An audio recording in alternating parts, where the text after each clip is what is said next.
The House of the Four Winds. By John Buchan. Prologue. Great events, says the philosophic historian, spring only from great causes, though the immediate occasion may be small, but I think his law must have exceptions. Of the not inconsiderable events which I am about to chronicle, the occasion was trivial, and I find it hard to detect the majestic agency behind them.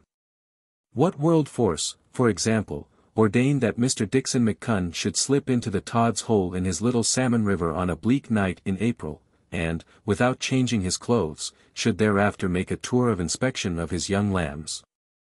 His action was the proximate cause of this tale, but I can see no profounder explanation of it than the inherent perversity of man. The performance had immediate consequences for Mr. McCunn. He awoke next morning with a stiff neck, an aching left shoulder, and a pain in the small of his back, he who never in his life before had had a touch of rheumatism. A vigorous rubbing with embrocation failed to relieve him, and, since he was accustomed to robust health, he found it intolerable to hobble about with a thing like a toothache in several parts of his body. Dr. Murdoch was sent for from Auchenlacan, and for a fortnight Mr. McCunn had to endure mustard plasters and mustard baths, to swallow various medicines, and to submit to a rigorous diet. The pains declined, but he found himself to his disgust in a low state of general health, easily tired, liable to sudden cramps, and with a poor appetite for his meals. After 3 weeks of this condition he lost his temper.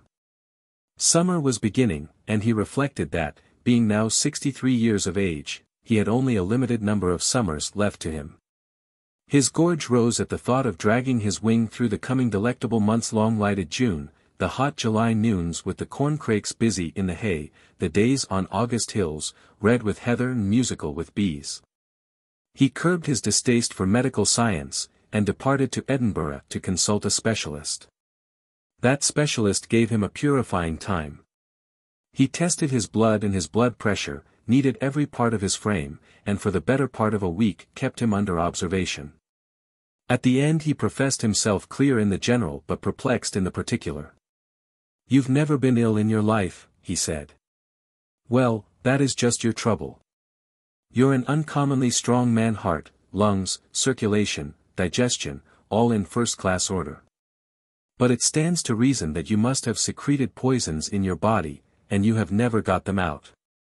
The best prescription for a fit old age is a bad illness in middle life, or, better still, a major operation.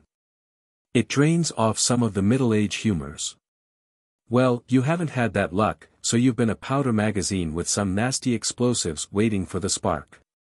Your tomfool escapade in the Stinchar provided the spark, and here you are, a healthy man mysteriously gone sick. You've got to be pretty careful, Mr. McCunn. It depends on how you behave in the next few months whether you will be able to fish for salmon on your 80th birthday, or be doddering round with 2 sticks and a shawl on your 70th. Mr. McCunn was scared, penitent and utterly docile. He professed himself ready for the extremest measures, including the drawing of every tooth in his head. The specialist smiled. "I don't recommend anything so drastic. What you want first of all is an exact diagnosis. I can assess your general condition, but I can't put my finger on the precise mischief. That needs a technique which we haven't developed sufficiently in this country. Next, you must have treatment, but treatment is a comparatively simple affair if you first get the right diagnosis. So I am going to send you to Germany." Mr. McCunn wailed. Banishment from his beloved Bloriary was a bitter pill. "Yes, to Germany. To quite a pretty place called Rosensee, in Saxon Switzerland. There's a Kurhaus there run by a man called Christoph. You never heard his name, of course few people have, but he is a therapeutic genius of the first order. You can take my word for that. I've known him again and again pull people out of their graves. His main subject is nerves, but he is good for everything that is difficult and mysterious, for in my opinion he is the greatest diagnoser in the world. By the way, you live in Carrick? Well, I sent one of your neighbors to Rosensee last year, Sir Archibald Roylance. He was having trouble with a damaged leg and now he walks nearly as well as you and me. It seems there was a misplaced sinew which everybody else had overlooked. Dr. Christophe will see you 3 times a day, stare at you like an owl, ask you 1,000 questions and make no comment for at least a fortnight. Then he will deliver judgment, and you may take it that it will be right. After that the treatment is a simple matter.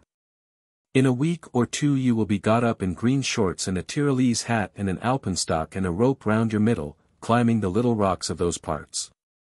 Yes, I think I can promise you that you'll be fit and ready for the autumn salmon. Mr. McCunn, trained to know a competent man when he saw him, accepted the consultant's prescription, and rooms were taken for him at the Rosensee Kurhaus. His wife did not accompany him for 3 reasons. First, she had a profound distaste for foreign countries and regarded Germany as still a hostile state. Second, she could not believe that rheumatism, which was an hereditary ailment in her own family, need be taken seriously, so she felt no real anxiety about his health. Third, he forbade her.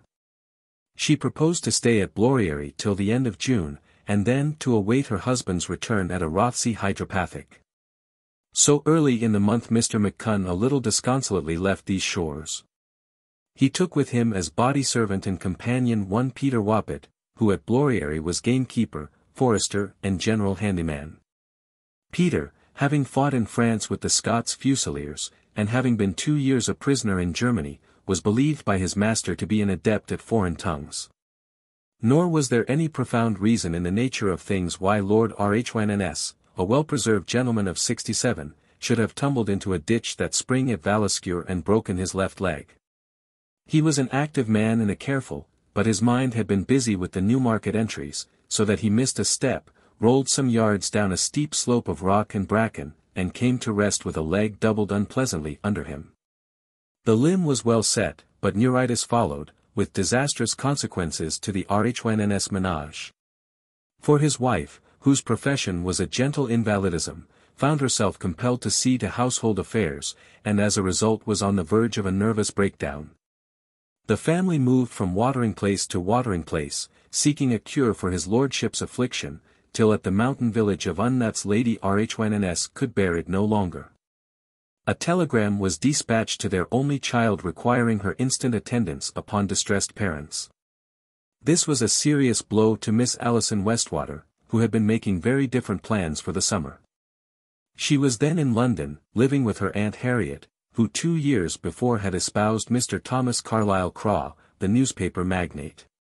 It was the Craws' purpose to go north after Ascot to the Westwater house, Castle Gay, in the canonry, of which Mr. Craw had a long lease, and Alison, for whom a very little of London sufficed, had exulted in the prospect. Now she saw before her some dismal weeks or months in an alien land, in the company of a valetudinarian mother and a presumably irascible father. Her dreams of Scotland, to which she was passionately attached, of salmon in the Callowa and trout in the hill locks and bright days among the heather, had to be replaced by a dreary vista of baking foreign roads, garish foreign hotels, tarnished pine woods, tidy clothes and all the things which her soul abominated. There was perhaps more of a cosmic motive in the determination that summer of the doings of Mr. Dougal Crombie and Sir Archibald Roylance, for in their cases we touched the fringe of high politics. Dougal was now a force, almost the force, in the Craw press.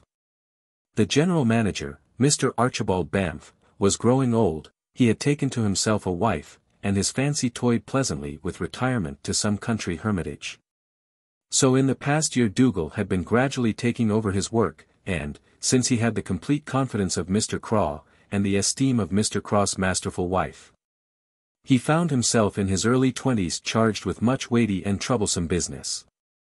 He was a power behind the throne, and the more potent because few suspected his presence. Only 1 or 2 people, a cabinet minister, an occasional financial magnate, a few highly placed government officials realized the authority that was wielded by this somber and downright young man. Early in June he set out on an extensive continental trip, the avowed purpose of which was to look into certain paper-making concerns which Mr. Craw had acquired after the war. But his main object was not disclosed, for it was deeply secret. Mr. Craw had long interested himself in the Republic of Evallonia, his sympathies being with those who sought to restore the ancient monarchy. Now it appeared that the affairs of that country were approaching a crisis, and it was Dougal's mission to spy out the land. As for Sir Archibald Roylance, he had been saddled with an honourable but distasteful duty. He had been the better part of 2 years in the House of Commons, and had already made a modest mark. He spoke infrequently and always on matters which he knew something about, the air, agriculture, foreign affairs, and his concise and well-informed speeches were welcomed amid the common verbiage of debate. He had become parliamentary private secretary to the Under-Secretary for Foreign Affairs, who had been at school with him. That summer the usual disarmament conference was dragging its slow length along. It became necessary for Mr. Despenser, the Under-Secretary, to go to Geneva, and Sir Archie was ordered to accompany him. He received the mandate with little pleasure. The session that summer would end early, and he wanted to get to Crask, for he had been defrauded of his Easter holiday in the Highlands. Geneva he believed might last for months, and he detested the place, which, as Lord La Mancha had once said, was full of the ghosts of mouldy old jurisconsults, and the living presence of cosmopolitan bores. But his spirits had improved when he discovered that he might take Janet with him. "We'll find a chance of slipping away," he told his wife. "One merit of these beastly conferences is that they are always adjourning. We'll hop it into Eastern Europe or some other fruity place. Hang it all, now that I've got the use of both legs, I don't see why we shouldn't climb a mountain or two. Dick Hannay's yarns have made me rather keen to try that game." Certain of these transmigrations played havoc with the plans of Mr. John Galt, of St. Mark's College, Cambridge, who, having just attained a second class in his tripos and having so concluded his university career, felt himself entitled to an adequate holiday. He had intended to make his headquarters at Bloriary, which was the only home he had ever known, and thence to invade the canonry, fishing its locks and sleeping in its heather. But Bloriary would presently be shut up in Mr. McCunn's absence, and if Alison Westwater was not at Castle Gay, the canonry lost all its charm. Still, he must have some air and exercise. The summer term had been busy and stuffy, and to a rugby player there were few attractions in punts among lilied backwaters. He would probably have to go alone to the canonry, but his fancy had begun to toy with another scheme walking tour in southeastern France or among the Jura foothills, where new sights and smells and sounds would relieve his loneliness.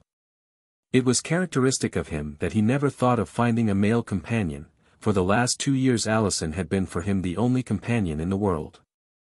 On the 13th of June he was still undecided, but that night his thoughts were narrowed to a happy orbit. For Alison was dining with him before her journey abroad, and together they were going on to a party which the La Manchas were giving to the delegates to an international conference then in session in London. For one evening at least the world was about to give him all he desired. It was a warm night, but the great room at Morris's was cool with fans and sun-blinds, though every table was occupied. From their corner, at the foot of the shallow staircase which is the main entrance, they had an excellent view of the company. There seemed to be a great many uniforms about, and a dazzling array of orders, no doubt in view of the La Mancha function. It was easy to talk, for at Morris's there is no band till supper time. "You shouldn't have brought me here, Jaikie," said Alison. "It's too extravagant. And you're giving me far too good a dinner." "It's a celebration," was the answer. "I've done with Cambridge." "Are you sorry?"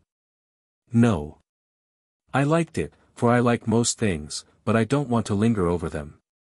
The girl laughed merrily, and a smile slowly crept into Jaikie's face. "You're quite right," he said.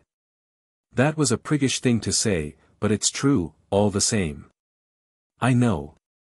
I never met anyone who wasted so little time in regrets. I wish I were like you, for I want anything I like to go on forever. Cambridge must have slipped off you like water off a duck's back. What did you get out of it?" "Peace to grow up. I've very nearly grown up now.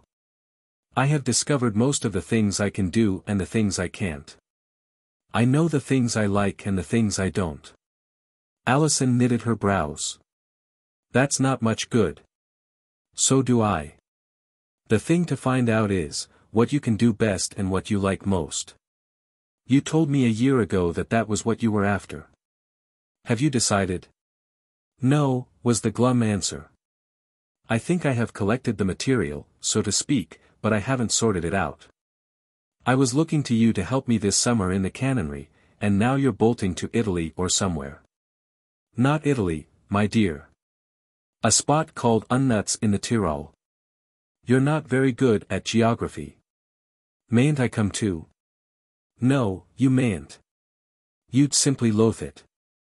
A landscape like a picture postcard. Tennis and bumble puppy golf and promenades, all in smart clothes. Infinite boring evenings when I have to play piquet with Papa or talk hotel French to Mama's friends.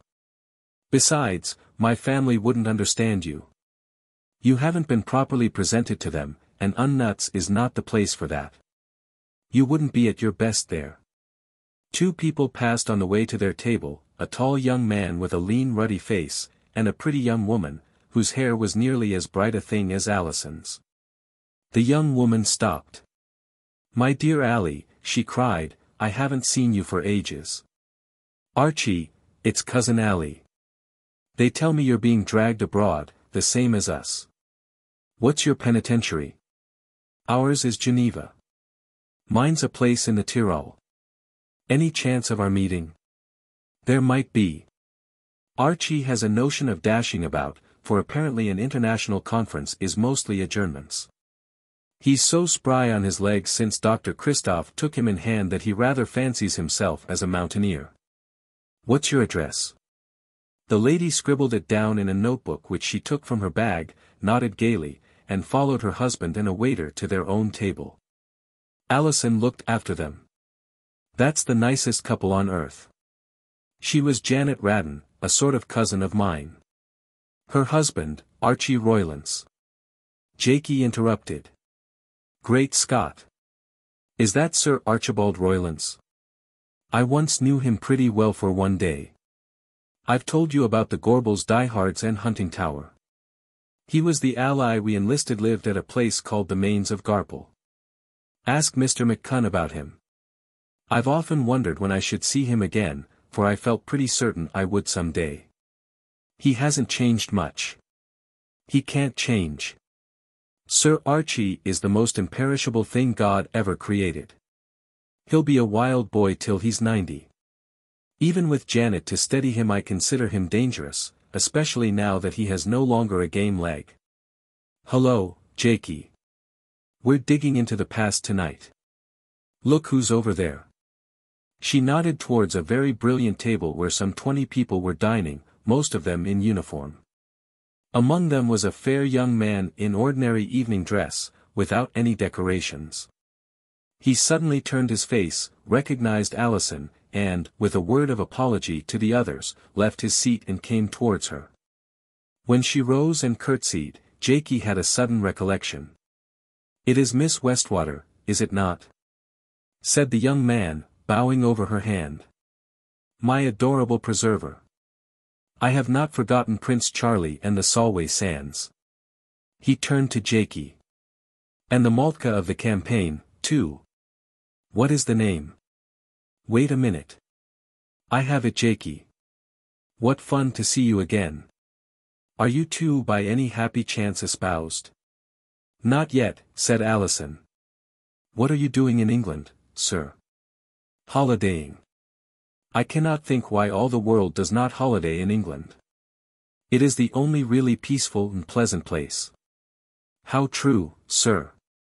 I have to go abroad tomorrow, and I feel like an exile. Then why do you go? I am summoned by neglected parents. To Unnutz, in the Tyrol. The young man's pleasant face grew suddenly grave. Unnutz. Above the Waldersee, in the Ferntal. The same. Do you know it, sir? I know it. I do not think it a very good place for a holiday, not this summer.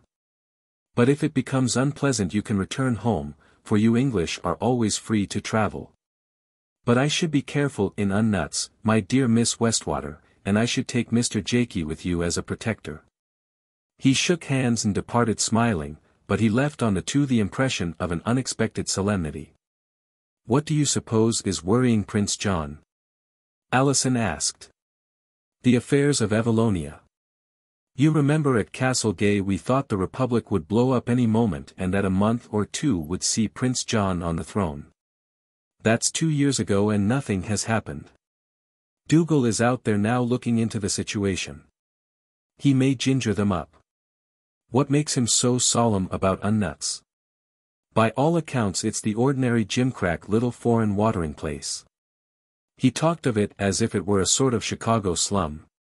He is a wise man, for he said you should take me with you.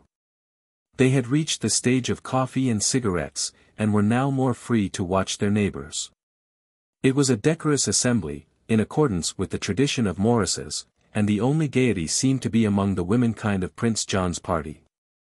The prince's own face was very clear in the light of an overhanging lamp, and both Alison and Jaikie found themselves watching its slight heaviness in repose, its quick vivacity when interested. The smile which drew half its charm from a most attractive wrinkling around the eyes. It is the face of a prince, said Alison, but not of a king at any rate, not the kind of king that wins a throne.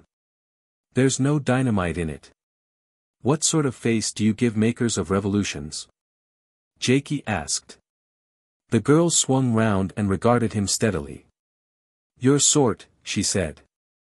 You look so meek and good that everybody loves you.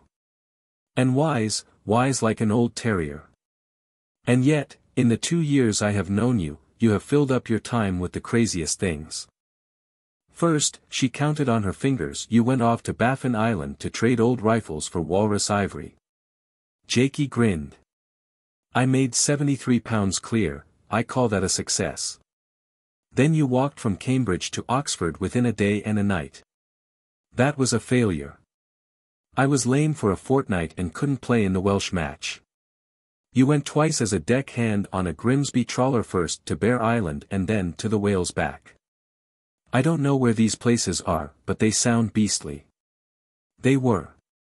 I was sick most of the time. Last and worst, it was only your exams and my prayers that kept you from trying to circumnavigate Britain in a sailing canoe, when you would certainly have been drowned. What do you mean by it, Jaikie? It looks as if you were as neurotic as a Bloomsbury intellectual, though in a different way. Why this restlessness? I wasn't restless. I did it all quite calmly, on purpose. Into Jaikie's small face there had come an innocent seriousness. You see, he went on, when I was a small boy I was rather a hardy citizen. I've told you about that. Then Mr. McCunn civilized me, which I badly needed. But I didn't want it to soften me. We are living in a roughish world today, and it is going to get rougher, and I don't want to think that there is any experience to which I can't face up. I've been trying to keep myself tough. You see what I mean, Alison? I see. It's rather like painting the lily, you know. I wish I were going to the canonry, for there's a lot of things I want to have out with you. Promise to keep quiet till I come back. The La Mancha's party was so large and crowded that Alison and Jaikie found it easy to compass solitude. Once out of the current that sucked through the drawing rooms towards the supper room, there were quiet nooks to be discovered in the big house. One such they found in an alcove, where the upper staircase ascended from the first floor, and where, at a safe distance, they could watch the procession of guests.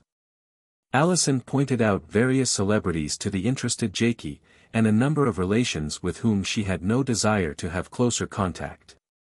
But on one of the latter she condescended to details. He was a very tall man, whose clothes, even in that well-dressed assembly, were conspicuous for their elegance. He had a neatly trimmed blonde beard, and hair worn a little longer than the fashion and as wavy as a smart woman's coiffure. They only saw his profile as he ascended the stairs, and his back as he disappeared into the main drawing room. There's another cousin of mine, said the girl, the queerest in all our queer clan. His name is Randal Glynde, and he has been everything in his time from cowpuncher to film star, not to mention diplomat, and various sorts of soldier, and somebody's private secretary. The family doesn't approve of him, for they never know what he'll do next, but he was very nice to me when I was a little girl, and I used to have a tremendous cult for him. Jaikie was not listening, for he felt very depressed. This was his last hour with Alison for months, and the light had suddenly gone out of his landscape. He had never been lonely in his life before he met her, having at the worst found good company in himself. But now he longed for a companion, and out of the many millions of the world's inhabitants there was only one that he wanted. "I can't go to Scotland," he said. "Gloriary is impossible, and if I went into the canonry with you not there I'd howl." Poor Jaikie. Alison laid a hand upon his. "But it's only another bit of the toughening you're so fond of. I promise to write to you a great deal, and it won't be long till the autumn. You won't be half as lonely as I." "I wish I thought that," said Jaikie, brightening a little. "I like being alone, but I don't like being lonely. I think I'll go abroad too. Why don't you join Mr. McCunn?" "He won't let me. He's doing a cure and is forbidden company." "Or Dougal?" "He wouldn't have me either. He thinks he's on some silly kind of secret service, and he's as mysterious about it as a sick owl. But I might go for a tramp somewhere. My finances will just run to it." "Hullo, here's Ran," said Alison. The tall man with the fair beard had drifted towards them, and was now looking down on the girl. On a closer view he appeared to be nearer 40 than 30. Jaikie noticed that he had Alison's piercing blue eyes, with the same dancing light in them. There and then, being accustomed to rapid judgments, he felt well disposed towards the tall stranger. "Alison dear." Mr. Glynde put his hand on the girl's head. "I hear that your father has at last achieved gout." "No. It's neuritis, which makes him much angrier. He would accept gout as a family legacy, but he dislikes unexpected visitations. I go out to him tomorrow. Unnutz, isn't it? A dreary little place. I fear you won't enjoy it, my dear. Where have you come from, Ran? We last heard of you in Russia." "I have been in many places since Russia." Mr. Glynde's voice had an odd quality in it, as if he were gently communing with himself. "After a time in deep water I come up to breathe, and then go down again. You've chosen very smart clothes to breathe in. I always try to suit my clothes to my company. It is the only way to be inconspicuous. Have you been writing any more poetry?" "Not a word in English, but I have written some rather charming things in medieval Latin. I'll send you them. It is the best tongue for a vagabond." Alison introduced Jaikie. "Here's another of your totem, cousin Ran. You can't corrupt him, for he is quite as mad as you." Mr. Glynde smiled pleasantly as he shook hands, and Jaikie had an impression that his eyes were the most intelligent that he had ever seen, eyes which took in everything, and saw very deep, and had a mind behind them that did not forget. He felt too that something in his own face pleased the other, for there was friendliness behind the inquisition. He has just finished Cambridge, and finds himself at a loose end. He is hesitating between Scotland and a tramp on the continent. What do you advise? When you are young these decisions may be fateful things. I have always trusted to the spin of a coin. I carry with me a Greek stater which has made most of my decisions for me. What about tossing for it? He took from the pocket of his white waistcoat a small gold coin and handed it to Jaikie. "It's a lucky coin," he said.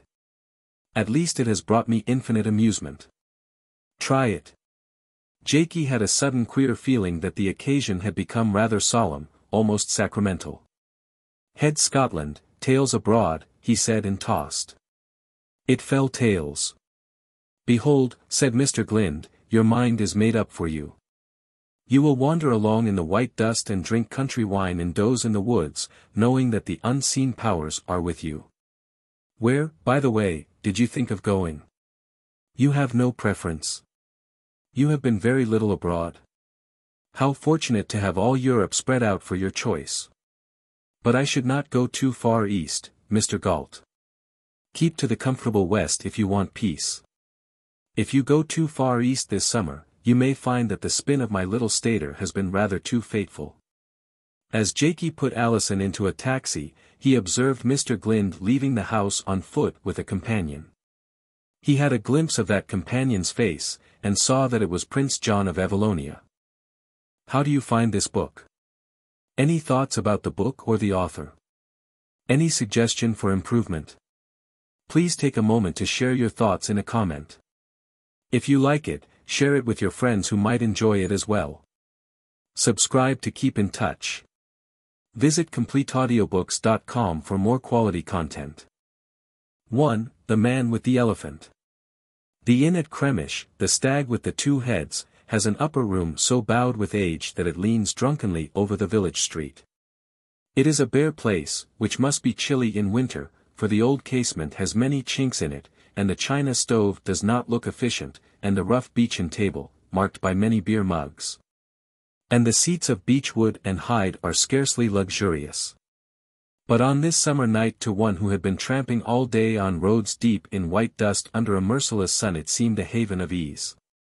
Jaikie had eaten an admirable supper on a corner of the table, a supper of cold ham, an omelette, hot toasted rye cakes and a seductive cheese.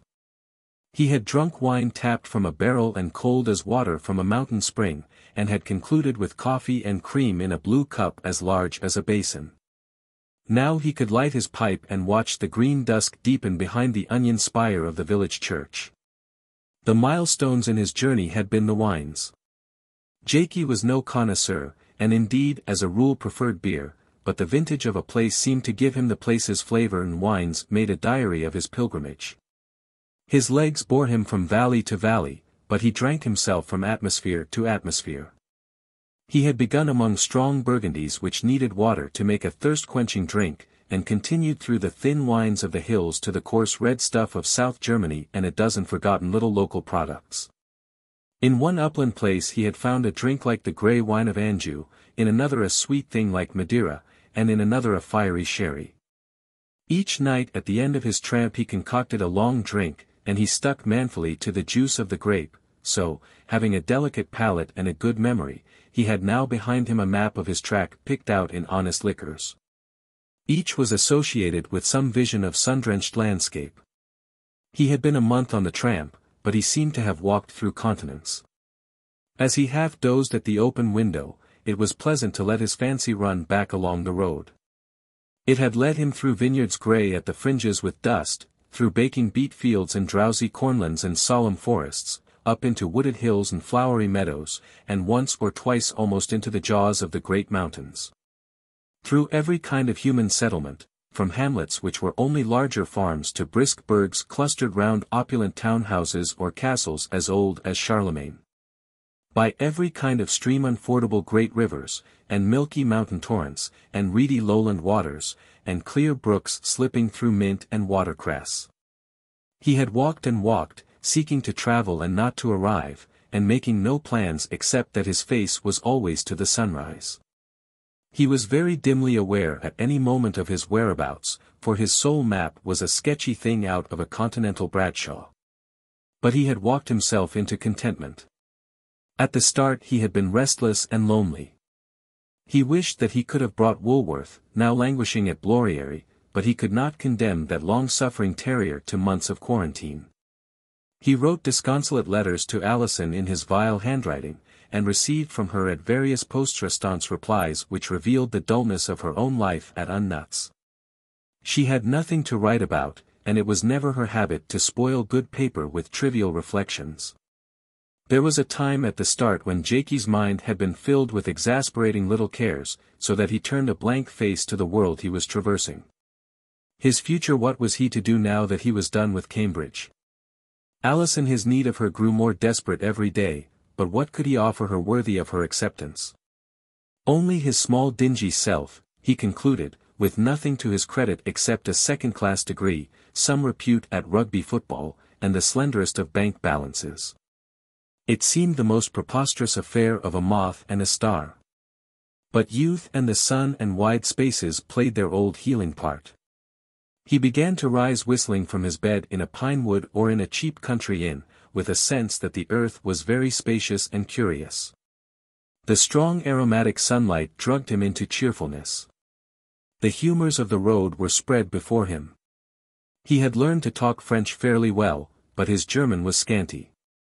Nevertheless, he had the British soldier's gift of establishing friendship on a meagre linguistic basis, and he slipped inside the life of sundry little communities. His passion for new landscapes made every day's march a romance, and, having a love of the human comedy, he found each night's lodging an entertainment. He understood that he was looking at things in a new perspective. What had seemed a dull track between high walls was now expanding into open country. Especially he thought happily about Alison. He did not think of her as a bored young woman with peevish parents in a dull health resort, but as he knew her in the canonry, an audacious ally in any venture, staunch as the hills, kind as a west wind. So far as she was concerned, prudential thoughts about the future were an insult. She was there waiting for him as soon as he could climb to her high level. He encountered no delicacy of scene or weather, but he longed to have her beside him to enjoy it. He treasured up scraps of wayside humor for her amusement, and even some shy meditations which some day he would confide to her. They did not go into his letters, which became daily scrappier, but these letters now concluded with what for Jaikie were almost the messages of a lover. He was in a calmer mood, too, about himself. Had he been more worldly wise he might have reflected that some day he must be a rich man.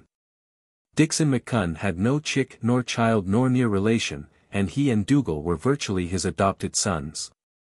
Dougal was already on the road to wealth and fame, and Dickson would see that Jaikie was well provided for. But characteristically he never thought of that probability. He had his own way to make with no man's aid, and he was only waiting to discover the proper starting point. But a pleasing lethargy possessed him.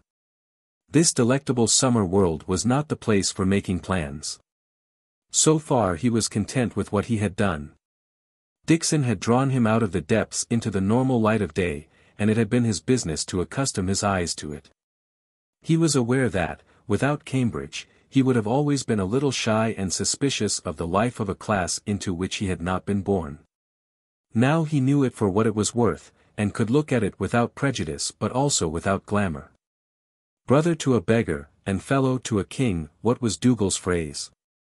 Jaikie was no theorist, but he had a working philosophy, with the notion at the back of his head that human nature was much the same everywhere, and that one might dig out of the unlikeliest places surprising virtues.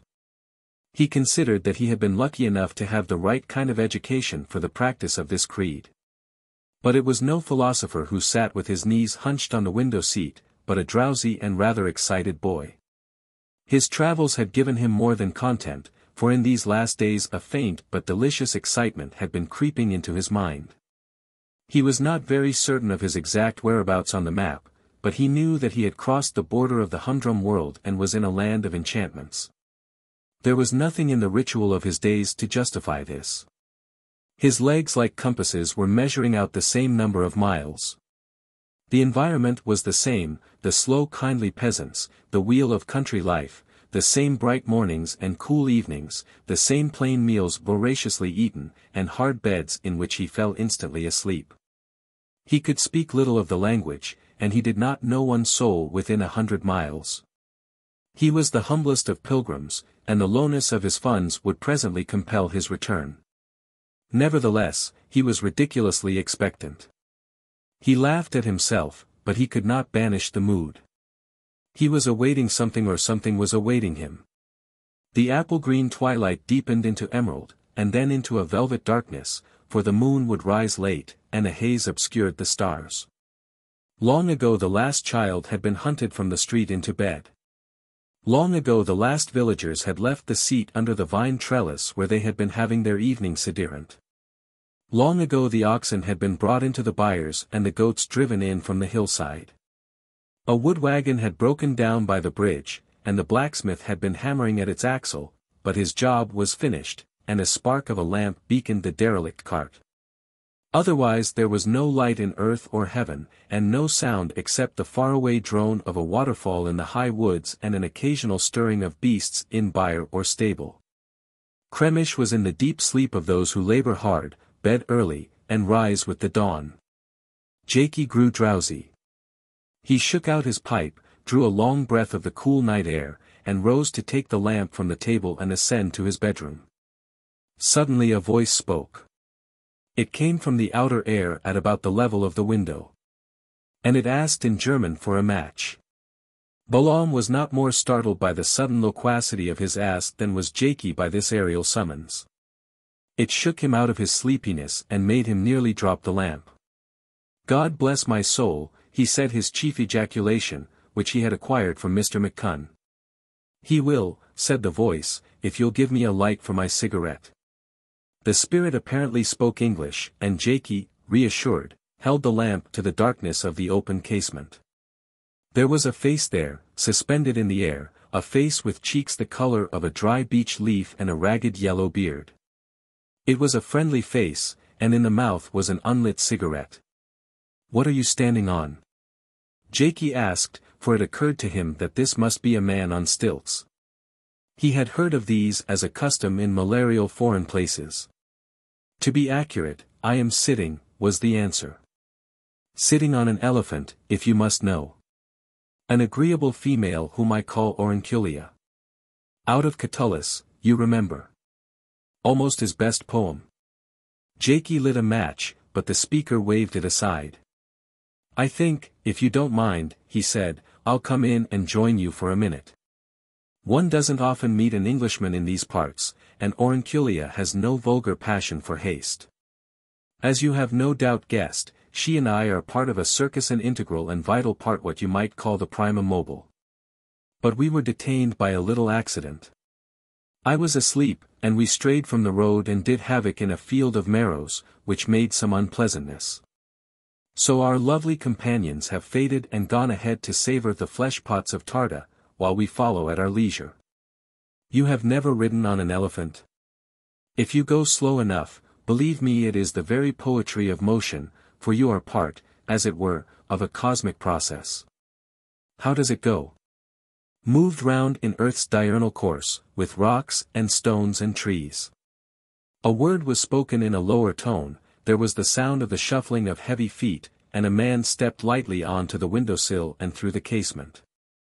His first act was to turn up the wick of the lamp on the table, and light his cigarette at its funnel. Jaikie found himself gazing at a figure which might have been the Pied Piper. It was very tall and very ragged. It wore an old tunic of horizon blue from which most of the buttons had gone, a scarlet cummerbund, and flapping cotton trousers which had once been white. It had no hat, and besides its clothes, its only other belonging was a long silver-mounted porcupine quill, which may have been used for the encouragement of Aurunculia. The scarecrow looked at Jaikie and saw something there which amused him, for he set his arms akimbo and laughed heartily. "How nature creeps up to art," he cried. Had this been an episode in a novel, it would have been condemned for its manifest improbability. There was an impish propulsive power about my little gold stater. He took a small coin from his pocket and regarded it affectionately. Then he asked a question which brought Jaikie out of his chair. "Have you any news of cousin Alison, Mr. Galt?" Slowly, to Jaikie's startled sight, the features of the scarecrow became the lineaments of the exquisite Mr. Randal Glynde. The neat hair was now shaggy and very dusty, the beard was untrimmed, and every semblance of respectability had gone from his garments. But the long lean wrists were the same, the long slim fingers, and the penetrating blue eyes. Mr. Glynde replaced the stater in some corner of his person, and beamed upon Jaikie. He stretched an arm and grasped the jug of wine of which Jaikie had drunk about half, took a long pull at it, and set it down with a wry face. "Vinegar," he said. "I had forgotten that the Flossburg wine sours in an hour. Do not trouble yourself, Mr. Galt, for I have long ago supped. We were talking about cousin Alison, for whom I understand you have a kindness." "So have I. So gracious is my memory of her that I have been reciting verses in her honor in the only tongue in which a goddess should be hymned.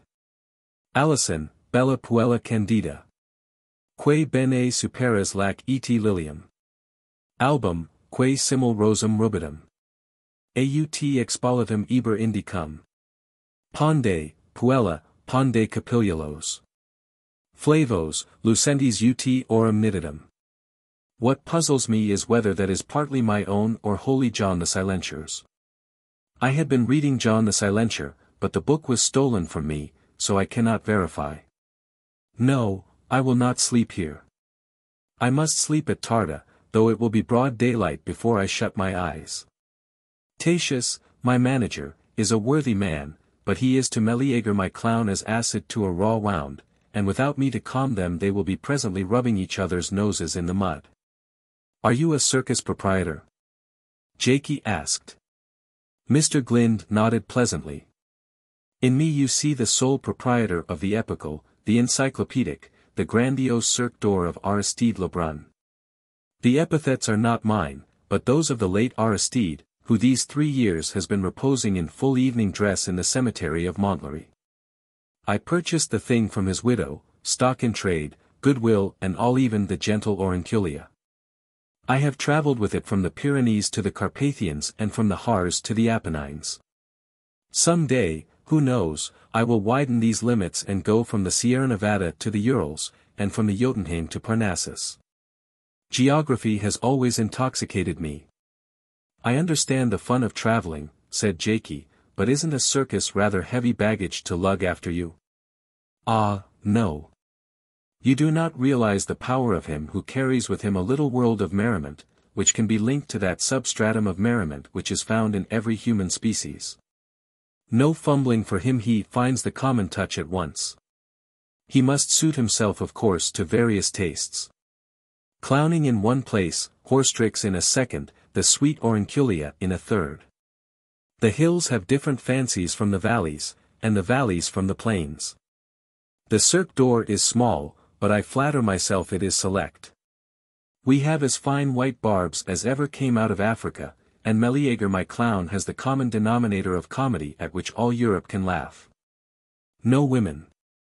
Too temperamental and troublesome. My people quarrel in every known tongue, but, being males, it is summer lightning.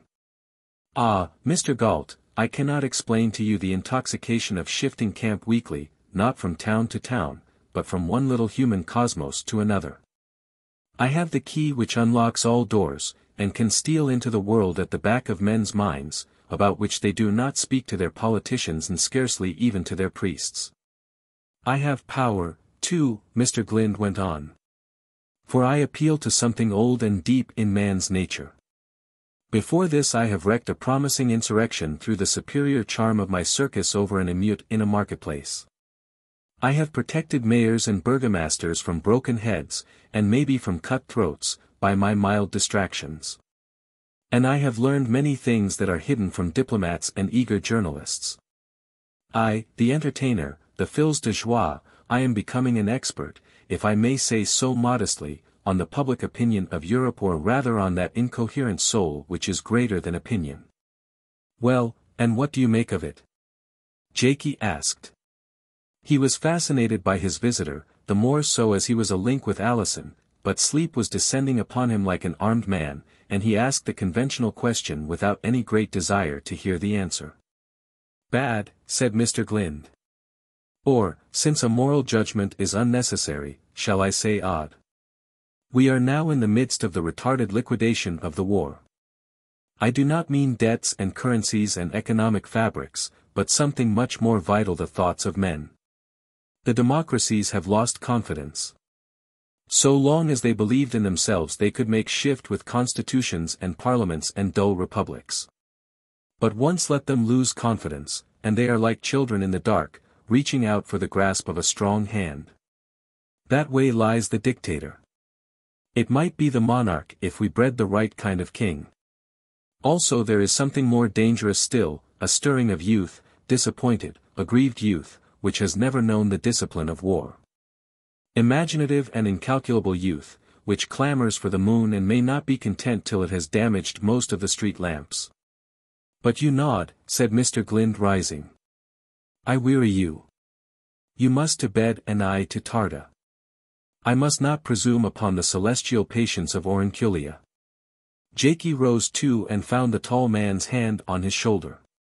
He observed sleepily that his visitor's face, now clear in the lamplight, had changed, the smile had gone from it, and the eyes were cool and rather grave. Also the slight artifice of his speech, which recalled an affected Cambridge dawn of his acquaintance, was suddenly dropped. I gave you certain advice, said Mr. Glynde, when you spun my stater in London.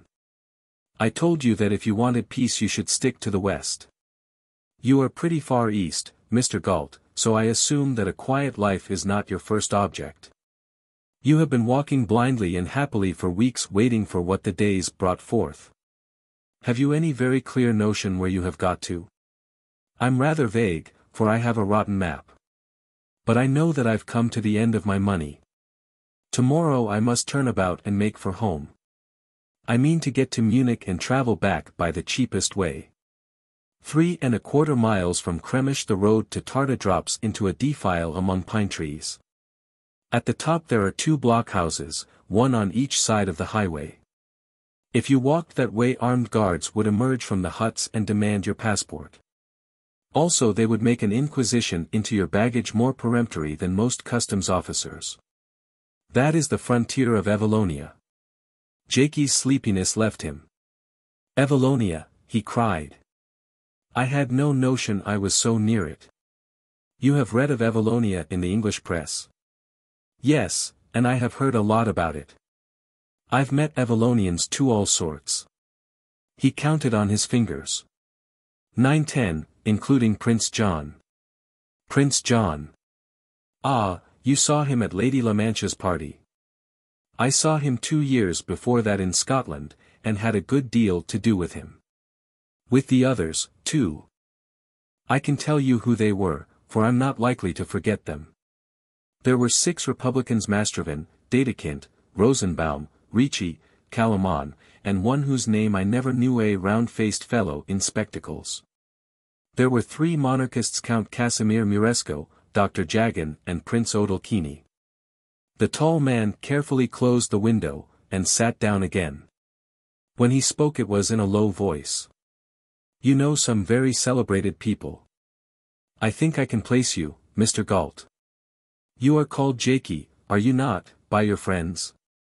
2 years ago you performed a very notable exploit, which resulted in the saving of several honest men and the confounding of some who were not so honest. That story is famous in certain circles. I have laughed over it often, not dreaming that one day I should meet the hero. Jaikie shifted nervously, for praise made him unhappy. Oh, I didn't do anything much. It was principally Alison. But what has gone wrong with Evallonia? I've been expecting ever since to hear that the monarchists had kicked out Mastrovan in his lot, but the whole thing seems to have fizzled. Mr. Glynde was regarding him with steady eyes, which even in the dim light seemed very bright. It has not fizzled, but Evallonia at this moment is in a critical state. It is no place for a quiet life, but then I do not think that is what you like. Mr. Galt, will you forgive me if I ask you a personal question? Have you any duty which requires your immediate return home? None. But I've finished my money. I have just about enough to get me back. Money is nothing that can be arranged. I would ask another question. Have you any strong interest in Evallonian affairs? No. But some of my friends have. Mr. Craw, the newspaper man, for example, and Dougal Crombie, his chief manager. Mr. Glynde brooded. You know Mr. Craw and Mr. Crombie? Of course you would. But you have no prepossession in the matter? Except an inclination to back your friend's view?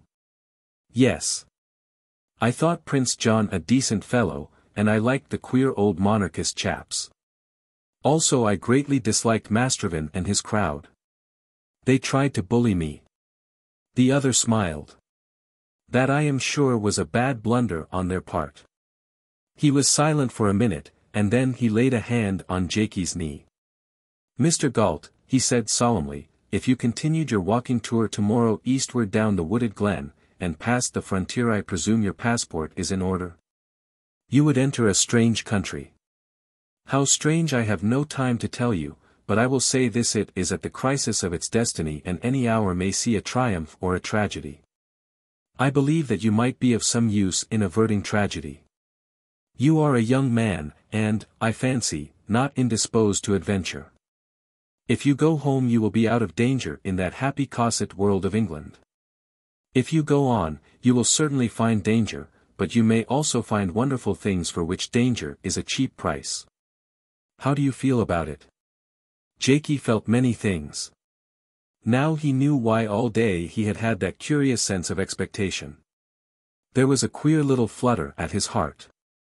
"I don't know," he said. "It's all rather sudden. I should want to hear more about it." "You shall. You shall hear everything before you take any step which is irrevocable. If you will make one day's march into Evallonia, I will arrange that the whole situation is put honestly before you. But no. I have a conscience. I can foretell what you will decide, and I have no right even to bring you within the possibility of that decision, for it will mean danger, it may even mean death. You are too young to gamble with." "I think," said Jaikie, "I should like to put my nose inside Evallonia just to say I'd been there." "You say I can come back if I don't like it. Where's that little coin of yours? It sent me out here, and it may as well decide what I do next." "Sportsman," said Mr. Glynde. He produced the stater and handed it to Jaikie, who spun it. "Heads go on, tails go home." But owing to the dim light, or perhaps to sleepy eyes, he missed his catch, and the coin rolled on the floor. He took the lamp to look for it, and behold, it was wedged upright in a crack in the board, neither heads nor tails. Mr. Glynde laughed merrily. "Apparently the immortal gods will have no part in this affair. I don't blame them, for Evallonia is a nasty handful. The omens on the whole point to home. Good night, Mr. Galt. We shall no doubt meet in England." "I'll sleep on it," said Jaikie. "If I decide to go on a little farther, what do I do?" "You will reach Tarta by midday, and just beyond the bridge you will see a gypsy-looking fellow, short but very square, with whiskers and earrings and a white hat with Cirque Doré embroidered on it in scarlet. That is Luigi, my chief fiddler.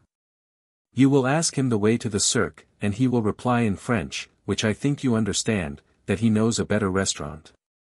After that you will be in his charge. Only I beg of you to keep your mind unbiased by what I have said, and let sleep give you your decision.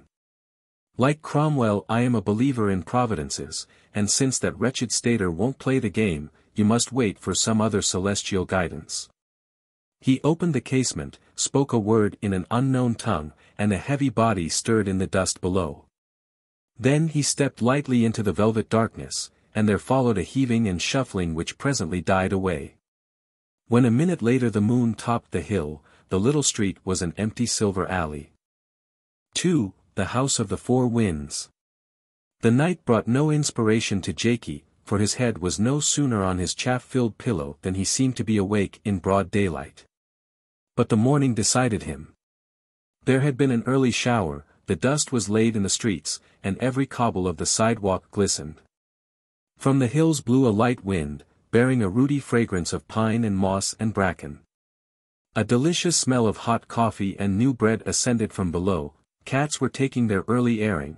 The vintner opposite, who had a face like a sun, was having a slow argument with the shoemaker. A pretty girl with a basket on her arm was making eyes at a young forester in velveteen breeches and buckskin leggings. A promising dog fight was in progress near the bridge, watched by several excited boys.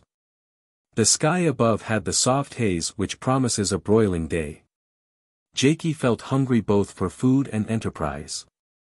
The morning's freshness was like a draught of spring water, and every sense was quick and perceptive.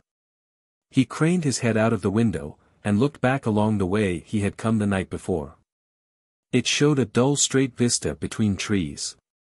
He looked eastward, and there, beyond the end of the village, the world dropped away, and he was looking at the blue heavens in a most appetizing crook in the road, which seemed to hesitate, like a timid swimmer, before plunging downwards. There could be no question about it. On this divinest of mornings he refused dully to retrace his steps. He would descend for one day into Evallonia. He breakfasted on fried eggs and brook trout, paid a diminutive bill, buckled on his knapsack, and before 10 o'clock had left Cremish behind him. The road was all that it had promised. It wound through an upland meadow with a strong blue-grey stream to keep it company, and every now and then afforded delectable glimpses of remote and shining plains. The hills shouldered it friendlily, hills with wide green rides among the firs and sometimes a bald nose of granite. Jaikie had started out with his mind chiefly on Randal Glynde, that suddenly discovered link with Alison. Evallonia and its affairs did not interest him, or Mr. Glynde's mysterious summons to adventure. His meditations during recent weeks had been so much on his own land and the opportunities which it might offer to a deserving young man that he was not greatly concerned with the doings of foreigners. Even though some of them were his acquaintances. But he was strongly interested in Mr. Glynde.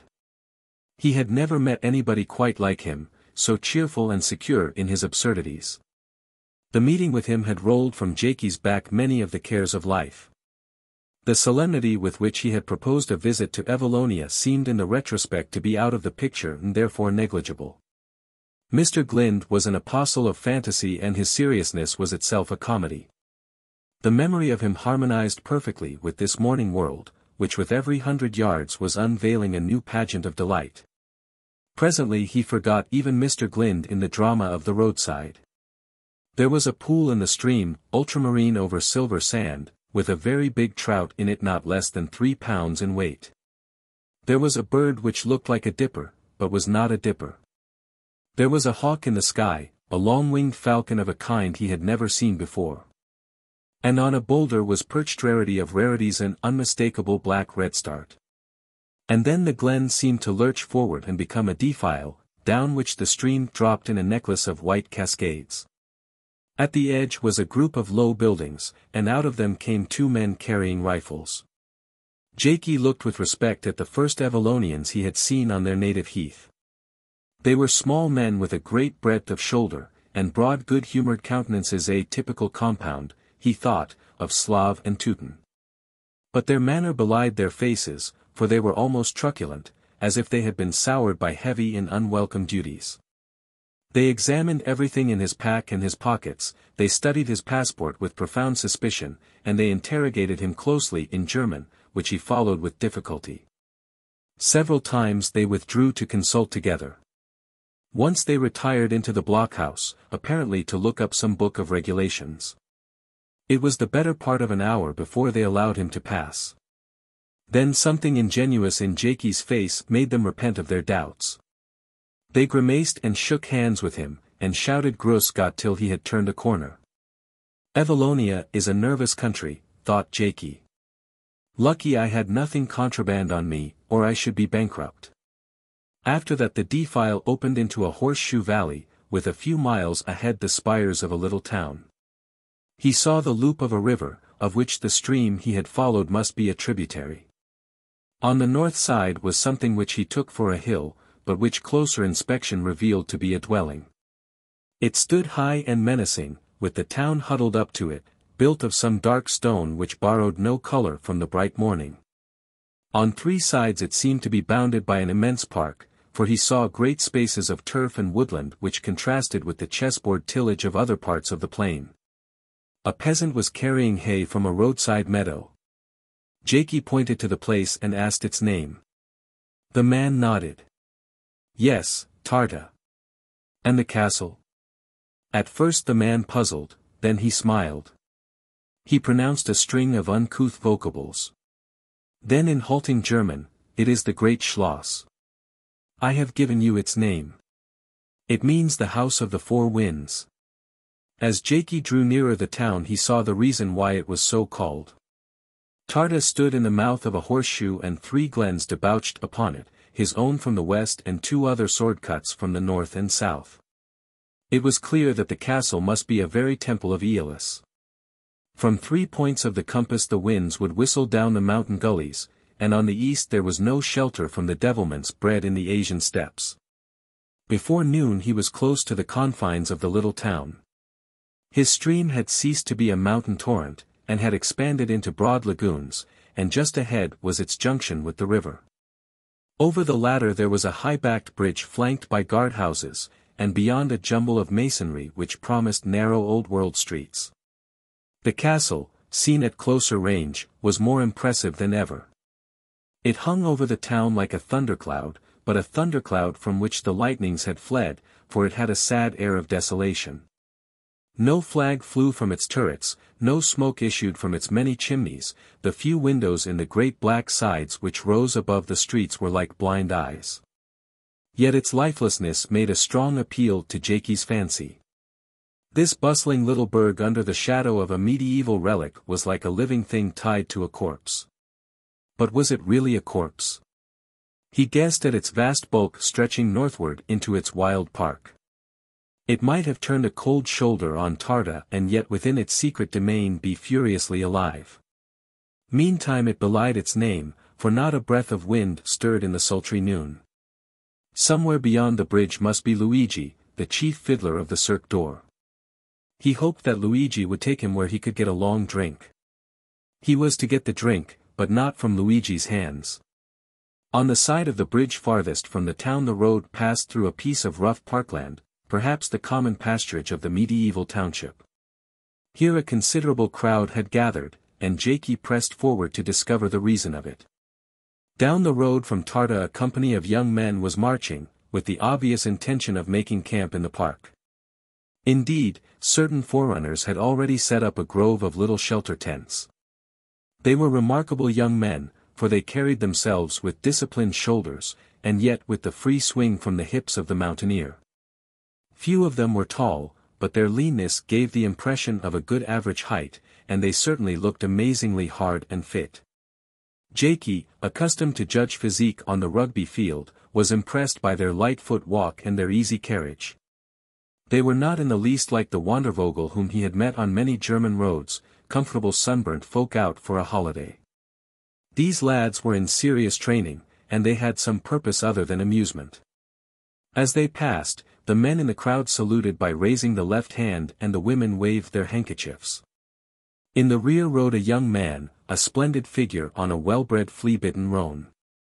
The rank and file wore shorts and green shirts open at the neck, but the horseman had breeches and boots and a belted green tunic, while a long hunting knife swung at his middle. He was a tall fellow with thick fair hair, a square face and dark eyebrows, a face with which Jaikie was familiar in very different surroundings.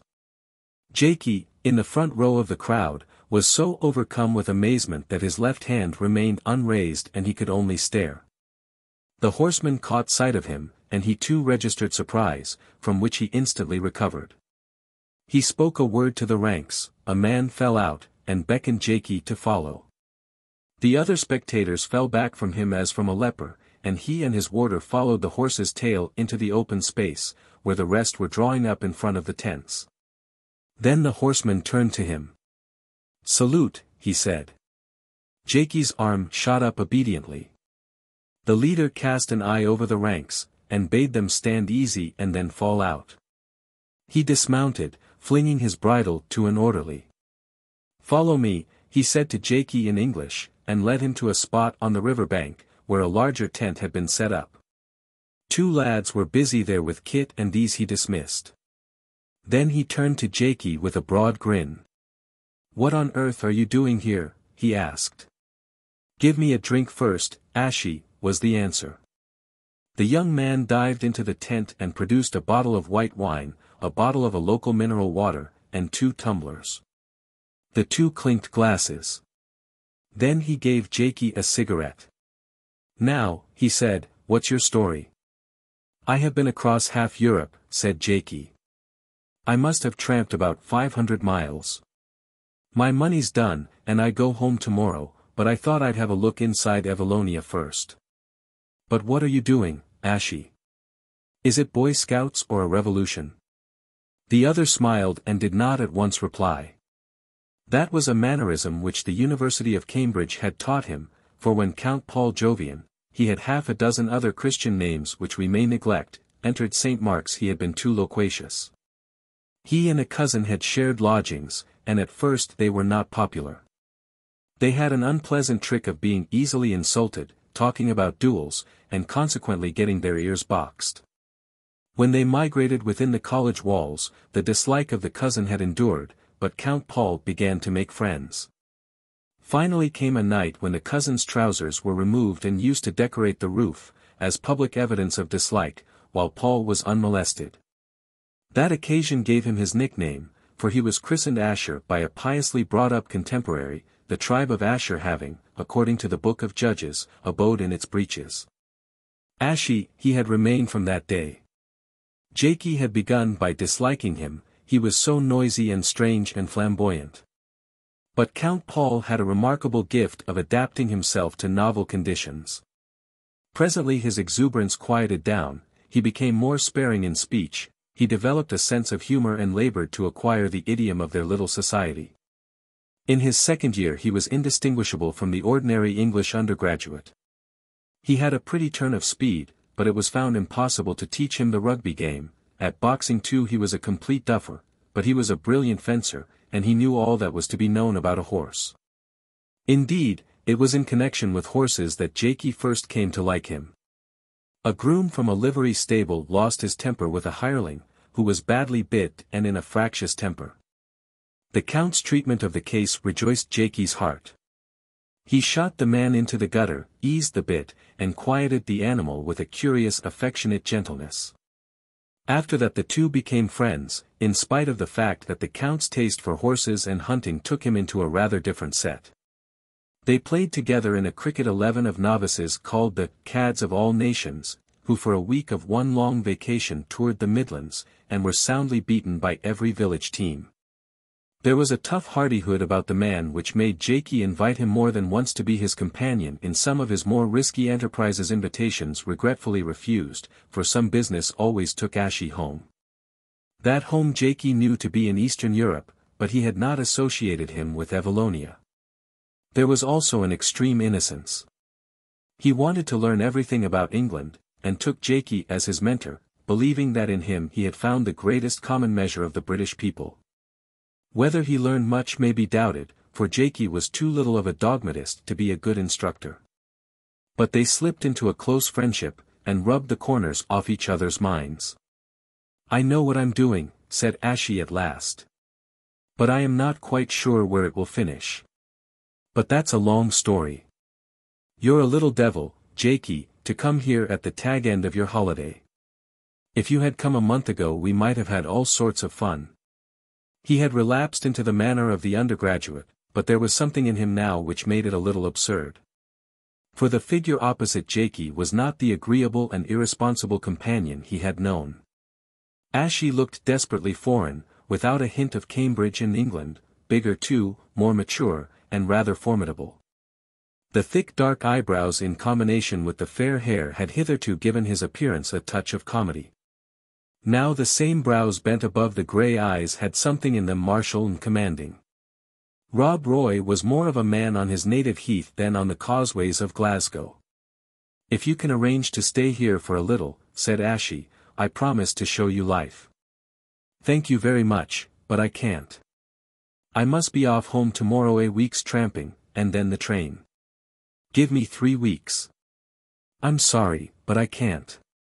Jaikie found it hard to sort out his feelings, but he was clear that he did not want to dally in Evallonia. Ashie's voice became almost magisterial. "What are you doing here today?" he asked. "I'm lunching with a friend and going back to Cremish in the evening."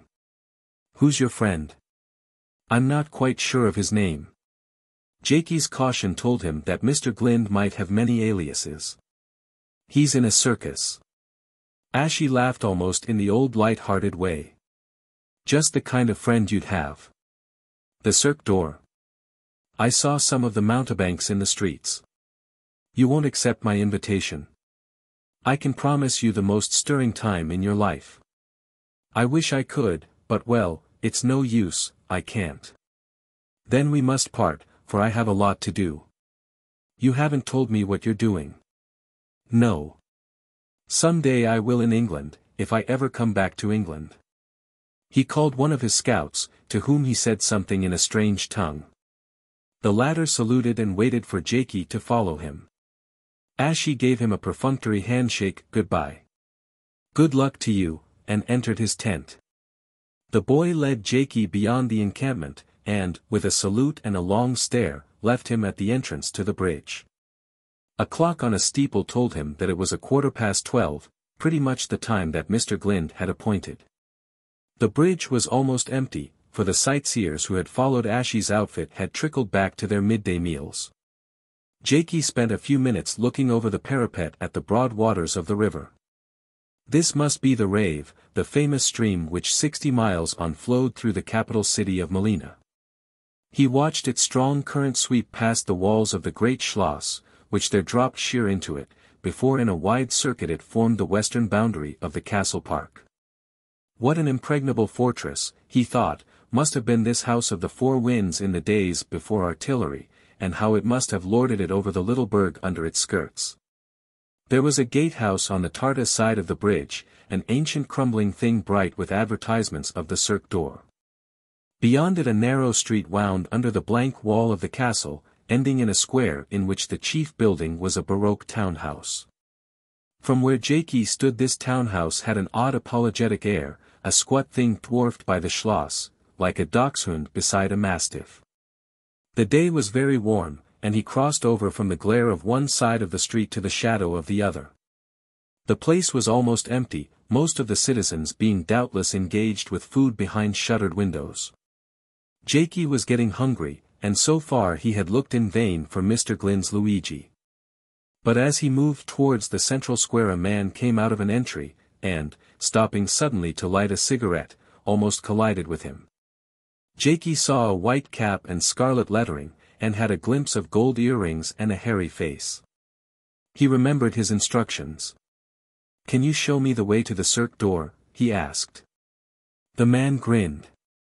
"I will lead you to a better restaurant," he said in French with a villainous accent. He held out his hand and shook Jaikie's warmly, as if he had found a long-lost friend.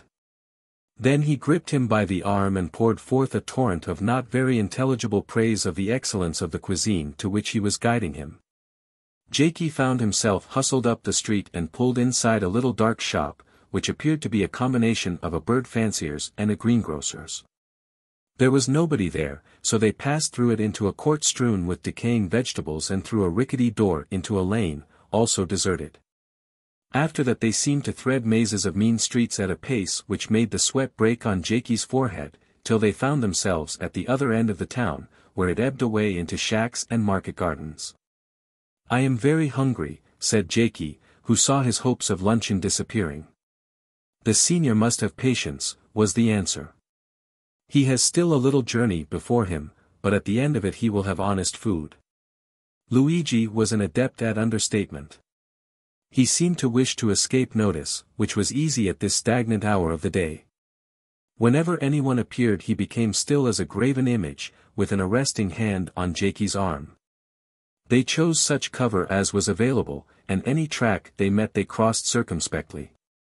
The market gardens gave place to vineyards, which were not easy to thread, and then to wide fields of ripe barley, hot as the Sahara. Jaikie was in good training, but this circus man Luigi, though he looked plump and soft, was also in no way distressed, never slackening pace and never panting. By and by they entered a wood of saplings which gave them a slender shade. At the far end of it was a tall palisade of chestnut stakes, lichened and silvery with age. "Up with you," said Luigi, and gave Jaikie a back which enabled him to grasp the top and swing himself over. To his annoyance the Italian followed him unaided, supple as a monkey. "Rest and smoke," he said. "There is now no reason for hurry except the emptiness of your stomach." They rested for 10 minutes. Behind them was the palisade they had crossed, and in front of them glades of turf, and wildernesses of fern and undergrowth, and groves of tall trees. It was like the New Forest, only on a bigger scale. "It is a noble place," said Luigi, waving his cigarette. "From here it is 7 miles to Zutpha, where is a railway. Tarta in old days was only, so to say, the farmyard behind the castle. From Zutpha the guests of the princes of this house were driven in great coaches with outriders. Now there are few guests, and instead of a coachanate a Ford car. It is the way of the world." When they resumed their journey it was at an easier pace. They bore to their left, and presently came in view of what had once been a formal garden on a grandiose scale. Runnels had been led from the river, and there was a multitude of stone bridges and classic statuary and rococo summer houses. Now the statues were blotched with age, the bridges were crumbling, and the streams were matted beds of rushes. Beyond, rising from a flight of terraces, could be seen the huge northern facade of the castle, as blank as the side it showed to Tarta. It had been altered and faced with a white stone a century ago, but the comparative modernity of this part made its desolation more conspicuous than that of the older Gothic wings. What should have been gay with flowers and sun blinds stood up in the sunlight as grim as a deserted factory, and that, thought Jaikie, is grimmer than any other kind of ruin. Luigi did not take him up the flights of empty terraces. Beyond the formal garden he turned along a weedy path which flanked a little lake. On one side was the cyclopean masonry of the terrace wall, and, where it bent at an angle, cloaked by a vast magnolia, they came suddenly upon a little paved court shaded by a trellis. It was cool, and it was heavily scented, for on one side was a thicket of lemon verbena. A table had been set for luncheon, and at it sat two men, waited on by a footman in knee breeches and a faded old coat of blue and silver. "You are not 5 minutes behind time," said the elder of the two. "Anton," he addressed the servant, "take the other gentleman indoors and see to his refreshment." To Jaikie he held out his hand. "We have met before, Mr. Galt. I have the honor to welcome you to my poor house. Mr. Glynde, I think you already know." "You expected me?" Jaikie asked in some surprise. "I was pretty certain you would come," said Mr. Glynde. Jaikie saw before him that Prince Odalchini whom 2 years ago he had known as one of the tenants of the canonry shooting of Knockraw. The prince's hair was a little grayer, his well-bred face a little thinner, and his eyes a little darker round the rims. But in the last burned the same fire of a gentle fanaticism. He was exquisitely dressed in a suit of white linen with a tailed coat, and shirt and collar of turquoise blue silk, blue and white being the Odalchini liveries. Mr. Randal Glynde had shed the fantastic garments of the previous night, but he had not returned to the modishness of his English clothes. He wore an ill-cut suit of some thin grey stuff that made him look like a commis voyageur in a smallish way of business, and to this part he had arranged his hair and beard to conform. To his outfit a guard's tie gave a touch of startling colour. "We will not talk till we have eaten," said the prince. "Mr. Galt must have picked up an appetite between here and Kremish." Jaikie had one of the most satisfying meals of his career. There was an omelette, a dish of trout, and such peaches as he had never tasted before. He had acquired a fresh thirst during his journey with Luigi, and this was assuaged by a white wine which seemed to be itself scented with lemon verbena, a wine in slim bottles beaded with the dew of the ice cellar.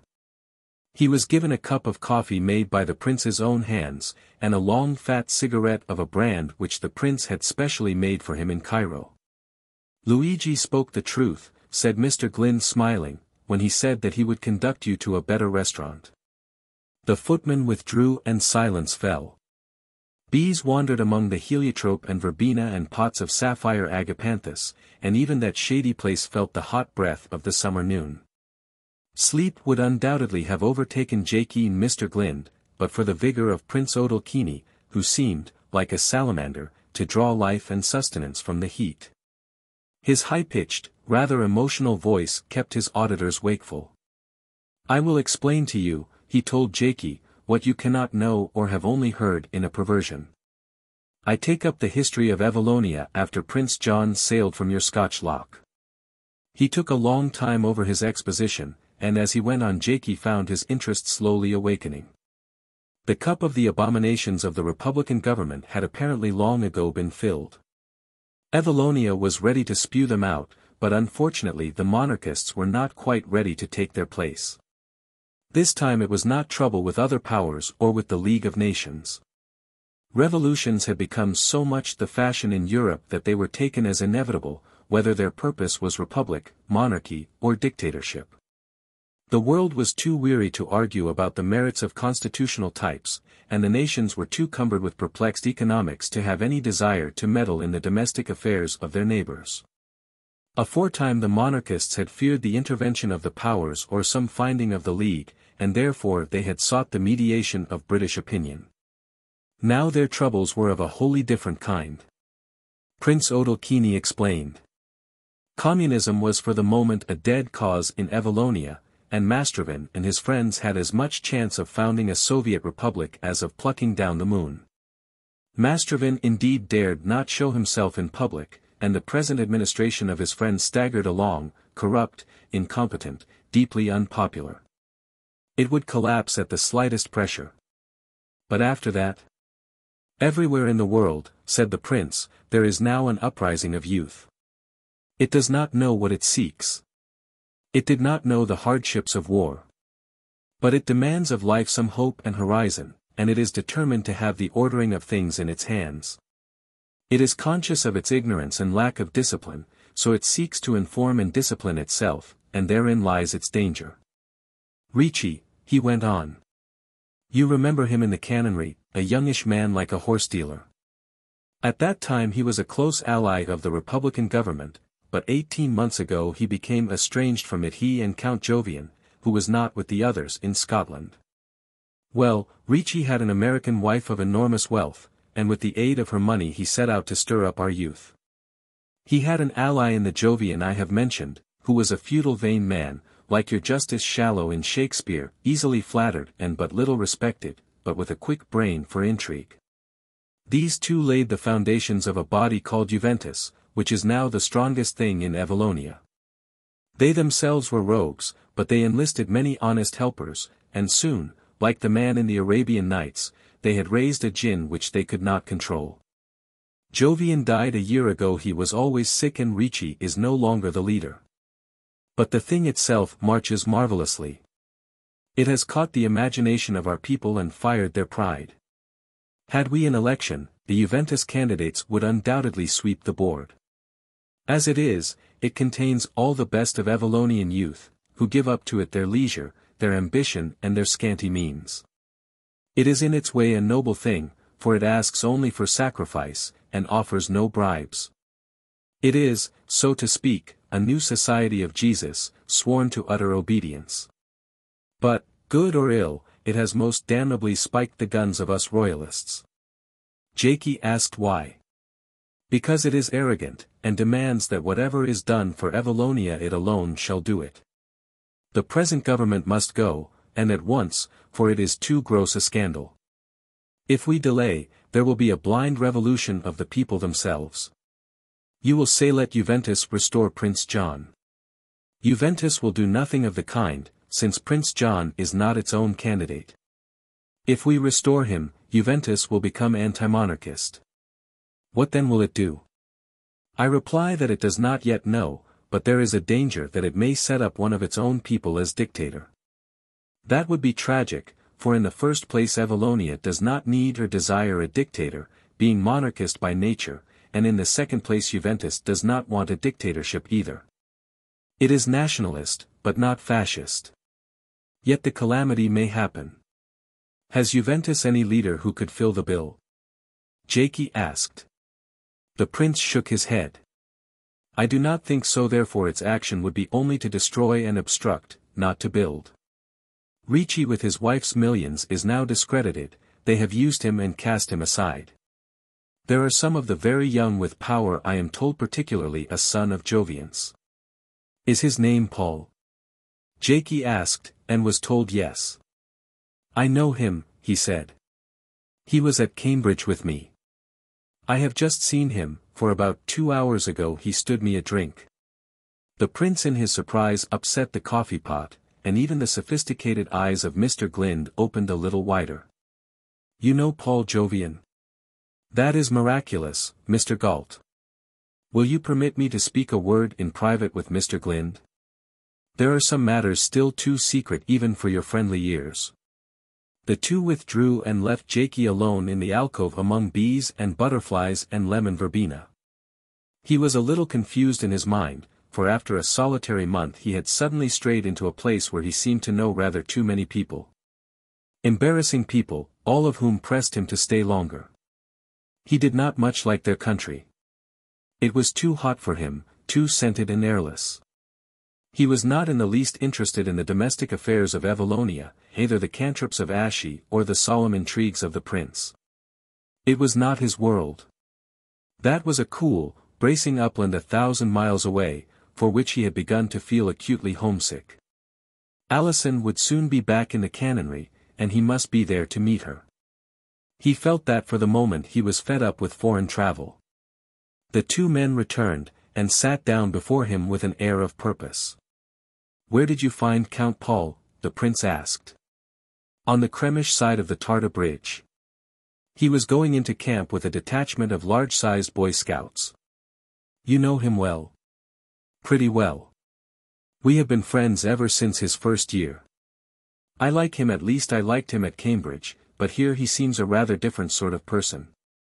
He wanted me to stay on in Evallonia, to stay for 3 weeks. The two exchanged glances.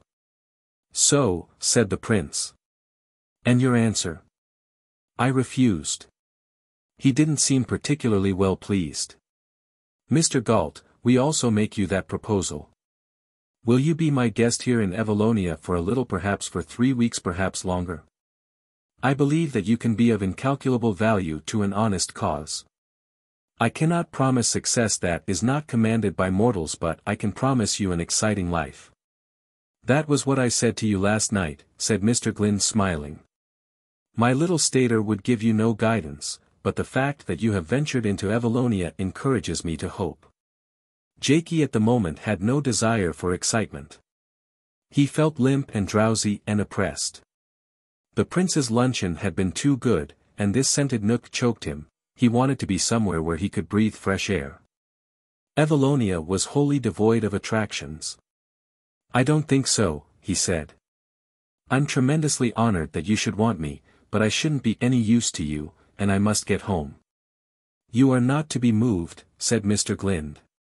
Jaikie shook his head. "I've had enough of the continent of Europe." "I understand," said Mr. Glynde. "I too sometimes feel that satiety, and think I must go home." He turned to the prince. "I doubt if we shall persuade Mr. Galt. I wish Casimir were here." "Where, by the way, is he?" The prince replied with a word which sounded to Jaikie like "Unnutz," a word which woke a momentary interest in his lethargic mind. "What then do you propose to do?" The prince turned to him. "Go back to Kremish tonight, sleep there, and set off home tomorrow. What must be must be. But I do not think it wise for you to start yet a while. Let us go indoors, and I will show you some of the few household gods which poverty has left me." Jaikie spent an hour or two pleasantly in the cool chambers of the great house. The place was shabby but not neglected, and there were treasures there which, judiciously placed on the market, might well have restored the Odalchini fortunes. He looked at long lines of forbidding family portraits. At a little room so full of masterpieces that it was a miniature Sal Carey, at one of the finest collections of armor in the world, and at a wonderful array of sporting trophies, for the Odalchinis had been famous game shots. He was given tea at a little table in the hall, quite in the English fashion. But very soon he became restless. The sun was getting low, and he had a considerable distance to walk before supper. "You had better go first to the Cirque Doré," said Mr. Glynde. "There I will meet you, and show you the way out of the town. You have been in dangerous territory, Mr. Galt, and must be circumspect in leaving it." "No, we cannot go together. I will take a different road and meet you there. Luigi will guide you. You will cross the park by the way you came, and Luigi will be waiting for you outside the pale." "I am sorry," said the prince. He shook hands with so regretful a face, and his old eyes were so solemn that Jaikie had a moment of compunction. When he left the castle the cool of the evening was beginning, and the twilight scents came freshly and pleasantly to his nostrils. This was a better place than he had thought, and he felt more vigorous and enterprising. He had the faintest twinge of regret about his decision. After all, there was nothing to call him home, for there would be no Dickson McCunn there yet a while, and no Dougal, and perhaps no Alison. But there would be the canonry, and he fixed his mind upon its delectable glens as he retraced his path of the morning. One of Jaikie's endowments was an almost perfect instinct for direction, and he struck the high chestnut pale pretty much at the spot where he had first crossed it. Getting over without Luigi's help was a difficult business, and, Jaikie's energy being wholly employed in the task, he did not trouble to prospect the land. He tumbled over the top and dropped into what seemed to be a crowd of people. Strong hands gripped him. A cloth was skillfully wound round his face, blinding his eyes and blanketing his voice. Another wrapped his arms to his side, and a third bound his legs. He struggled, but his sense of the physical superiority of his assailants was so great that he soon gave it up. He was like a thin rabbit in the clutch of an enormous gamekeeper. Yet the hands were not unkindly, and his bandages, though effective, were not painful. He was carried swiftly along for a few minutes and then placed in some kind of car. Somebody sat down beside him.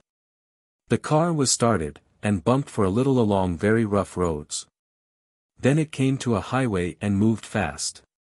Jaikie had by this time collected his thoughts, and they were wrathful.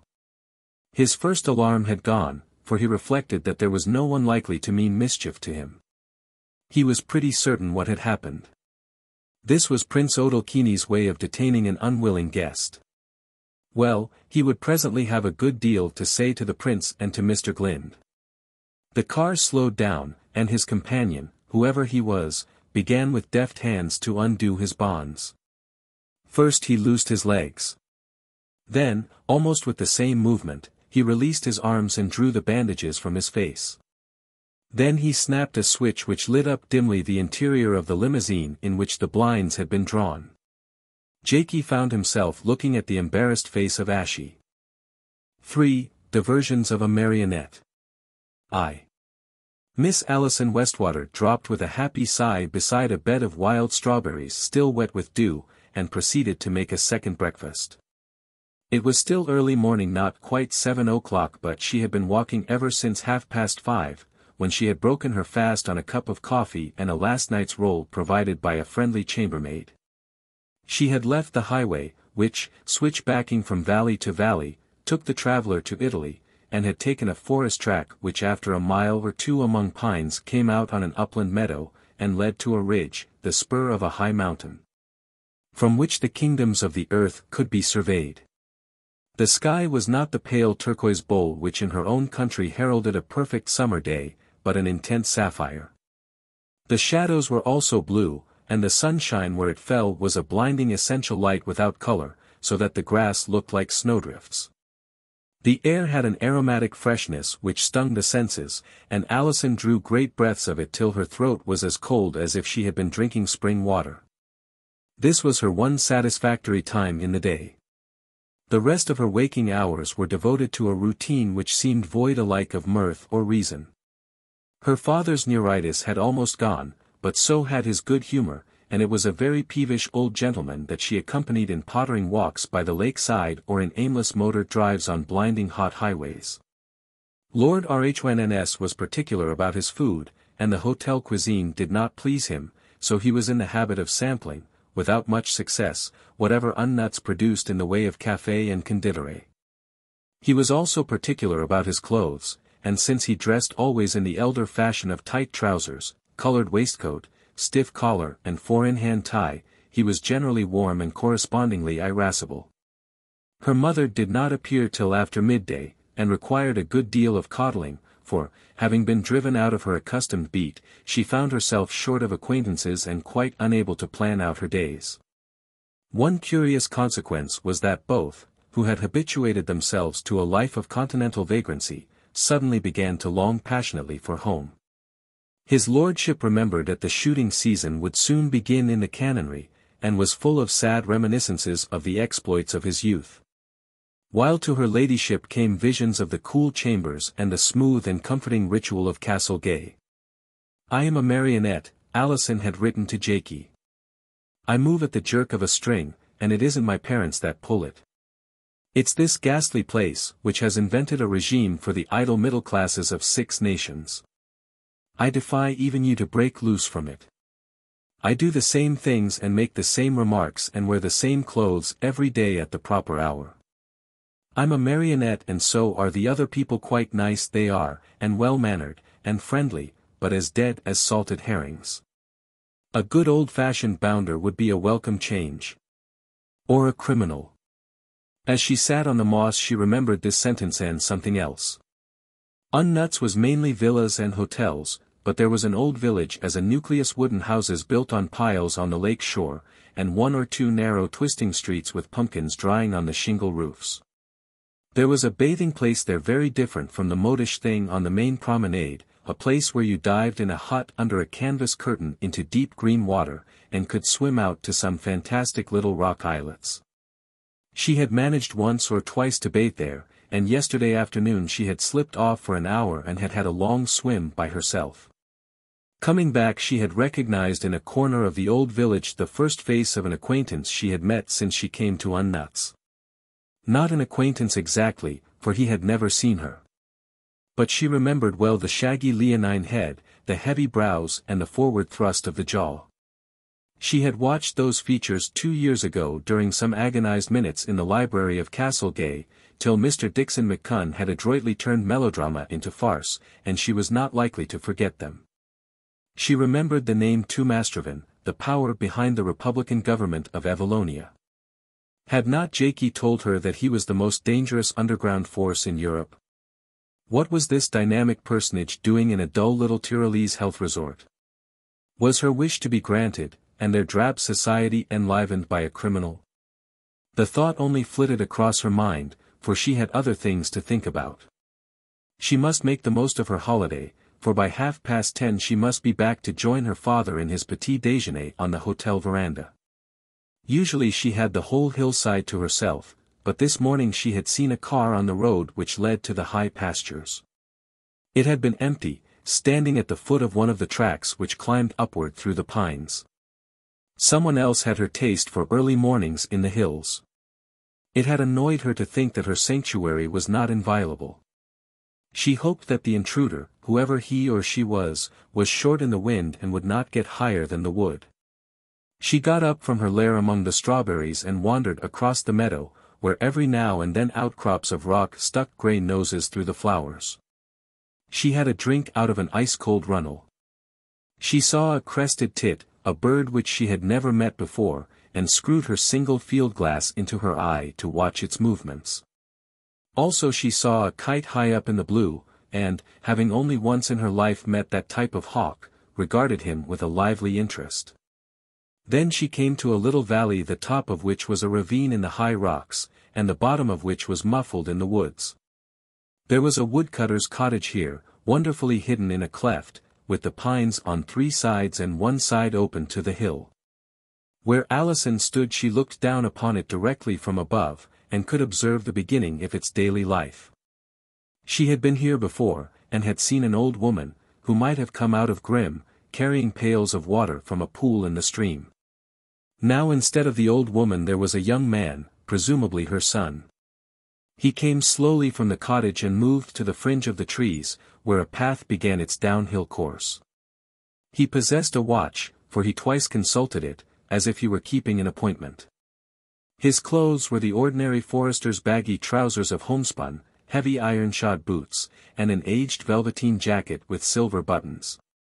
He carried himself well, Alison thought, better than most woodmen, who were apt to be round-shouldered and slouching.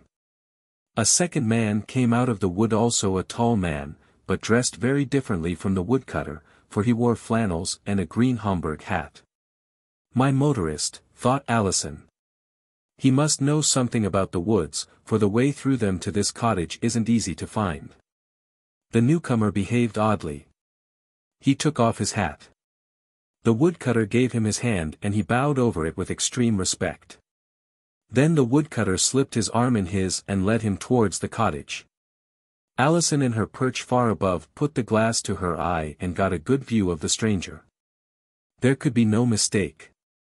2 years ago she had sat opposite him at dinner at Castlegay and at breakfast at Knockraw.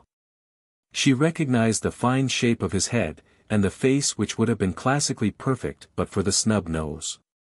One did not easily forget Count Casimir Muresco. But who was the other? Noblemen with 9 centuries of pedigree behind them do not usually bow over the hands of foresters and uncover their heads. She could not see his face, for it was turned away from her, but before the two entered the cottage she had no doubt about his identity. She was being given the back view of the lawful monarch of Evallonia. From that moment Alison's boredom vanished like dew in the sun. She realized that she had stumbled upon the fringe of great affairs. What was it that Prince John had said to her at the dinner at Morris's? That Unnutz was not a very good place for a holiday that summer, that it might be unpleasant, but that, being English, she would always be free to get away. That could only mean that something momentous was going to happen at Unnutz. What was Prince John doing disguised as a woodcutter in this remote and secret hut?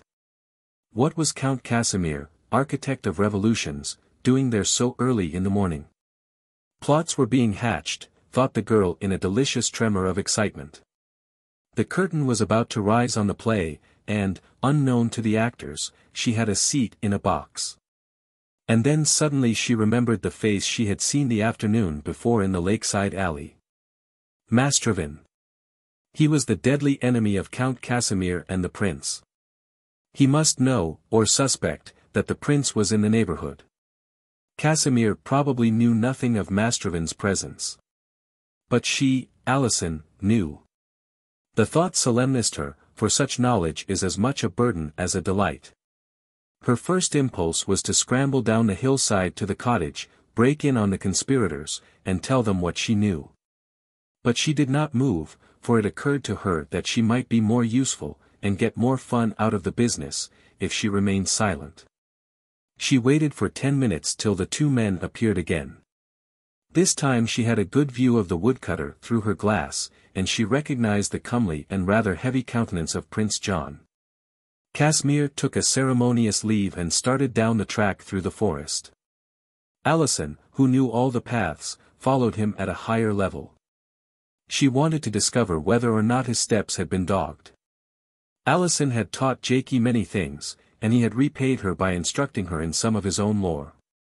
He had made her almost as artful and silent a tracker as himself, and under his tuition she had brought to a high pitch her own fine natural sense of direction. Like a swift shadow she flitted through the pines, now on bare needle-strewn ground, now among tangles of rock and whortleberry. The route she took was almost parallel to Casimir's, but now and then she had to make a circuit to avoid some rocky dingle, and there were times when she had to cast back or cast ahead to trace him. It was rough going in parts, and since Casimir showed a remarkable turn of speed she had sometimes to slither down steeps and sometimes to run. By and by came glimpses of the valley below, and at last through a thinning of the pines she saw the last twisting of the hill path before it debouched on the highway. Presently she saw the waiting car, and the tracker, being a little ahead of the tract, sank down among the whortleberries to await events. Casimir appeared, going warily, with an eye on the white strip of high road. It was still empty, for the Fernthal does not rise early. He reached the car, and examined it carefully, as if he feared that someone might have tampered with it in his absence. Satisfied, he took the driver's seat, backed onto the high road, and set out in the direction of Italy.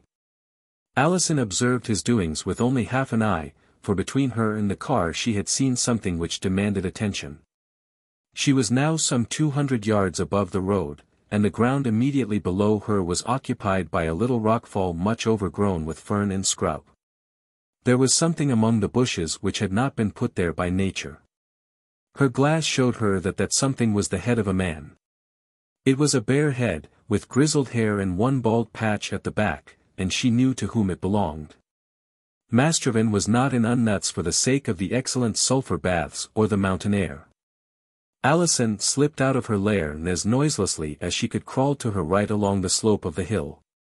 She struck the path by which Casimir had descended, a path which was, so to speak, the Grand Trunk road from the hills, and which a little higher forked in several directions.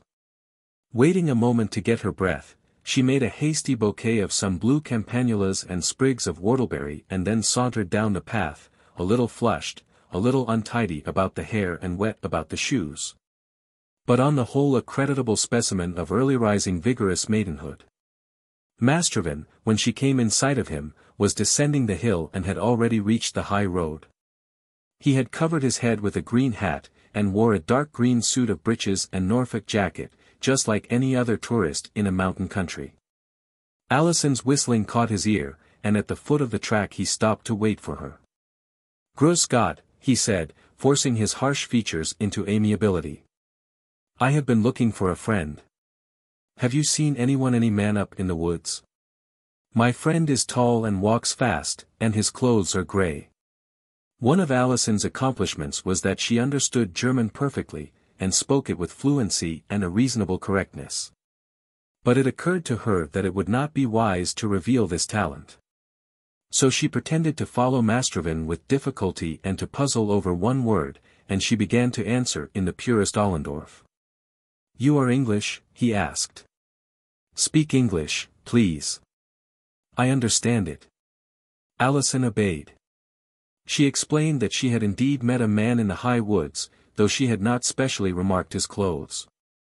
She had passed him, and thought that he must have returned soon after, for she had not seen him on her way down. She described minutely the place of meeting on the right-hand road at the main fork, near the brow of the hill, and not far from the rock called the Wolf Crag, which looked down on Unnutz precisely the opposite direction from the woodcutter's hut. Mastrovan thanked her with a flourish of his hat. "I must now to breakfast," he said. "There is a Gasthaus by the roadside where I will await my friend, if he is not already there." 2. Usually the 2 miles to Unnutz were the one black spot in the morning's walk, for they were flat and dusty and meant a return to the house of bondage. But today Alison was scarcely conscious of them, for she was thinking hard, with a flutter at her heart which was half painful and half pleasant. Prince John was here in retreat for some purpose, and Count Casimir was in touch with him. That must mean that things were coming to a head in Evallonia.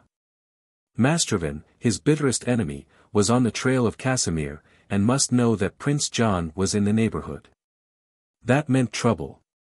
Her false witness that morning might send Mastrovan on a wild goose chase to the wrong part of the forest, but it was very certain that he must presently discover the prince's hermitage.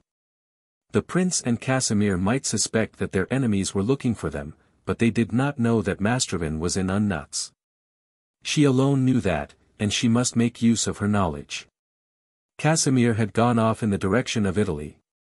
Therefore she must warn the prince, and that must be done secretly when she could be certain that she was not followed. She had begun to plan a midnight journey, for happily she had a room giving on a balcony, from which it would be easy to reach the ground. To her surprise she found that she looked forward with no relish to the prospect. If she had had company it would have been immense fun, but, being alone, she felt only the weight of a heavy duty. She longed passionately for Jaikie. Entering the hotel by a side door, she changed into something more like the regulation toilet of Unnutz, and sought her father on the veranda. For once Lord Rhynns was in a good humor. "A little late, my dear," he complained mildly. "Yes, I have had a better night. I am beginning to hope that I have got even with my accursed affliction." Then, regarding his daughter with complacent eyes, he became complimentary. "You are really a very pretty girl, Alison, though your clothes are not such as gentlewomen wore in my young days."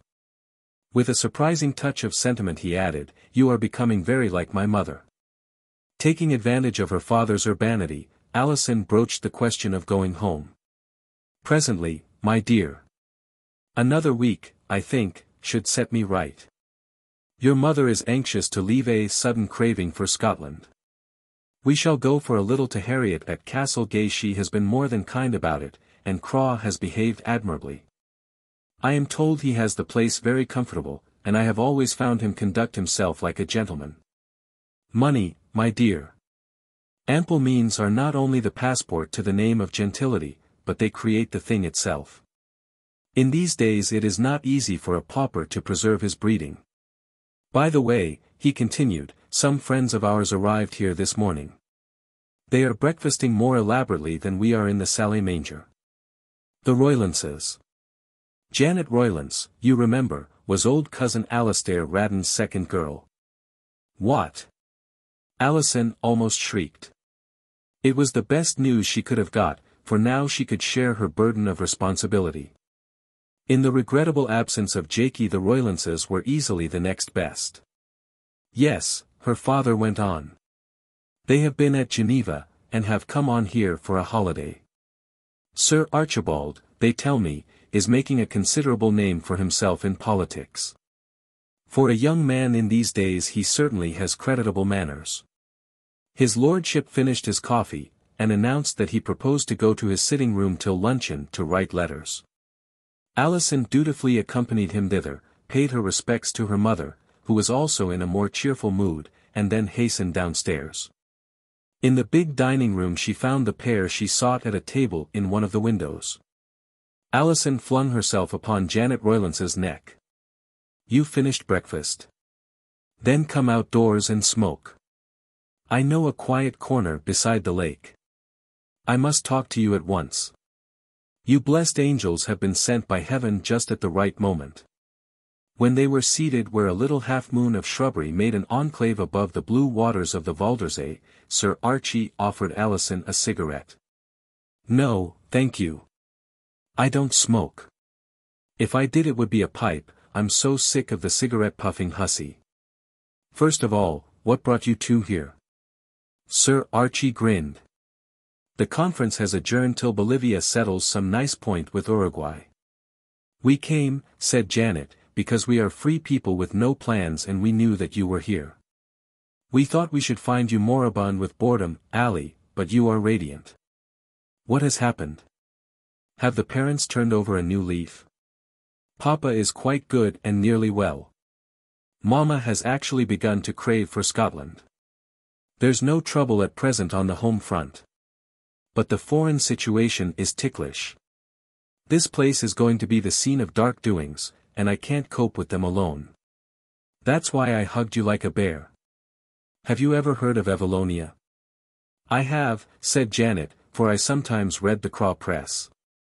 "We've expected a revolution there," said Sir Archie, "any time these last 2 years. But something seems to have gone wrong with the timing." "Well, that has been seen to. The blow-up must be nearly ready, and it's going to start in this very place. Listen to me very carefully. The story begins 2 years ago in Castle Gay." Briefly but vigorously Alison told the tale of the raid on the canonry and the discomfiture by Jaikie and Dickson McCunn of Mastervin and his gang. "Jaikie," said Sir Archie. "That's the little chap we saw with you at Morris's. I was in a scrap alongside him years ago. Janet knows the story. Good stamp of lad." She sketched the personalities of the 3 royalists and the 6 republicans, and she touched lightly upon Prince John. She described the face seen the afternoon before in the old village, and her sight that morning of the prince and Casimir at the woodcutter's hut. The drama culminated in Mastervin squatted like a partridge in the scrub above Casimir's car. Mastervin. Sir Archie brooded. He was at Geneva as an Evallonian delegate. Wonderful face of its kind, but it would make any English jury bring him in guilty of any crime without leaving the box. He was very civil to me. I thought him a miscreant but a sportsman, though I wouldn't like to meet him alone on a dark night.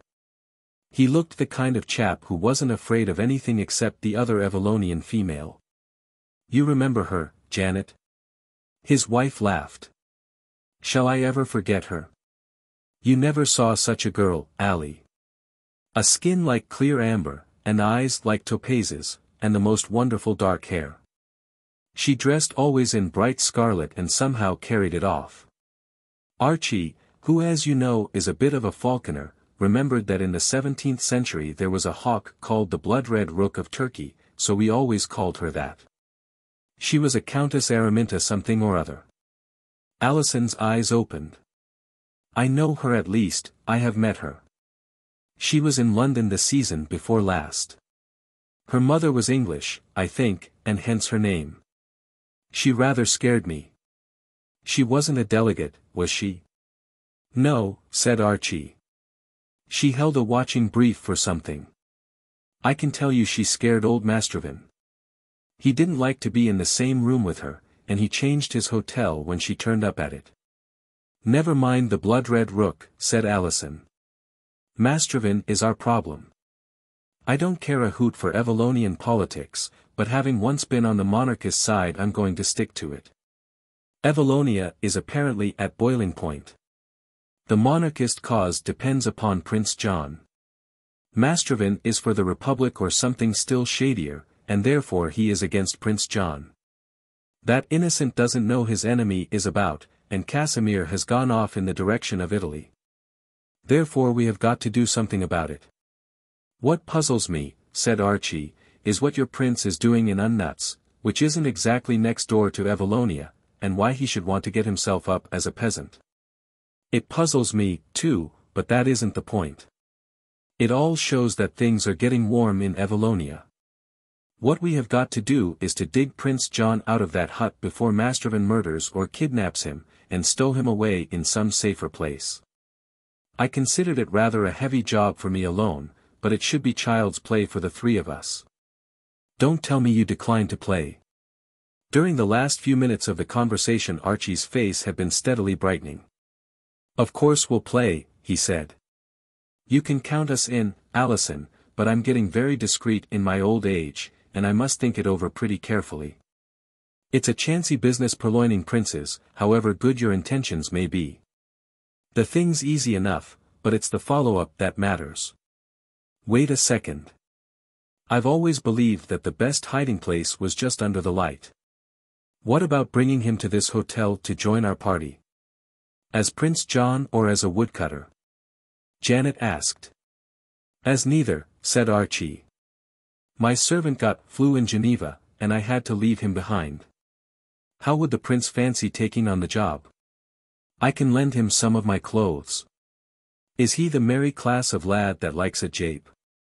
The luncheon gong boomed. We can talk about that later, said Alison. Meanwhile, it's agreed that we three slip out of this place after dark. We'll take your car part of the way, and there's a moon, and I can guide you the rest. We daren't delay, for I'm positive that this very night Mastrovan will get busy. Sir Archie arose with mirth in his eye, patted his hair and squared his shoulders. A boy approached and handed him a telegram. It's from Bobby Dispenser, he announced. The conference has resumed and he wants me back at once. Well, he can whistle for me. He tore the flimsy into small pieces. Take notice, you two, he said, that most unfortunately I have not received Bobby's wire. 3. On the following morning 3 people sat down to a late breakfast in a private sitting room of the Hotel Kaiser in Augusta. All 3 were a little heavy about the eyes, as if their night's rest had been broken, but in the air of each was a certain subdued excitement and satisfaction. My new fellow is settling down nicely, said Sir Archie, helping himself to his 3rd cup of coffee. Answers smartly to the name of McTavish.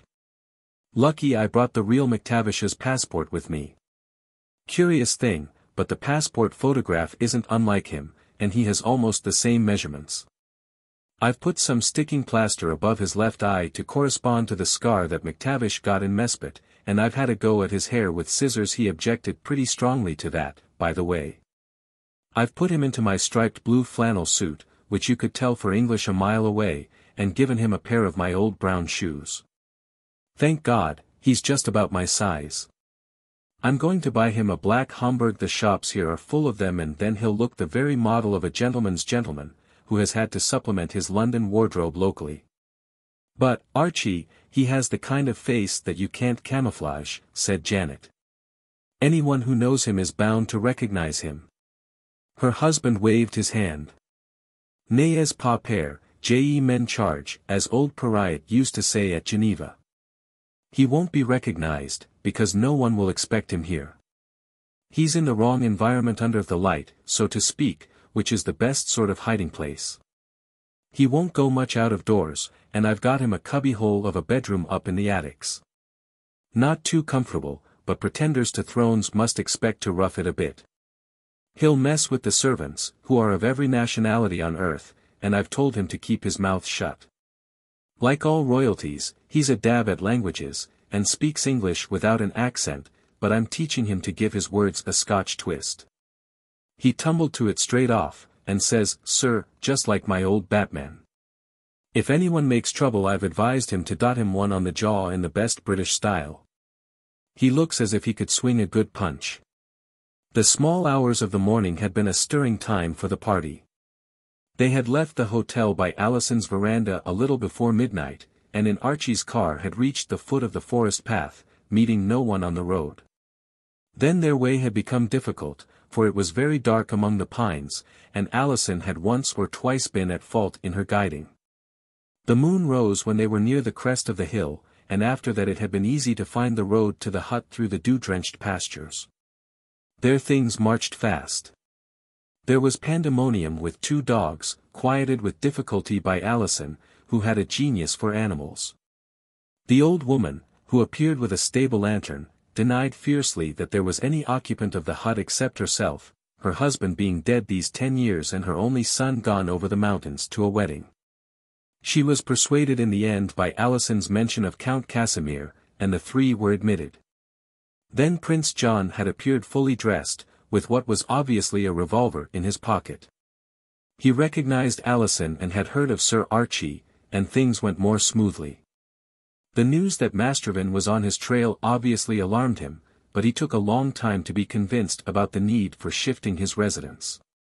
Clearly he was a docile instrument in the hands of the monarchists, and hesitated to disobey their orders for fear of spoiling their plan. Things, it appeared, were all in train for a revolution in Evallonia. At any moment he might be required to act, and Unnutz had been selected as the council chamber of the conspirators. On this point it took the united forces of the party to persuade him, but in the end he saw reason. Alison clinched the matter. If Mastervan and his friends get you, it's all up. If you come with us it may put a little grit in the wheels, but it won't smash the machine. Remember, sir, that these men are desperate, and won't stick at trifles. They were desperate 2 years ago at Castle Gay, but now it is pretty well your life or theirs, and it had better be theirs. When he allowed himself to be convinced his spirits rose. He was a young man of humor, and approved of Sir Archie's proposal that he should go to their hotel. He liked the idea of taking the place of the absent McTavish, and thought that he could fill the part. There only remained to give instructions to the old woman. If anyone came inquiring, she was not to deny the existence of her late guest, though she was to profess ignorance of who or what he was. Her story was to be that he had left the preceding afternoon with his belongings on his back. She did not know where he had gone, but believed that it was over the mountains to the Vostell, since he had taken the path for the Vosjok. The journey back had been simple, though Alison had thought it wise to make a considerable detour. It had been slightly complicated by the good manners of the prince, since he persisted in offering assistance to Janet and Alison, who needed it as little as a chamois. They had reached the hotel just before daybreak, and had entered, they believed, without being observed. That morning Sir Archie had explained to the manager about the delayed arrival of his servant, and the name of Angus McTavish had been duly entered in the hotel books with the Roylance's party. And now, said Archie, he's busy attending to my dress clothes. What says the scriptures? Kings shall be thy ministers and queens thy nursing mothers. We're getting up in the world, Janet. I'm going to raise a chauffeur's cap for him, and I want him to take your parents, Alison, out in the car this afternoon to accustom the neighborhood to the sight of a new menial. As for me, I propose to pay another visit to the hut. There's bound to have been developments up that way, and we ought to keep in touch with them. I'll be an innocent tourist out for a walk to observe birds. What worries me, said Janet, is how we are going to keep the monarchists quiet. We may have Count Casimir here any moment, and that will give the show away. No, it won't. I mean, he won't. I left a letter for him which will give him plenty to think about. Janet set down her coffee cup. What did you say in the letter? She demanded severely. McTavish wrote it. I only dictated the terms. He quite saw the sense of it. It was by way of being a piteous cry for help. It said he had been pinched by Mastervan and his gang, and appealed to his friends to fly to his rescue. Quite affecting it was. You see the scheme. We've got to keep McTavish cool and quiet on the ice till things develop. If Casimir and his lot are looking for him in Mastervan's hands they won't trouble us. If Mastervan is being hunted by Casimir he won't be able to hunt McTavish. What you might call a cancelling out of snags. His wife frowned. I wonder if you've not been a little too clever. Not a bit of it, was the cheerful answer. Ordinary horse sense. As old Proprietor said, n'ayez pas peur. Archie, said Janet, if you quote that stuff again I shall fling the coffee pot at you. 4. Sir Archie did not return till 9 o'clock that evening, for he had walked every step of the road and had several times lost his way. He refreshed himself in the sitting room with sandwiches and beer, while Janet and Alison had their after-dinner coffee. How did McTavish behave? He asked Alison. Admirably. He drives beautifully and both Papa and Mama thought he was Scotch. The only mistake was that he treated us like grandees, and held the door open with his cap in his hand. How about you? You look as if you had been seeing life. I've had a trying time, said Sir Archie, passing a hand through his hair. There has been a bit of a row up at the hut. No actual violence, but a good deal of unpleasantness. Have you been fighting? Janet asked, observing a long scratch on her husband's sunburnt forehead. Oh, that scratch is nothing, only the flick of a branch. But I've been through considerable physical tribulation. Wait till I get my pipe lit and you'll have the whole story. I reached the hut between 4 and 5 o'clock in what John Bunyan calls a pelting heat. Ye gods, but it was stuffy in the pine woods, and blistering hot on the open hillside. I made pretty good time, and arrived rather out of condition, for my right leg, my game leg wasn't quite functioning as it should. Well, there was the old woman, and in none too good a temper. Poor soul, she had been considerably chivied since we last saw her. It seemed that we were just in time this morning, for Mastrovan and his merry men turned up about an hour after we left. It was a mercy we didn't blunder into them in the wood, and a mercy that we had the sense to hide the car a goodish distance from where the track starts. Mastrovan must have spent yesterday in sleuthing, for he had the ground taped, and knew that McTavish had been in the hut at supper. He had 3 fellows with him, and they gave the old lady a stiff time. They didn't believe her yarn about McTavish having started out for the Vostell.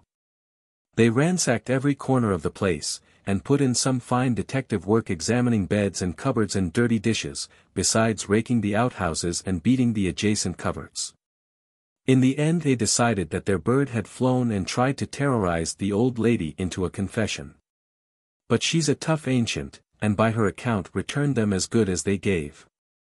She wanted to know what concern her great-nephew Franz was of theirs, poor Franz that had lost his health working in Innsbruck and had come up into the hills to recruit. All their bullying couldn't shake her about great-nephew Franz, and in the end they took themselves off, leaving her with a very healthy dislike of the whole push. Then, very early this morning, Count Casimir turned up and got his letter. It put him in a great taking. She said he grew as white as a napkin, and he started to cross-examine her about the hour and the manner of the pinching of McTavish. That was where I had fallen down, for I had forgotten to tell her what was in the letter. So she gave a very confused tale, for she described him as going off with us, mentioning the women in the party, and she also described Mastrovan's coming, and from what she said I gathered that he got the 2 visits mixed up. What specially worried him was that Mastrovan should have had women with him, and he was very keen to know what they were like. I don't know how the old dame described you 2. I should have liked to hear her, but anyway, it didn't do much to satisfy the Count.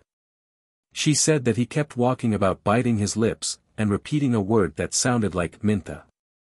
After that he was in a hurry to be off, but before leaving he gave her an address I've written it down with which she was to communicate if she got any news. I was just straightening out the story for her. I thought it right to get her mind clear and explaining that we had got McTavish safe and sound. But that it was imperative in his own interests that Count Casimir should believe there had been dirty work, when what do you think happened? Mastrovan turned up, accompanied by a fellow who looked like a Jew barber out of a job. He didn't recognize me and looked at me very old-fashioned. I was sitting in a low chair, and got up politely to greet him, when I had an infernal piece of bad luck. I sprang every blessed muscle in my darned leg. You see, it hadn't been accustomed to so much exercise for a long time, and the muscles were all flabby. Gad, I never knew such pain. It was the worst go of cramp I ever heard of. My toes stuck out like agonizing claws. My calf was a solid lump of torment. The riding muscle above the knee was stiff as a poker and as hard as iron. I must have gone white with pain, and I was all in a cold sweat, and I'm dashed if I could do anything except wallow in the chair and howl. Well, Mastervan wasn't having any of that. He gave me some rough tonguing in German, and demanded of the old woman what kind of mountebank I was. But she had taken her cue pretty quick in the uptake she is, or else she thought I was having a paralytic stroke. I was all dithered with the pain and couldn't notice much, but I saw that she had got off my shoes and stockings and had fetched hot water to bathe my feet. Then the barber fellow took a hand, for he saw I wasn't playing a game. I dare say he was some kind of medico and he knew his business. He started out to massage me, beginning with the lower thigh, and I recognized the professional touch. In a few minutes he had me easier, and you know the way the thing goes. Suddenly all the corded muscles dropped back into their proper places, and I was out of pain, but limp as chewing gum. Then Mastervan began to ask me questions, first in German, and then in rather better English than my own.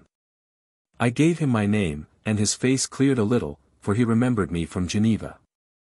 He was quite polite, but I preferred his rough tonguing to his civility.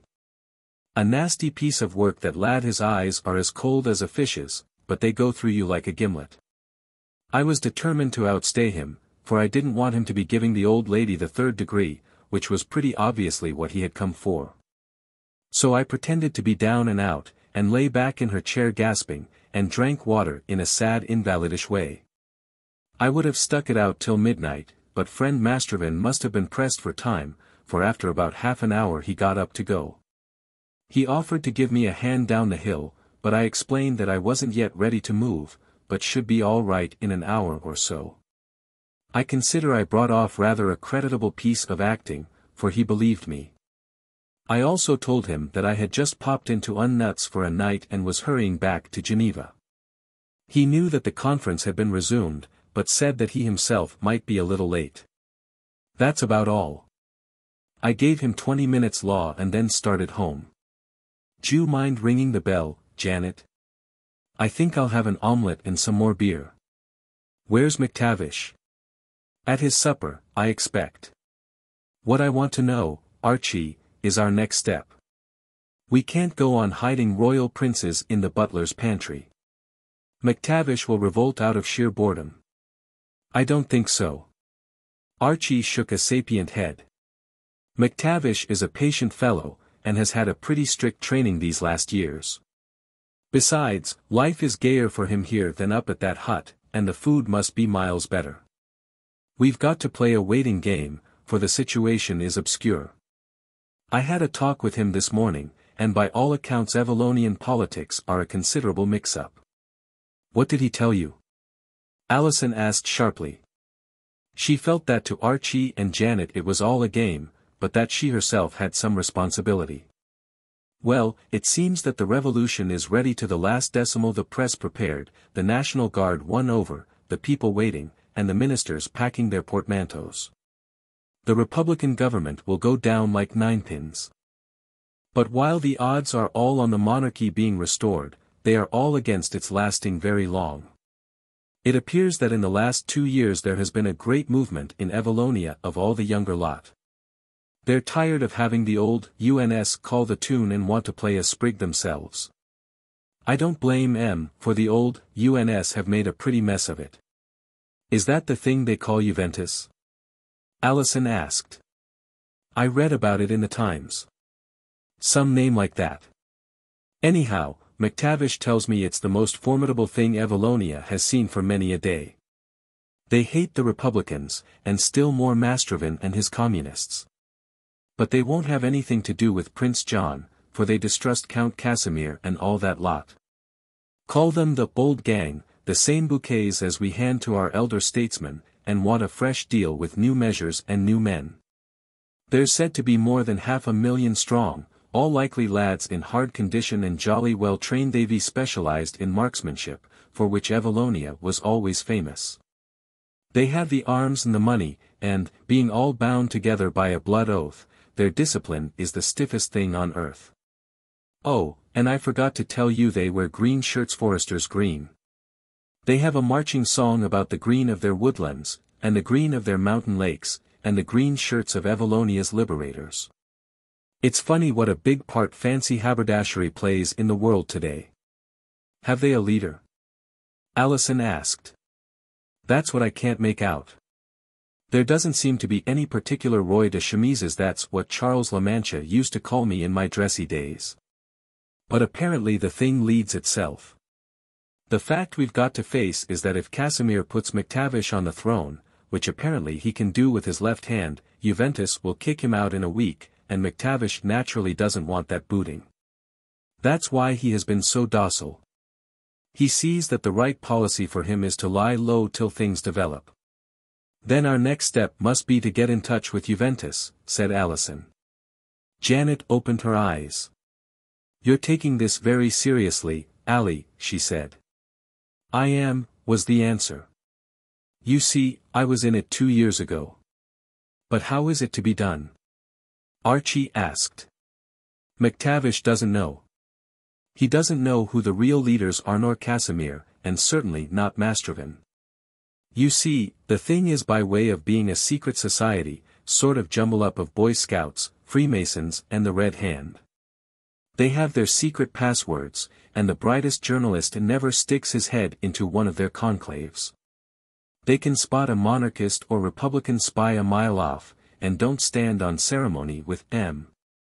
They have a badge like Hitler's swastika and open eye, but, apart from their songs and their green shirts, that's their only public symbol. My advice, said Janet, is that we keep out of it, and restore the prince to the sorrowing Count Casimir as soon as we can get in touch with him. You go back to Scotland with your family, Ali, and Archie and I will pop down into Italy. There was a knock at the door and a waiter brought in the evening post. One letter was for Alison, which she tore open eagerly as soon as she saw the handwriting. She read it 3 times and then raised a flushed face. It's from Jaikie, she said, and there was that in her voice which made Archie and Janet look up from their own correspondence. Jaikie, you know my friend Mr. Galt that I told you about. He is somewhere in Evallonia. My aunt! Exclaimed Archie. Then there will be trouble for somebody. There's trouble for him. He seems to have got into deep waters. Listen to what he says. She read the following. I am in a queer business which I am bound to see through. But I can't do it without your help. Can you manage to get away from your parents for a few days, and come to Tarda, just inside the Evallonian frontier? You take the train to a place called Zutpha, where you will be met. If you can come, wire Odalchini, Tarda, the time of your arrival. I wouldn't bother you if the thing wasn't rather important, and, besides, I think you would like to be in it. Short and to the point, commented the girl. Jaikie never wastes words. He has a genius for understatement, so if he says it is rather important it must be tremendously important. Wait a minute. Odalchini. Prince Odalchini was one of the 3 at Knockra 2 years ago. Jaikie has got mixed up with the monarchists. Archie was hunting through his notebook. What did you say was the name of the place? Tarda. That's the address Casimir gave the old woman to write to if she had any news. Schloss Thingamabob. The second word has about 8 consonants and no vowels. Tarda, by Zutpha. Your friend Jaikie has certainly got among the monarchists. Hold on. Alison cried. What's this? She passed round the letter for inspection. It was a sheet of very common notepaper with no address on it, but in the top left-hand corner there was stamped in green a neat little open eye with some hieroglyphic initials under it. Do you see what that means? In her excitement her voice sank to a whisper. Jaikie is in touch with the Juventus people. This letter was sent with their consent or the consent of one of them, and franked by him. Well, Ali? Janet asked. Of course I'm going. I must go. But I can't go alone, for Papa wouldn't allow it. He and Mama have decided to return to Scotland this week to Aunt Harriet at Castle Gay. You and Archie must go to Tarda and take me with you. Isn't that a large order? What about McTavish? We must take him with us, for then we'll have all the cards in our hands. It's going to be terribly exciting, but I can promise you that Jaikie won't fail us. You won't fail me either. Janet turned smilingly to her husband. What about it, Archie? I'm on, was the answer. I've been in a mix-up with Master Jaikie before. Bobby Dispenser can whistle for me. The difficulty will be McTavish, who's a compromising piece of goods, but we'll manage somehow. Lord, this is like old times, and I feel about 10 years younger. It little profits that an idle king, matched with an aged wife. Don't beat me, Janet. We're both aging. I always thought that the Almighty didn't get old Christoph to mend my leg for nothing. 4. Difficulties of a revolutionary. When Jaikie saw who his captor was, his wrath ebbed. Had it been Prince Odalchini it would have been an outrage, but since it was Ashie, it was only an undergraduate rag which could easily be repaid in kind. But his demeanor was severe. What's the meaning of these monkey tricks, he demanded. The meaning is, Ashie had ceased to smile, that you have deceived me. What about your business with your circus friend? I had you followed. I was bound to take every precaution, and instead of feeding in a pothouse you run in circles like a hunted hare and end up at the Schloss.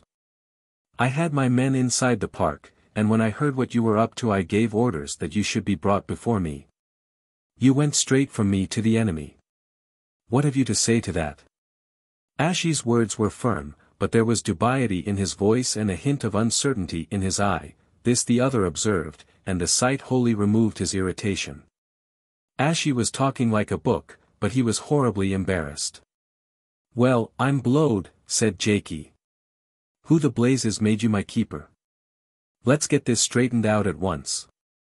First, what I said was strictly true. I was going to lunch with my friend from the circus. If your £3 had been worth their keep they would have seen me meet him, a fellow with the name of the circus blazoned on his cap. The choice of a luncheon place was his own and I had nothing to do with it. As a matter of fact, I happen to know the man he took me to, Prince Odalchini. I met him 2 years ago in Scotland. Have you got that into your fat head? Will you please give me the gist of your conversation with Prince Odalchini? Why on earth should I? What has it got to do with you? But I'll tell you one thing. He was very hospitable and wanted me to stay a bit with him, same as you. I said no, that I wanted to go home, and I was on my way back when I fell in with your push and got my head in a bag. What do you mean by it? I'm sorry to tell you that you have taken a liberty, and I don't allow liberties. Prince Odalchini is the enemy, and we are in a state of war. Get off it. He's not my enemy, and I don't know anything about your local scraps. I told you I would have nothing to do with them, and I told the prince the same. So you talked of Evalonian affairs, said Ashie. Certainly. What else was there to talk about? Not that he told me much, except that there was likely to be trouble and that he wanted me to stay on and see the fun. I told him I wasn't interested in his tin-pot politics, and I tell you the same. This had the effect which Jaikie intended, and made Ashie angry. I do not permit such language, he said haughtily. I do not tolerate insults to my country. Understand that you are not in your sleek England, but in a place where gentlemen defend their honor in the old way. Oh, don't be a melodramatic ass. I thought we had civilized you at Cambridge and given you a sense of humor, but you've relapsed into the noble savage. I've been in Evallonia less than 1 day and I know nothing about it.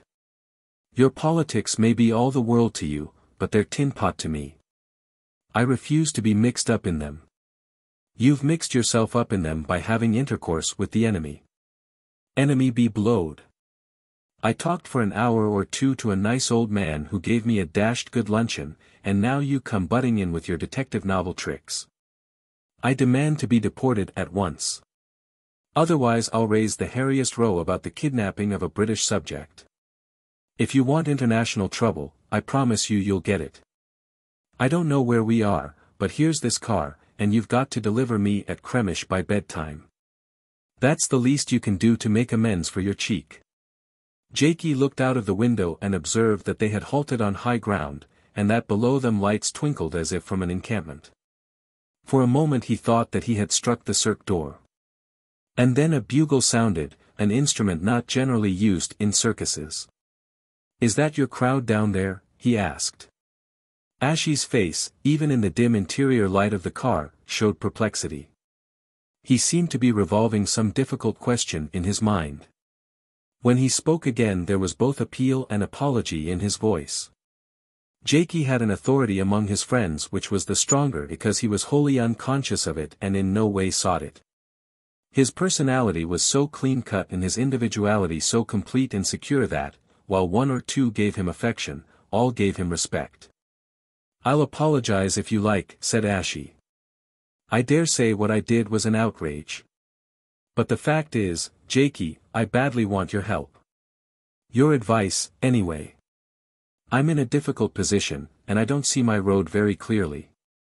You see, I'm an Evallonian, and this is Evallonian business, but I've got a little outside the atmosphere of my own country. That's to the good, perhaps, for this thing is on the biggest scale and wants looking at all round it. That's why I need your help. Give me one night, and I swear, if you still want me to, I'll deliver you at Cremish tomorrow morning and trouble you no more." Jaikie was the most placable of mortals, he had a strong liking for Ashie, and he was a little moved by the anxious sincerity of his voice. He had half expected this proposal. "All right," he said, "I'll give you one night. Have your fellows pinched my kit?" Ashie pointed to a knapsack on the floor of the car, which he promptly shouldered. "Let's get out of this," he said. He spoke a word to the driver, who skipped round and opened the door, standing stiffly at the salute. Then he led the way down the little slope into the meadow of the twinkling lights. Presently he had to give a password, and 3 times had to halt for that purpose before they reached his tent. The gathering was far larger than that which Jaikie had seen at the Tarta Bridge, and he noticed a considerable number of picketed horses. "What are these chaps after?" he asked. "We are riding the marches," was the answer. "What at Cambridge they call beating the bounds.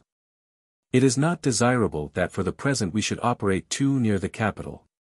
There were 2 tents side by side and separated by a considerable space from the rest, as if to ensure the commander's privacy. A sentry stood on guard whom Ashie dismissed with an order. He led Jaikie into the bigger of the tents. It was furnished with a camp mattress, 2 folding chairs, and a folding table littered with maps. "You will sleep next door. You may have a companion for the night, but of that I speak later. Meantime, let us dine. I can only offer you soldier's fare." The fare proved excellent. A mushroom omelette was brought in by one of the green shirts, and cups of strong coffee. There was a dish of assorted cold meats, and a pleasantly mild cheese. They drank white wine, and Ashie insisted on Jaikie tasting the native liqueur. "It is made from the lees of wine," he told him. "Like the French mark, but not so vehement." When the meal was cleared away Jaikie lit his pipe and Ashie a thin black cigar. "Now for my story," the latter said. "There is one fact beyond question. The rotten Republican government is doomed, and hangs now by a single hair which a breath of wind can destroy. But when the hair has gone, what then?" He told much the same tale that Jaikie had heard that day from Prince Odalchini, but with a far greater wealth of detail. Especially he expounded the origin and nature of Juventus, with which he had been connected from the start. "Most of this is common knowledge," he said, "but not all yet. We are not a secret society, but we have our arcana imperii." He described its beginnings.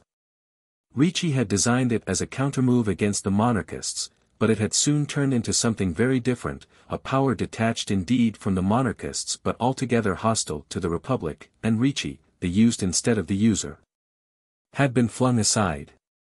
It was no less than a resurgence of the spirit of the Evallonian nation, he said solemnly.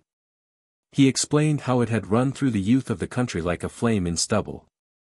"We are a poor people," he said, "though not so poor as some, for we are closer to the soil, and less dependent upon others. But we have been stripped of some of our richest parts where industry flourished, and many of us are in great poverty. Especially it is hard for the young, who see no livelihood for them in their fathers' professions, and can find none elsewhere. Evallonia, thanks to the jealous powers, has been reduced to too great an economic simplicity, and has not that variety of interests which a civilized society requires. Also there is another matter. We have always made a hobby of our education, as in your own Scotland. Parents will starve themselves to send their sons to Melina to the university, and often a commune itself will pay for a clever boy. What is the consequence? We have an educated youth, but no work for it. We have created an academic proletariat and it is distressed and bitter. Ashie told his story well, but his language was not quite his native woodnotes. Jaikie wondered whose reflections he was repeating. He wondered still more when he launched into an analysis of the exact feelings of Evallonian youth. There was a subtlety in it and an acumen which belonged to a far maturer and more sophisticated mind. So that is that, he concluded. If our youth is to be satisfied and our country is to prosper, it is altogether necessary that the government should be taken to pieces and put together again on a better plan. What that plan is our youth must decide, and whatever it is it must provide them with a horizon of opportunity. We summon our people to a new national discipline under which everyone shall have both rights and duties. Where had Ashie got these phrases? Jaikie asked himself. Arcana imperii, academic proletariat, horizon of opportunity. There must be some philosopher in the background. That sounds reasonable enough, was all he said. It is reasonable but difficult. Some things we will not have. Communism, for one of that folly Europe contains too many awful warnings. We have had enough talk of republics, which are the dullest species of oligarchy. Evallonia, having history in her bones, is a natural monarchy. Her happiest destiny would be to be like England. That is all right then, said Jaikie. You have Prince John. Ashie's face clouded. Alas! That is not possible. For myself I have nothing against the prince. He represents our ancient line of kings, and he is young, and he is well spoken of, though I have never met him. But he is fatally compromised. His supporters, who are about to restore him, are indeed better men than our present misgovernors, but they are relics fossils. They would resurrect an old world with all its stupidities. They are as alien to us as Mastrovan and Rosenbaum, though less hateful. If Prince John is set upon the throne, it is very certain that our first duty will be regretfully to remove him regretfully, for it is not the prince that we oppose, but his following. I see, said Jaikie. It is rather a muddle. Are the monarchists only a collection of stick-in-the-muds? You can judge for yourself. You have seen Prince Odalchini, who is one of the best. He worships dead things. He speaks the language of a vanished world. Once again Jaikie wondered how Ashie, whose talk had hitherto been chiefly of horses, had managed to acquire this novel jargon. You want a king, but you one-tor can't have the prince. Then you've got to find somebody else. What's your fancy? Have you a possible in your own rank? Ashie knit his brows. I do not think so. We have admirable regimental officers and good brigadiers, but no general-in-chief. Juventus was a spontaneous movement of many people, and not the creation of one man. But you must have leaders. Leaders but no leader. The men who presided at its birth have gone. There was Ricci, who was a trickster and a coward. He has washed himself out. There was my father, who is now dead. I do not think that he would have led, for he was not sure of himself. He had great abilities, but he was too clever for the common run of people, and he was not trusted. He was ambitious, and since his merits were not recognized, he was always unhappy, and therefore he was ineffective. I have inherited the prestige of his name, but the Almighty has given me a more comfortable nature. Why not yourself? Jaikie asked. You seem to fill the bill. Young and bold and not yet compromised. Ashie the First, or would it be Paul the 19th? I'll come and grovel at your coronation. Jaikie's tone of badinage gave offense. There is nothing comic in the notion, was the haughty answer. 400 years ago my ancestors held the gates of Europe against the Turk. 2 centuries before that they rode in the Crusades. The house of Jovian descends straight from the emperors of Rome. I am of an older and prouder race than Prince John. I'm sure you are, said Jaikie apologetically. Well, why not have a shot at it? I would like to have a pal, a reigning monarch. Because I cannot, said Ashie firmly. I am more confident than my father, God rest his soul, but in such a thing I do not trust myself. Your wretched England has spoiled me. I do not want pomp and glory. I should yawn my head off in a palace, and I should laugh during the most solemn ceremonials, and I should certainly beat my ministers. I desire to remain a private gentleman and some day to win your Grand National. Jaikie whistled. We have certainly spoiled you for this game.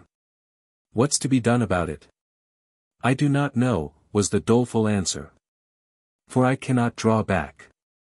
There have been times when I wanted to slip away and hide myself in England. But I am now too deep in the business, and I have led too many people to trust me, and I have to consider the honor of my house. Honor? Jaikie queried. Yes, honor, said Ashie severely. Have you anything to say against it? No. But it's an awkward word and apt to obscure reason. It is a very real thing, which you English do not understand. We understand it well enough, but we are shy of talking about it. Remember the inscription in the Abbey of Thélème Face Cek Vaudrais, for the desires of decent men will always be governed by honor. Ashie smiled, for Rabelais, as Jaikie remembered, had been one of the few authors whom he affected. That doesn't get one very far, he said. I can't leave my friends in the lurch any more than you could. I have been forced in spite of myself into a position out of which I cannot see my way, and any moment I may have to act against my will and against my judgment. That's why I want your advice. There are people behind you prodding you on. Probably one in particular. Who is it? I cannot say. Well, I can. It's a woman. Ashie's face darkened, and this time he was really angry. What the devil do you mean? What have you heard? I insist that you explain. Sorry, Ashie. That was a silly remark, and I had no right to make it. You must mean something. Someone has been talking to you. Who? What? Quick, I have a right to know. Ashie had mounted a very high horse and had become unmistakably the outraged foreign grandee. It was only a vulgar guess, said Jaikie soothingly.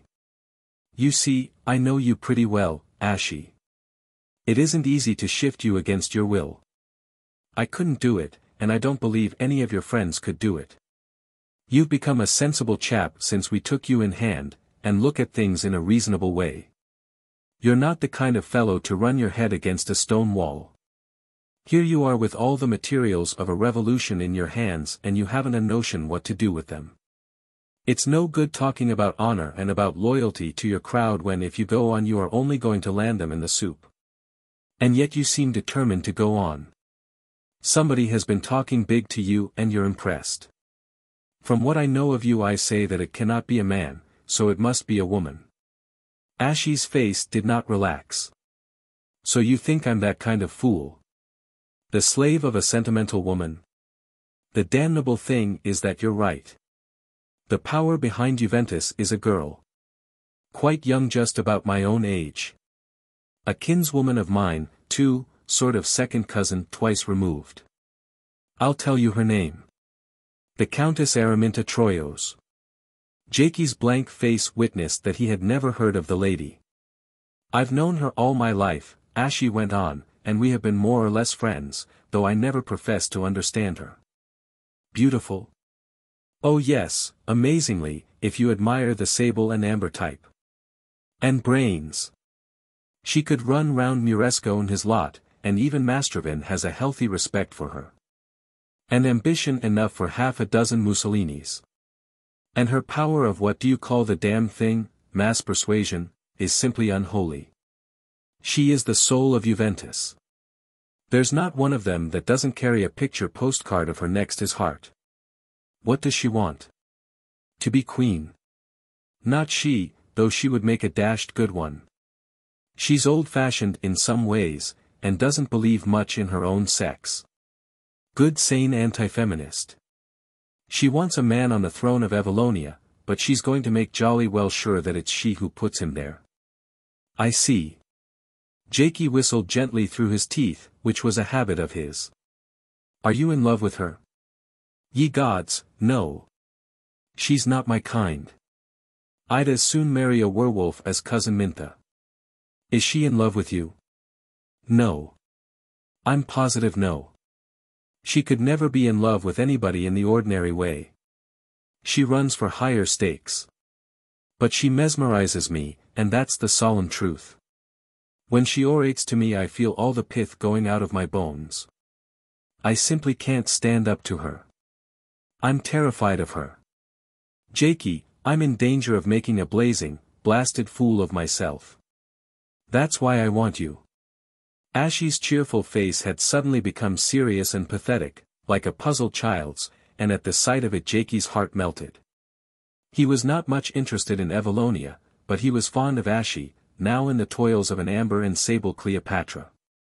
He could not see an old friend dragged into trouble by a crazy girl without doing something to prevent it. A certain esprit de sexe was added to the obligations of friendship. But what can I do? He asked. I don't know the first thing about women. I've hardly met any in my life. I'm no match for your cousin. You can help me to keep my head cool, was the answer. You stand for the world of common sense which will always win in the long run. When I'm inclined to run amok you'll remind me of England. You'll lower the temperature. You want me to hold your hand? Just so. To hold my hand. Well, said Jaikie after a pause. I don't mind trying it out for a fortnight. You'll have to give me free board and lodging, or I won't have the money to take me home. Ashie's face cleared so miraculously that for one uncomfortable moment Jaikie thought that he was about to be embraced. Instead he shook hands with a grip like iron. You're a true friend, he said. Come what may, I'll never forget this. There's another thing. Unless we're to have civil war there must be some arrangement. Somebody must keep in touch with the monarchists, or in a week there will be bloody battles. Juventus has cut off all communication with the enemy and burned its boats, but it cannot be allowed to go forward blindly, and crash head-on into the other side. I want a trait d'union, and you're the man for it. I can't do it, for I'm too conspicuous. I should be found out at once, and suspected of treachery. But you know Prince Odalchini. You've got to be my go-between. How do you fancy the job? Jaikie fancied it a good deal. It promised amusement and a field for his special talents. It won't be too easy, Ashie went on. You see, you're by way of being my prisoner. All my fellows by this time know about your visit to the prince and my having you kidnapped. We've tightened up the screws in Juventus, and I daren't let you go now. Then if I hadn't decided to stay, you'd have kept me by force. Jaikie demanded. No. I would have delivered you at Kremish according to my promise, but it would have been an uncommon delicate job, and I should have had to do the devil of a lot of explaining. I've given out that you are an English friend, who is not hostile but knows too much to be safe. So you'll have to be guarded, and your visits to the House of the Four Winds will have to be nicely camouflaged. Lucky I'm in charge of Juventus on this side of the country. You've begun by handicapping me pretty heavily, said Jaikie. But I'll keep my word and have a try. An orderly appeared at the tent door with a message. Ashie looked at his watch. Your stable companion for the night has arrived, he said. I think you'd better clear out while I'm talking to him. He's an English journalist, and rather a swell, I believe, who has been ferreting round for some weeks in Evallonia. It won't do to antagonize the foreign press just yet, especially the English, so I promise to see him tonight and give him some dope. But I'll see that he's beyond the frontier tomorrow morning. We don't want any Paul Priss in this country at present. What's his name? Jaikie asked with a sudden premonition. Ashie consulted a paper. Dougal Crombie. Do you know him? I've heard of him. He's second in command on the Craw Press, isn't he? He is. And he'll probably be a sentimental royalist, like the old fool who owns it. Long ago in the Glasgow closes there had been a signal used among the Gorbals diehards, if one member did not desire to be recognized when suddenly confronted by another. So when Mr. Crombie was ushered into the tent and observed beside the Juventus commander a slight shabby figure, which pinched its chin with the left hand and shut its left eye, he controlled his natural surprise and treated Ashie as if he were alone. "May I go to bed, sir?" Jaikie asked. "I'm blind with sleep, and I won't be wakened by my fellow guest."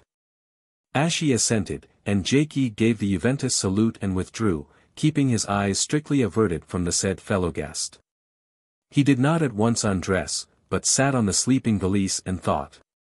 His mind was not on the House of the Four Winds and the difficulties of keeping in touch with Prince Odalchini. It was filled with the picture of an amber and sable young woman. That he believed to be the real snag, and he felt himself unequal to coping with it. In the end, on notepaper which Ashie had given him, he wrote 2 letters. The first was to Miss Alison Westwater and the second to Prince Odalchini. Then he got into pajamas, curled himself inside the valise, and was almost at once asleep. He was wakened by being poked in the ribs, and found beside him the rugged face of Dougal illumined by a candle. "How on earth did you get here, Jaikie?" came the hoarse whisper. "By accident," was the sleepy answer. "Ran into Ashie. That's Count Paul. Knew him at Cambridge. I'm a sort of prisoner, but I'll be all right. Don't ask me about Evallonia, for you know far more than me." "I dare say I do," said Dougal. "Man, Jaikie, this is a fearsome mess.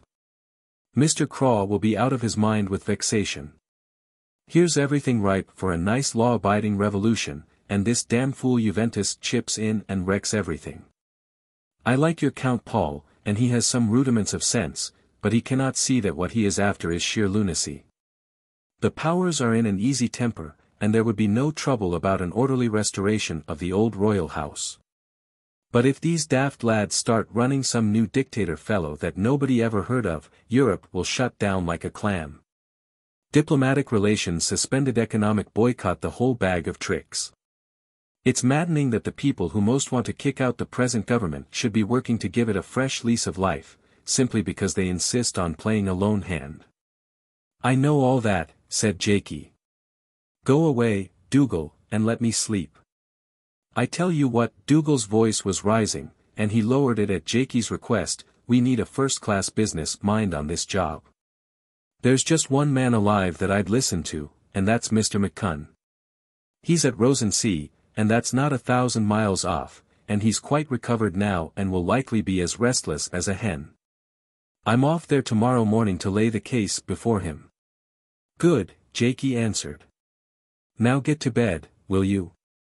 I must put him in touch with Count Casimir and Prince Odalchini. The big schloss at Tarda is the place that's the monarchist center. And what about yourself? How can I find you?" "If I'm not hanged," said Jaikie drowsily, "it will be at the same address. I'll turn up there some time or other. I wish you'd put these 2 letters in your pocket, and post them tomorrow when you're over the frontier. And now for pity's sake let me sleep." 5. Surprising energy of a convalescent. Mr. Dickson McCunn sat in a wicker chair with his feet on the railing of a small veranda, and his eyes on a wide vista of plain and forest which was broken by the spires of a little town. Now and then he turned to beam upon a thick-set, red-haired young man who occupied a similar chair on his left hand. He wore a suit of grey flannel, a startling pink shirt and collar, and brown suede shoes, things so foreign to his usual wear that they must have been acquired for this occasion. He was looking remarkably well, with a clear eye and a clear skin to which recent exposure to the sun had given a becoming rosiness. His hair was a little thinner than 2 years ago, but no grayer. Indeed, the only change was in his figure, which had become more trim and youthful. Dougal judged that he had reduced his weight by at least a stone. He patted his companion's arm. "Man, Dougal, I'm glad to see you.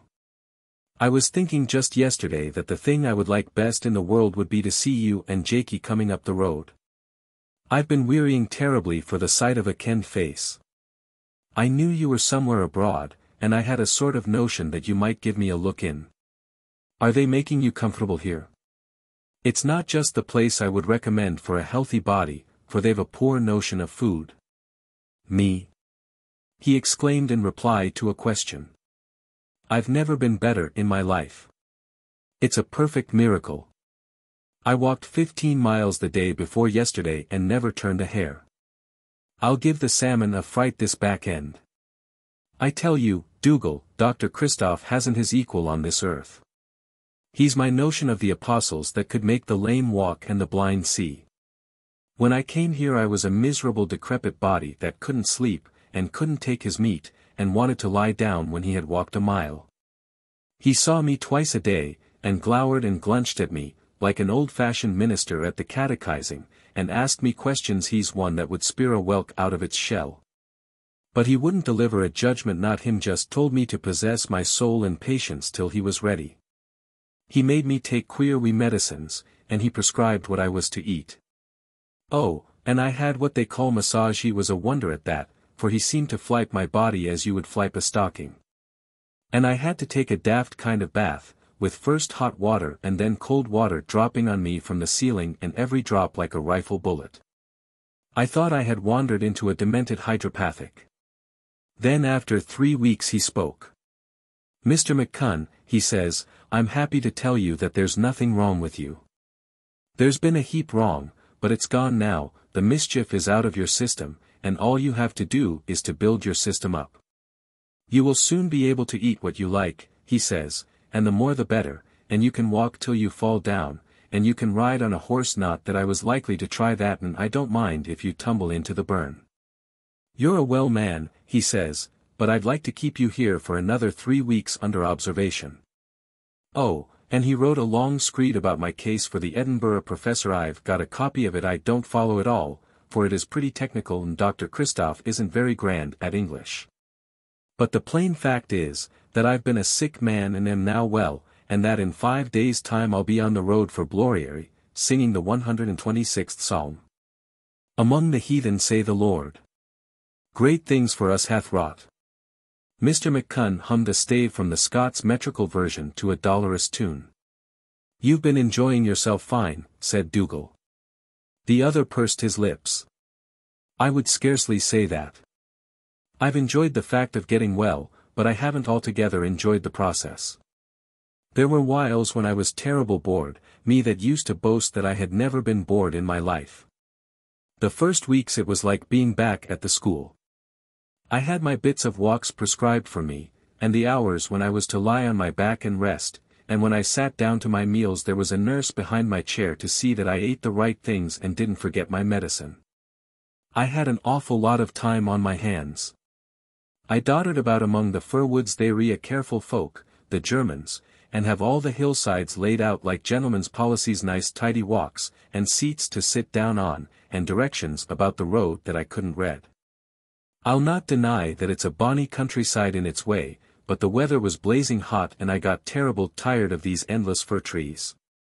It's a monotonous place, for when you get to the top of one rig there's another of the same shape beyond, covered with the same woods. Man, I got fair sick for a sight of an honest bald-faced hill. Indoors, he went on, it was just the same. It's all very well to be told to rest and keep your mind empty, but that was never my way. I brought out a heap of books with me, and was looking forward to getting a lot of quiet reading done. But the mischief was that I couldn't settle to a book. I had intended to read the complete works of Walter Savage Landor. Have you ever tried him, Dougal? I thought the quotations from him I came across most appetizing. But I might as well have been reading a newspaper upside down, for I couldn't keep my mind on him. I suppose that my thoughts, having been so much concerned lately with my perishing body, had got out of tune for higher things. So I fell back on Sir Walter. I'm not much of a hand at novels, as you know, but I can always read Scott. But I wasn't half through Guy Mannering when it made me so homesick for the canonry that I had to give it up. After that I became a mere vegetable, a bored vegetable. You don't look very bored, said Dougal. Oh, it's been different the last weeks, when the doctor told me I was cured, for I've been pretty nearly my own master. I've had some grand long walks, what you would call training walks, for I was out just for the exercise and never minded the scenery. I've sweated pounds and pounds of adipose tissue off my bones. I hired a car, too, and got Peter Woppet to drive it, and I've been exploring the countryside for 50 miles round. I've found some fine scenery and some very respectable public houses. You'll be surprised that I mention them, but the fact is that my mind has been dwelling shamelessly on food and drink. I've never been so hungry in all my days. I'm allowed to eat anything I like, but the trouble is that you can't get it in this house. The food is deplorable for a healthy man. Endless veal, which I cannot bide, and what they call venison, but is liker goaten with blue trouts that are as wersh as the daup of a candle, and they've a nasty habit of eating plums and gooseberries with butcher's meat. I'll admit the coffee is fine, but they've no kind of notion of tea. Tea has always been my favorite meal, but here you never see a scone or a cookie, just things like a baby's rusks, and sweet cakes that you very soon scunner at. So I've had to supplement my diet at adjacent publics. I tell you what, Dougal, Peter is a perfect disgrace. It's preposterous that a man should have been 2 years in jail in Germany and have picked up so little of the language. He just stammers and glowers and makes noises like a clocking hen, and it's me that has to do the questioning, with about 6 words of the tongue and every kind of daft-like grimace and contortion. If the Germans weren't an easy-tempered folk, we'd have had a lot of trouble. But, thank God, said Mr. McCunn, that's all very nearby with. I've got back my health, and now I want something to occupy my mind and body. He pushed back his chair, stood up, doubled his fists and made playful taps at Dougal's chest to prove his vigor. What about yourself, Dougal? He said. Let's hear what you've been up to. Is Mr. Craw still trying to red up the affairs of Europe? He is. That's the reason I'm out here. And that's the reason I've come to see you. I want your advice. In that case, said Mr. McCunn solemnly, we'd be the better of a drink. Beer is allowed here, and it's a fine mild brew. We'll have a tankard apiece. Now, said he, when the tankards had been brought, and he was comfortably settled again in his chair, I'm waiting on your story. Where have you come from? From Evallonia. For a moment or two Dickson did not speak. The word set his mind digging into memories which had been heavily overlaid. In particular he recalled an autumn night on a Solway beach when in the moonlight a cutter swung down the channel with the tide. He saw a young man under whose greatcoat was a gleam of tartan, and he remembered vividly a scene which for him had been one of tense emotion. On the little finger of his left hand he wore that young man's ring. "Aye, Evallonia," he murmured. "That's where you would be. And how are things going in Evallonia?" "Bad. They couldn't be worse.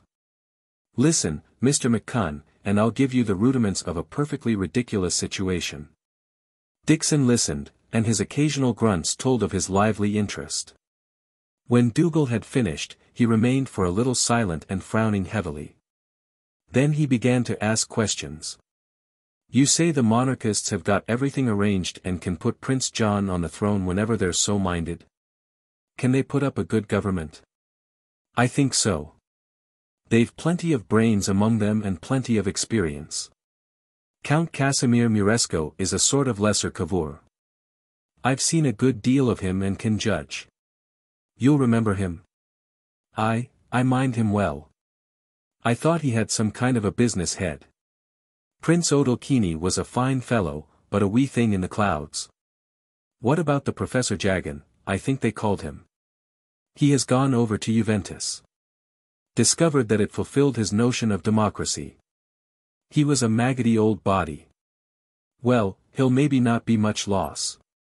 You say that there's a good government waiting for Evallonia, but that this Juventus thing that's Latin, isn't it, won't hear of it because they didn't invent it themselves. What kind of shape would they make at running the country? Bad, I think. They've brains, but no experience, and not much common sense. They're drunk with fine ideas and as full of pride as an old blackcock, but they're babes and sucklings at the job of civil administration. But they've power behind them. All the power there is in Evallonia. They've an armed force uncommon well trained and disciplined. You never saw a more upstanding lot of lads. The National Guard, which is all the army that is permitted under the peace treaty, is good enough in its way, but it's small, and the people don't give a hang for it. Juventus has captured the fancy of the nation, and with these Eastern European folk, that means that the battle is won. They can no more make a good government than they could square the circle, but they can play the devil with any government that they don't approve of. You may say that the real motive power in Evallonia today is destructive. But they'll have to set up some sort of figurehead one of themselves, though there's nobody very obvious, and that will mean an infernal mess, the old feudal dictatorship Randan, and no end of trouble with the powers. I've the best reason to be positive on that point, for Mr. Craw has seen and he mentioned certain august names. Dickson asked one other question. What about the Republicans? Dougal laughed. Oh, their number's up all right. Whoever is top dog, they're bound to be the bottom one for many a day. They've their bags packed waiting to skip over the frontier. But they'll do their best, of course, to make the mischief worse. Mastrovan, especially. If he's caught in Evallonia he'll get short shrift, but he'll be waiting outside to put spokes in the wheels. Yon's the bad one, said Dickson reflectively. When he is thrawn, he has a face that's my notion of the devil. It seems that Juventus is the proposition we have to consider. What ails Juventus at Prince John? Nothing. They've no ill will to him, only he's not their man. What they dislike is his supporters. Why? Simply because they're the old gang and associated in their minds with all the misfortunes and degradation of Evallonia since the war. Juventus is thinking of a new world, and won't have any truck with the old. They're new brooms, and are blind to the merits of the old besoms. They're like laddies at school, Mr. McCunn, when caddies come and they won't look at a boule or a GIR. Dickson whistled morosely through his teeth. I see, he said. Well, it looks ugly. What kind of advice do you want from me? I want a businesslike view of the situation from a wise man, and you can't get that in Evallonia. But how in the name of goodness can I give you any kind of view when I don't know the place or the folk? I've tried to put the layout before you, and I want the common sense of a detached observer. You may trust my facts. I've done nothing but make inquiries for the last month, for the thing is coming between Mr. Craw and his sleep. I've seen Count Casimir and all his lot and talked with them till my brain was giddy. I've taken soundings in Evallonian public opinion, to which I had pretty good access. Have you seen much of Juventus? Dougal drew down the corners of his mouth. Not a great deal. You see, it's a secret society, and you can no more get inside it than into a lodge of masons. I've talked, of course, to a lot of the rank and file, and I can judge their keenness and their popular support. There was one of them I particularly wanted to see, a woman called Countess Troyos, but I was warned that if I went near her she would have me shot against a wall. She's a ferocious Amazon and doesn't like journalists. But I managed to get an interview with one of the chiefs, a certain Count Paul Jovian, a son of the Jovian that was once a Republican minister. It was that interview that gave me the notion of coming to you, for this Count Paul has some rudiments of sense, and has lived a lot in England, and I could see that he was uneasy about the way things were going. He didn't say much, but he hinted that there ought to be some sort of compromise with the monarchists, so there's one man at any rate that will accept a reasonable deal. And Jaikie whispered as much to me before I left. Jaikie. The word came almost like a scream from the startled Mr. McCunn. I thought he was on a walking tour in France. Well, he has walked into Evallonia. He was with Count Paul, whom it seems he knew at Cambridge. He told me he was a prisoner.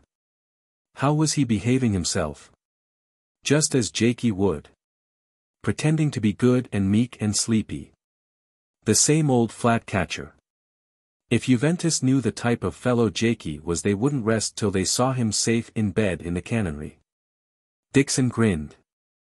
I'm sure they wouldn't. But the grin soon faded. He strode up and down the little veranda with his head bowed and his hands clasped behind his back. He did this for perhaps 5 minutes, and then, with a, "Just you bide here," to his companion, he disappeared into the house. He was absent for the better part of an hour, and when he returned it was with a gloomy and puzzled countenance. "I got the head Schwester to telephone for me to Katzensteg to the aerodrome.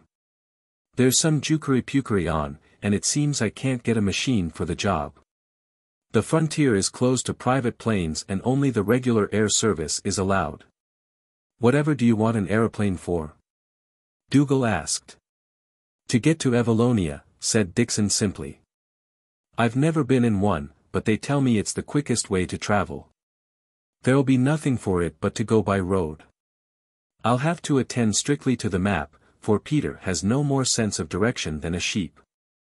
"But what will you do when you get there?" "I thought of having a crack with Prince Odalchini in the first place." "The thing's impossible," Dougal cried. "Man, the country is already almost in a state of siege. Juventus won't let you near the prince. They're sitting 3 deep round his park wall. They carted me over the frontier yesterday with instructions that I wasn't to come back if I valued my life and, mind you, I had their safe conduct. All the same, I must find some way of getting to him." In Dickson's voice there was a note of dismal obstinacy which Dougal knew well. "But it's perfectly ridiculous," said Dougal. "I wish to heaven I had never come here. You can't do a bit of good to anybody and you can do the devil of a lot of harm to yourself. I can see the place and some of the folk, and give you that business advice you said you wanted." "You'll see nothing except the inside of a guardroom," Dougal wailed. "Listen to reason, Mr. McCunn. I must be in Vienna tomorrow, for I have to sign a contract about paper for Mr. Kroll. Stay quietly here till I come back, and then maybe we'll be able to think of a plan." "I can't," said Dickson. "I must go at once. See here, Dougal. Do you observe that ring?" He held up his left hand. "I got it 2 years back come October on the Solway sands. I've gotten your ring, sire," I says to him, "and if I get the word from you I'll cross the world." Well, the word has come. Not direct from Prince John, maybe, but from what they call the logic of events. I would think shame to be found wanting. It's maybe the great chance of my life. Where more by token is His Royal Highness. "How should I know?" said Dougal wearily. "Not in Evallonia, but lurking somewhere near, waiting on a summons that will likely never come. Poor soul, I don't envy him his job. And you're going to stick your head into a bee's bike, when nobody asks you to. You say it's your sense of duty. If that's so, it's a misguided sense not very different from daftness. My belief is that the real reason is that you're looking for excitement. You're too young. You're like a horse with too much corn. You're doing this because it amuses you." "It doesn't," was the solemn answer. "Make no mistake about that, Dougal. I'm simply longing to be back at Bloriary. I want to be on the river again. I hear the water's in fine trim and I want to get on with my new planting. I'm trying Douglas firs this time. I don't care a docken for Evallonia and its politics. But I'm pledged to Prince John, and in all my 63 years I've never broken my word. I'm swear to go. I'll tell you something more, I'm feared to go. I've never had much truck with foreigners, and their ways are not my ways, and I value my comfort as much as anybody. That was why I tried to get an aeroplane, for I thought it would commit me and get the first plunge over, for I was feared of weakening. As it is I'll have to content myself with the car and that sumph Peter Woppet. But some way or other I'm bound to go." Dougal's grim face relaxed into an affectionate smile. "You're a most extraordinary man. I'll not argue with you, for I know it's about as much good as making speeches to a tombstone. I'll go back to Evallonia as soon as my business is finished, and I only hope I don't see your head stuck up on a spike on Melina Gatehouse." "Do you think that's possible?" Dickson asked with a curious mixture of alarm and rapture. "Not a bit of it. I was only joking. The worst that can happen is that you and Peter will be sent back over the border with a flea in your ear. If Juventus catches you, they'll deport you as a harmless lunatic. But for God's sake, don't get into the same parish as Mastervin. 6. Arrivals at an inn. Sir Archibald Roylance drove a motor car well but audaciously, so that he disquieted the nerves of those who accompanied him. His new servant McTavish drove better, and with a regard for the psychology of others which made a journey with him as smooth as a trip in the Scotch Express. The party left Unnutz early in the morning before the guests of the Kaiserin Augusta were out of bed, and since they had many miles to cover, Archie insisted on taking McTavish's place for a spell every 3 hours. All day under a blue sky they threaded valleys, and traversed forests, and surmounted low passes among the ranges, and since the air was warm and the landscape seductive, they did not hurry unduly. Lunch, for example, on a carpet of moss beside a plunging stream, occupied a full 2 hours. The consequence was that when they came out of the hills and crossed the Rave and saw before them the lights of the little railway station of Zutphen, it was already evening. Clearly not a time to pay a call upon Prince Odalchini, who did not expect them. Archie inquired of McTavish where was the nearest town, and was told Tarda, where the Inn of the Turk's Head had a name for comfort. All the party was hungry and a little weary, so it was agreed to make for Tarda. The car took a country road which followed the eastern side of Prince Odalchini's great park. Passing through Zutphen village, Archie, whose turn it was then to drive, noticed a number of youths who appeared to be posted on some kind of system. They stared at the car, and at first seemed inclined to interfere with it. But something the road it was taking or the badges on the front of its bonnet satisfied them, a word was passed from one to the other, and they let it go. They wore shorts, and shirts of a color which could not be distinguished in the dark. Juventus, Archie turned his head to whisper. We've come to the right shop. Thank heaven the lads don't want to stand between us and dinner. Soon the road, which had lain among fields of maize and beet, turned into the shadow of woods, and was joined by many tributary tracks. Archie, who had a good sense of direction, knew the point of the compass where Tarda lay, and had an occasional glimpse of the park paling on his right to keep him straight. He was driving carelessly, for the road seemed deserted, and his mind was occupied in wondering what kind of fare the Turk's Head would give them, when in turning a corner he saw a yard or two ahead a stationary car, drawn up dangerously in a narrow place. He clapped on his brakes, for there was no room to pass it, since its nose was poked beyond the middle of the road, and came to a standstill in a crooked echelon, his off-front wheel all but touching its running board. Archie, like many casual people, was easily made indignant by casualness in others. On this occasion surprise made him indignant in his own language. "You fool," he shouted.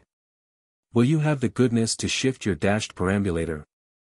One man sat stiffly at the wheel. The other was apparently engaged in examining a map with the assistance of the headlight. It was the latter who replied. "Peter," he said, "they're English. Thank God for that." The map student straightened himself, and stood revealed in the glare of the big acetylene lamps as a smallish man in a tweed ulster. He took off his spectacles, blinked in the dazzle, and came deferentially towards Archie. His smile was so ingratiating that gentleman's irritation vanished. "That's a silly thing to do," was all he said. "If my brakes hadn't been good we'd have had a smash. I'm awful sorry." Peter lost his head, I doubt. "You see, we've missed our road." Something in the voice, with its rich Scots intonation, in the round benignant face, and in the friendly peering eyes stirred a recollection in Archie which he could not place. But he was not allowed time to drag the deeps of his memory. Alison from the back seat descended like a tornado, and was grasping the stranger's hand. "Dickson," she cried, "who'd have thought of finding you here? You're a sight for sore eyes." The little man beamed. "'Deed, so are you, Miss Alison. Mercy, but it's a queer world. This is Sir Archie Roylance. You know him? Aren't you a neighbor of his?" Dickson extended a grimy hand. "Fine, I know him, though I haven't seen him for years. "'Do not mind the Gorbals die-hards, Sir Archibald, and Huntingtower where you and me fought a battle?" "Golly, it's McCunn!" Archie exclaimed. "And not a day older." "And that," said Alison, waving a hand towards the back of her car, "is my cousin Janet Lady Roylance." Dickson bowed, and, since he was too far off to shake hands, also saluted. "Proud to meet you, Mem. This is a fair gathering of the clans. I never thought when I started this morning to run into a covey of friends." The encounter seemed to have lifted care from his mind, for he beamed delightedly on each member of the party, not excluding McTavish. "But what are you doing here?" Alison repeated. "I thought you were ill and at some German cure place." "I've been miraculously restored to health," said Dickson solemnly. "And I'm here because I want to have a word with a man." "You know him, Miss Alison, Prince Odalchini." "But that's what we're here for too," the girl said. "You don't tell me that. Have you tried to get inside his gates?" "That's what I've been seeking to do, and they wouldn't let me." "Who wouldn't let you?" "A lot of young lads in short breeks and green sarks. My directions were to go to a place called Zutpha, which was the proper way in. I found the lodge gates all right, but they were guarded like a penitentiary. I told the lads who I was seeking and got a lot of talk in a foreign language. I didn't understand a word, but the meaning was plain enough that if I didn't clear out I would get my neck wrung.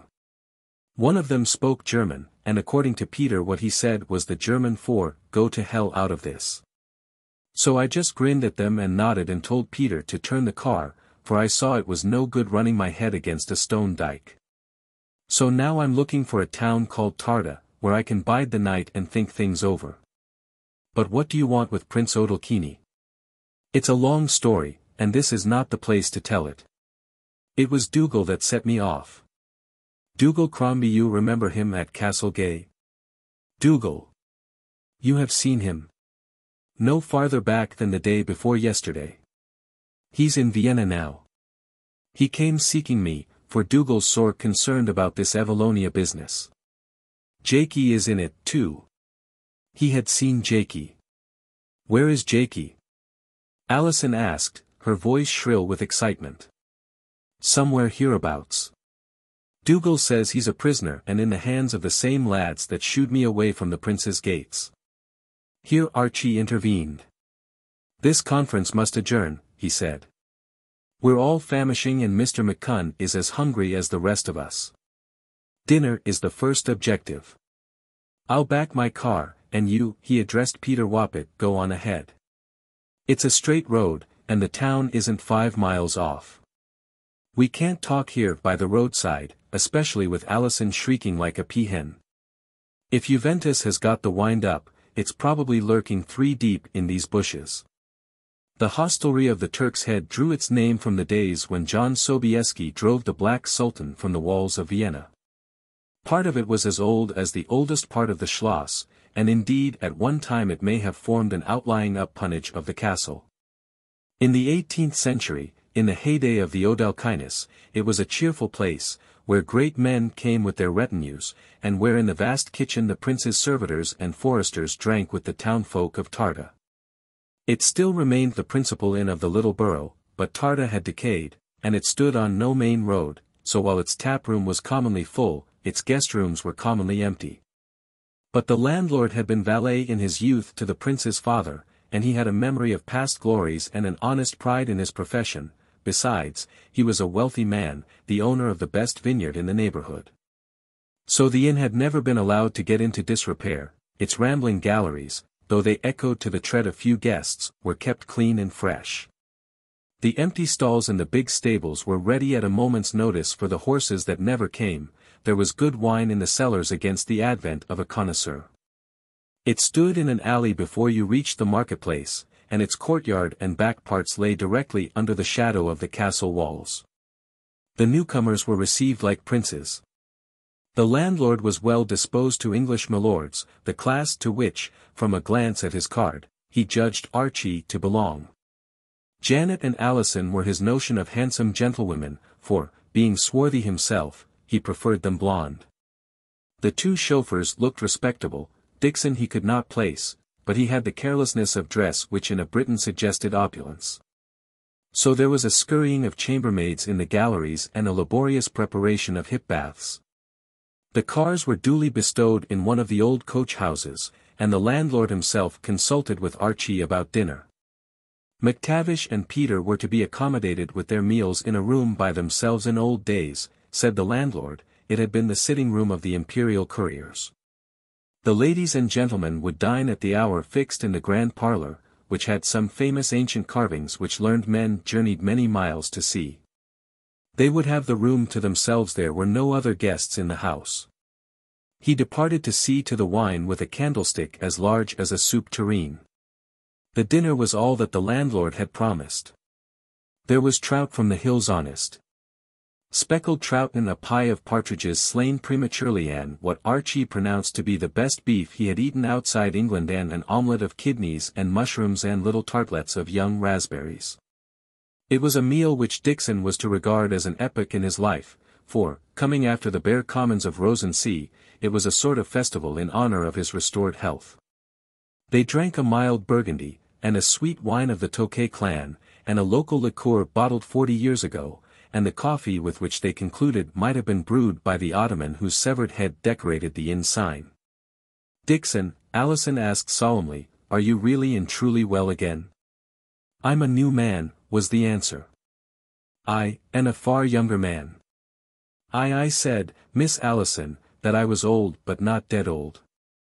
I've an awful weight of years behind me, but for all that at this moment I'm feeling younger than when I retired from business. They tell me that you've been to Dr. Christophe too, Sir Archibald. He's a warlock, said Archie. I had got as lame as a duck, and he made me skip like a he-goat on the mountains. I daren't presume too far, of course, or the confounded leg may sour on me. I got the most foul cramps the other day after a hill walk. Same with me, said Dickson. The doctor says I may be a well body till the end of my days if I just go easy. I'm not very good at cawing canny, so no doubt I'll have my relapses and my rheumatic turns. But that's a small cross to bear. It's not half as bad as the gout that the old gentry used to get. Everybody, said Archie, has gout or its equivalent. It's part of man's destiny. Chacun son gout, as they say in Gaul. The miserable witticism was very properly ignored. It was Alison who brought them back to business. I want to hear what Dougal said, she told Dickson. I came here because Jaikie wrote telling me to. I haven't a notion where he is. I thought he was on his way home by this time. Archie and Janet came to keep me company. We're all bound for the same house if we can get in. Now tell me very slowly everything that Dougal said. Dickson, as well as he could, expounded Dougal's reading of Evalonian affairs. There was nothing new to his auditors in the exposition, for it was very much what they already knew from McTavish. What I don't understand, said Alison, is what Dougal thought you could do, Dickson. I suppose, was the modest answer, that he wanted a business-like view of the situation. But how could you give him that when you know so little about it? That's just what I told him. I said that before I could help to red up the mischief I had to discover exactly what the mischief was. That's why I came on here. You're a marvel, said Alison with wide eyes. I didn't know you were so keen about Evallonia. I'm not. I don't care a dockin about Evallonia. But, you see, I'm under a kind of bond, Miss Alison. You'll mind the night in the canonry when I saw Prince John off in a boat.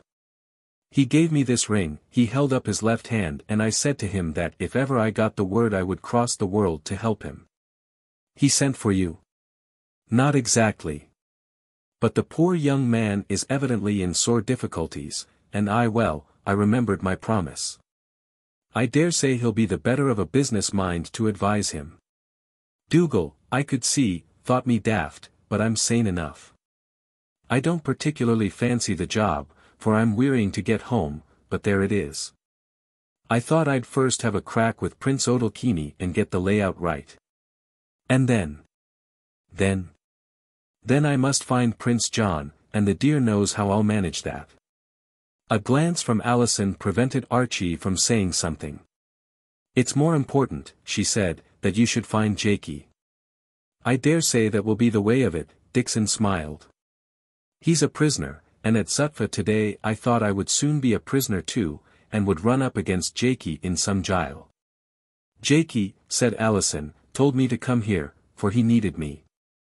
That means that sooner or later he'll be here too. They can't prevent us getting into the House of the Four Winds if we're Prince Odalchini's friends. It isn't war yet. It is not a bad imitation." A new voice spoke, and the four at the table, who had been intent on their talk, turned startled faces to the door. A tall man had quietly insinuated himself into the room, and was now engaged in turning the key in the lock. He had a ragged blonde beard, and a face the color of an autumn beech leaf. He wore an ill-cut grey suit and a vulgar shirt, also he had a brigade tie. "Good evening," he said pleasantly. "How are you, Roylance? Proser, that's the landlord, is a friend of mine and told me you were here." He smiled and bowed to Janet, and then he stopped short, registering extreme surprise on a face not accustomed to such manifestations. "Cousin Alison. My dear, what magic spirited you here?" "Thank God!" Alison exclaimed fervently. "I've been thinking of you all day, Ran, and longing to get hold of you. This is Mr. Dickson McCunn, who is a friend of Jaikie. You remember Jaikie at the La Manches.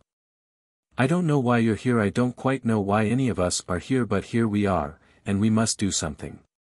By the way, you were saying as you slunk in. I was observing that the present state of affairs was a rather good imitation of war. How shall I put it? The monarchists control the center of Evallonia and the capital and can strike there when they please. Juventus is in power round the whole circumference of the country. They control its outlets and inlets, a very important point. That's why they are besieging the castle here. Not besieging. Keeping it under observation. There has been as yet no overt act of hostility. But they are taking prisoners. They've pinched Jaikie." Mr. Glynde's nil admirari countenance for a second time in 5 minutes registered surprise. "Jaikie," he cried. "What do you mean?" "He is in the hands of Juventus. He has been seen in captivity. Do you know anything about him?" Alison's voice had the sharpness of anxiety. "I had the pleasure of meeting your Jaikie a few days ago up in the hills. I encouraged him to pay a visit to Evallonia. I helped to entertain him at luncheon with Prince Odalchini, when we tried to make him prolong his visit. You see, I had taken a fancy to Mr. Jaikie and thought that he might be useful. I was to meet him that evening, but he never turned up, so I assumed that he was tired of my company, and had gone back across the frontier as he intended. It seems that I have misjudged him. He is a prisoner of Juventus, you say? That must be the doing of his friend Count Paul, and it looks as if all parties were competing for his company. Well, it may not be a bad thing, for it gives us an ally in the enemy's camp.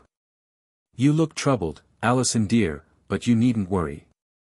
Count Paul Jovian is not a bad sort of fellow, and I am inclined to think that Jaikie is very well able to look after himself. I'm not worrying about Jaikie, but about ourselves. I came here because Jaikie sent for me, and that means that he expects to meet me. He named Prince Odalchini's house. But how are we to get into it, if Juventus spends all its time squatting round it? I think that can be managed, said Mr. Glynde. You have greatly relieved my mind, my dear. If Jaikie means to come to the House of the Four Winds, he will probably manage it, and he may be a most valuable link with the enemy. You must understand that Juventus is by no means wholly the enemy, but may with a little luck become a friend. By the way, just how much do you know about the situation? He proceeded by means of question and answer to probe their knowledge, directing his remarks to Alison at first, but later to Dickson, when he perceived that gentleman's keenness. I must tell you one piece of bad news, and his voice became grave. I have just heard it. Prince John was in hiding in a certain place, waiting for the summons, for everything depends on his safety, and all precautions had to be taken. But his enemies discovered his retreat, and he has been kidnapped. We know who did it, Mastrovan, the most dangerous and implacable of them all. He was puzzled to find that the announcement did not solemnize his hearers. Indeed, with the exception of Dickson, it seemed to amuse them. But Dickson was aghast. "Mercy on us," he cried. "That's an awful business. I mind Mastrovan, and a blackguard murdering face he had. I must away at once." "It is the worst thing that could have happened," Mr. Glynde continued. "They may kill him, and with him the hope of Evallonia. In any case it fatally disarranges the monarchist plans. What on earth is amusing you, Roylance?" he concluded testily. Archie spoke, in obedience to a nod from Alison. "Sorry," he said. "But the fact is we got in ahead of old Mastrovan. We were at Unnutz, and saw what he was up to, so we nipped in and pinched the prince ourselves." "Good God!" Mr. Glynde for a moment could only stare. "Who knows about that?" "Nobody, except us." "Where have you put him?" "At this moment he is upstairs having his supper along with Mr. McCunn's chauffeur. His present job is to be my servant, name of McTavish passport and everything according to Cocker." For the third time that evening Mr. Glynde was staggered. He rose and strode about the room, and his blue eyes had a dancing light in them. "I begin to hope," he cried. "No, I begin to be confident. This freak of fate shows that the hussy is on our side." He took a glass from the sideboard and filled himself a bumper of the local liqueur. "I drink to you, mountebanks. You have beaten all my records. I have always loved you, Janet. I adore you, Alison, my dear, and I have been writing you some exquisite poetry. Eructivit cor meum, as the Vulgate says. Now I shall write you something still more exquisite. Roylance, you are a man after my own heart. Where are you going?" he asked, for Dickson had risen from the table. "I thought I would go up and have a word with His Royal Highness." "You'll do nothing of the kind. Sit down. And drop the Royal Highness business." Mr. Glynde pulled a chair up to the table and leaned his elbows on it. "We must go very carefully in this business. You have done magnificently, but it's still dangerous ground. You say nobody knows of it except ourselves. Well, not another soul must know of it. Mastrovan is out to kill or spirit away Prince John. He must believe that the prince is lost. Casimir and the monarchists must believe that Mastrovan is the villain and go out hot on his trail. That will have the advantage of demobilizing the monarchists, which is precisely what is wanted at present. The prince must be tucked away carefully till we want him, and when and how we will want him depends on the way things go. Oh, I can tell you we have scored one mighty big point which may give us the game and the rubber. But he can't stay here as your servant." "It's a pretty good camouflage," said Archie. "He's the image of a respectable English valet, and I'm dashed if he hasn't picked up a Scotch accent, like the real McTavish. You'd have to examine him with a microscope before you spotted the prince. He's a first-class actor, and it amuses him, so he puts his heart into it. Nevertheless it is too dangerous. You people will be moving in the wrong circles, and sooner or later he'll give himself away, or somebody will turn up that has known him from childhood. Luckily he hasn't been much in Evallonia since he was a boy, but you never know.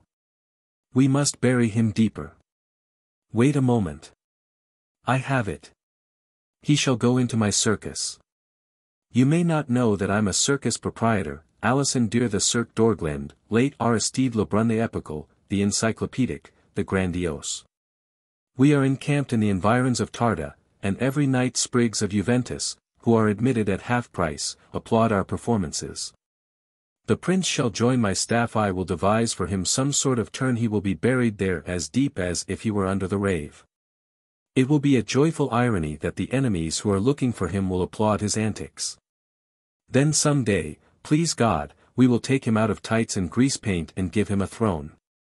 Mr. Glynde had become a poet, but he had not ceased to be a conspirator. "Tomorrow morning," he told Archie, "you will inform the landlord that you are sending your chauffeur home by road with your car. The cars will take your baggage to Zutpha, while you will walk there at your leisure through a pleasant country to catch the evening train. Pröser is a good man, but it is unkind to burden even a good man with too much knowledge. Roylance's chauffeur will not again be heard of. I will arrange about your baggage and the cars. And what about us? Archie asked. Before the evening, well, before the evening, I hope you will be in the House of the Four Winds. The party took an affectionate farewell of the landlord next morning. Their baggage was piled into the cars, luncheon baskets were furnished, and Pröser was informed that they meant to drive a mile or two till they cleared the town. And then to spend the day walking the woods on the left bank of the Rave, and catch the evening train at Zutphen. The cars would go straight to the railway station. There was no sign of Mr. Randal Glynde. McTavish, however, had been well coached. They crossed the Rave bridge, passed the common where Jaikie had first met Count Paul, and plunged into a thick belt of woodland which covered all the country between the foothills and the river. Here there was no highway but many forest tracks, one in especial much rutted by heavy wagons and showing the prints of monstrous feet. The reason of this was apparent after a mile or so, when a clearing revealed the headquarters of the Cirque Doré. It was not its showground that was in the environs of Tarta but its base, where such animals were kept as were not immediately required. It was guarded by a stout palisade, and many notices warning the public that wild beasts lived there, and that they must not enter. Mr. Glynde was awaiting them, and one or two idlers hung around the gate. Archie caught, too, what he thought was a glimpse of a green shirt. Randal received them with the elaborate courtesies of a circus proprietor welcoming distinguished patrons. The chauffeurs of the two cars he directed how to proceed to Zutphen. They will return by another road in due course, he whispered to Alison, but it is altogether necessary that they should be seen to leave this place. Of what followed no member of the party had a very clear recollection. They were taken to a tent less odoriferous than the rest, and provided with white caps on which the name of the circus was embroidered in scarlet. "We give a matinee today," said Randal, an extra performance asked for by Tarta. "It will be in a dance hall, and the program is in Luigi's hands, gypsy dances and songs and fiddling, for we are no mere vulgar menagerie. You will accompany the artistes back to Tarta. Trust me, you will not be suspected. The Cirque Doré has become a common object of the seashore." So Archie and Janet, Alison and Dickson, joined a party which crowded into an old Ford bus, and jolted back the way they had come. The dance hall proved to be a building not far from the Turk's Head, and it was already packed and the company arrived and entered by a side door. Randal deposited the four in a little room behind the stage. "You will lunch out of your baskets," he told them, "while I supervise the start of the show. When it is in full swing I will come back." So while fiddles jigged a yard or two off and the feet and hands of Tarta citizens applauded, the four made an excellent meal and conversed in whispers. The circus cap was becoming to Alison and Janet, and it made Archie look like a professional cricketer, but on Dickson's head it sat like an incongruous cowl out of a Christmas cracker. "A daft-like thing," he observed, "but I'm long past caring for appearances. I doubt," he added prophetically, "that there'll be a lot of dressing up before we're through with this business. It's a pity that I've the kind of face you cannot properly disguise. Providence never meant me to be a play actor." Randal did not return for a good hour. He seemed satisfied. "The coast is clear," he said, "and I've just had word from my camp that everything is all right there. Now we descend into the deeps, and I'm afraid it will be rather a dusty business. You can leave the circus caps behind, and put on your proper headgear. I hope you two women have nothing on that will spoil." He led them down a rickety wooden stair into a basement in which were stored many queer properties. Then out of doors into a small dark courtyard above which beetled the walls of the castle. In a corner of this was a door, which he unlocked, and which led to further stables, this time of ancient stone. There followed a narrow passage, another door, and then a cave of a room which contained barrels and shelves and smelt of beer. "We are now in the cellars of the Turk's Head," Randal expounded. "Pröser knows this road, and he knows that I know it, but he does not know of our present visit." From the beer cellar they passed into a smaller one end of which was blocked by a massive wooden frame containing bottles in tiers. Randal showed that one part of this frame was jointed, and that a section, bottles and all, formed a door. He pulled this back, and his electric torch revealed a low door in a stone wall. It was bolted with heavy ancient bolts, but they seemed to have been recently in use, for they slipped easily back. Now he evidently expected it to open, but it refused. There was a keyhole, but no key. Some fool must have locked it, he grumbled. It must have been Prozor, and I told him to leave the infernal thing open. I'm extremely sorry, but you'll have to wait here till I get a key. It's filthy dirty, but you won't suffocate. They did not suffocate, but they had a spell of weary waiting, for the place was pitch dark and no one of them had a light. Dickson tried to explore in the blackness, and ran his head hard against an out-jutting beam, after which he sat down on the floor and slept. Archie smoked 5 cigarettes, and did his best to keep up a flow of conversation. This is the Middle Ages right enough, he said. We're making burglarious entry into an ancient schloss, and I feel creepy down the spine. We didn't bargain for this Monte Cristo business, Janet, when we left Geneva. And the last thing I heard that old ass Perrier say there was that the medieval was out of date. But by and by he too fell silent, and it was a dispirited and headachy company that at last saw the gleam of Mr. Glynde's torch. I humbly apologize, said Randal, but I had a devil of a hunt for Prozor. He had gone to see a cousin about his confounded vines. He swears he never locked the door, so it must have been done from the other side. The people in the schloss are evidently taking no chances. But I've got the key.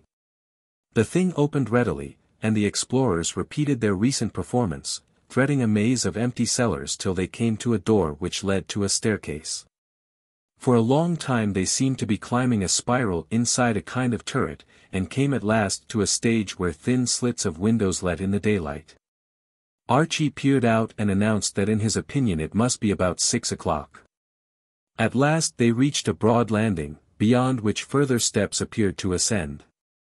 But there was also a door, which Randal tackled confidently as if he expected it to open at once.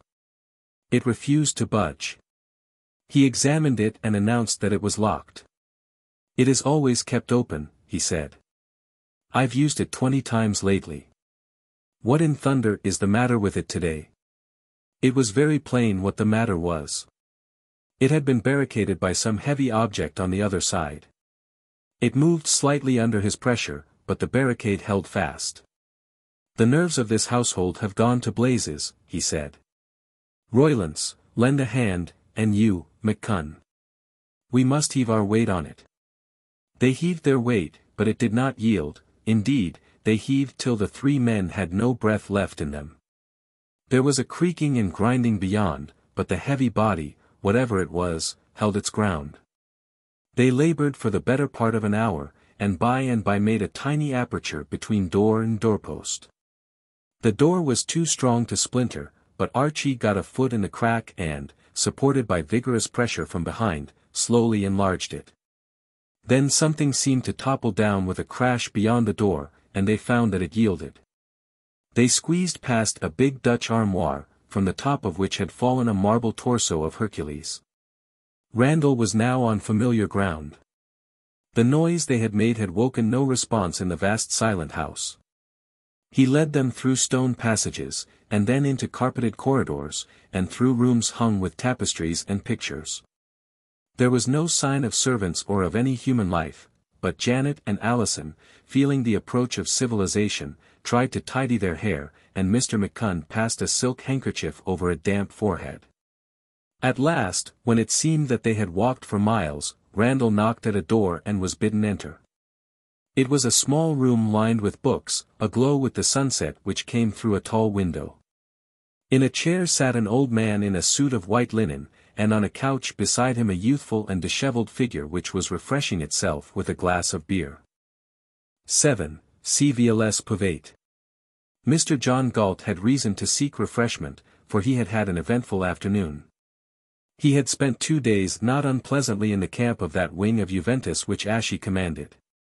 Wing was their major unit of division, they borrowed their names from the Romans, and Ashie was prefectus aeli.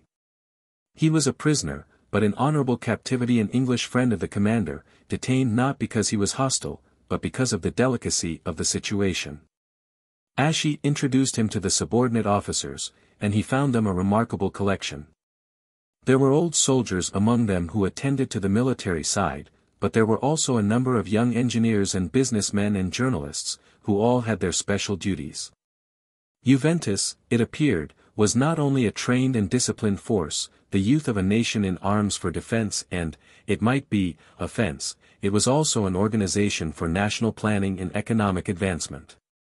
The recruits were brigaded outside their military units in groups according to their training and professions, and in each group were regular conferences and an elaborate system of education. Jaikie attended a meeting of an oil group, oil being one of Evallonia's major industries, and was impressed by the keenness of the members and the good sense of the discussions, so far as they were explained to him. This was no mere abolition of militarism, but something uncommonly like a national revival. He realized that it was not one man's making. A leader would no doubt be necessary when Juventus took a hand in politics, but the movement itself had welled up from below. It was the sum of the spontaneous efforts of a multitude of people of all types and degrees, who had decided that they were tired of toy shops and blind alleys and must break for open country. Jaikie was a good mixer and very soon had made friends among the rank and file as well as among the officers. His meek cheerfulness and the obvious affection which the commander showed for him were passports to their goodwill. The language he found to be scarcely a difficulty at all. Most of the Evallonian youth had at least a smattering of English and many spoke it well, for it had long been in the schools the one obligatory foreign tongue. The second day he played in a rugby game, a purifying experience on a torrid afternoon. Sports and gymnastics had a large part in Juventus, and every afternoon was consecrated to them. Ashie must have spread his fame, for he was invited to join the Blue 15, and was permitted to fill his old place at right wing 3/4. It was a fierce, swift and not very orthodox game, the forwards doing most of the work, and the tackling being clumsy and uncertain. But he found that one or two of his side had a fair notion of the business, and some of them had certainly a fine turn of speed. One especially, the centre 3/4 next him, had clearly played a good deal, and now and then there was quite a creditable bout of passing. Jaikie had not a great deal of work to do, but in the second half he got the ball and scored a try, after a spectacular but not very difficult run down the field. However, that kind of run was apparently new to Evallonia, and it was received by the spectators with delirious applause. Afterwards, when he was having a drink, Ashie introduced him to the centre, whose name was Ivar. The boy regarded him with open-eyed admiration. "You have played for the English College of the Prefectus?" he asked respectfully. "For a good deal more than that," said Ashie. "Mr. Galt is one of the most famous players in the world. He is what they call an international, and is the pride of his nation, which is Scotland." Ivar gasped. "Scotland. That is a famous land. I have read romances about it. Its men dress like women but fight like lions. It loves freedom and has always helped other people to become free." Jaikie had a walk with Ivar within the limits of the cantonment and discovered a strong liking for the boy's solemn enthusiasm. Ivar, it appeared, was a young electrical engineer and had been destined to a post in Brazil when Juventus called him. Now his ambition was limited to the immediate future, the great patriotic effort which the next few weeks would demand. He did not talk of it, for Juventus was schooled to reticence, but the light of it was in his eyes. But he spoke much of Evallonia, and Jaikie learned one thing from him: there was complete loyalty to the ideal of the cause, but no one leader had laid his spell upon it. Ivar mentioned with admiration and affection many names, Ashie's among them, but there was no one that dominated the rest.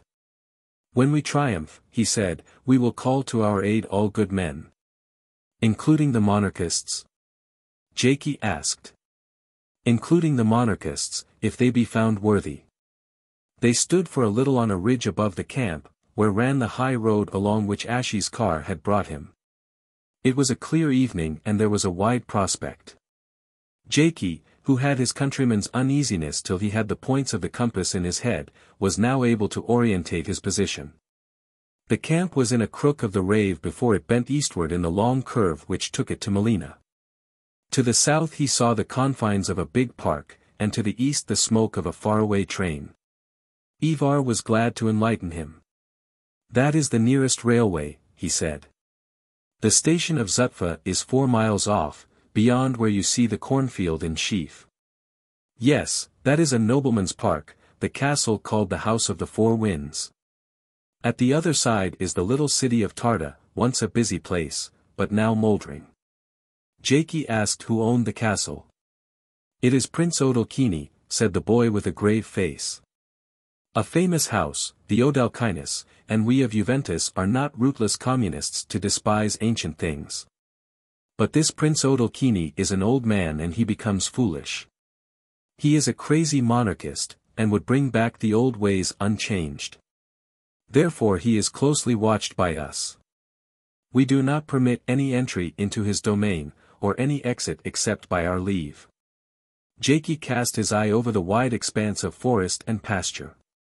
"But how can you watch so big a place when you have so many other things to do? It must be 8 or 9 miles round." "It is part of our training," said Ivar simply. "The main entrances are of course picketed.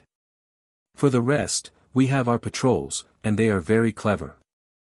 We Evallonians have sharp eyes and a good sense for country, and we have been most of us in our time what you call Boy Scouts, and many of us are hill-bred or forest-bred. We have our woodcraft and our fieldcraft. Believe me, Prince Odalchini is as securely guarded as if battalions of foot lined his park fence. Not a squirrel can enter without our knowing it." "I see," said Jaikie, feeling a little depressed. His eye crossed the Rave and ran along a line of hills 10 miles or so to the west. They were only foothills, 2,000 feet high at the most, but beyond he had a glimpse of remote mountains. He saw to his left the horseshoe in which Tarda and its Schloss lay. He could not see the pass that led to Kremisch, since it was hidden by a projecting spur. To the north the hills seemed to dwindle away into a blue plain. Just in front of him there was a deeply recessed glen, the containing walls of which were wooded to the summit, but at the top the ridge was bare, and there was a cleft shaped like the backside of a rifle. In that cleft the sun was most spectacularly setting. Ivar followed his gaze. "That is what we call the Wolf's Throat. It is the nearest road to the frontier. There in that cleft is the western gate of Evallonia." As Jaikie looked at the nick, sharp cut against the crimson sky, he had a sudden odd sensation.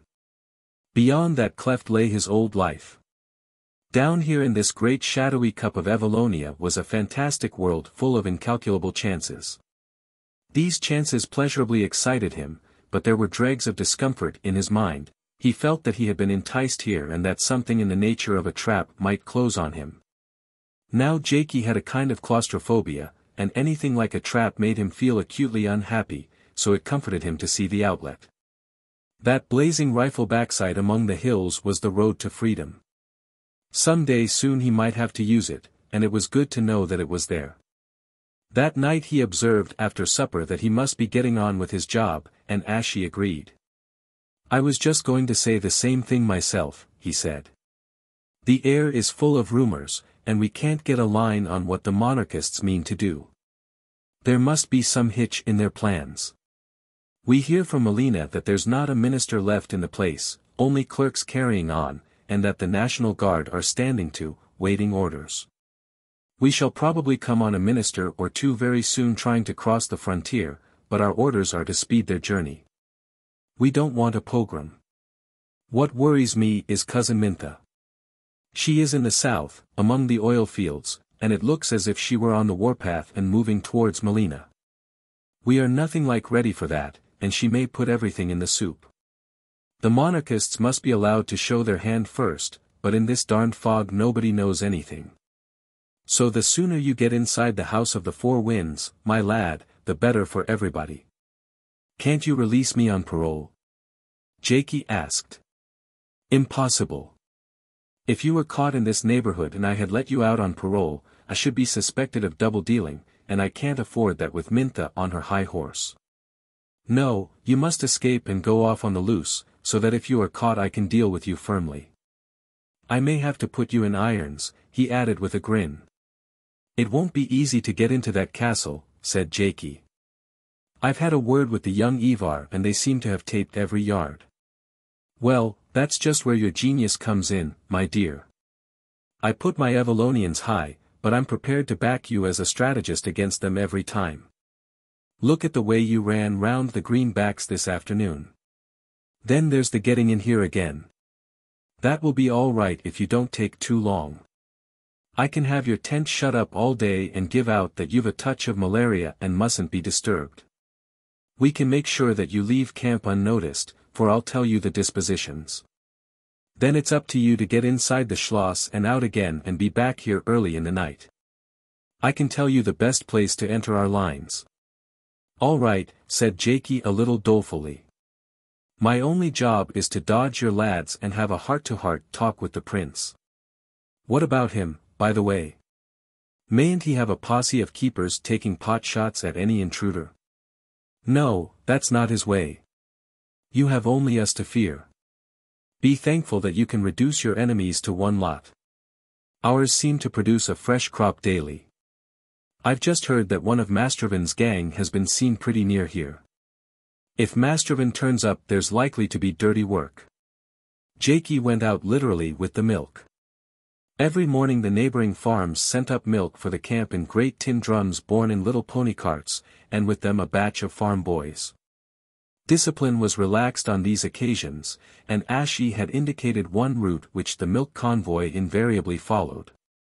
Jaikie, in much-stained flannel bags and a rough tweed jacket and ancient shoes, might easily pass as an Evallonian rustic. So he trotted out of camp behind a milk cart, his hands assisting an empty drum to keep its balance. 100 yards on and he slipped inconspicuously into the roadside scrub. The weather was cooler than it had been of late, and there was a light fresh wind blowing from the hills. Jaikie felt rejuvenated, and began to look forward to his day's task with a mild comfort. He did not believe that any patrols of Juventus could prevent him from getting inside the park. After that the job would be harder. He remembered the gentle fanaticism in Prince Odalchini's eyes, and considered that it might be difficult to get him to agree to any counsels of moderation, or even to listen to them. He might regard Jaikie as one who had deliberately gone over to the other side. But Randal Glynde, if he were there, would help. Jaikie hoped he would be there. And there was just a chance that Alison might have turned up. It was this last thought that strung up his whole being to a delicious expectation. As he expected, it was not very difficult to get inside the park. His prospect from the ridge the night before had given him his bearings. He realized that his former entrance with Luigi had been on the east side, not far from the road between Zutpha and Tarda. Now he was on the north side, where there was no road following the boundary, and thick coverts of chestnut undergrowth extended right up to the paling. He did not find it hard to locate the Juventus cordon. The patrols made their rounds noiselessly and well, but he discovered from their low whistles the timing of their beats, and when it would be safe to make a dash. But it took an unconscionable time, and it was midday before his chance came, for he was determined to take no needless risks. There was a point where the high paling was broken by the mossy and ruinous posts of an old gateway. That was the place he had selected, and at exactly 17 minutes past 12 he slipped over like a weasel and dropped into the fern of the park. He traveled a few hundred yards, and then halted to lunch off some biscuits and chocolate provided by Ashie. Then with greater freedom he resumed his journey.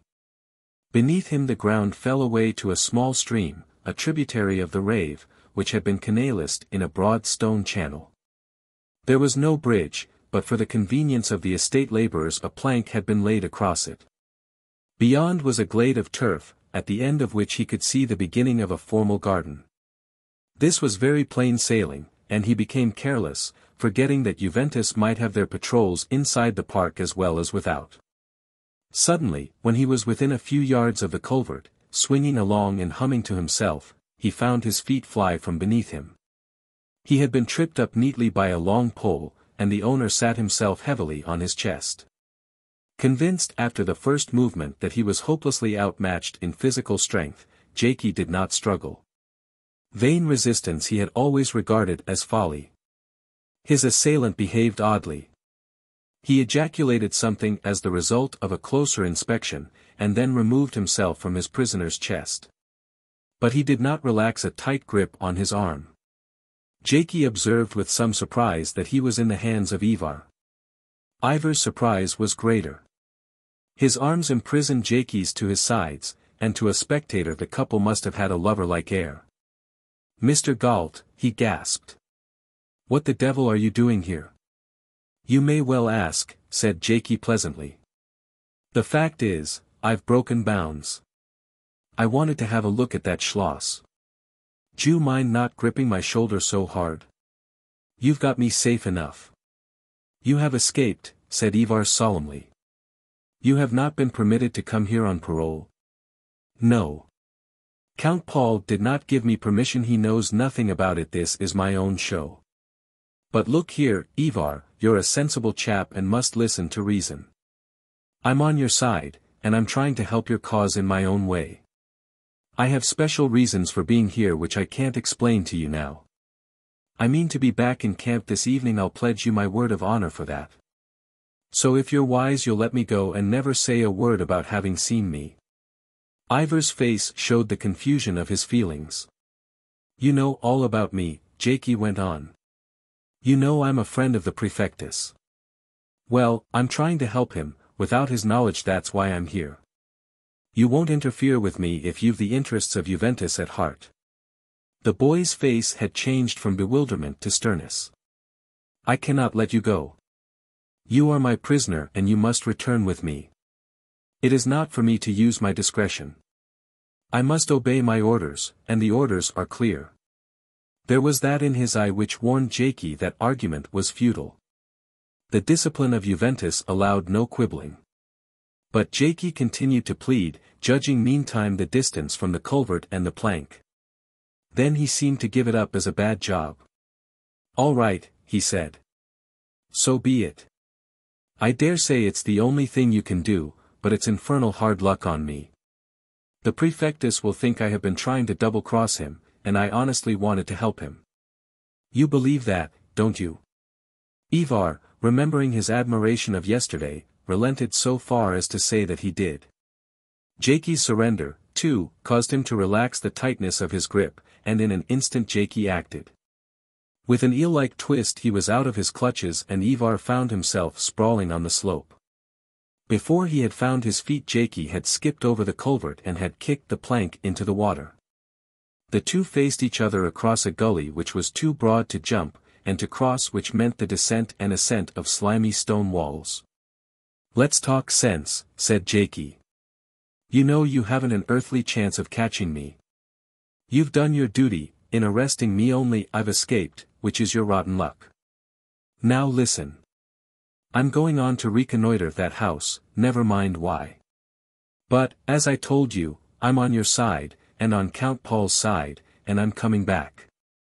I'll have to wait till it's darkish 8 or 9 o'clock perhaps, I dare say. Will your lads be on duty then?" Something in Jaikie's tone impressed Ivar. "I shall be on duty," he said. "I return here for my second tour at 8 o'clock. Well, I'll come back this way, and I'll surrender myself to you. I don't want to outrage your discipline. You can march me to the camp, and hand me over to the prefectus, and it will be my business to make my peace with him. Have you got that right?" But Ivar's sense of duty was not to be beguiled. He started to climb down into the culvert. "Ass!" said Jaikie as he turned and trotted off in the direction of the castle.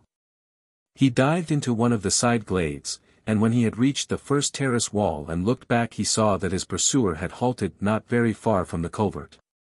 Perhaps, he thought, there was some order of Juventus which confined their patrols to a certain distance inside the park bounds. Jaikie, as he threaded the terrace paths, and climbed stairways between neglected creepers and decaying statuary, discovered that he had come to the northern end of the Schloss, which was one of the last century additions, castellated. Battlement, topped with bogus machicolations. The great house had looked deserted on his first visit, but now it had the air of a forsaken mausoleum. He turned the flank of it and moved along the weedy upper terrace, looking for the door by which he and the prince had entered after luncheon. He found it, but it was locked and apparently barricaded. He found other doors, but they were in the same condition.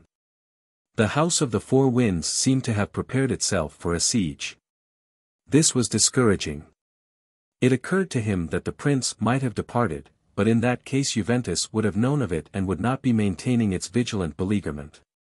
He retired to the terrace wall, from which he could get a good view of the tiers of windows.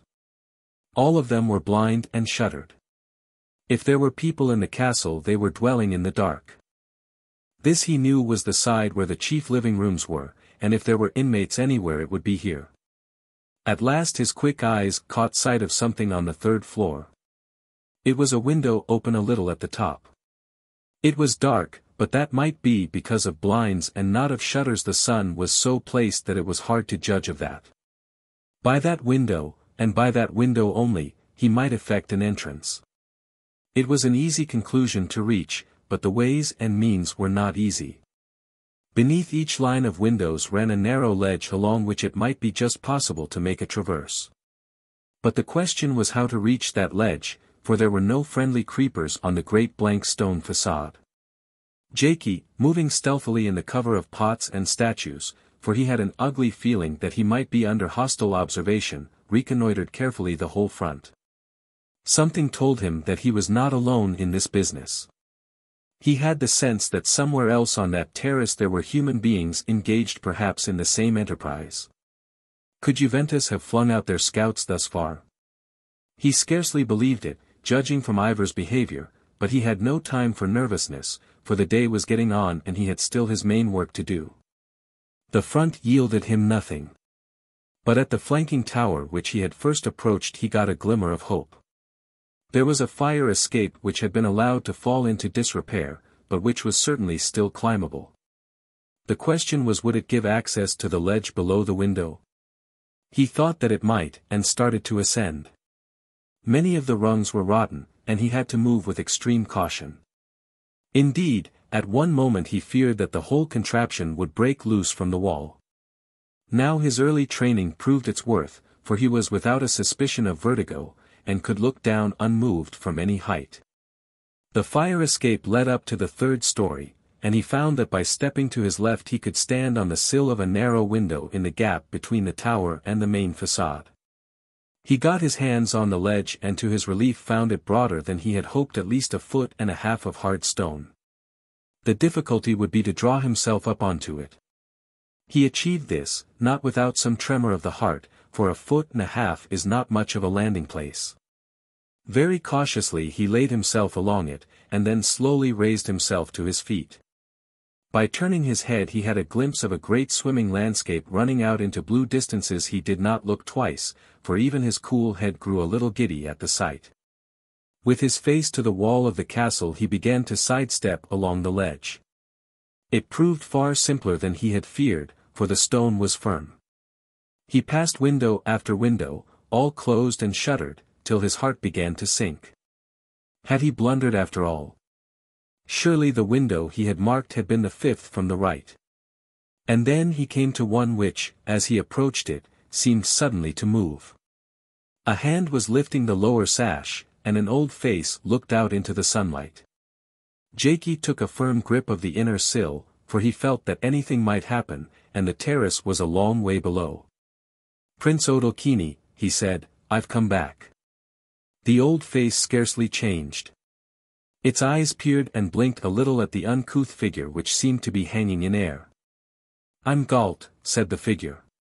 "Do you mind me coming in?" "Ah, yes, Mr. Galt," said the voice. "Certainly, come in.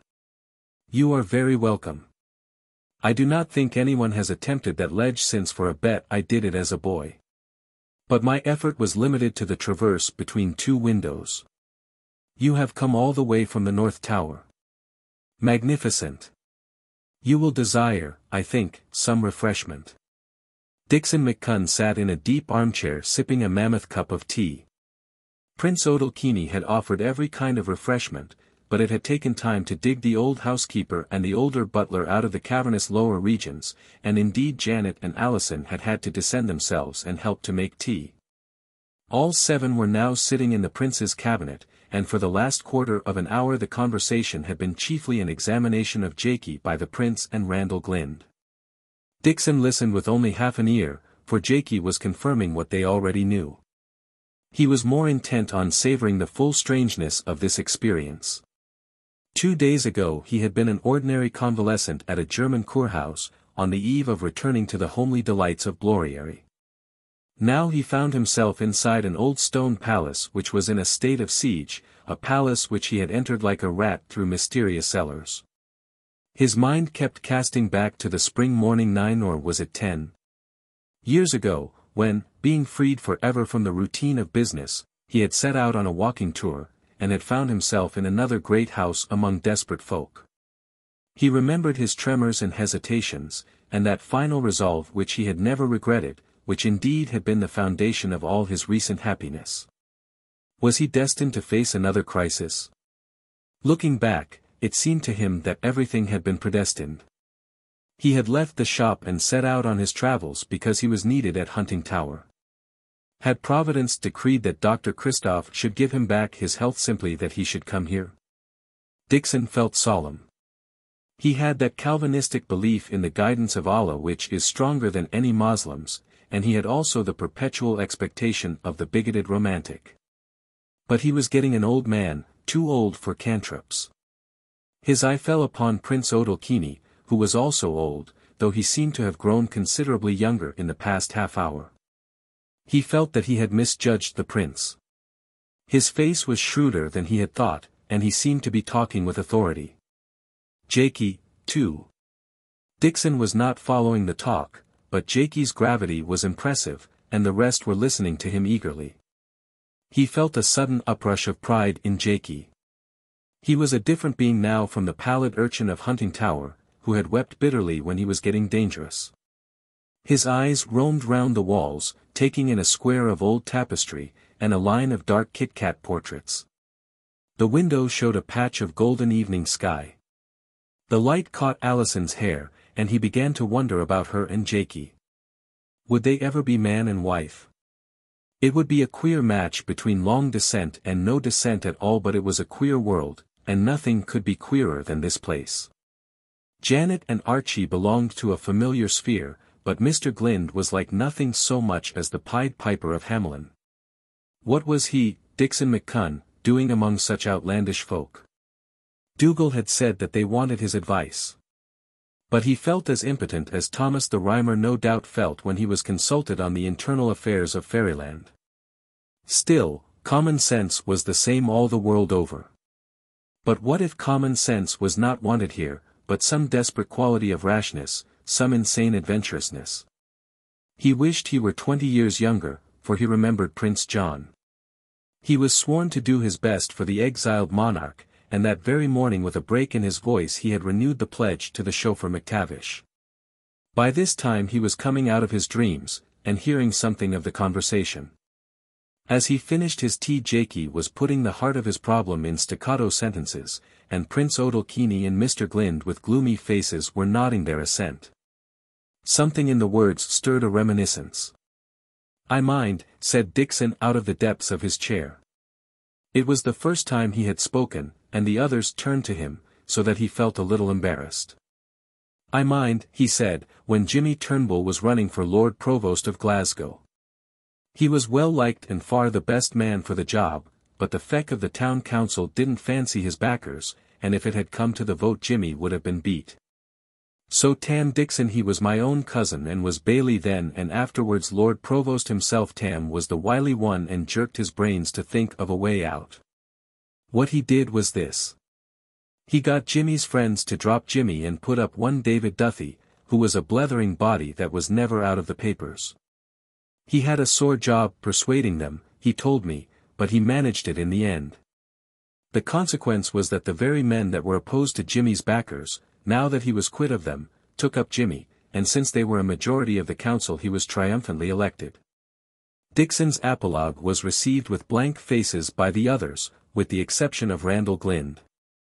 Into that gentleman's eyes came a sudden comprehending interest, and Dickson saw it and was encouraged. His own mind was awaking to a certain clearness. If Prince John didn't exist, he asked, is there anybody else the monarchists could put up? There is no one, said Prince Odalchini sadly. There is, of course, his uncle, the late king's brother, the Archduke Hadrian, but he is impossible. Tell us about the Archduke, said Dickson. He is an old man, and very frail. He has not been in Evallonia for many years, and even his name is scarcely remembered. He is believed to be one of the greatest living numismatologists, and he has given his life to his hobby. I alone of the Evallonian nobility have kept in touch with him, and it was only yesterday that I had a letter from his secretary. His Royal Highness is a bachelor, and for long has lived in a chateau in France near Chantilly, scarcely going beyond his park walls. He is as strict a recluse as any medieval hermit. Now he is bedridden, and I fear cannot have many months to live. Prince Odalchini rose, opened a cabinet, and took out a photograph. That is His Royal Highness, taken 2 years ago at my request, for I desired to have a memento of him. In my youth he was kind to me. He handed it to Dickson, who studied it carefully. It showed a man not unlike Mr. Pickwick or the great Cavour, with a round face, large innocent eyes, and grey hair thinning on the temples, a man of perhaps 70 years, but, so far as could be judged from the photograph, still chubby and fresh-complexioned. It was passed round the company. Janet and Archie scarcely glanced at it, but Mr. Glynde looked at it and then looked at Dickson, and his brow furrowed. Jaikie did the same, and when it came to Alison she cried out, "Why, Dickson, it might be you, if your hair was greyer." "I was just thinking that," was the answer. Dickson retrieved the photograph and studied it again. "What size of a man is he?" he asked. His clearness of mind was becoming acid. "Shortish, about your own height," said the prince. Now what hinders you to do the same with the Archduke as my cousin Tam Dickson did with David Duffy? Jaikie says that Juventus would be for Prince John but for you and your friends. Well, if you run the Archduke, they'll take up Prince John, and since you tell me they'll have the upper hand of you, they'll put Prince John on the throne. Do you see what I mean? It's surely common sense. This speech had a considerable effect on the others. Archie laughed idiotically, and Mr. Glynde found it impossible to remain seated. But Prince Odalchini only shook his head. "Ingenious," he said, "but impossible. His Royal Highness is old and frail and bedridden. He would not consent, and even if he consented, he would be dead before he reached Evallonia." Dickson's mind was moving by leaps to a supreme boldness. What for should he come near Evallonia? He need never leave his chateau, and indeed the closer he lies there the better. It's not his person, but his name that you want. See here, Prince. You say that nobody in Evallonia knows him, and few have ever seen him, but that there's a general notion of what he looks like. Can you persuade your friends to change their minds about Prince John and declare for the Archduke as the older and wiser man more suited for this crisis? If you do that, and put him or something like him on the throne, Juventus will come along in a week and fling him out and set up Prince John, and then you'll all be happy together.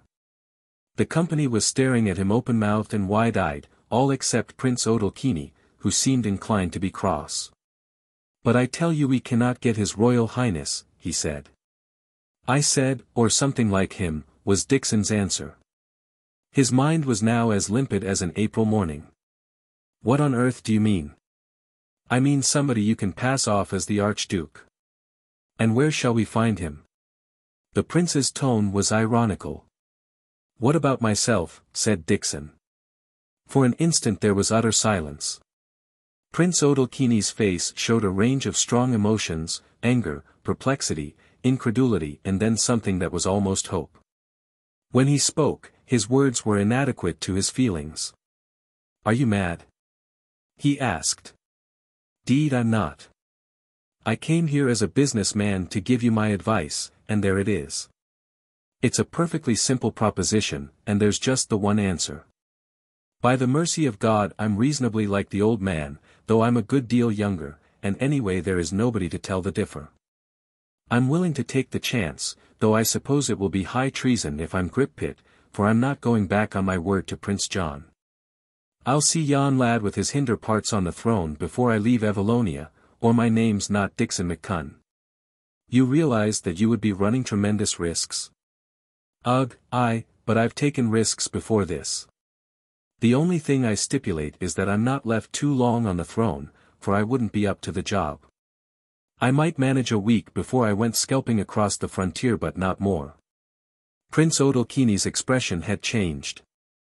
There was now respect in it, and excitement, and a twitching humor. I think you are the boldest man I have ever met, he said. Never heed that, said Dickson. My knees will likely be knocking together before I've done.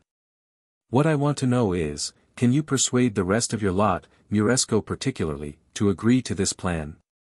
The prince considered. It may be difficult, but I think it can be done. After all, it is the only way.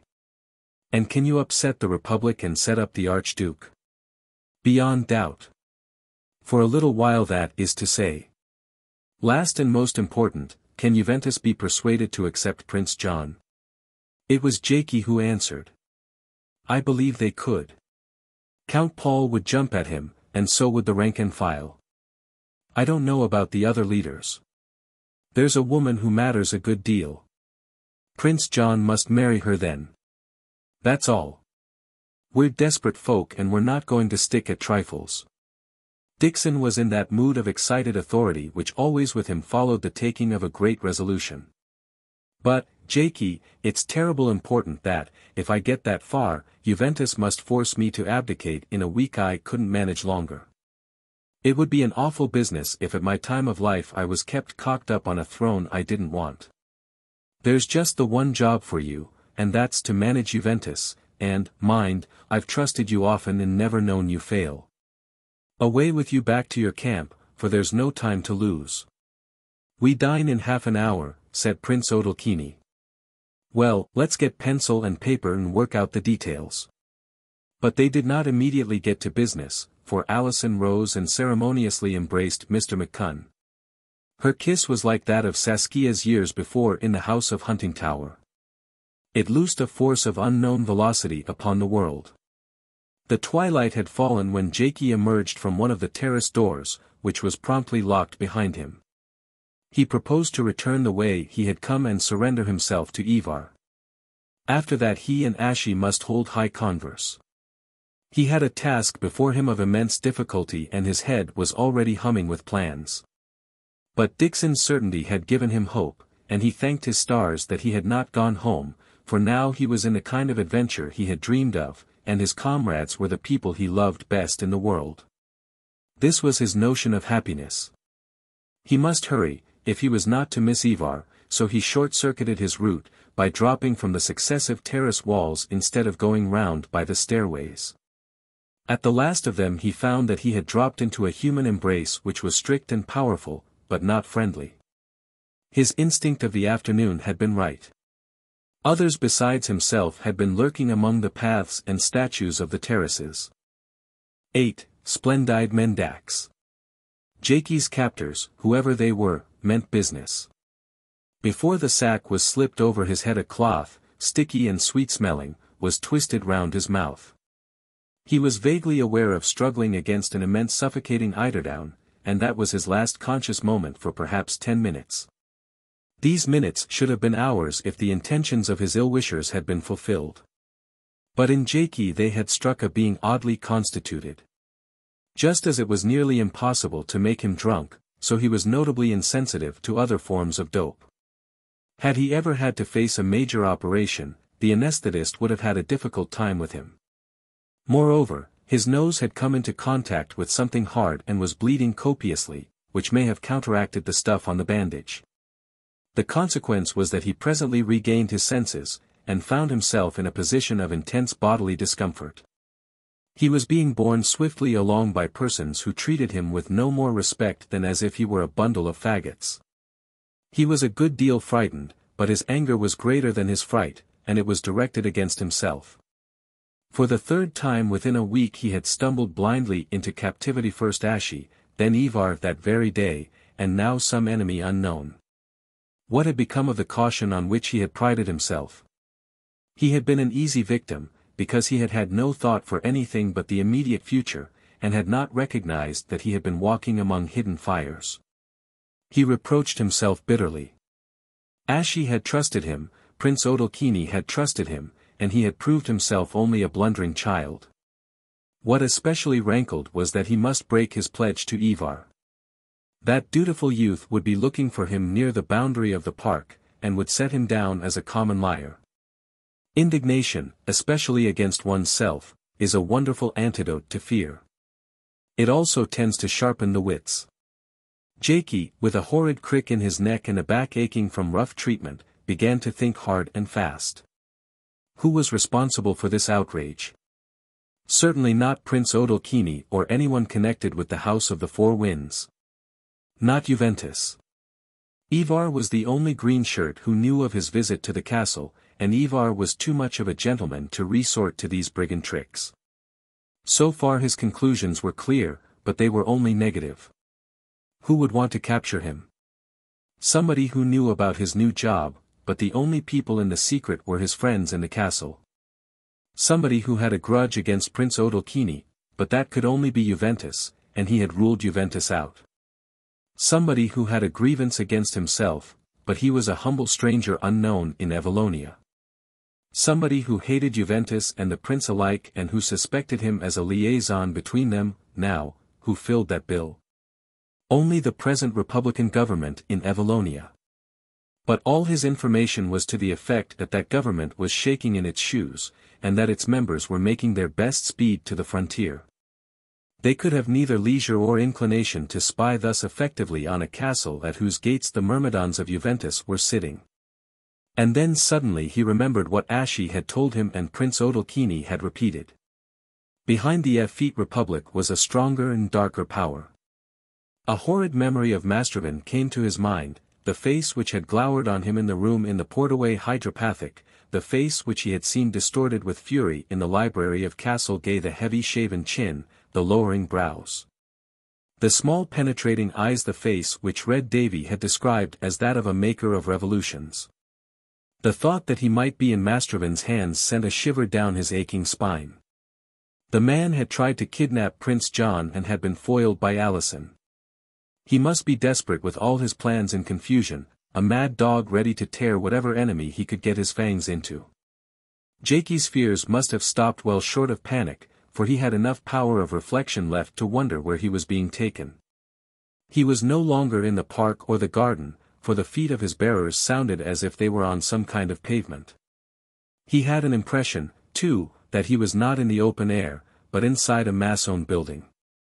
It could not be the castle, for he had heard that evening from Alison of her entry through the cellars and the difficulties of the route. If that approach was so meticulously guarded, it was probable that the same precautions had been taken with all. And then it occurred to him that, since the great building abutted on the town of Tarda, there must be other ways into the streets from the park, through outhouses and curtilages, for once the burg had been virtually part of the castle.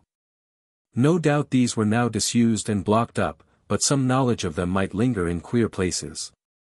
His guess was confirmed, for presently it was plain that his bearers were in a low and narrow passage. There seemed to be at least 3 of them, and they went now in Indian file, crouching as he could tell from their movements, and now and then pushing him before them. He felt his legs grating on rough stone. Once his foot caught in a crevice, and his ankle was nearly twisted when it was dragged out of it. The place was a sort of drain, and it seemed to him miles long. The air was warm and foul, and he was inert not from policy, but from necessity, for he could hardly breathe inside the sack. Once or twice his bearers seemed to be at fault, for they stopped and consulted in muffled voices. These halts were the worst of all, for there loomed before Jaikie the vision of the death of a sewer rat. Then the passage manifestly widened, the air grew fresher, and there came the sound of flowing water. He remembered that he had seen runnels of water in the Tarda streets, effluents from the Rave, and he realized that he had been right, they were now underneath the town. After that he was only dimly conscious of his whereabouts. He believed that the party were ascending not stairs, but an inclined tunnel. There came a point in which they moved with extreme caution, as if people were near, people who must not hear or see them. There followed the grating of an opening door, then another, and even through the folds of the sack Jaikie recognized that they were in some kind of dwelling. There was the feel in the air of contiguity to human uses. The end came when he was suddenly dumped on a wooden floor, and one of the party struck a light. The sack was taken from his head, and he was laid on a truckle bed where were some rough blankets and an unbleached pillow. He had already decided upon his course, so he kept his eyes shut and breathed heavily as if he were still under the opiate. The three men left the room, taking the candle with them, and locking the door behind them, so that all he saw was their retreating backs, and these told him nothing. They looked big fellows in nondescript clothes, indoor or outdoor servants. Jaikie's first feeling was of intense relief. Whatever happened to him, at any rate he was not going to be stifled in a drain. He lay for a little breathing free air and gasping like a fish on the shingle. His second feeling was that all his bones were broken, but that he was too tired to care. There were various other feelings, but they all blended into a profound fatigue. In about 3 minutes Jaikie was asleep. He must have slept a round of the clock, and he awoke in a state of comparative bodily ease, for rugby football had inured him to rough handling. The room was a small one, evidently little used, for it had no furniture but a bed. It looked like an attic in an unprosperous inn. Its one dormer window looked over a jumble of roofs to a large blank wall. But since it faced east, it caught the morning sunlight, and the dawn of the wholesome day had its effect on Jaikie's spirits. The ugly little fluttering at his heart had gone. He had only himself to thank for his troubles, he decided, and whatever was in store for him he must keep his head, and not be the blind fool of the past week. He had awakened with one thought in his mind. Prince John was the trump card. It was Prince John that Mastrovan was looking for, if indeed Mastrovan was his captor, and it was for him, Jaikie, to be very wary at this point. Was there any way in which he could turn his present predicament to the advantage of his mission? He had a shadow of a notion that there might be. The door was unlocked and breakfast was brought him, not by one of his bearers of the night before, but by an ancient woman with a not unpleasing face. She gave him "Grüß Gott" in a friendly voice. Since she spoke German like all the Tarta people, and since the breakfast of coffee and fresh rolls looked good, he was encouraged to ask for some means of washing. She nodded, and fetched a tin basin of water, soap, a towel, a cracked mirror and a broken comb, doubtless part of her own toilet equipment. Jaikie washed the blood from his face, scrubbed from his hands some of the grime of last night's cellars, dusted his clothes, and tidied up his unruly hair. Then he made a hearty meal, lit a pipe and lay down on the bed to think. He was not left long to his reflections. The door opened and 2 men entered, who may or may not have been his captors. They were clearly not countrymen, for they had the pallor of indoor workers, and the stoop which comes from bending many hours in the day. They had solemn flat faces with a touch of the Mongol in them, and one of them very civilly restored to Jaikie a knife which had dropped out of his pocket. They beckoned to him to follow them, and when he obeyed readily they forbore to take his arm, but one went before and one behind him. He was escorted down a narrow wooden staircase, and along a passage to a room at the door of which they knocked ceremonially. Jaikie found himself thrust into a place bright with the morning sun, where 2 men sat smoking at a table. He recognized them both. One was a tall man with a scraggy neck and a red, pointed beard, a creature of whipcord muscles and large lean bones, who seemed to be strung on wires, for his fingers kept tapping the table, and his eyelids were always twitching. Jaikie remembered his name. It was Dedekind, who had been left with the Jew Rosenbaum to keep guard in the Castle Gay library when the others searched the house. The second was beyond doubt Mastrovan, a little older, a little balder, but formidable as ever. It was not the library scene that filled Jaikie's mind as he looked at them, but that earlier episode, in the upper room of the Portaway Hydropathic, when they had cross-examined an alcoholic little journalist. That scene stuck in his memory, for it had been for him one of gross humiliation. They had bullied him, and he had had to submit to be bullied, and that he could not forget. Hate was a passion in which he rarely indulged, but he realized that he cordially hated Mastervan. Could they recognize him? Impossible, he thought, for there could be no link between that cringing little rat and the part he now meant to play. He also was 2 years older, and in youth one changes fast. So he confronted the two men with a face of cold wrath, but there was a tremor beneath his coolness, for Mastervan's horrid little eyes were very keen. "Your name?" Mastervan barked. "You are English? I should like to know first of all who you are and what you mean by your insolence." Jaikie spoke in the precise accent of a Cambridge don, very unlike the speech of the former reporter of the Craw Press. Mastervan bent his heavy brows. "You will be wise to be civil and obedient. You are in our power. You have been found at suspicious work. We are not men to be trifled with. You will speak, or you will be made to speak, and if you lie you will suffer for it." A second time, "Your name?" For some obscure reason the man's tone made Jaikie feel more cheerful.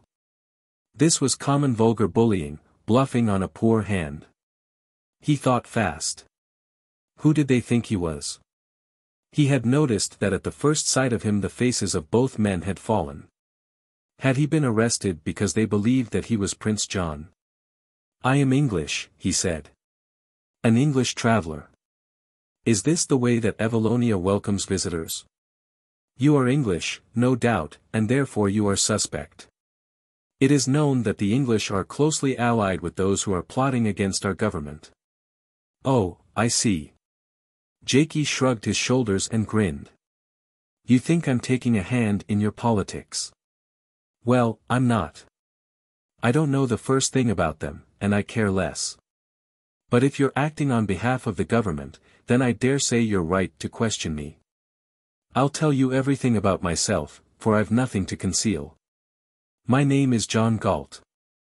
I've been an undergraduate at Cambridge and I have just finished with the university. I've been taking a holiday walking across Europe, and I came into Evallonia exactly 4 days ago. I'll give you every detail about what I've been doing since." While smoking his after-breakfast pipe, he had made up his mind on his course.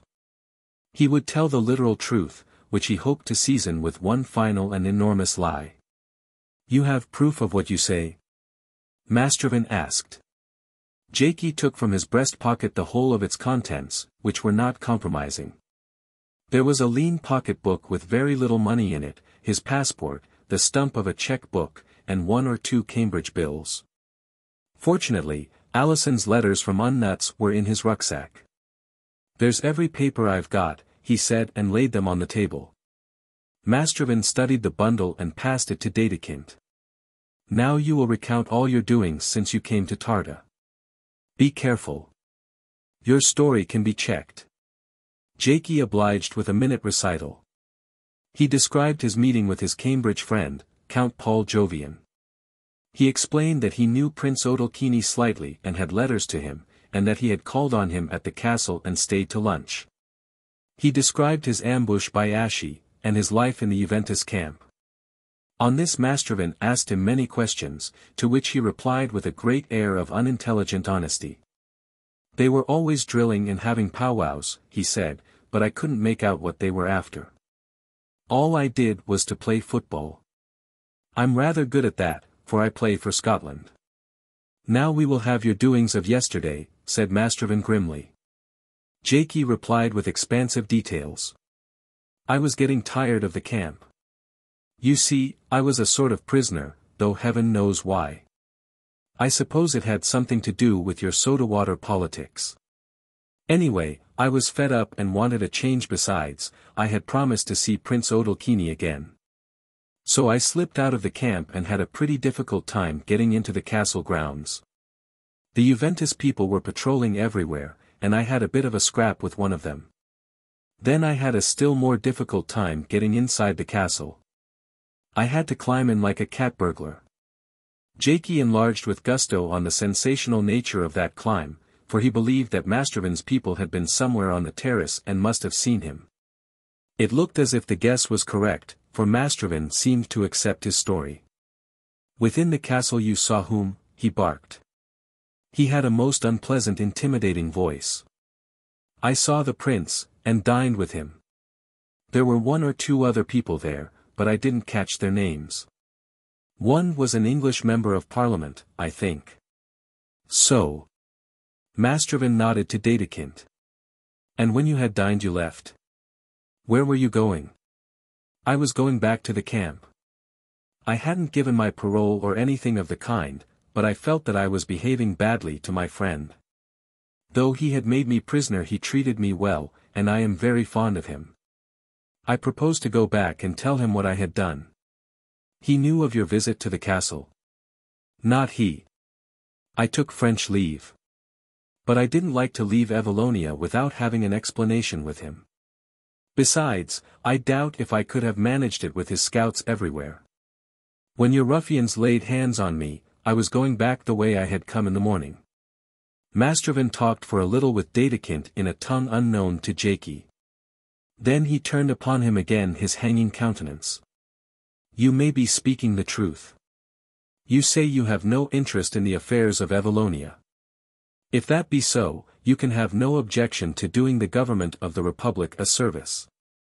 It is threatened by many enemies, with some of whom you have been consorting. You must have heard much talk in the camp of your friend Jovian and in the castle of Prince Odalchini. You will tell me all that you heard. It will be to your interest, Mr. Galt, to be frank, and it will be very much to your disadvantage to be stubborn.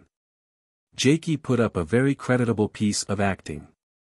He managed to produce some sort of flush on his pale face, and he put all the righteous indignation he could muster into his eyes. It was not all acting, for once again this man was threatening him, and he felt that little shiver along the forehead which was a sign of the coming of one of his cold furies. What the devil do you mean? Do you think that I spy on my friends? I know that Juventus is opposed to your government, and being a stranger I take no sides. There was much talk in the camp, and I didn't understand what it was all about. But if I had I would see you and your government in Tophet before I repeated it. Dedekind looked ugly and whispered something to Mastervan, which was no doubt a suggestion that means might be found for making Jaikie speak. Mastervan whispered back what may have been an assurance that such means would come later. Jaikie could not tell, for he knew no Evallonian. But he was a little nervous lest he should have gone too far. He did not want to put a premature end to these interrogations. Mastervan's next words reassured him. He actually forced his heavy face into a show of friendliness. I respect your scruples, he said. We have no desire to outrage your sense of honor. Besides, there is not much that Juventus does of which we are not fully informed. They are our declared enemies and against them we use the methods of war. But your friend Prince Odalchini is surely in a different case. He has lived peacefully under republican rule, though he has no doubt a preference for a monarchy. We bear him no ill will, but we are anxious that he should not compromise himself by an alliance with Juventus. It was for that reason that you were brought here, that we might probe what relation there was between the two, for we were aware that you had come from the Juventus camp. You can have no objection to telling us what is Prince Odalchini's frame of mind and what things were spoken of in the castle. Jaikie smiled pleasantly. That's another pair of shoes. The prince is sick of politics. He is angry with Juventus, and asked me pretty much the same questions as you. But he is an old man and a tired one, and all he wants is to be left alone. He doesn't like these patrols sitting round his park and letting nobody in that they don't approve of. When I met him in England he was a strong monarchist, but I don't think there is much royalism left in him now. Mastervan was interested. No. And why? Because he thinks the monarchists so feeble. He was very strong on that point with the English member of Parliament. What was his name? Sir Archibald something or other. Jaikie was now talking like a man wholly at his ease. He thinks them feeble, does he? What are his reasons? Well, one of them is that they have mislaid their trump card, their Prince John. I must say that sounds fairly incompetent. So he said that? Mastervan's interest had quickened. Yes. But it wasn't only losing Prince John that he blamed them for, but for their failure to discover who had got him. It seems that they believe he has been kidnapped by your people, or rather by the left wing of your people.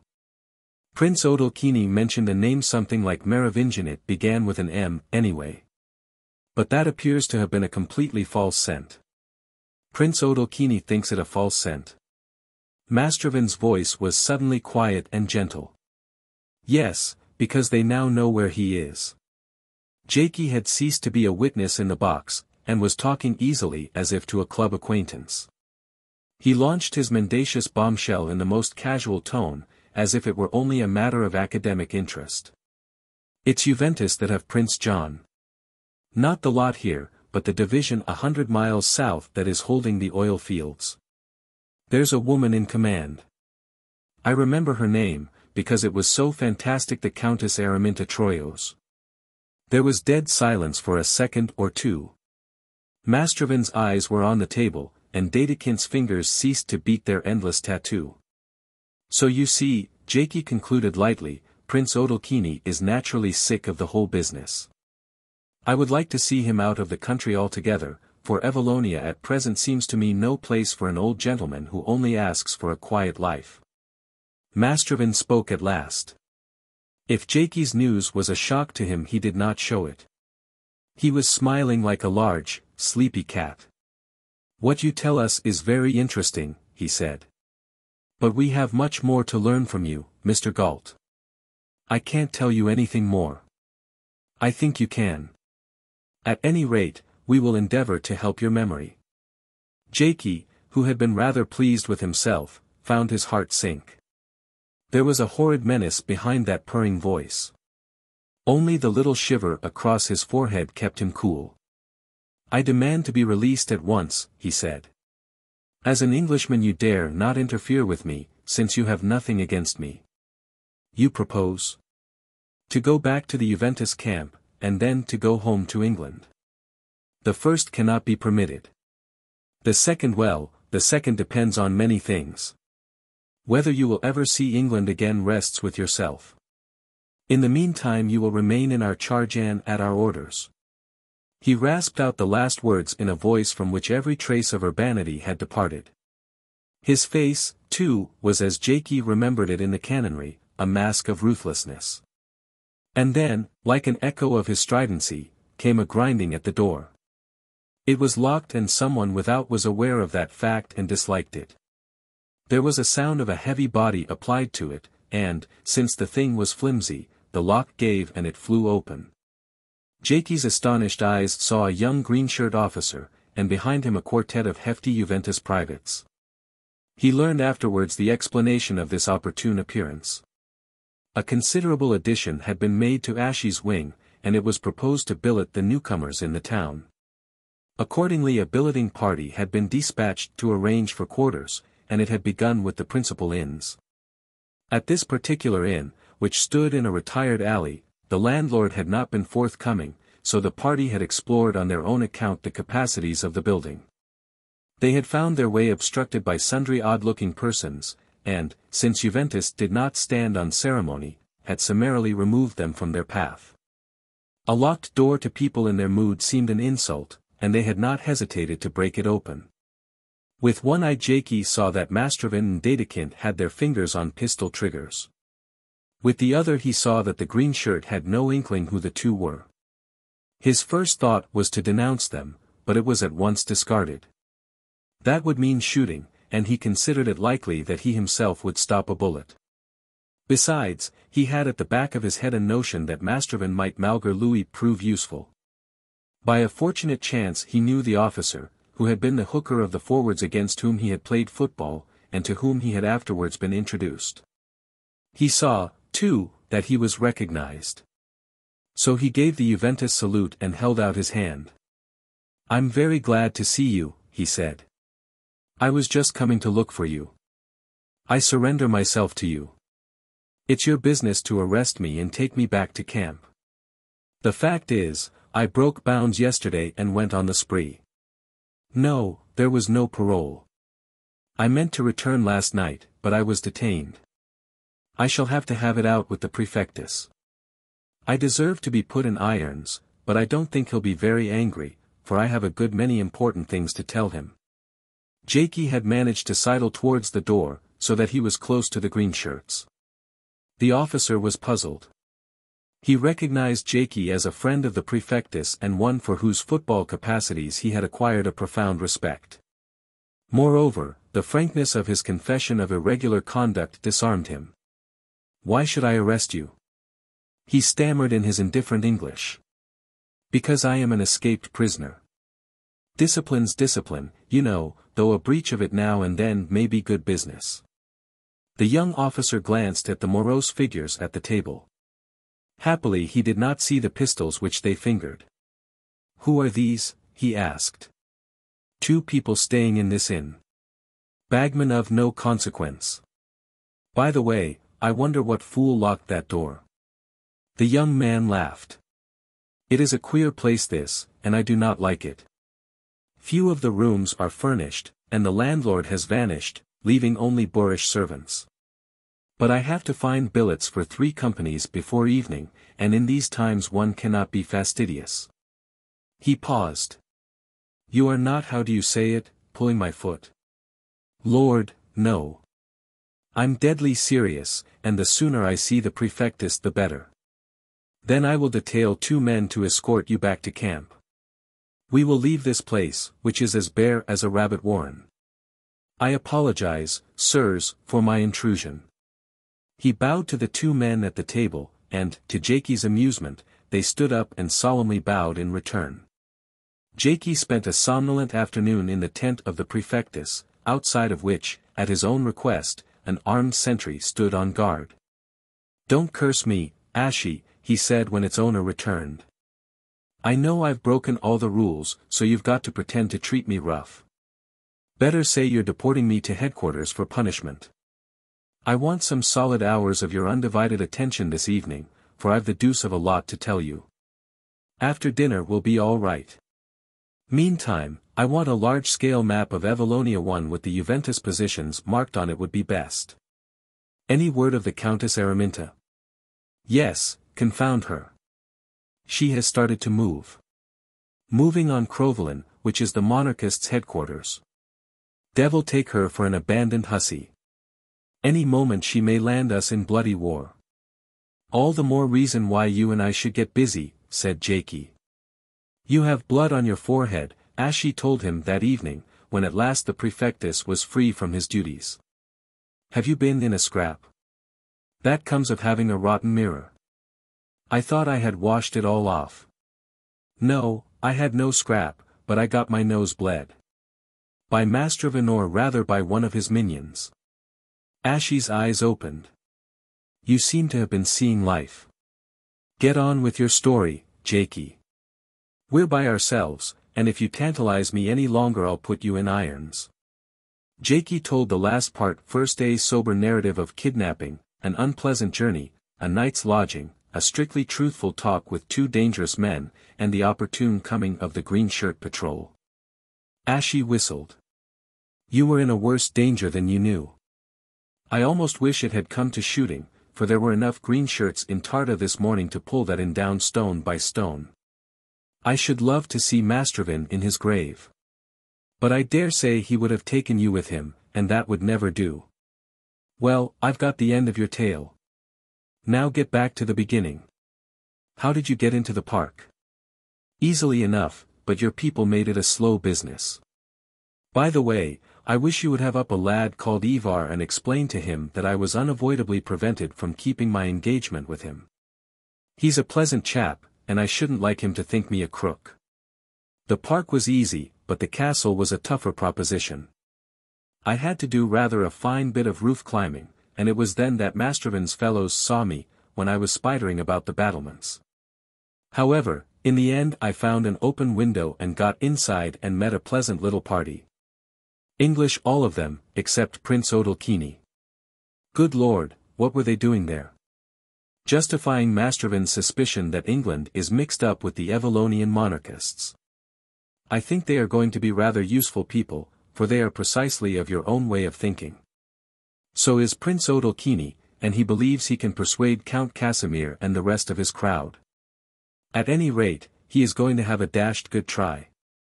But I don't understand, said the puzzled Ashie. Persuade him about what? Listen very carefully and you'll hear, and prepare for shocks. Jaikie proceeded to recount the conversation at the castle, and when he mentioned the Archduke Hadrian, Ashie sat up. He's my godfather, he said, but I never saw him. No one has. I thought he was dead. Well, he isn't. He's alive but bedridden, and it's only his name we want. Ashie, my dear, within a week the monarchists are going to put the Archduke Hadrian on the throne. Only it won't be the Archduke, but another, so to speak, of the same name. One of the visitors at the castle is sufficiently like him to pass for him except with his intimates, of whom there aren't any here. Then in another week Juventus butts in all the majesty of its youth, ejects the dotard, and sets up Prince John, and everybody lives happy ever after. Ashie's reactions to this startling disclosure were many. Bewilderment, doubt, incredulity, even a scandalized annoyance chased each other across his ingenuous face. But the final residuum was relief. Jaikie, he asked hoarsely, was that notion yours? No. My line is tactics, not grand strategy. The notion came from the man who is going to play the part of the Archduke. He's an old Scotsman, and his name is McCunn, and he's the best friend I ever had in my life. Ashie, I want to ask a special favor of you. Mr. McCunn is playing a bold game, and I'll back him to see it through. I don't know how much you'll come into it yourself, but if you do I want you to do your best for him. There may be a rough house or two before he escapes over the frontier, and if you have a chance, do him a good turn. Promise. I promise, said Ashie solemnly. But for heaven's sake tell me more. You tell me something. Would the rank and file of Juventus stand for Prince John? They would. 99% of them. But his face was doubtful, so that Jaikie asked where the snag was.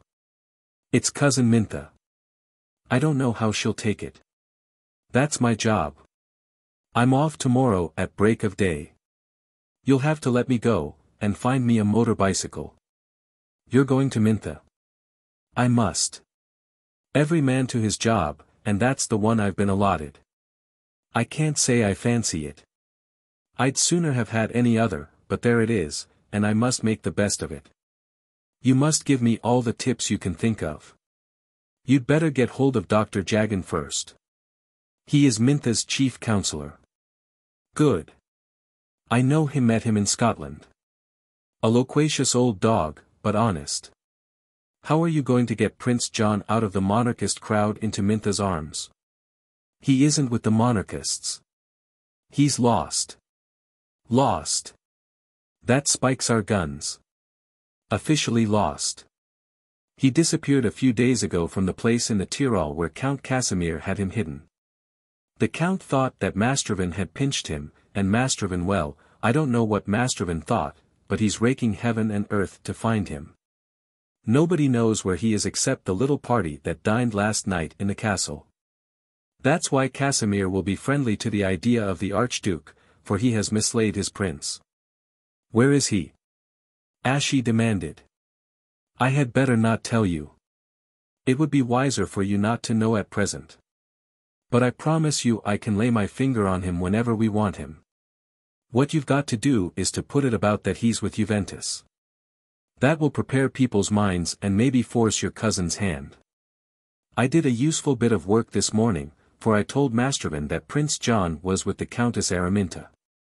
That means, I hope, that he will go there after him and annoy your cousin into becoming a partisan. Ashie looked at his friend with admiration slightly tempered by awe. Mintha is a little devil, he said slowly, but she's a turtle-dove compared to you. 9. Night in the Woods. The great forest of Saint Sylvester lies like a fur over the patch of country through which the little river Sylph, the Amnis Sylvestris of the Romans, winds to the Rave. At the eastern end, near the Sylph's junction with the main river, stands the considerable town of Crowvelin. South of it stretch downs studded with the ugly headgear of oil wells, and west is the containing wall of the mountains.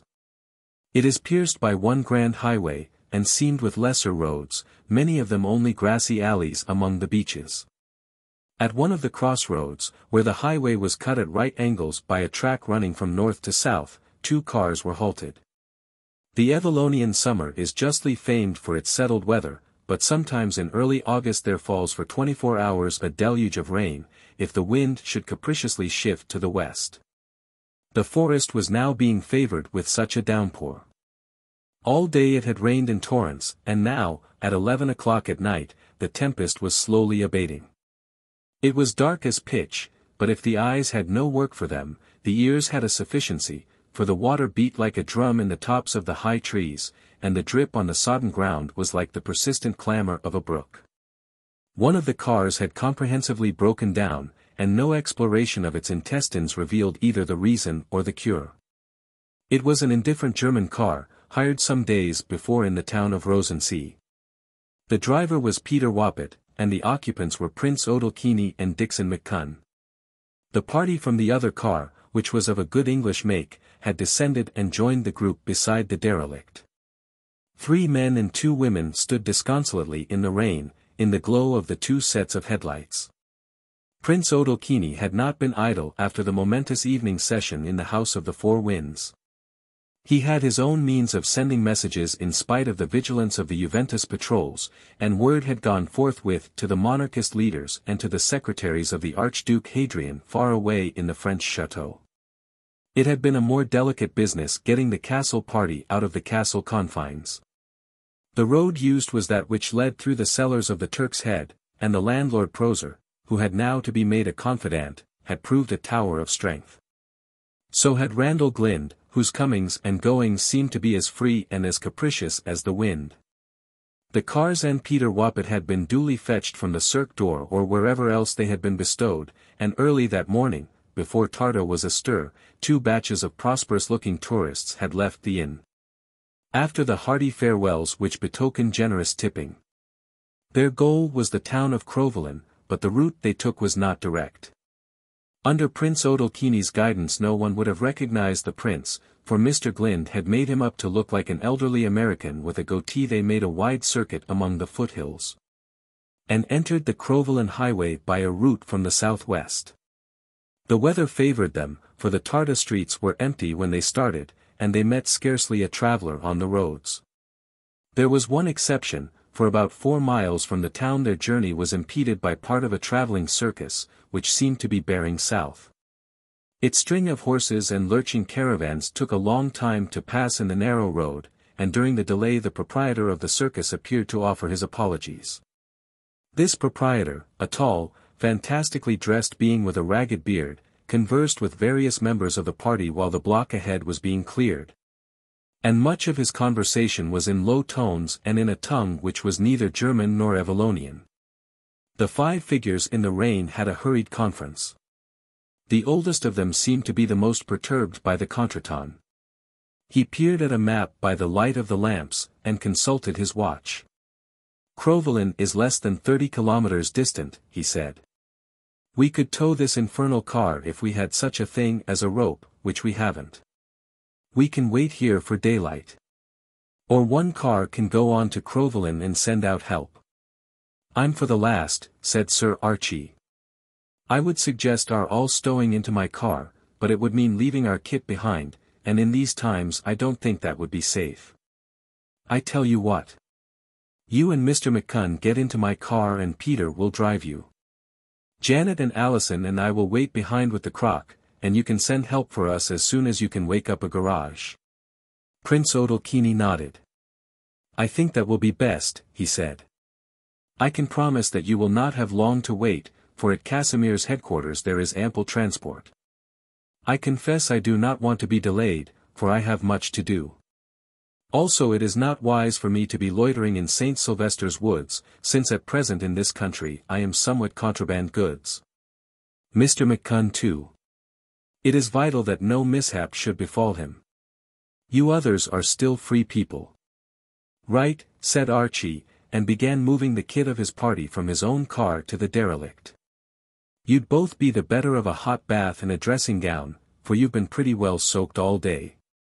We'll begin to expect the relief expedition in about an hour. If I can get this bus started, where do I make for in Crowvelin? The castle of Count Casimir, was the answer. It is a huge place, standing over Crowvelin as the House of the Four Winds stands over Tarta. When the tail lights of his own car had disappeared, Archie set himself to make another examination of Dickson's, but without success. It was a touring car with a hood of an old-fashioned pattern, which during the day had proved but a weak defense against the weather. The seats were damp and the floor was a shallow pool. Since the rain was lessening, Archie managed to dry the seats and invited the women to make themselves comfortable. Janet Roylance and Alison had both been asleep for the past hour, and had wakened refreshed and prepared to make the best of things. Janet produced chocolate and biscuits and a thermos of coffee, and offered supper, upon which Alison fell ravenously. Archie curled his legs up on the driver's seat and lit his pipe. "I'm confoundedly sleepy," he said. "A long day in the rain always makes me sleepy. I wonder why." A gout of wet from the canvas of the hood splashed on his face. "This is a comfortless job. Looks as if the fowls of the air were one up on us tonight. I'll get a crick in my neck if I stick here longer, and I'd get out and roost on the ground if it weren't so sloppy. A good soft pillow for my good grey head. How does the thing go? We're better than this churlish turf of France." Alison completed the quotation. "Have some coffee. It will keep you awake." "It won't. That's my paradoxical constitution. Coffee makes me sleepier." He looked at his watch. "Moon's due in less than an hour. I call this a rotten place, not the sound of a bird or beast, only that filthy drip. I say, you know, you two look like a brace of owls in a cage." It was not an inept comparison for the women in their white waterproofs, which caught dimly the back glow of the side lamps. The place was sufficiently eerie, for the trees were felt rather than seen, and the only food for the eye was the glow made by the headlights on the shining black tarmac of the highway. The car had been pushed onto the turf with its nose close to the main road, opposite where the track from the north debouched. Archie, to cheer himself, began a song, against which his wife stoutly protested. "That's sacrilege," she said. "This is a wonderful place, for there must be 15 miles of trees round us in every direction. Be quiet, Archie, and, if you can't dose and won't have any supper, think good thoughts. The only good thought I have is the kind of food Count Casimir will give us. Is he the sort of fellow that does himself well, Alison? You're the only one of us that knows him." "I want beefsteak, several of them." "I think so," the girl answered. "He praised our food at Castle Gay and he gave me a very good breakfast at Knockraw. But the breakfast might have been Prince John's affair, for he was a hungry young man. I wonder where he is now. I don't think he was with Rant's outfit when we passed it this morning." "We have properly dissipated our forces," said Archie. "However, that's a good rule of strategy if you know how to concentrate them later. I wonder where Jaikie is. Poor Jaikie." Alison sighed. "He has an awful job before him, for he is as shy as an antelope really, though he does brazen things. He'll be scared into fits by the Countess Araminta. Dickson was the one to deal with her." "He may fall in love with her," said Archie. "Quite possible, though she's not the sort I fancy myself.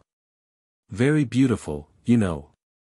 When I first saw her I thought her wonderful sunburn came out of a bottle, and I considered her too much of a movie star, but when I found it was the gift of heaven I rather took to her.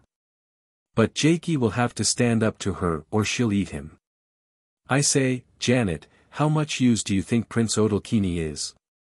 "Good enough for a day with the bitch pack on the hills," was the drowsy answer. "Not much good for the Vale and the big fences.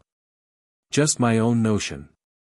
He's too old, and though he's a brave old boy, I don't see him exactly leading forlorn hopes."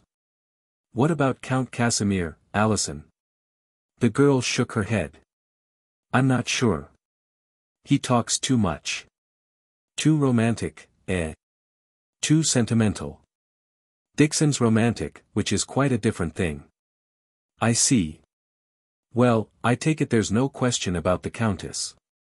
By all accounts she's a high-powered desperado.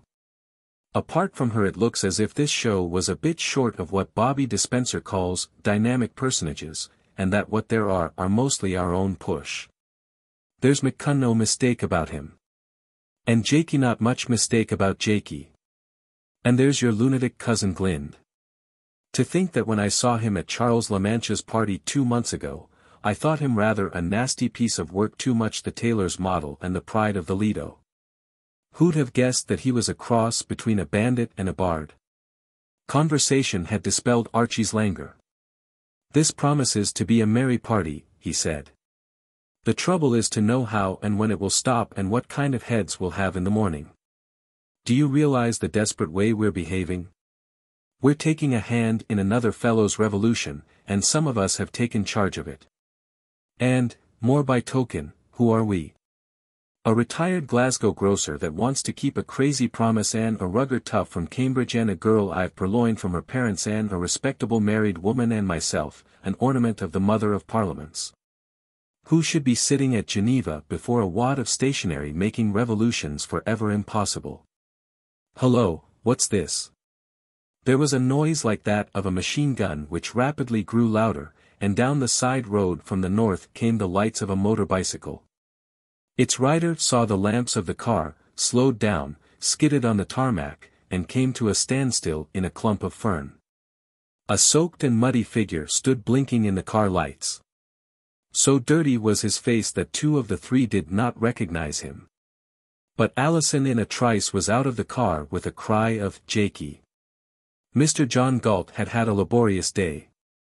Ashie had prepared for him a pass, giving him safe conduct to the camp of the Countess Araminta, but had warned him that, except for Juventus, it was of no use. And that Juventus had few representatives in the piece of country through which he must travel. He had also provided a map, and the 2 had planned an ingenious course, which would take him to the oil fields by unfrequented byways. It had proved too ingenious, for Jaikie had lost his way, and gone too far west into the foothills. The blanket of low clouds and the incessant rain made it impossible for him to get a prospect, and the countryside seemed empty of people. The only cottages he passed were those of woodcutters whose speech he could not understand, and when he mentioned place names he must have mispronounced them, for they only shook their heads. His only clue was the Sylph, of which he struck the upper waters after midday. But no road followed the Sylph, which ran in a deep ravine, and he was compelled to bear north again till he found a road which would take him south through the forest. But he knew now his position on the map, and he hoped to reach his destination before dark, when his machine began to give trouble. Jaikie was a poor mechanic and it took him 3 hours before he set the mischief right. By this time the dark skies were darkening further into twilight. There was no shelter for the night in the forest, so he decided to struggle until at any rate he was out of the trees. The map showed a considerable village on the southern skirts which would surely provide an inn. His lamp gave him further trouble, for it would not stay lit. He had been soaked since early in the day, for Ashie could not provide him with overalls, and his shabby mackintosh was no protection against the deluge. He was also hungry, for he had long ago finished his supply of biscuits and chocolate. The consolations of philosophy, of which he had a good stock, were nearly exhausted when he skidded on the tarmac of the trunk highway. Archie laughed boisterously. "I was just saying that we had dangerously dispersed our forces, but now we've begun to concentrate. Where have you been, my lad?" Jaikie, grinning sheepishly at Alison, shook the water from his ancient hat, and pushed back a lock of hair which had straggled over his left eye. "I've been circumnavigating Evallonia. I dare say I've come 200 miles. Was that purpose or accident?" "Accident. I've been lost most of the day up on the edge of the hills. And I've got a relic of a bicycle. But what are you doing here?" "Accident, too. This car of McCunn's soured on him, so we sent him and the prince on to Crowvelin in mine, and Janet and Alison and I are waiting here like babes in the wood till we're rescued." "Have you any food to spare?" Jaikie asked. He had recovered his spirits, and saw his misadventures in a more cheerful light, since they had led to this meeting. Alison gave him some coffee out of the thermos and the remains of the biscuits. "You're a grisly sight, Jaikie," she said severely. "I've seen many a tatty bogle that looked more respectable." "I know," he said meekly. "I've been looking a bit of a ragamuffin for a long time, but today has put the lid on it. You simply can't show yourself to the Countess like that. You look like a tramp that has been struck by lightning and then drowned. I thought I might find an inn where I could tidy up and get my clothes dried." "Nothing will tidy you up. Juventus are a dressy lot, you know, and they'll set the dogs on you. But I have letters from Ashie." He dived into his inner pocket and drew forth a sodden sheaf. "Gosh! They're pulp. The rain's got at them and the ink has run. They're unreadable. What on earth am I do? You're a child of calamity. Didn't you think of oilskin or brown paper? You'd better come on with us to Crowvelin for a wash and brush up, and Prince Odalchini will find you more decent clothes." Jaikie shook his head. "I must obey orders. That's the first rule of Juventus, and I belong to Juventus now. Properly speaking, I'm at present your enemy. I must be getting on, for I've a big job before me. I'm glad you pushed off the Prince and Mr. McCunn, for they also have their job. You three are only camp followers." "You're an ungrateful beast," said Alison indignantly, "to call us camp followers, when you know I came hundreds of miles because you said you needed me. Get off then to your assignation. A pretty figure you'll cut in a lady's bower." Jaikie's face fell. "Lord, but duty is an awful thing. I funked that interview more than anything I remember. What, by the way, is her proper name? I must get that right, for Ashie, who's her cousin, calls her Mintha. She is the Countess Araminta Troyos. Have you got that? How do you propose to approach her? Mr. Galt to see the Countess on private business? Or a courier from the Prefectus of the Western Wing? I'm going first to the Professor Man, what's his name, Dr. Jagan. He won't make much of this mass of pulp, but he may remember me from the canonry. Anyway, I think I can persuade him that I'm honest." Jaikie was in the act of wheeling his machine into the track which ran south when he started at a shout of Archie's, and turning his head saw the glow of a great car lighting up the aisle among the trees. "Well done the Prince," said Archie. "Gad, he's done us proud and sent 2 cars, there's another behind." "But they're coming from the wrong direction," said Janet. An avalanche of light sped through the darkness, and the faces of the waiting 4 took on an unearthly whiteness.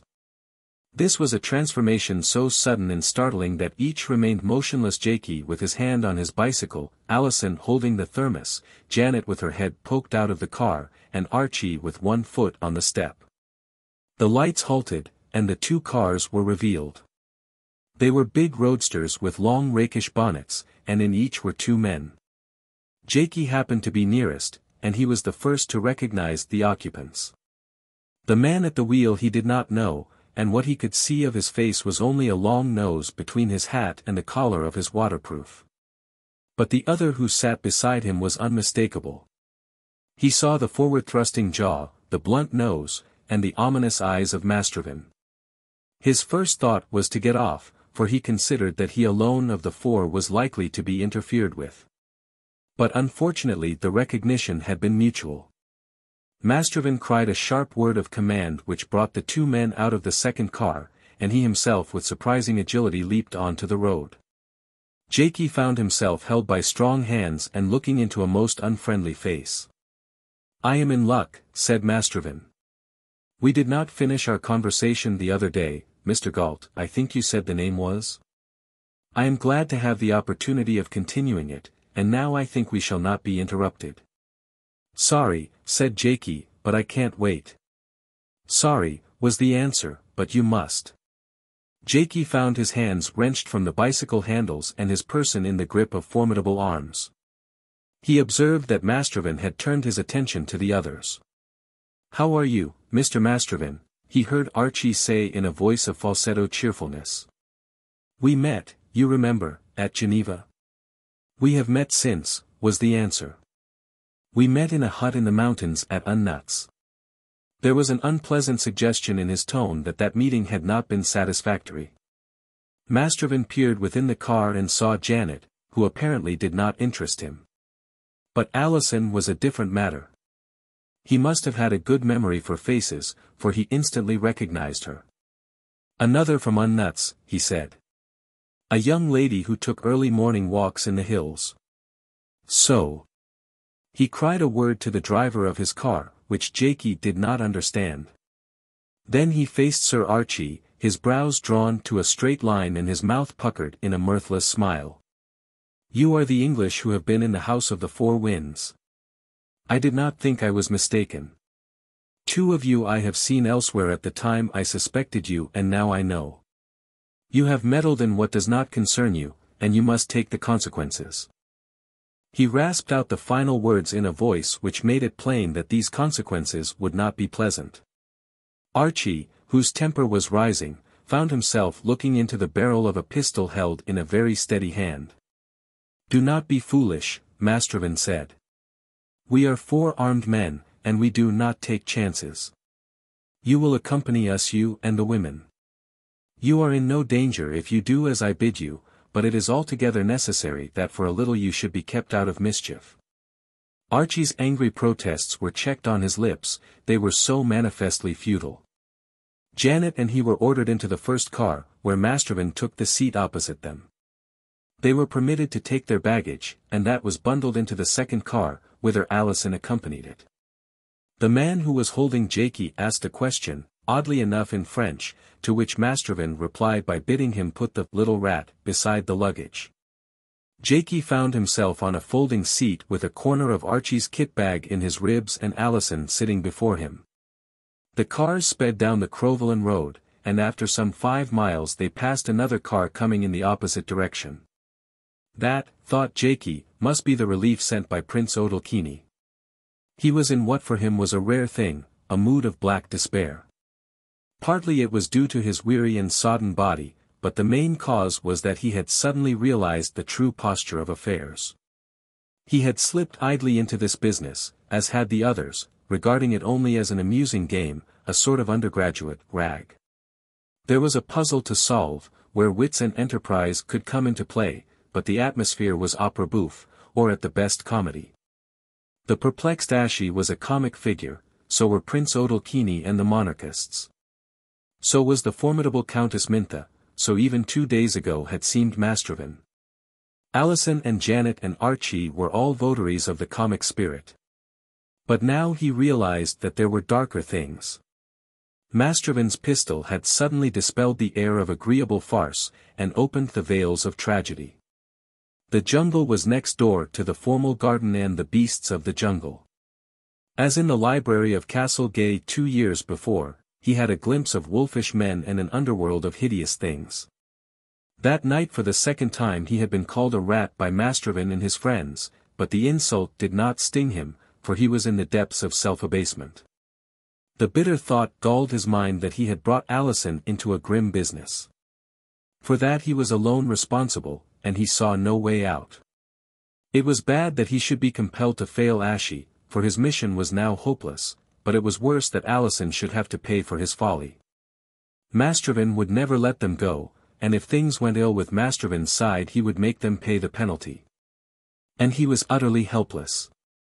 He knew nothing of the country and could not speak the tongue, he had no money, and only a boy's strength. Prince Odalchini and Dickson might persist in their plot and Juventus continue its high career, but Alison and Janet and Archie and he were out of it forever, prisoners in some dim underworld of Mastrovan's contriving. They came out of the forest to find that the rain had stopped and that the moon was rising among ragged clouds. He saw a gleam of water and what looked like the spires of a city.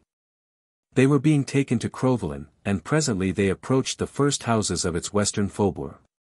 And then something happened which brought a thin ray of hope to Jaikie's distressed soul. There were lights in an adjacent field, and from them came the strains of a fiddle. It was playing Dvorak's Humoresque, and that was the favorite tune of Luigi of the Cirque Doré.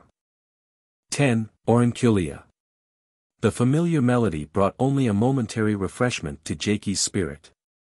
The feeling was strong upon him that he had stumbled out of comedy into a melodrama which might soon darken into tragedy. As they entered the city of Crowvelin, this mood was increased by the sight of unmistakable pistols in the hands of his guards. Some kind of watch was kept at the entrance, for both cars were stopped and what sounded like passwords were exchanged. Crowvelin he knew was the headquarters of the monarchists, but Mastrovan, having spent all his life in intrigue, was not likely to be stopped by so small a thing as that. It was like his audacity to have domiciled himself in the enemy's camp, and he probably knew most of that enemy's secrets.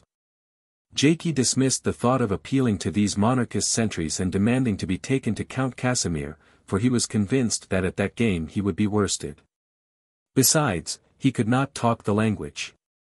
The hour was late, and there were few people in the well-lit street which descended to the bridge of the river. The cars turned along the edge of the water over vile cobbles, and presently wove their way into a maze of ancient squalor. This was the Crowvelin of the Middle Ages, narrow lanes with high houses on both sides, the tops of which bent forward so as to leave only a slender ribbon of sky. Up a side alley they went, and after many twistings came to the entrance of a yard. Here they were clearly expected, for a figure stood on watch outside, who after a word with Mastrovan opened a pair of ancient rickety gates. The car scraped through with difficulty, and Jaikie found himself in a cobbled space which might once have been the courtyard of a house. Now the moon showed it as a cross between a garage and a builder's yard, for it held two other cars, a motor lorry, and what looked like the debris of a recent earthquake.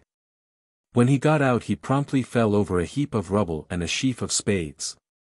Somebody had recently been digging there. He was given no time to prospect. Mastrovan came forward, bowed to Alison and shepherded her to the side of Janet and Archie. Two men took charge of the baggage, and the party were conducted indoors. For a moment Jaikie was left alone, and his hopes rose. Perhaps he was too humble for Mastrovan's attentions. He was speedily undeceived, for the man who had been with Mastrovan at Tarta gave an order, and the fellow who had been outside the gate clutched Jaikie's arm. He was also a prisoner, only a more disconsidered one than the others. He was pushed through a door and prodded down a passage and up a narrow staircase, till he reached a little room smelling abominably of garlic. It was a bedroom, for there was a truckle bed and a deal table carrying on it the stump of a candle. His conductor nodded to the bed, on which he flung Jaikie's rucksack, and then departed, after locking the door. There was a window which seemed to look out upon a pit of darkness. It was not shuttered, but the sashes were firmly bolted. By bending low Jaikie could see upwards to a thin streak of light. The room must be on the street side, and what he saw was a strip of moonlit sky. It must also be on the first floor, for he had ascended only one flight of stairs. If this was meant as a prison it was an oddly insecure one. But all thought of immediate escape was prevented by the state of his body. He was immeasurably weary, and so sleepy that his eyes were gummed together, a condition which with him usually followed a day of hard exercise in the rain. The stuffiness of the place increased his drowsiness. He sat on the edge of the bed and tried to think, but his mind refused to work. He must have sleep before he could do anything. He stripped off his sodden clothes, and found that he was not so wet as he had feared. Of his undergarments only the collar and sleeves of his shirt had suffered. He hung them to dry on rusty nails with which the walls were abundantly provided. There were plenty of bedclothes and they seemed clean, so, wrapping his naked body in them, he was presently asleep. He woke to a dusty twilight, but there was a hum out of doors which suggested that it was full day. A glance from the window showed him that though the sun had not yet got into the alley the morning's life had begun. The place was full of people, and by standing on the sill he could see their heads beneath him. He had been right, the room was on the first story. It bulged out above the street, so his vision was limited. He saw the people in the middle and on the other side, but not those directly beneath him. He was very hungry, for he had had scanty rations the day before, and he wondered if breakfast was included in this new regime. There was no sign of it, so he turned his attention to the window. It was of an old-fashioned type, with folding sashes secured by slim iron bars which ran into sockets where they were held by padlocks. Jaikie was a poor mechanic, but he saw that these bolts would be hard to tamper with. If the place were kept sealed up like this, no wonder the air was foul. Fortunately the sun could not make itself felt in that cavern of a street, but, all the same, by noon it would be an oven. This was a disheartening thought, and it took the edge off his appetite. What he particularly wanted was something to drink, beer for preference, but he would have made shift with water. He lay down on the bed, for to look out of the sealed window only distressed him. As the morning advanced he must have slept again, for the opening of the door woke him with a start. The newcomer was Mastrovan. He looked very square and bulky in that narrow place, and he seemed to be in an ugly temper. He walked to the window and examined the fastenings. Jaikie observed for the first time that there were no shutters. What if he smashed the glass and dropped into the street? It could not be more than 10 yards, and he was as light on his feet as a cat. Mastrovan may have guessed his thought, for he turned to him with a sour smile. "Do not delude yourself, Mr. Galt, isn't it? That window is only the inner works of this fortress. Even if you opened it you would be no better off. The outer works would still have to be passed, and they are human walls, stronger than stone and lime." "Am I to have any breakfast?" Jaikie asked. "I don't suppose it's any good asking you what you mean by bringing me here. But most jailers feed their prisoners. I am the exception. Life at present is too hurried with me to preserve the amenities. But a word from you will get you breakfast, liberty also conditional liberty. You cannot be released just at once, but I will have you taken to a more comfortable place. That word is the present address of Prince John." Mastrovan spoke as Jaikie remembered once hearing a celebrated statesman speak when on a visit to Cambridge, slowly, pronouncing his words as if he relished the sound of them, giving his sentences an oratorical swing. It was certainly impressive. "I haven't the remotest idea," he said, speaking the strictest truth. "Let me repeat," said Mastrovan with a great air of patience. "The English have long been suspected of dabbling in monarchist plots. That I have already told you. You have been at Tarda in the House of the Four Winds, which is the home of such plots. Did not my people pick you out of it? You admitted to me that you were acquainted with Prince Odalchini. Where, I ask you now, is Prince Odalchini's master? I tell you, I don't know. As I told you at Tarda, I heard a rumor that he was with some lady called the Countess Troyos."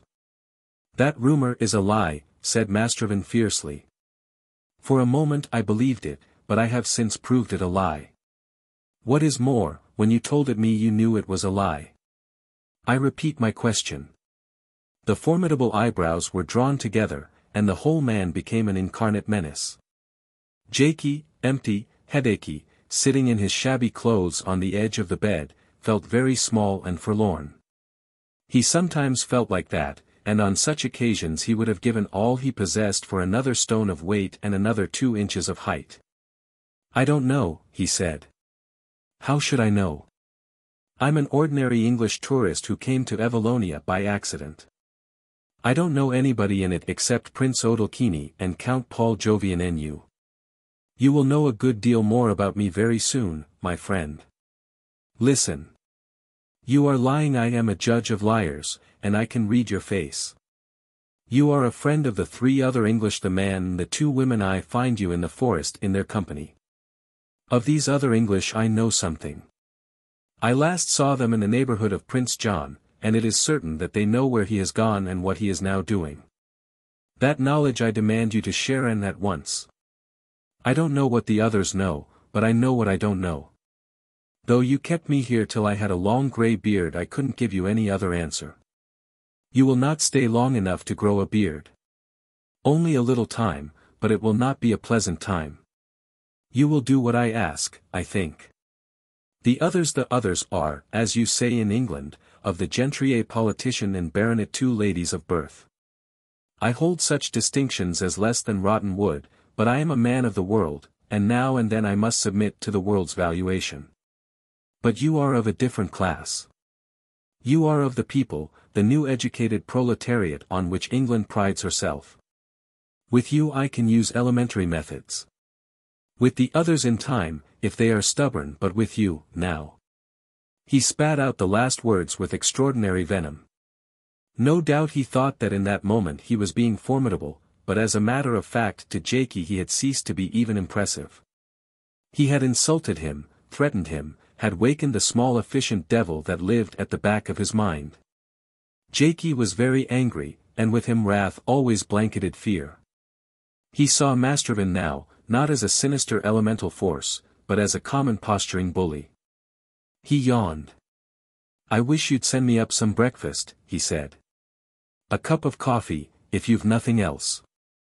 Mastervan moved to the door. "You will get no food until you speak. And no drink.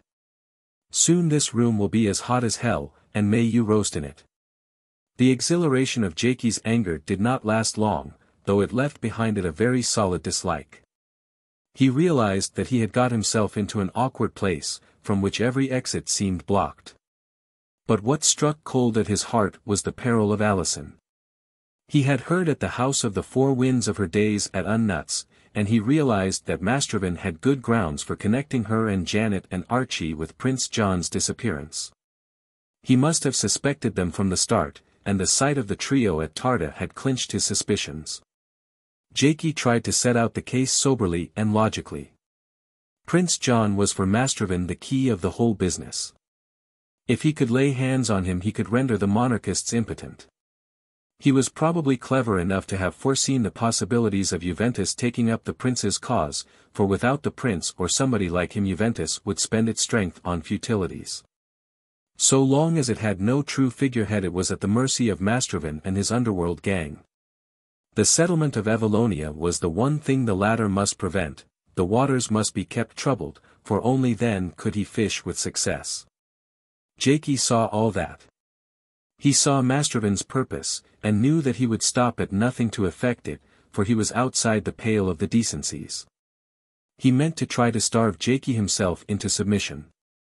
But, far worse, he would play the same game with Alison and Janet. All four had stumbled out of a bright world into a medieval gloom which stank horribly of the Inquisition. For a moment his heart failed him.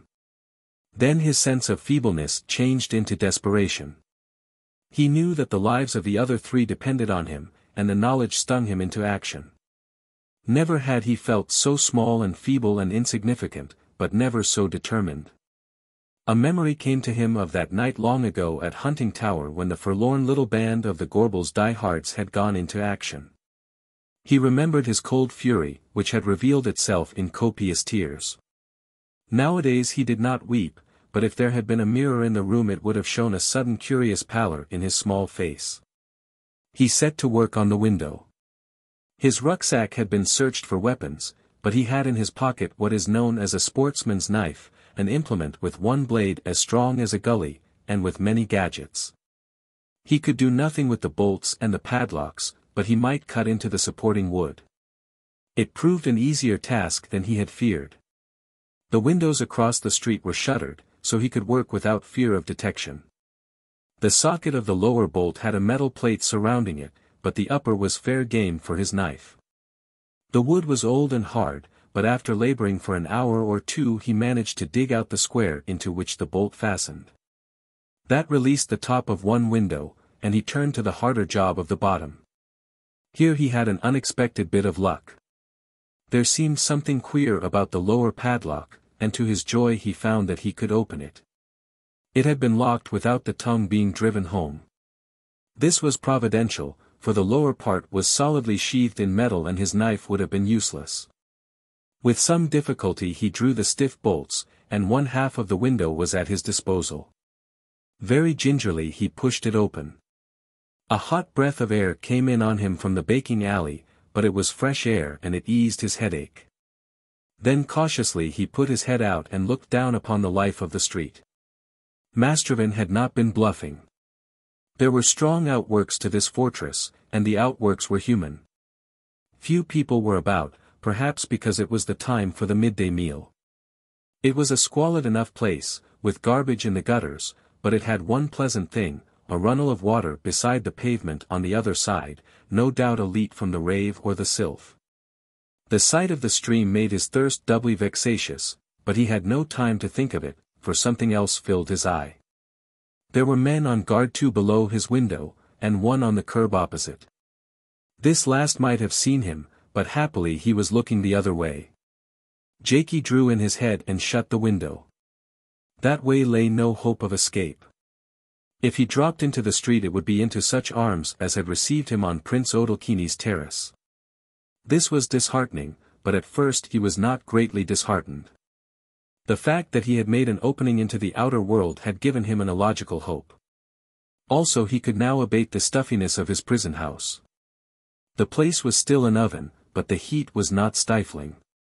In time evening would come and night. Might not something be done in the darkness? He had better try to sleep. But as he lay on the bed he found that his thoughts, quickened by anxiety for Alison, ran in a miserable whirligig and that hope was very low. Mastrovan was taking no chances. Before night he would probably examine the window, in any case his ruffians below were likely to be on stricter duty. His own bodily discomfort added to his depression, for his tongue was like a stick and he was sick with hunger. A man, he knew, could fast for many days if only he had water, but if he had neither food nor drink his strength would soon ebb. What, he wondered, was Alison doing? Enduring the same misery? Not yet though, that would come unless he could bestir himself. But she and Janet and Archie must be pretty low in mind. He remembered that he was failing Prince Odalchini and Ashie, and doing nothing about the duty which had been assigned him. But that was the least of his troubles. This infernal country might go hang for all he cared. What mattered was Alison. One thought maddened him, that the 4 of them had gone clean out of the ken of their friends. It would be supposed that at the moment he was with the Countess Araminta, and no one would begin to ask questions. About the other 3 there might be some fuss, for the relief car would find the derelict in the forest. Also his motor bicycle, though again that would mean nothing to anybody.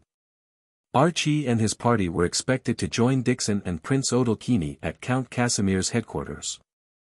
When they did not arrive and the derelict was found there would no doubt be a hue and cry. But to what effect? Mastrovan would have covered his tracks, and the last place to look for the missing would be the slums of Crowvelin. The best hiding place was under the light. The street had been almost noiseless in the early afternoon, when good citizens were taking their siesta. About 3 it woke up a little. There was a drunken man who sang, and from the window Jaikie saw the tops of greengrocers' carts moving countrywards, after the forenoon market.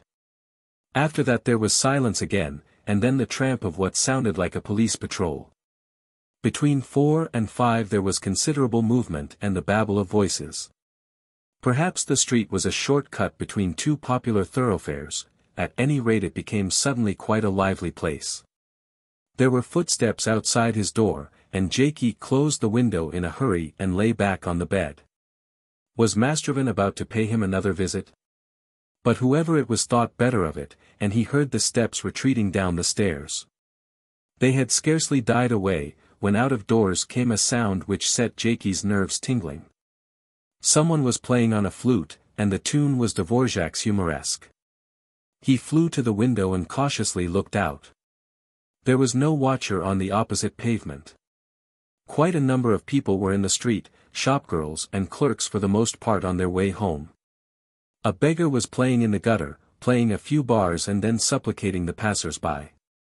His face was towards Jaikie, who observed that he wore a gypsy cap of cat skins and for the rest was a ruin of rags.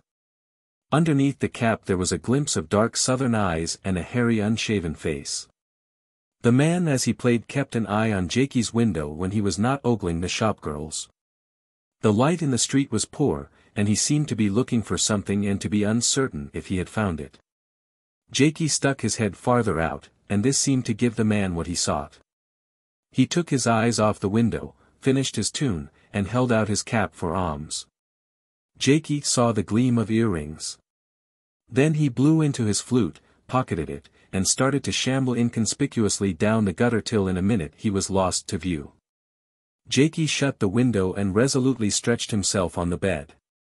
But now his mood had wholly changed. Luigi had seen him. The Cirque Doré knew his whereabouts. Soon it would be dark, and then Randal Glynde would come to his rescue.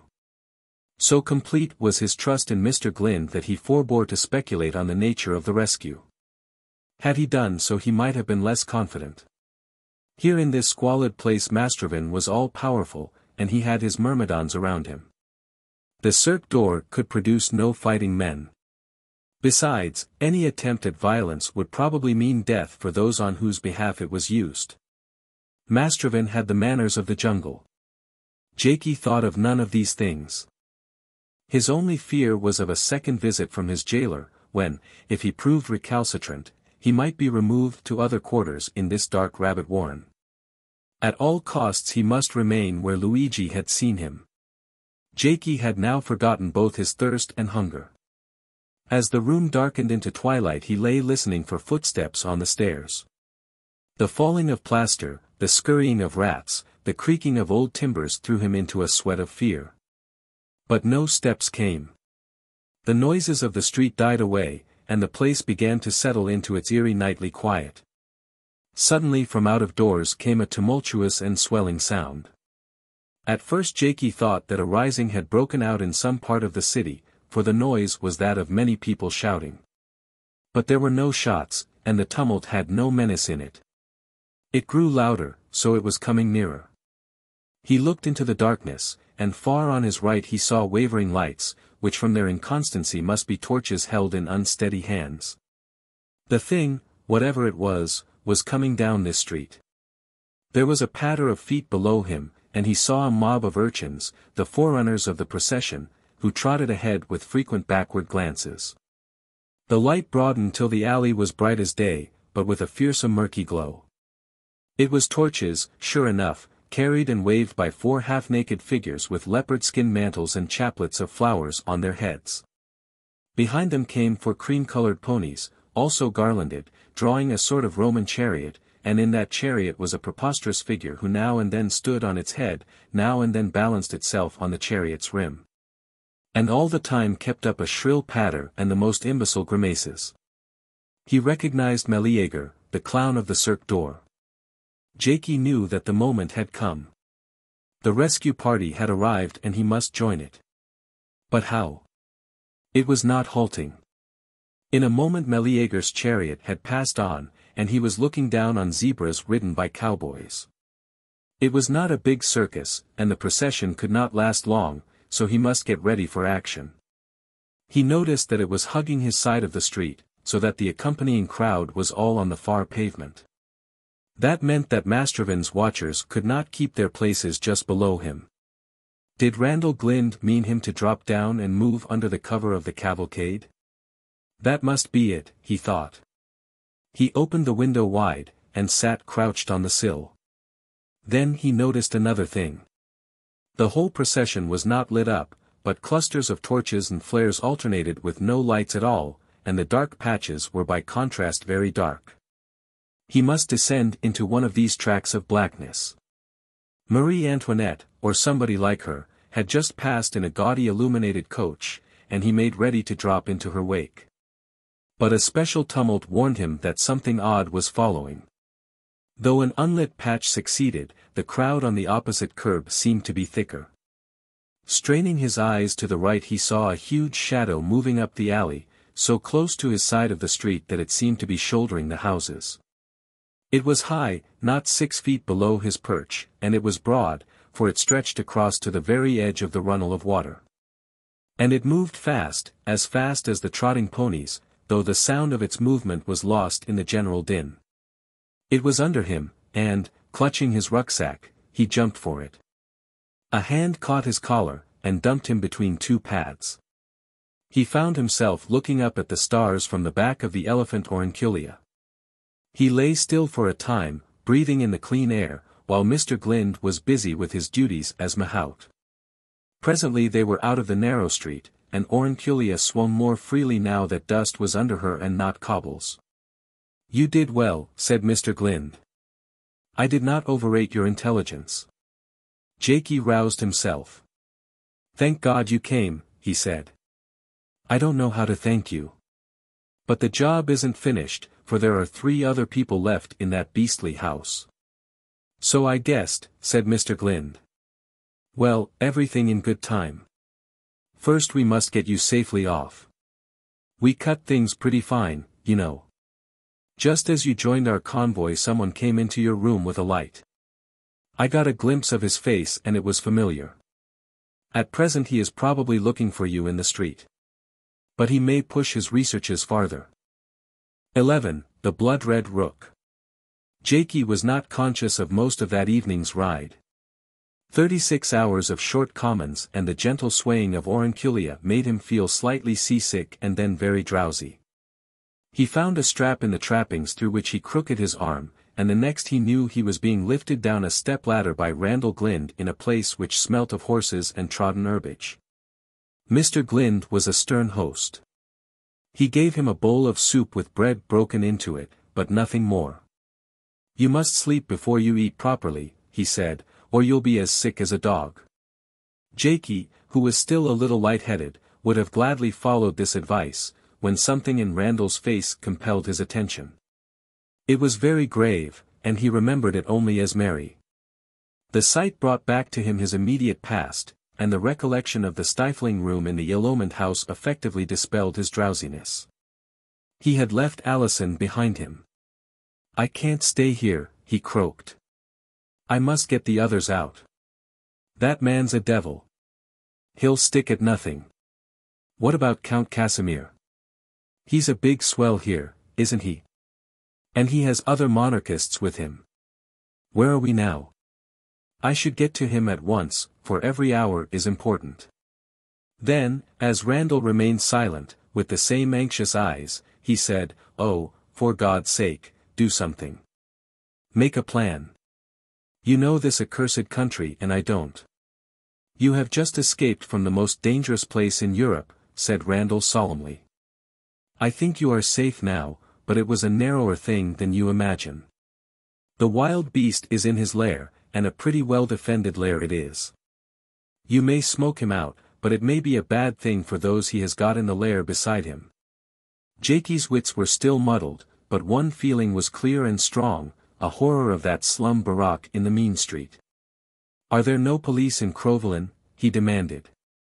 The ordinary police would not be much use in what has been a secret rendezvous for years. The place is a honeycomb. You might plant an army round it, and Mastrovin would slip out and leave ugly things behind him. Jaikie shuddered. Then I'm going back. You don't understand. I can't go off and leave the others behind. You see, I brought your cousin here. Alison, he ended his sentence with something like a moan. Randal for the first time smiled. I expected something like that from you. It may be the only way but not yet. Alison and the Roylances are not in immediate danger. At present to Mastrovin they are important means of knowledge. When that fails they may become hostages. Only in the last resort will they be victims. Give me a cigarette, please, said Jaikie. He suddenly felt the clouds of nausea and weariness roll away from him. He had got his second wind. Now tell me what is happening. Randal nodded to a sheaf of newspapers on the floor of the caravan. The popular press, at least the monarchist brand of it, announces that the Archduke Hadrian has crossed the Evallonian frontier. 1 or 2 papers say that he is now in Crowvelin. They all publish his portrait, the right portrait. Prince Odalchini's staff work is rather good. Jaikie found himself confronted with a large-size photograph of Dickson McCunn. It must have been recently taken, for Mr. McCunn was wearing the clothes which he had worn at Tarta. I have other news, Randal continued, which is not yet in the press. The Archduke, being an old man, is at present resting from the fatigue of his journey. Tomorrow afternoon, accompanied by his chief supporters, he will move to Melina through a rejoicing country. It has all been carefully stage-managed. His escort, 2 troops of the National Guard, arrive here in the morning. The distance is only 15 miles, and part of the road will be lined with His Royal Highness's soldiers. Melina is already occupied on his behalf, and the palace is being prepared for his reception. Gosh, said Jaikie. How are people taking that? Sedately. The Evallonians are not a politically minded nation. They are satisfied that the hated republic is no more, and will accept any government that promises stability. As for His Royal Highness, they have forgotten all about him, but they have a tenderness for the old line, and they believe him to be respectable. He is certainly that. How about Juventus? Juventus is excited, desperately excited, but not about the Archduke. They regard him as a piece of antiquated lumber, the last card of a discredited faction. But the rumor has gone abroad that Prince John has joined them, and that has given them what they have been longing for, a picturesque figurehead. I have my own ways of getting news, and the same report has come in from all the wings. The young men are huzzaying for the prince, who like themselves is young. Their presses are scattering his photograph broadcast. Their senior officers, many of whom are of the old families, are enthusiastic. Now at last the wheel has come full circle for them. They have a revolution of youth which is also a restoration, and youth will lead it. They are organized to the last decimal, remember, and they have the bulk of the national feeling behind them, except here in Crowvelin and in the capital. They are sitting round the periphery of Evallonia waiting for the word to close in. Incidentally, they have shut the frontier, and are puzzled to understand how the Archduke managed to cross it without their knowledge. When the word is given there will be a March on Melina, just like Mussolini's March on Rome. There is only one trouble: the Countess Araminta. Yes. What about her, was Jaikie's gloomy question. That young woman, said Randal, must be at present in a difficult temper and not free from confusion of mind. She has not been consulted about Prince John, therefore she will be angry. All Juventus believes that the prince is now with her wing, but she knows that to be untrue. She has not seen His Royal Highness since she was a little girl. Besides, there's another complication. I said that Juventus was waiting. But not the Countess. Some days ago she took the bit between her teeth, and started to march on Crowvelin. My information is that tonight she is encamped less than 10 miles from this city. Tomorrow should see her at its gates. Then she'll pinch Mr. McCunn before he starts. Precisely. At any rate there will be fighting, and for the sake of the future it is very necessary that there should be no fighting. At the first rifle shot the game will get out of hand. Can't you get him off sooner? Apparently no. Some time is needed for the arrangements in Melina, and already the program has had to be telescoped. What a hideous mess. What's to be done? She must be stopped. She must. That is the job to which I invite your attention. Me. The ejaculation was wrung from Jaikie by a sudden realization of the state of his garments. His flannel bags were shrunken and to the last degree grimy, his tweed jacket was a mere antique, his shoes gaped, his hands and presumably his face were black with dust. Once again he felt, sharp as a toothache, his extreme insignificance. Randal followed his glance. You are certainly rather a scarecrow, but I think I can make you more presentable. You must go. You see, you are the last hope. Couldn't you? Jaikie began. No, was the decided answer. I have my own work to do, which is as vital as yours. There is one task before you. You must get her to halt in her tracks. She won't listen to me. No doubt she won't at first. She'll probably have you sent to whatever sort of dungeon a field force provides. But you have one master card. Prince John. Prince John. She must produce him or she will be put to public shame, and she hasn't a notion where to look for him. She is a strong-headed young woman, but she can't defy the public opinion of the whole of Juventus. You alone know where the prince is. I don't. You will be told. So you can make your terms. From what I remember of her you will have a rough passage, but you are not afraid of the tantrums of a minx. I am. Horribly. Randal smiled. I don't believe you are really afraid of anything. I'm in a desperate funk of one thing, and that is, what is going to happen to Alison. So am I. You are fond, I think, of Cousin Alison. Perhaps you are lovers. Jaikie blushed furiously. I have been in love with her for 2 years. And she? I don't know. I hope, some day. You are a chilly northern pair of children. Well, she is my most beloved and adored kinswoman, and for her sake I would commit most crimes. We are agreed about that. It is for the sake of Alison and the sweet Lady Roylance that you and I are going into action. I wait in Crovelin and keep an eye on Mastervin. He is a master of ugly subterranean things, but I also have certain moles at my command. There will be a watch kept on the Street of the White Peacock, that is the name of the dirty alley, a watch of which our gentlemen will know nothing. When the Cirque Doré mobilizes itself, it has many eyes and ears. For you the task is to immobilize the Countess. Your price is the revelation of Prince John. Your reason, which she will assuredly ask, is not that the Archduke should get safely off to Melina, for remember your sympathies are with Juventus. It is not even that the coming revolution must not be spoiled by bloodshed, and thereby get an ill name in Europe. She would not listen to you on that matter. It is solely that your friends are in the power of Mastervin, whom she venomously hates. If she enters Crovelin, Mastervin will be forced into action, and she knows what that will mean. Jaikie saw suddenly a ray of hope. What sort of woman is she? He asked. Couldn't I put it to her that she has not merely to sit tight, but has to help to get my friends out of Mastervin's clutches? I can't do anything myself, for I don't know the place or the language. But she is sure to have some hefty fellows with her to make up a rescue party. She can't refuse that if she's anything of a sportsman. It's a fair deal. She'll have the prince if she gives me my friends. By the way, I suppose you can produce the man when I call for him? I can. What's more, I can give you something if she asks for proof.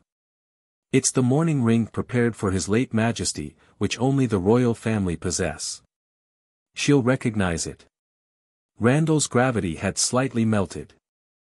I think you could do with a drink now, he said. Brandy and soda. I prescribe it, for it's precisely what you need. Do you know, I think you have hit upon the right idea. Get her keen on doing down Mastervin, and she won't bother about the price. She's an artist for art's sake. Make it a fight between her and the devil for the fate of 3 innocents, and she'll go raging into battle. I believe she has a heart, too. Most brave people have. As he handed Jaikie his glass, he laughed.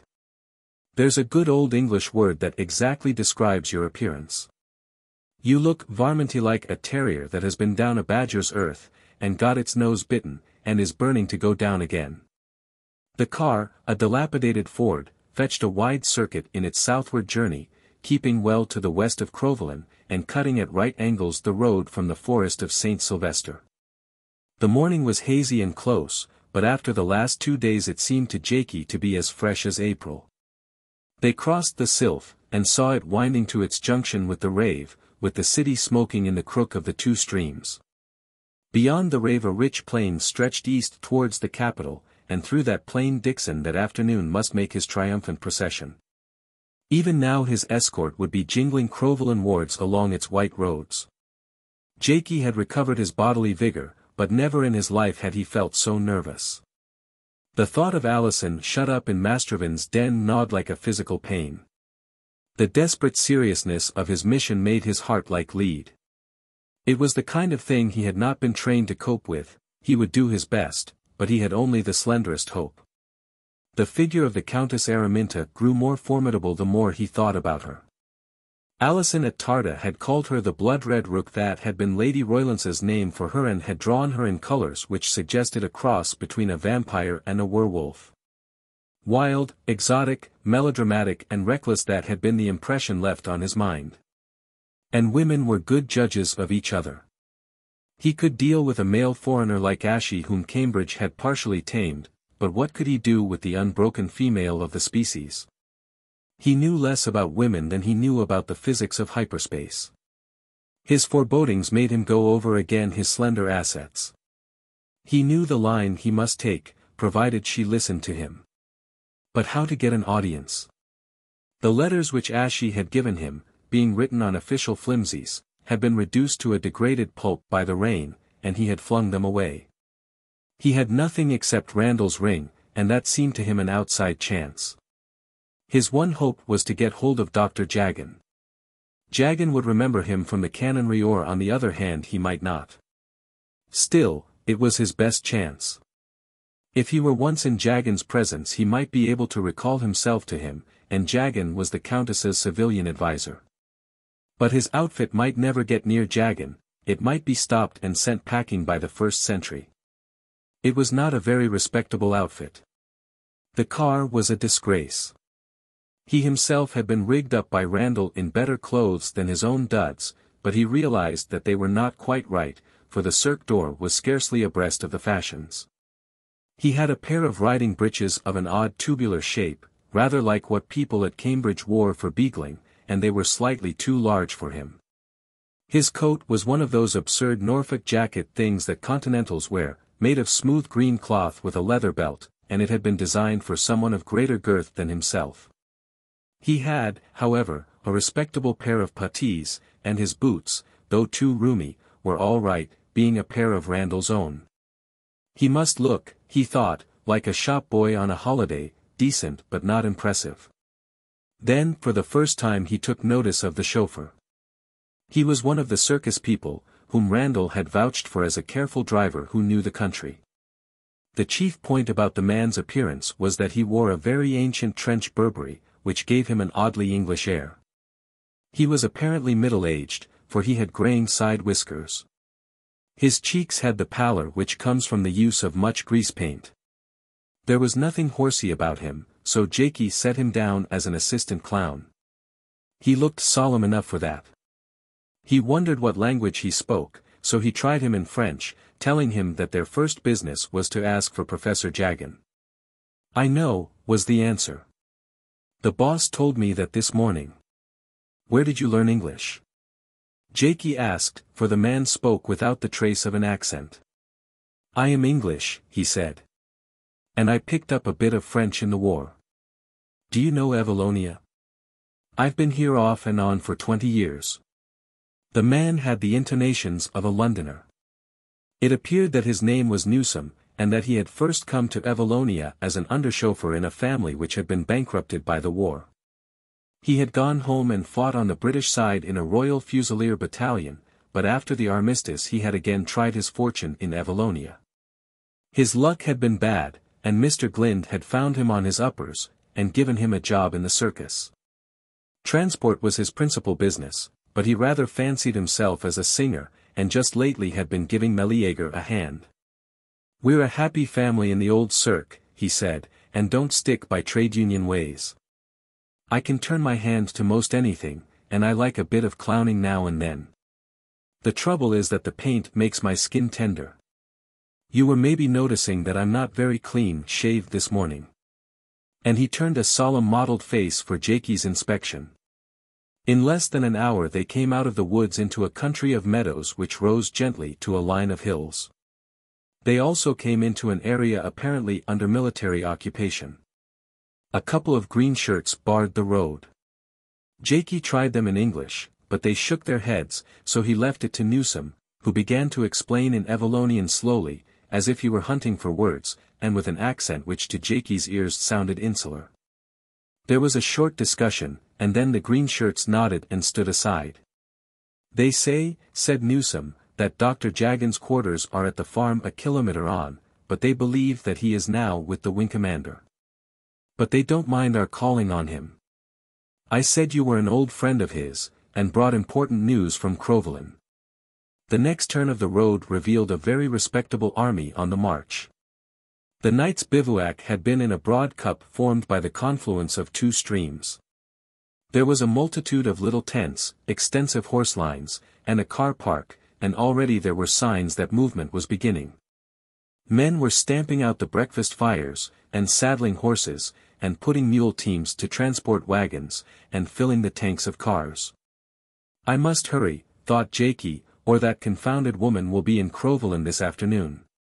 His eye caught a building a little to the rear of the encampment which had the look of a small hunting lodge. The green and white flag of Juventus was being lowered from its flagstaff. There was no Jagan at the farm, but there was a medical officer who understood English. To him Jaikie made the appeal which he thought most likely to convince. He said he was a friend of the professor, had known him in England and brought a message to him of extreme importance. The officer rubbed his chin. "You are behind the fair," he said.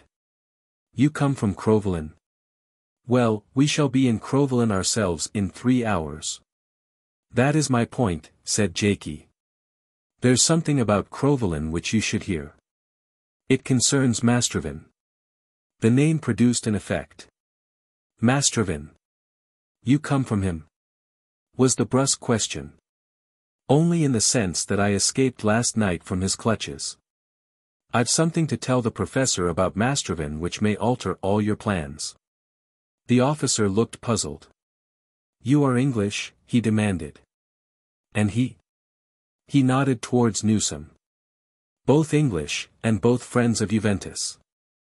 I came here as a tourist and stumbled by accident on some important news which I thought it my duty to get to Professor Jagan. He is the only one of you I know. I tell you, it's desperately important." The officer pondered. "You look an honest little man." "I have my orders, but we of the special services are encouraged to think for ourselves. The professor is at this moment in conference with the prefectus, and cannot be interrupted. But I will myself take you to headquarters, and when he is finished I will present you. Let us hurry, for we are about to march." He stood on the footboard of the car, and directed Newsom along a very bumpy track, which skirted the horse lines, and led to the courtyard of the hunting lodge. Here was a scene of extreme busyness. Green shirts with every variety of rank badges were going in and out of the building, a wagon was being loaded with kit, and before what seemed to be the main entrance an orderly was leading up and down a good-looking chestnut mare. Out of this door merged the burly figure of a man, with a black beard and spectacles, who was dressed rather absurdly in khaki shorts and a green shirt, the open neck of which displayed a hairy chest. "The professor," said the medical officer. He saluted. "Here is an Englishman, sir, who says he knows you and has an urgent message." "I have no time for Englishmen," said Jagan crossly. His morning conference seemed to have perturbed him. "But you will have time for me," said Jaikie. "You remember me, sir?" The spectacled eyes regarded Jaikie sourly. "I do not." "I think you do. 2 years ago I came to breakfast with you at Knockraw in Scotland. I helped you then, and I can help you now." "Chut! That is a long closed chapter." But the man's face was no longer hostile. He honored Jaikie with a searching stare. "You are that little Scotsman. I recall you. But if you come from my companions of that time it is useless. I have broken with them. I don't come from them. I come from the man you beat 2 years ago. I escaped from him 12 hours ago. I want to help you to beat him again." Jagan looked at the medical officer and the medical officer looked at Jagan.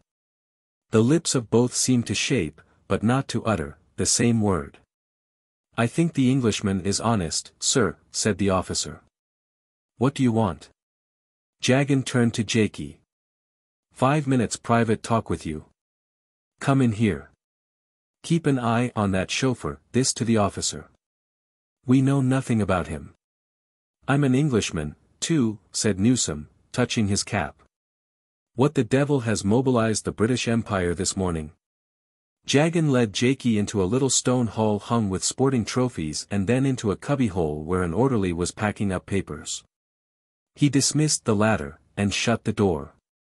"Now let's have your errand. And be short, for we move in 15 minutes. Jaikie felt no nervousness with this hustled professor. In half a dozen sentences he explained how he had got mixed up in Evallonia's business, but he did not mention Prince Odalchini, though he made much of Ashie. "I want to see the Countess Araminta. And you, who know something about me, must arrange it." "You can't. The prefectus sees no strangers." "I must." If I don't she'll make a godless mess of the whole business. You would tell her that, said Jagan grimly. The prefectess is not so busy that she cannot find time to punish insolence. It isn't insolence, it's a fact. I didn't talk nonsense to you at Knockraw, and it was because you believed me that things went right. You must believe me now. For heaven's sake, take me to the countess and let's waste no more time. You are a bold youth, said the professor. Bold with the valor of ignorance. But the prefectess will see no one. Perhaps this evening when we have entered Crowvelin. That will be too late. It must be now. It cannot be. I have my orders. The prefectess is not one to be disobeyed. The eyes behind the spectacles were troubled, and the black beard did not hide the twitching of the lips. He reminded Jaikie of a don of his acquaintance in whom a bonfire in the quad induced a nervous crisis. His heart sank, for he knew the stubbornness of the weak. Then I am going direct to the countess. A clear voice rang outside in the hall, an imperative voice, and a woman's. Jaikie's mind was suddenly made up. Before Jagan could prevent him, he was through the door. At the foot of the stairs were two green shirts at attention, and on the last step stood a tall girl. Indignation with the professor and a growing desperation had banished Jaikie's uneasiness. He saluted in the green shirt fashion and looked her boldly in the face. His first thought was that she was extraordinarily pretty. What had Alison meant by drawing the picture of a harpy? She was dressed like Ashie in green riding breeches and a green tunic, and the only sign of the Blood-Red Rook was her scarlet collar and the scarlet brassard on her right arm. Her coloring was a delicate amber, her eyes were like pools in a peaty stream, and her green forester's hat did not conceal her wonderful dead black hair. Her poise was the most arrogant that he had ever seen, for she held her little head so high that the world seemed at an infinite distance beneath her. As her eyes fell on him they changed from liquid topaz to a hard agate. She spoke a sharp imperious word and her voice had the chill of water on a frosty morning. Audacity was his only hope. Madam, said Jaikie. I have forced myself upon you. I am an Englishman, and I believe that you have English blood. I implore your help, and I think that in turn I can be of use to you. She looked over his head, at the trembling Jagan and the stupefied green shirts. She seemed to be asking who had dared to disobey her. I take all the blame on myself, said Jaikie, trying to keep his voice level. I have broken your orders. Punish me if you like, but listen to me first. You are leading a revolution, and in a revolution breaches of etiquette are forgiven. At last she condescended to lower her eyes to him. Something in his face or his figure seemed to rouse a flicker of interest. Who is this cocksparrow? She asked, and looked at Jagan. Madam, came the trembling answer, he is a Scotsman who once in Scotland did me a service. He is without manners, but I believe he means honestly. I see. A revenant from your faulty past. But this is no time for repaying favors. You will take charge of him, Professor, and be responsible for him till my further orders. And she passed between the sentries towards the door. Jaikie managed to plant himself in her way. He played his last card. You must listen to me. Please. He held out his hand. It was his face that did it. There was something about Jaikie's small, wedge-shaped countenance, its air of innocence with just a hint of devilry flickering in the background, its extreme and rather forlorn youth, which most people found hard to resist. The Countess Araminta looked at him and her eyes softened ever so little. She looked at the outstretched hand in which lay a ring. It was a kind of ring she had seen before, and the momentary softness left her face. Where did you get that? She demanded in a voice in which imperiousness could not altogether conceal excitement. It was given me to show to you as a proof of my good faith.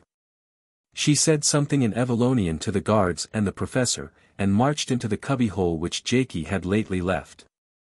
Follow, said the professor hoarsely. The prefectess will see you but only for 1 minute. Jaikie found himself in a space perhaps 6 yards square, confronting the formidable personage the thought of whom had hitherto made his spine cold. Rather to his surprise he felt more at his ease. He found that he could look at her steadily, and what he saw in her face made him suddenly change all his prearranged tactics. She was a young woman, but she was not in the least a young woman like Alison or Janet Roylance. He was no judge of femininity, but there was not much femininity here as he understood it. But there was something else which he did understand.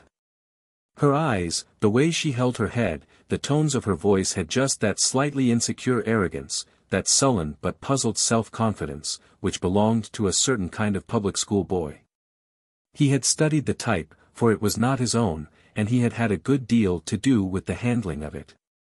One had to be cautious with it, for it was easy to rouse obstinate, half-comprehended scruples, but it was sound stuff if you managed it wisely. His plan had been to propose a bargain with one whom he believed to be the slave of picturesque ambitions. In a flash he realized that he had been mistaken. If he suggested a deal it would be taken as insolence, and he would find himself pitched neck and crop into the yard. He must try other methods.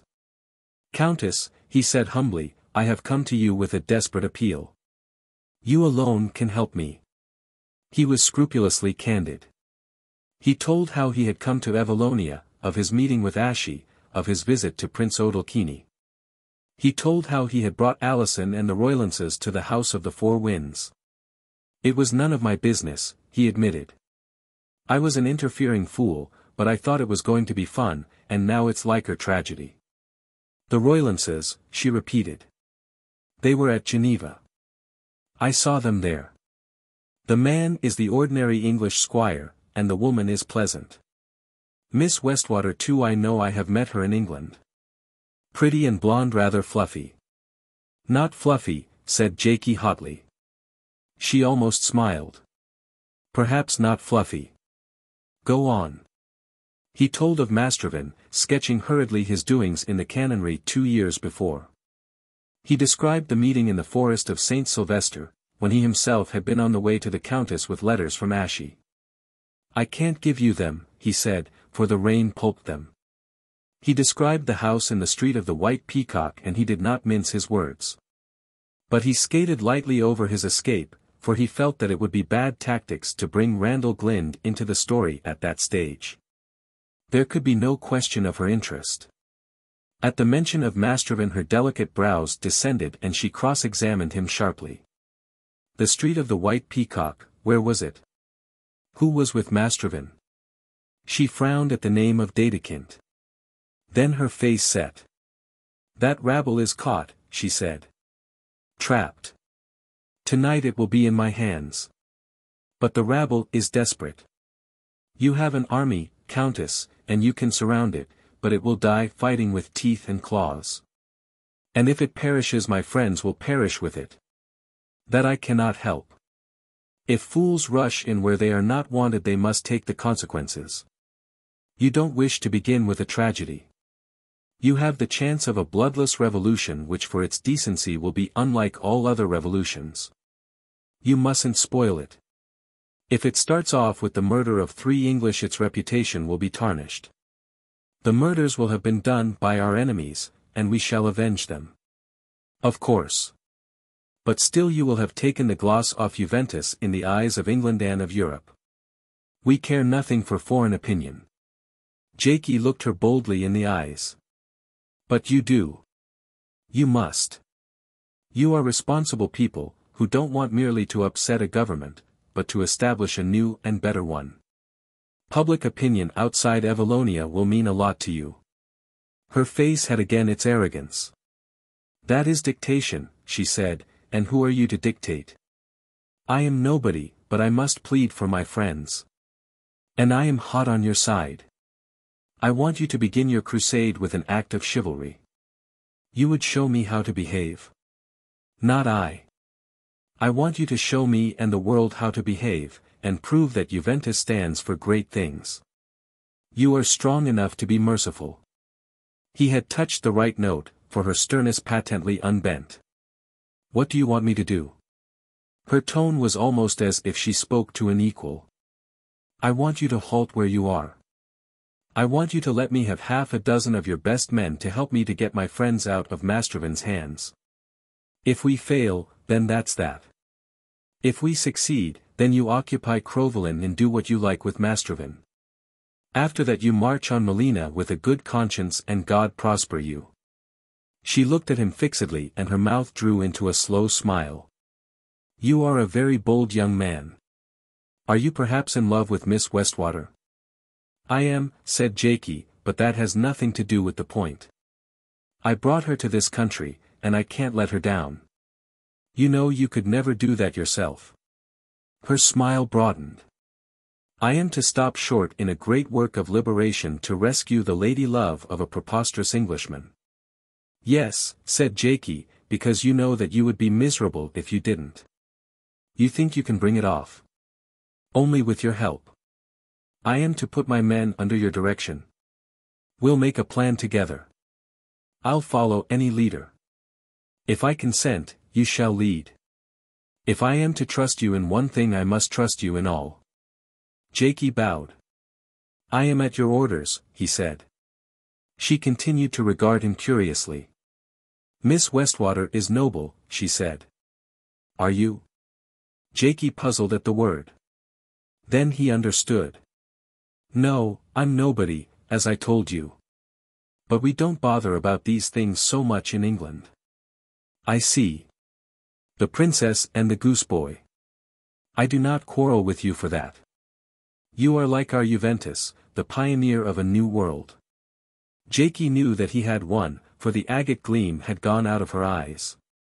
He had something more to say and he picked his words, for he realized that he was dealing with a potential volcano. You march on Melina, he said, you and the other wings of Juventus.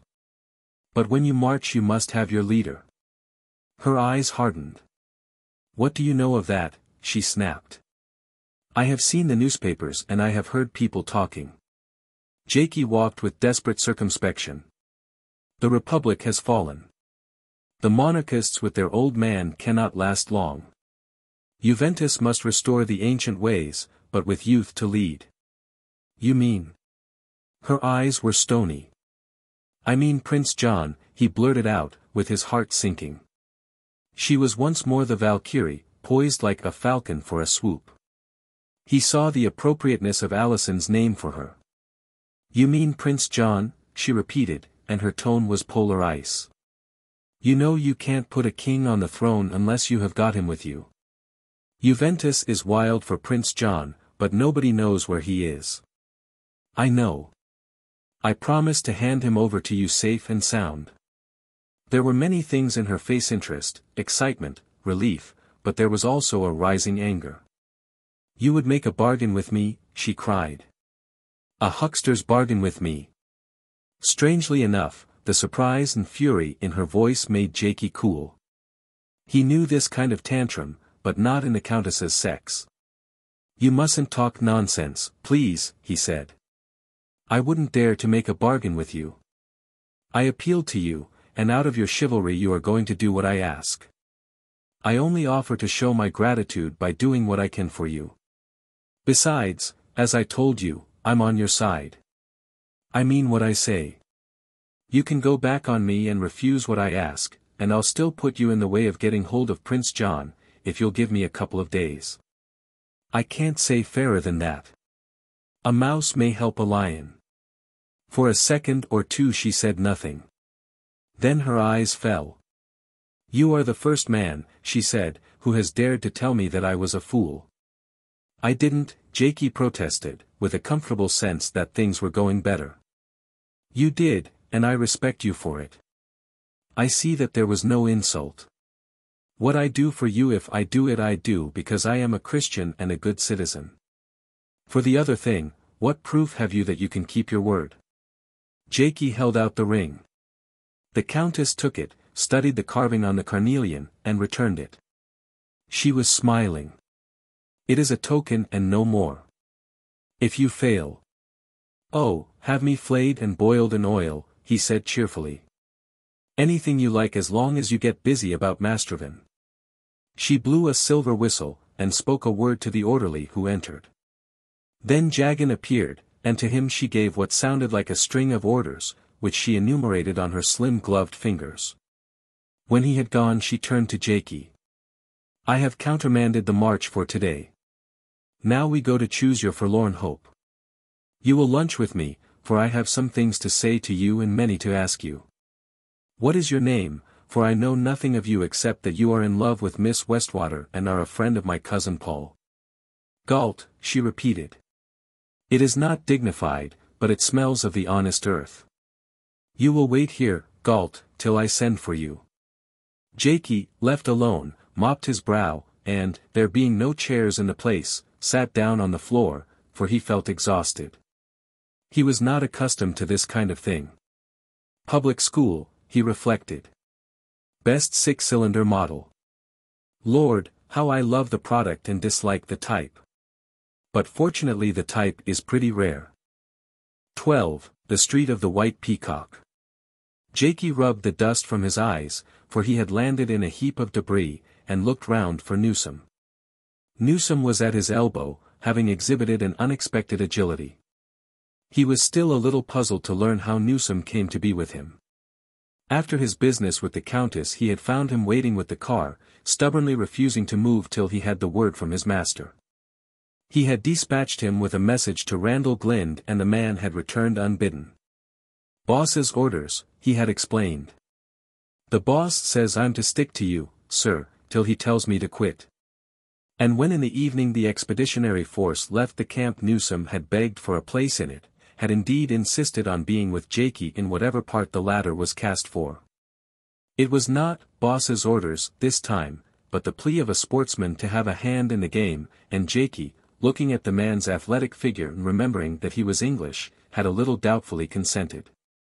Now he was more comfortable about that consent. At any rate Newsom was an adept at climbing walls. The Countess had allowed him to pick 6 green shirts, herself showing a most eager interest in their selection. They were all young townsmen, for this was not a job for the woodlander or mountaineer, and 4 of them could speak English. All were equipped with pistols, electric torches, and the string-soled shoes of the country. As reserves he had 20 of a different type, men picked for their physique and fighting value.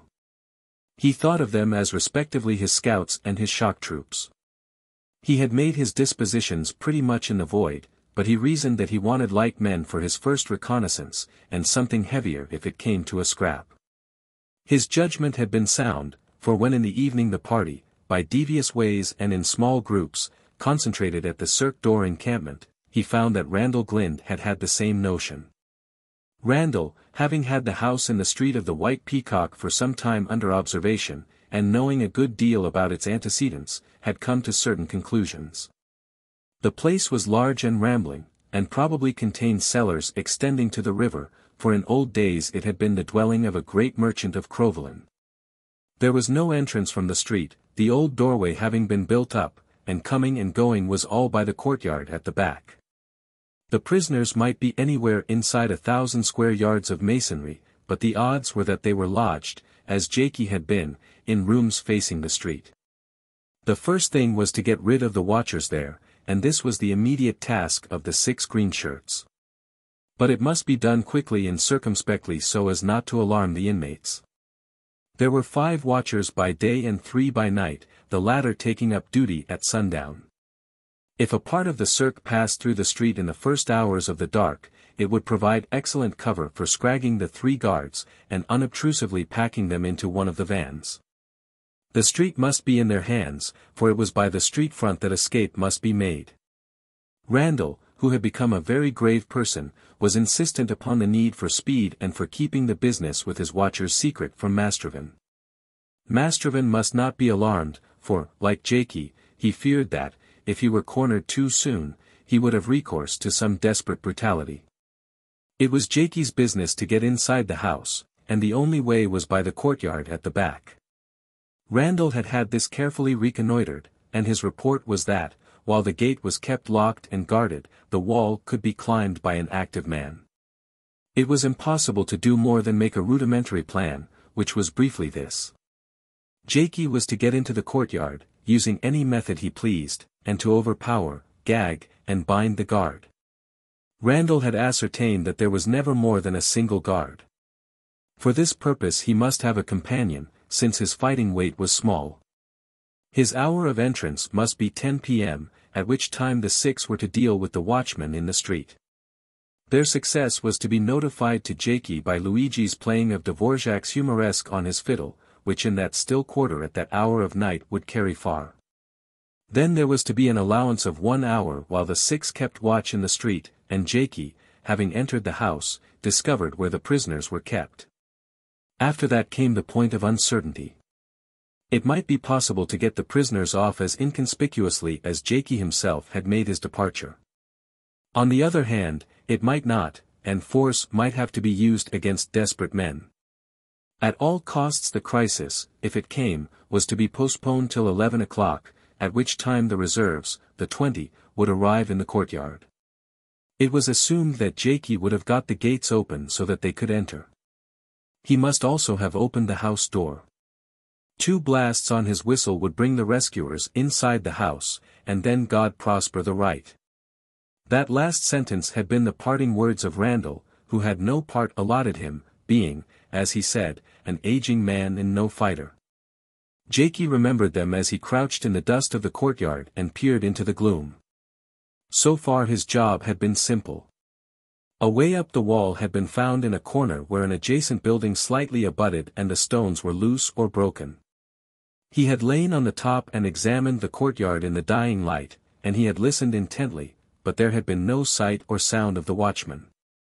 Then, followed by Newsom, he had dropped on to soft rubble, and lain still and listened, but there was no evidence of human presence. The place was empty. Satisfied about this, he had examined the gate. He had been given some elementary instruction in lock-picking that evening at the Cirque, and had brought with him the necessary tools. But to his surprise they were not needed. The gate was open. A brief reconnaissance showed him that the courtyard was different from what it had been on his arrival 2 days ago. The medley of motorcars had gone.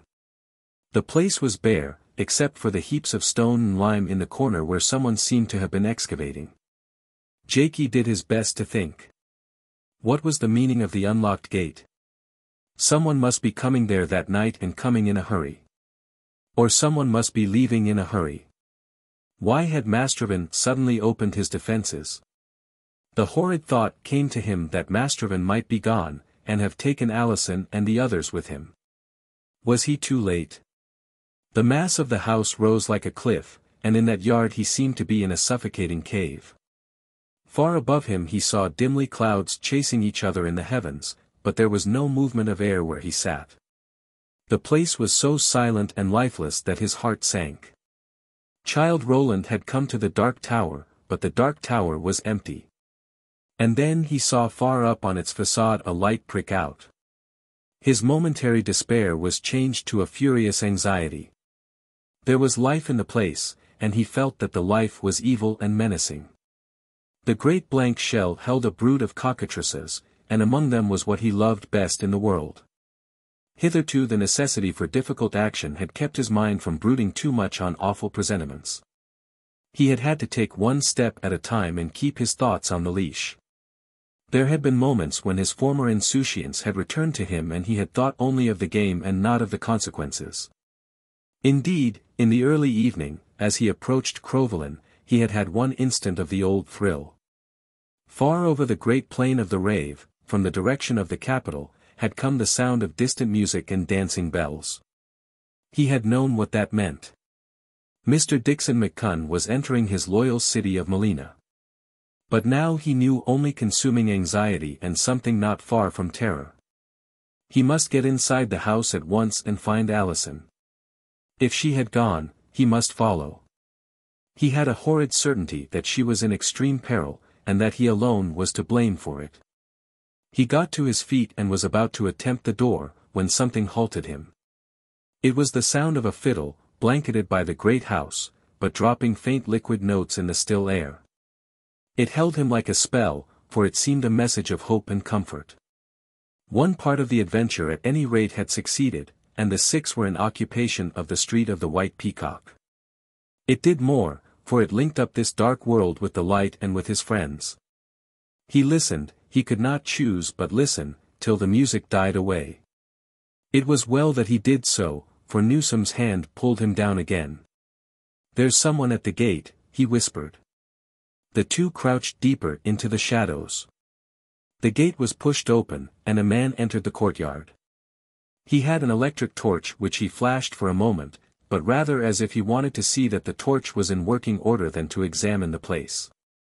That flash was enough to reveal the burly form of Mastrovan. He shut the gate behind him, but he did not lock it. Evidently he expected someone else to follow him.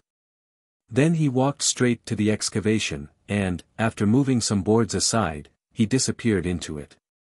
The sight of Mastrovan switched Jaikie from despondency into vigorous action. After him, he whispered to Newsom. Clambering over the rubble they looked down a steep inclined passage, where a man might walk if he crouched, and saw ahead of them the light of Mastrovan's torch. It vanished as he turned a corner. The two followed at once, Newsom hitting his head hard on the roof. Jaikie did not dare to use his own torch, but felt his way by the wall, till he came to a passage debouching to the right. That was the way Mastrovan had gone, but there was no sign of his light. Jaikie felt that he could safely look about him. They were in a circular space whence several passages radiated. That by which they had come was new work, with the marks of pick and shovel still on it. But the other passages were of ancient brick, with stone roofs which might have been new 2 centuries ago. Yet in all of them was the mark of recent labor, a couple of picks propped up against a wall, and spilt lime and rubble on the floor. Jaikie deduced that the passage from the upper air was not the only task that Mastrovan's men had been engaged in. They had been excavating also at the far ends of some of the other passages. He did not stop, for their quarry must not be lost track of. He turned up the alley Mastrovan had taken, feeling his way by the wall. "There's wiring here," he whispered to Newsom. "I spotted that," was the answer. "Someone's up to no good." Presently they reached a dead end, and Jaikie thought it safe to use his torch. This revealed a steep flight of steps on the left. It was a spiral staircase, for after 2 turnings they had a glimpse of light above them. Mastrovan was very near. Moreover, he was speaking to someone. The voice was quite distinct, for the funnel of the staircase magnified it, but the words were Evallonian, which Jaikie did not understand. But Newsom did. He clutched Jaikie's arm, and with every sentence of Mastrovan's that clutch tightened. Then some command seemed to be issued above, and they heard the reply of Mastrovan's interlocutor. The light wavered and moved, and presently disappeared, for Mastrovan had gone on. But there came the sound of feet on the stairs growing louder. The other man was descending in the dark. It was a tense moment in Jaikie's life. He took desperate hold of his wits, and reasoned swiftly that the man descending in the dark would almost certainly hug the outer wall, the right-hand wall of the spiral, where the steps were broader. Therefore he and Newsom must plaster themselves against the other wall. The staircase was wide enough to let 2 men pass abreast without touching. If they were detected he would go for the stranger's throat, and he thought he could trust Newsom to do the same. The two held their breath while the man came down the stairs. Jaikie, sensitive as a wild animal, realized that his guess had been right. The man was feeling his way by the outer wall. Newsom's shoulder was touching his, and he felt it shiver. Another thing he realized: the stranger was in a hurry. That was to the good, for he would not be so likely to get any subconscious warning of their presence. For 1 second the man was abreast of them. There was a waft of some coarse scent, as if he were a vulgar dandy. Then he was past them, and they heard him at the foot of the stairs groping for the passage. Jaikie sat down on a step to let his stifled breath grow normal. But Newsom was whispering something in his ear. "I heard their talk," he gasped. "I've got their plan. They are going to let the Countess occupy the town. She must cross the river to get to Melina. They've got the bridge mined, and will blow it up at the right moment and half the place besides. God, what swine!" To Jaikie the news was a relief. That could only be for the morrow, and in the meantime Mastrovan would lie quiet. That meant that his prisoners would be in the house. The cockatrices and the others were still in their den. But Newsom had more to say. There are people coming here, more people. That fellow has gone to fetch them. Jaikie, squatted in the darkness, hammered at his wits, but they would not respond. What could these newcomers mean? What was there to do in the house that had not been done? Mastrovan had the bridge mind, and half the town as well, and could make havoc by pressing a button. He had his cellars wired, and new passages dug. All that was clear enough. But why was he assembling a posse tonight? Then an idea struck him.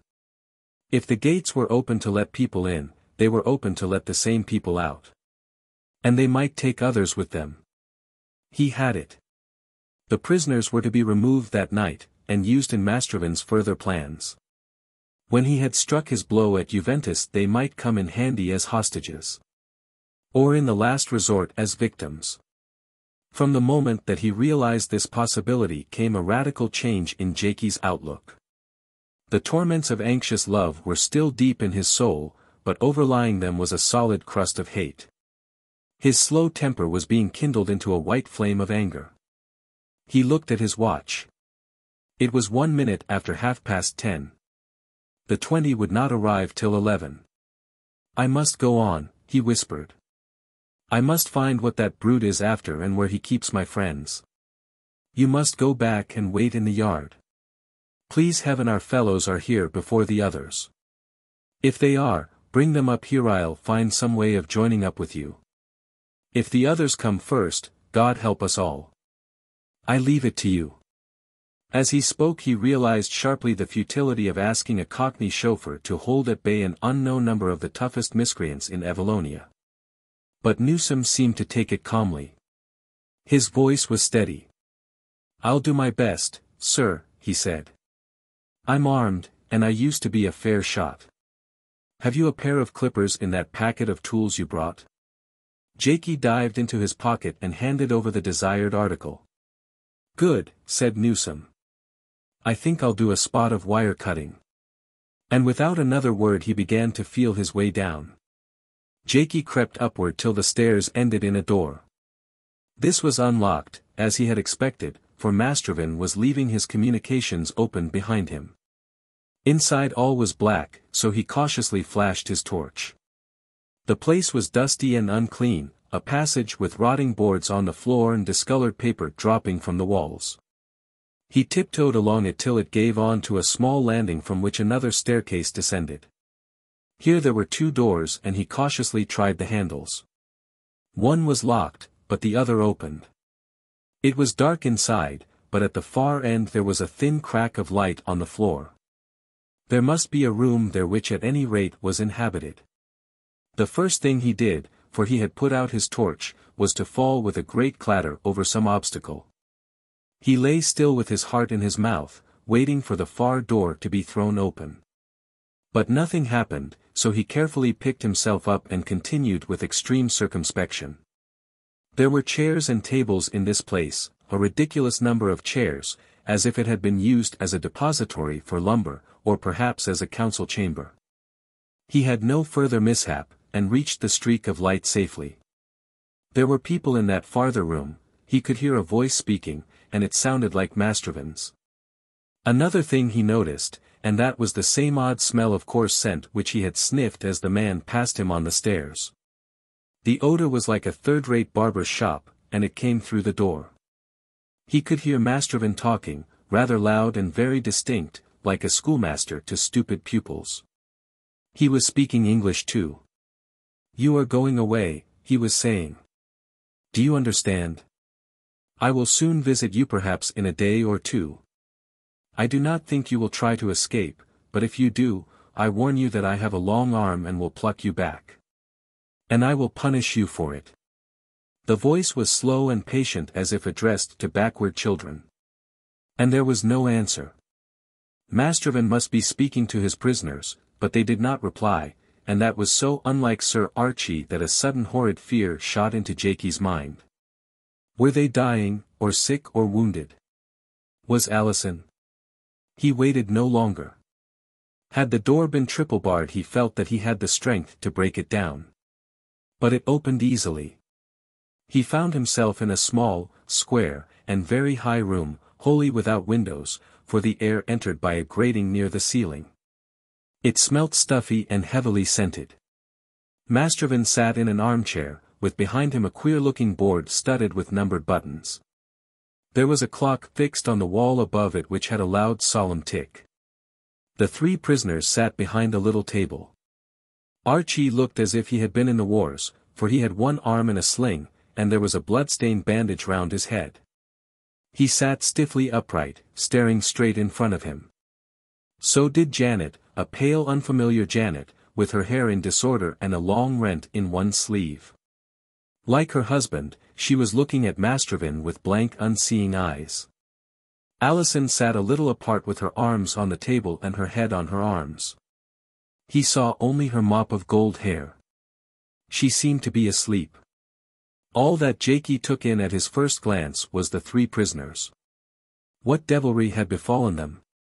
He had it. They had been drugged.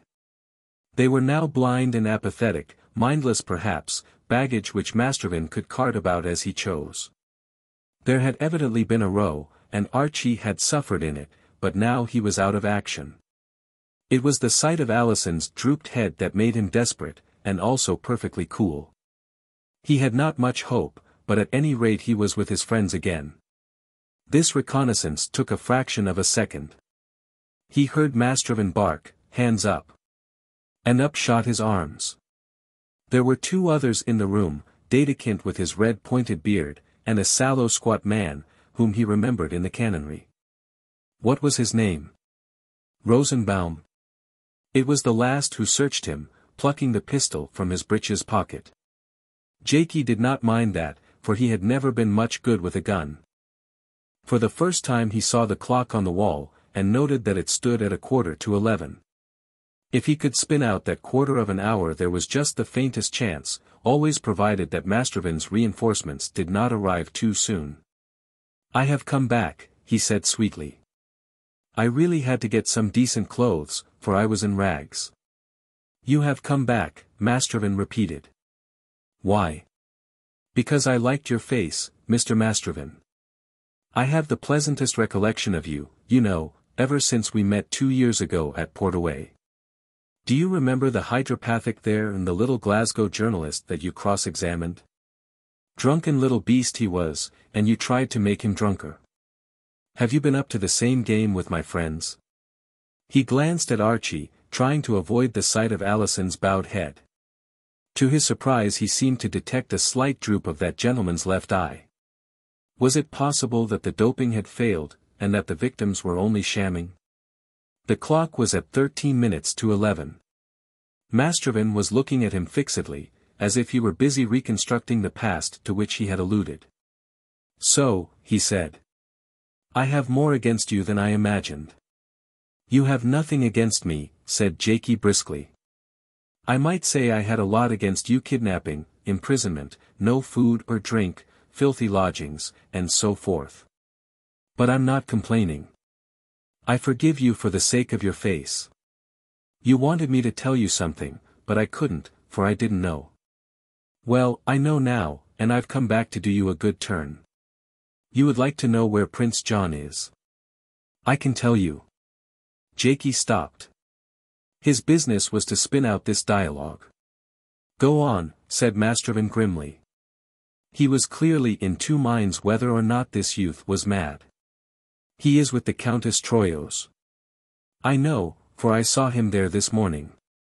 "That is a lie." "All right. Have it your own way. But when you blow up the bridge here tomorrow you had better find out whether I am speaking the truth, unless you want to kill the prince. Perhaps you do. Perhaps you'd like to add him to the bag.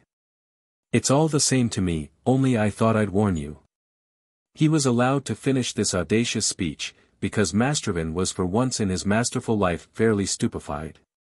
Jaikie's purpose was to anger him so that he might lay violent hands on him. He thought that, unless they took to shooting, he could give them a proof of the eel-like agility of the Gorbals' diehards, not to speak of the most famous three-quarter back in Britain. He did not think they would shoot him, for they were sure to want to discover where he had got his knowledge. He certainly succeeded in his purpose.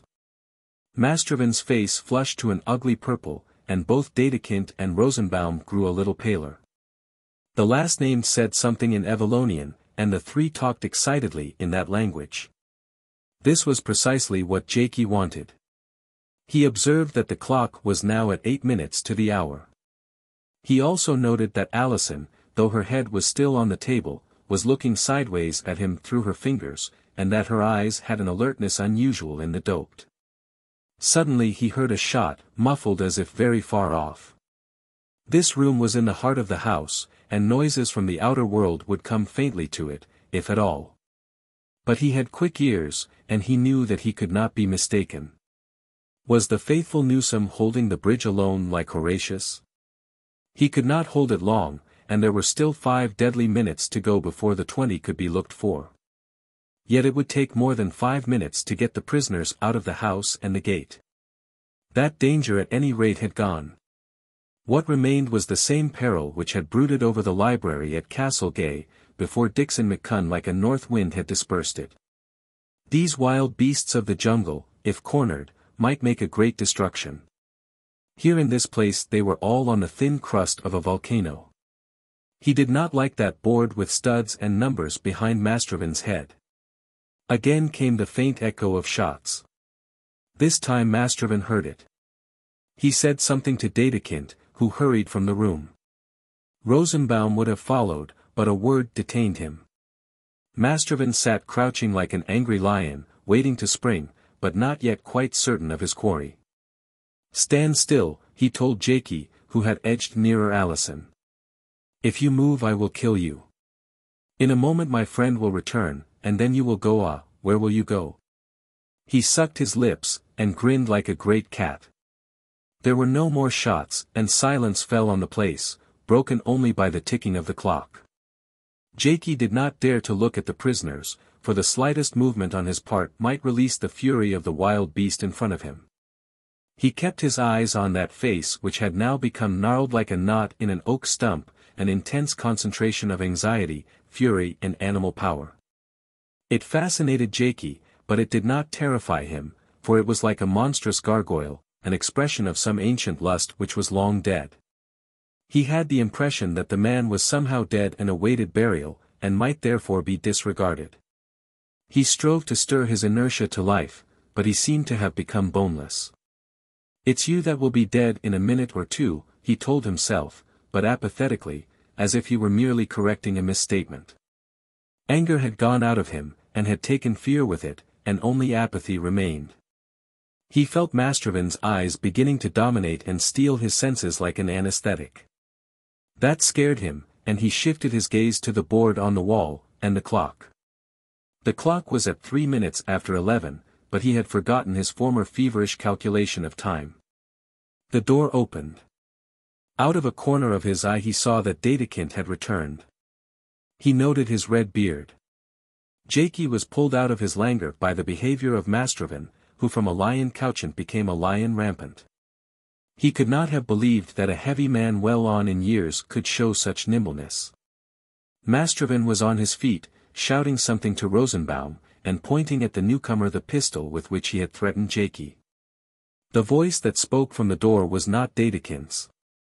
"Suppose we lower our guns, Mr. Mastrovin," it said. "You might kill me, but I think you know that I can certainly kill you. Is it a bargain?" The voice was pleasant and low with a touch of drawl in it. Jaikie, in a wild whirling survey of the room, saw that it had fetched Alison's head off her hands. It woke Janet and Archie, too, out of their doll-like stare. It seemed to cut into the stuffiness like a frosty wind, and it left Jaikie in deep bewilderment, but for the first time that night with a lively hope. Mr. Glynde sniffed the air. "At the old dodge, I see," he said. "You once tried it on me, you remember. You seem to have struck rather tough subjects this time." He nodded to the Roylances and smiled on Alison. "What do you want?" The words seemed to be squeezed out of Mastrovin, and came thick and husky. "A deal," said Randal cheerfully. "The game is against you this time. We've got your little lot trussed up below also my old friend, Mr. Dedekind. That is a lie. Randal shrugged his shoulders. You are a monotonous controversialist. I assure you it is true. There was a bit of a tussle at first before our people arrived, and I'm afraid 2 of yours were killed. Then the rest surrendered to superior numbers. All is now quiet on that front. If I believe you, what is your deal? Most generous. That you should get yourself out of here in 10 minutes and out of the country in 10 hours. We will look after your transport. The fact is, Mr. Mastrovan, we don't want you. Evallonia doesn't want you. Nobody wants you. You and your bravos are back numbers. Properly speaking, we should string you up, but we don't wish to spoil a good show with ugly episodes. Randal spoke lightly, so that there was no melodrama in his words, only a plain and rather casual statement of fact. But in that place such lightness was the cruelest satire. And it was belied by Randal's eyes, which were as sharp as a hawk's. They never left Mastrovan's pistol hand and the studded board behind his head. Mastrovan's face was a mask, but his eyes too were wary. He seemed about to speak, but what he meant to say will never be known. For suddenly many things happened at once. There was the sound of a high imperious voice at the door. It opened and the Countess Araminta entered, and close behind her a wild figure of a man, dusty, bleeding, with a coat nearly ripped from his back. The sight of the Countess stung Mastrovan into furious life. A sense of death and fatality filled the room like a fog. Jaikie sprang to get in front of Alison, and Archie with his unwounded arm thrust Janet behind him. In that breathless second Jaikie was conscious only of 2 things. Mastrovan had fired, and then swung round to the numbered board, but, even as his finger reached it he clutched at the air and fell backward over the arm of his chair. There was a sudden silence, and a click came from the board as if a small clock were running down. Then Jaikie's eyes cleared. He saw a pallid Rosenbaum crouching on the floor. He saw Randal lower his pistol, and touch the body of Mastrovan. Dead, he heard him say, stone dead. Just as well perhaps. But that spectacle was eclipsed by other extraordinary things. The Countess Araminta was behaving oddly. She seemed to be inclined to sob. Around his own neck were Alison's arms, and her cheek was on his, and the thrill of it almost choked him with joy. He wanted to weep too, and he would have wept had not the figure of the man who had entered with the Countess taken away what breath was left in him. It was Newsom the chauffeur, transfigured beyond belief. He had become a younger man, for exertion had colored his pallid skin, his whiskers had disappeared, and his tousled hair had lost its touch of grey. He held the Countess with one arm and looked ruefully at his right shoulder. Close shave, he said. The second time tonight too. First casualty in the revolution. Then he smiled on the company. Lucky I cut the wires, or our friend would have dispersed us among the planets. The Countess had both hands on his arm, and was looking at him with misty eyes. You saved my life, she cried. The shot was meant for me. You are a hero. Oh, tell me your name. He turned, took her hand, bent over it and kissed it. I am Prince John, he said, and I think that you are going to be kind enough to help me to a throne. She drew back a step, looked for a second in his face, and then curtsied low. My king, she said. Her bosom heaved under her tunic, and she was no more the prefectess but a most emotional young woman. She looked at Randal and Jaikie, and at Janet and Archie, as if she were struggling for something to relieve her feelings. Then she saw Alison, and in 2 steps was beside her and had her in her arms. My dear, she said, you have a very brave lover. 13. The March on Melina. In Crowvellin's best hotel, the 3 Kings of the East, Jaikie enjoyed the novel blessings of comfort and consideration. By the Countess's edict Alison, the Roylances and he were at once conducted there, and the mandate of Juventus secured them the distinguished attentions of the management. The released prisoners were little the worse, for they had not been starved as Jaikie had been, and the only casualty was Archie, who had been overpowered in a desperate effort the previous morning to get into the Street of the White Peacock. The doping had been clumsily managed. For some hours before Jaikie's arrival the three had been given a meal quite different from the coarse fare to which they had been hitherto treated. They were offered with it a red wine, which Archie at his first sip pronounced to be corked. Alison had tasted it, and, detecting something sweet and sickly in its flavor, had suspected a drug, whereupon Janet filled their glasses and emptied them in a corner. "Look like sick owls," she advised, when they were taken to Mastrovin's sanctum, where the overpowering scent was clearly part of the treatment. Mastrovin's behavior showed that her inspiration had been right, for he had spoken to them as if they were somnambulists or half-wits. On the following morning Jaikie, feeling clean and refreshed for the first time for a week, descended late to the pleasant restaurant which overlooked the milky waters of the Rave. The little city sparkled in the sunlight, and the odor and bustle of a summer morning came as freshly to his nose and ears as if he had just risen from a sick bed. He realized how heavy his heart had been for days, and the release sent his spirits soaring. But his happiness was more than the absence of care, for last night had been an epoch in his life, like that evening 2 years before when, on the Canonry Moor, Alison had waved him good-bye. For the first time he had held Alison in his arms and felt her lips on his cheek. That delirious experience had almost blotted out from his memory the other elements in the scene. As he dwelt on it he did not see the dead Mastrovin, and the crouched figure of Rosenbaum, and the Countess Araminta on the verge of tears, or hear the ticking of the clock, and the pistol shot which ended the drama. He saw only Alison's pale face and her gold hair like a cloud on his shoulder, and heard that in her strained voice which he had never heard before. Jaikie felt the solemn rapture of some hungry, humble saint who finds his pulse changed miraculously into the ambrosia of paradise. A waiter brought him the morning paper. He could not read it, but he could guess at the headlines. Something tremendous seemed to be happening in Melina. There was a portrait of the Archduke Hadrian, edged with laurels and roses, and from it stared the familiar face of Mr. McCunn. There was a photograph of a street scene in which motor cars and an escort of soldiers moved between serried ranks of presumably shouting citizens. In one, next to a splendid figure in a cocked hat, could be discerned the homely features of Dickson. He dropped the paper, for Alison had appeared, Alison, fresh as a flower, with the color back in her cheeks. Only her eyes were still a little tired. She came straight to him, put her hands on his shoulders, and kissed him. "Darling," she said. "Oh, Alison," he stammered. "Then it's all right, isn't it?" She laughed merrily and drew him to a breakfast table in the window. Foolish Jaikie. As if it would ever have been anything else. There was another voice behind him, and Jaikie found another fair head beside his. "I shall kiss you too," said Janet Roylance, "for we're going to be cousins, you know. Allie, I wish you joy. Jaikie, I love you. Archie?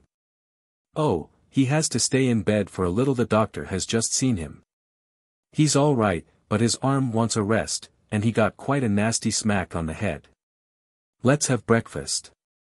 I don't suppose there's any hope of kippers." As they sat down at a table in the window Alison picked up the newspaper.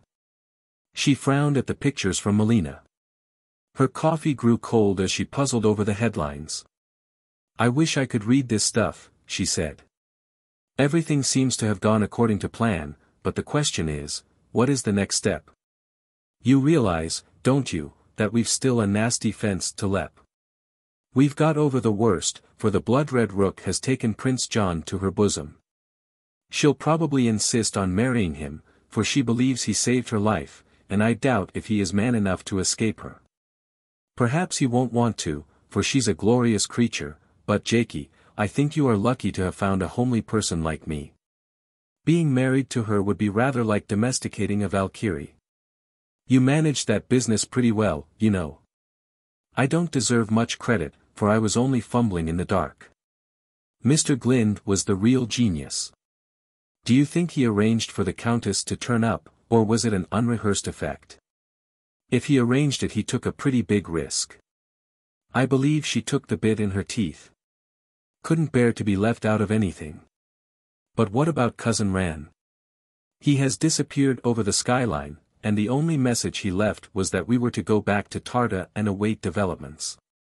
I'm worried about those developments, for we don't know what may happen. Everything has gone smoothly except of course our trouble with Mastrovan, but I'm afraid there may be an ugly snag at the end. You mean Mr. McCunn? I mean the Archduke Hadrian, who is now in the royal palace at Melina, wishing to goodness that he was safe home at Bloriary. I trust him to pull it off, said Jaikie. But it's no good trusting Dickson unless other people play up. Just consider what we've done. We've worked a huge practical joke on Juventus, and if Juventus ever came to know about it, everything would be in the soup. Here you have the youth of Evallonia, burning with enthusiasm and rejoicing in their young prince, whom they mean to make king instead of an elderly dotard. What is Juventus going to say if they discover that the whole thing has been a plant to which their young prince has been a consenting party? Prince John's stock would fall pretty fast. You've wallowed in super sherry from your cradle, Jaikie dear, so you don't realize how it upsets ordinary people, especially if they are young in earnest. Jaikie laughed. I believe you are right. Everybody's got their own panache, and the public school notion of good form isn't really very different from what in foreigners we call melodrama. I mean, it's just as artificial. Anyhow, there's not a scrap of humor in it, said Alison. The one thing the Rook won't stand is to be made ridiculous. No more will Juventus. So it's desperately important that Dickson should disappear into the night and leave no traces. How many people are in the plot? Jaikie as usual counted on his fingers. There's we three and Sir Archie and Ashie and Prince John and Prince Odalchini and I suppose Count Casimir and maybe one or two other monarchists. Not more than that, and it's everybody's interest to keep it deadly secret. That's all right if we can be certain about Dickson getting quietly away in time. But supposing Juventus catches him?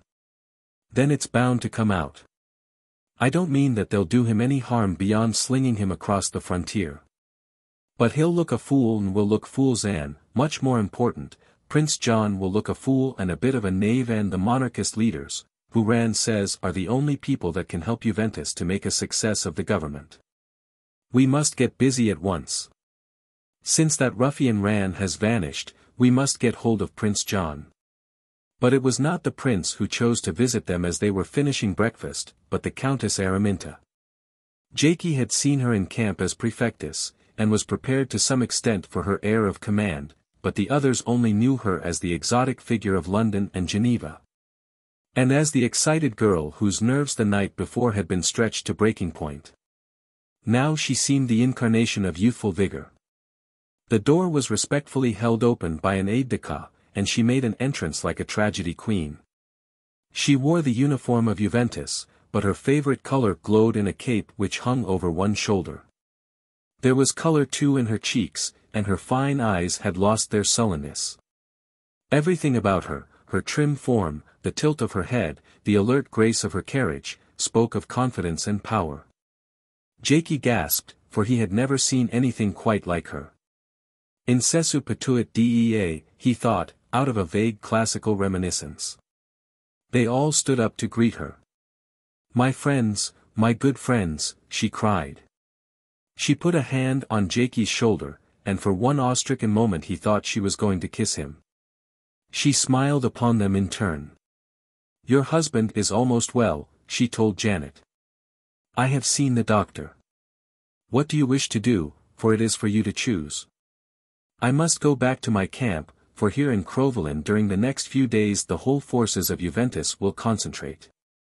I shall be very busy, but I will instruct others to attend to you.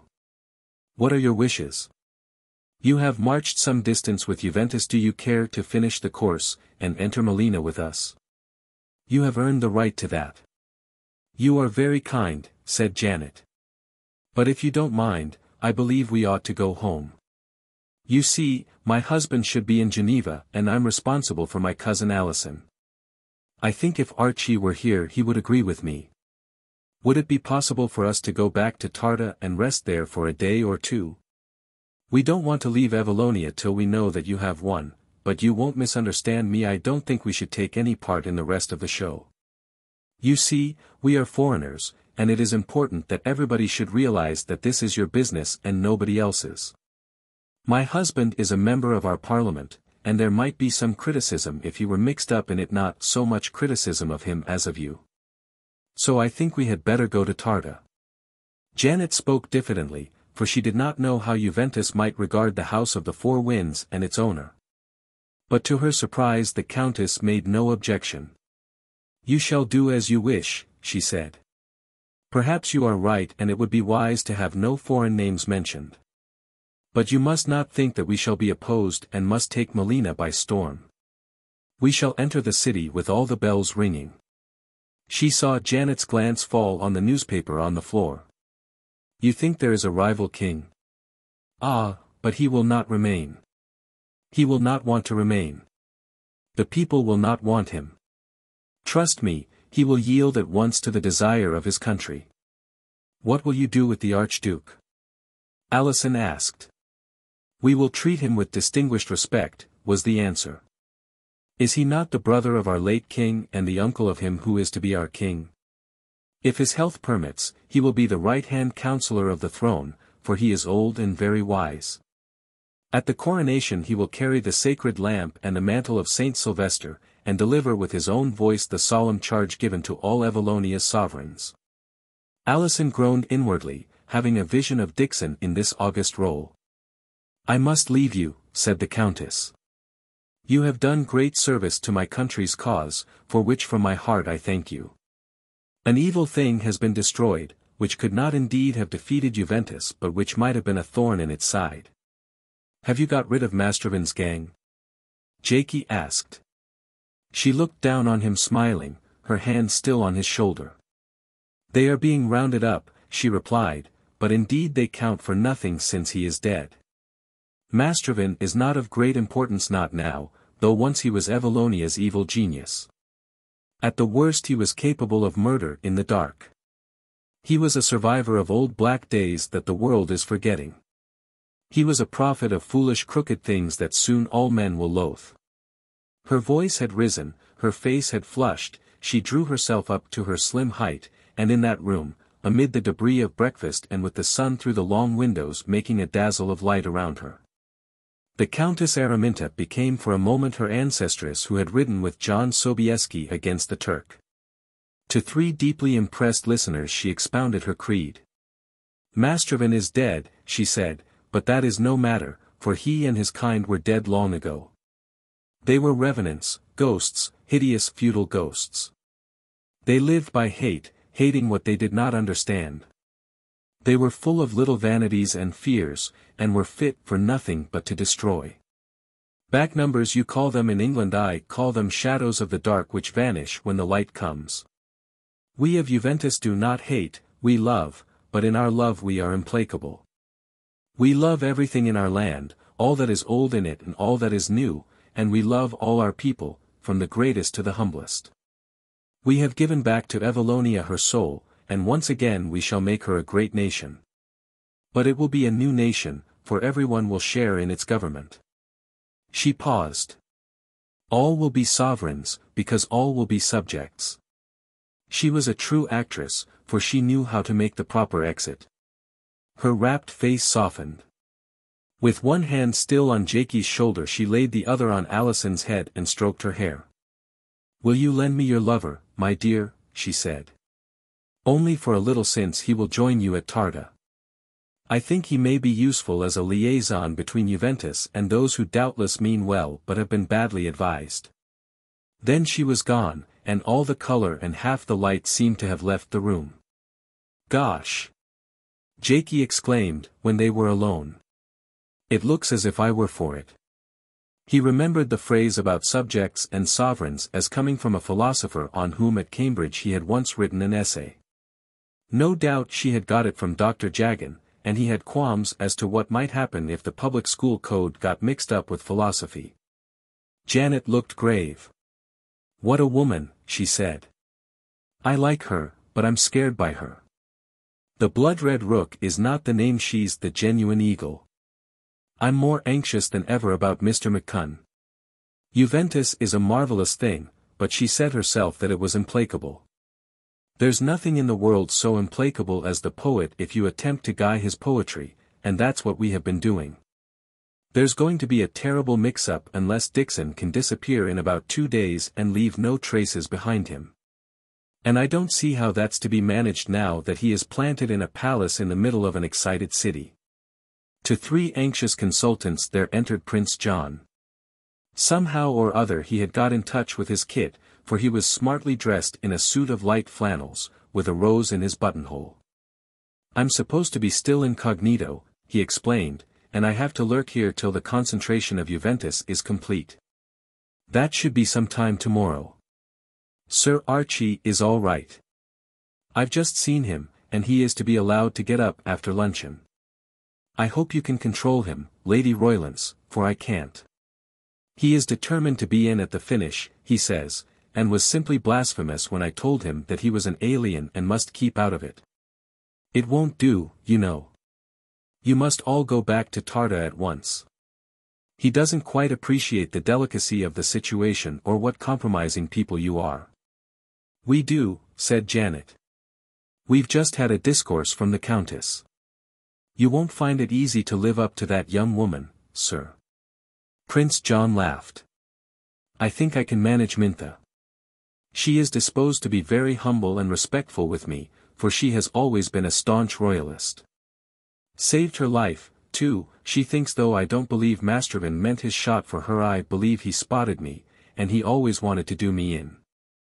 She's by way of being our prophetess, but she is no fool, and, besides, there's any number of sober-minded people to keep her straight. What I have to live up to is Juventus itself, and that will take some doing. It's a tremendous thing, you know, far bigger and finer than any of us thought, and it's going to be the salvation of Evallonia. Perhaps more than that. What was it your Pitt said, save its country by its efforts and Europe by its example? But it's youth, and youth takes itself seriously, and if anybody laughs at it or tries to play tricks with it he'll get hurt. That's where we are rather on the knife edge. My dear Uncle Hadrian," he went on, "is in bed at home in France and reported to be sinking. That is Odalchini's last word, and Odalchini has the affair well in hand. My uncle's secretary is under his orders, and not a scrap of news is allowed to leave the chateau." "The Countess seems to be better disposed to Prince Odalchini," said Janet. "She is. Odalchini has opened negotiations with Juventus. He has let it be known that he and his friends will not contest my right to the throne, and that the Archduke has bowed to this view and proposes to leave the country. Of course he speaks for Casimir and the rest. That is all according to plan. Presently His Royal Highness will issue a proclamation resigning all claims. But in the meantime our unhappy Scotch friend is masquerading in the palace of Melina in deep seclusion, of course, for the Archduke is an old and frail man, and is seeing no one as yet but still there. With the whole capital agog for a sight of him. You will say, smuggle him out and away with him across the frontier. But Juventus has other ideas, Mintha has other ideas. There is to be a spectacular meeting between uncle and nephew, a noble renunciation, a tender reconciliation, and the 2 surviving males of the Evallonian royal house are to play a joint part in the restoration of the monarchy. Juventus has the good sense to understand that it needs Casimir and his lot to help it to get the land straight, and it thinks that that will be best managed by having its claimant and their claimant working in double harness. I say, Juventus thinks, but it's that hussy Mintha who does the thinking, and the others accept it. That's the curse of a romantic girl in politics. So there's the tangle we're in. There will be the devil to pay if the Archduke isn't out of the country within 3 days without anyone setting eyes on him, and that's going to be a large-sized job for somebody." "For whom?" Jaikie asked. "Principally for you," was the answer. "You seem to get all the worst jobs in this business. You're young, you see, you are Juventus. She says I have to go with her. You have to stay here. I asked for you. Thank heaven she has taken an enormous fancy to you. Miss Alison needn't be jealous, for Mintha has about as much sex as a walking stick. I dare say she would insist on marrying me, if she thought the country needed it, but I shall take jolly good care to avoid that. No warrior queen for me. All of you except Jaikie go back to Tarta this afternoon, and their Odalchini will keep you advised about what is happening. Jaikie stays here, and as soon as possible he goes to Melina. Don't look so doleful, my son. You won't be alone there. Randal Glynde, to the best of my belief, is by this time in the palace. Late that afternoon Janet and Alison, accompanied by a bitterly protesting Archie, left Crowvelin for the House of the Four Winds. Next day there began for Jaikie 2 crowded days filled with a manifold of new experiences. The wings of Juventus, hitherto on the periphery of Evallonia, drew towards the center. The whole business was a masterpiece of organization, and profoundly impressed him with the fact that this was no flutter of youth, but a miraculous union of youth and experience. 3/4 of the higher officers were mature men, some of them indeed old soldiers of Evallonia in the Great War. The discipline was military, and the movements had full military precision, but it was clear that this was a civilian army, with every form of expert knowledge in it, and trained more for civil reconstruction than for war. Dr. Jagan, who embraced him publicly, enlarged on its novel character. It is triumphant democracy, he declared, purged of the demagogue. Its root is not emotion but reason, sentiment, indeed, of the purest, but sentiment rationalized. It is the state disciplined and enlightened. It is an example to all the world, the pioneer of marching humanity. God be praised that I have lived to see this day. Prince John's presence was formally made known, and at a review of the wings he took his place, in the uniform of Juventus, as commander-in-chief. The newspapers published his appeal to the nation, in which he had judiciously toned down Dr. Jagan's philosophy and the Countess's heroics. Presently, too, they issued another document, the submission of the monarchist leaders. City and camp were kindled to a fervor of patriotism, and addresses poured in from every corner of the land. On the afternoon of the second day Jaikie was summoned to the prince's quarters, where the countess and the other wing commanders were present. There he was given his instructions. You will proceed at once to Melina, Mr. Galt, said the prince, and confer with Count Casimir Muresco, with whom I believe you are already acquainted. Tomorrow we advance to the capital, of whose submission we have been already assured. We desire that His Royal Highness the Archduke should be associated with our reception, and we have prepared a program for the approval of His Royal Highness and his advisors. On our behalf and on behalf of Juventus you will see that this program is carried out. I think that I am expressing the wishes of my headquarters staff. The wing commanders bowed gravely, and the countess favored Jaikie with an encouraging smile. He thought that he detected in Prince John's eye the faintest suspicion of a wink. As he was getting into his car, with an aide-de-camp and an orderly to attend him, Ashie appeared and drew him aside. For God's sake, he whispered, get your old man out of the way. Shoot him and bury him if necessary. I'd sooner shoot the lot of you, said Jaikie. Well, if you don't you'd better shoot yourself.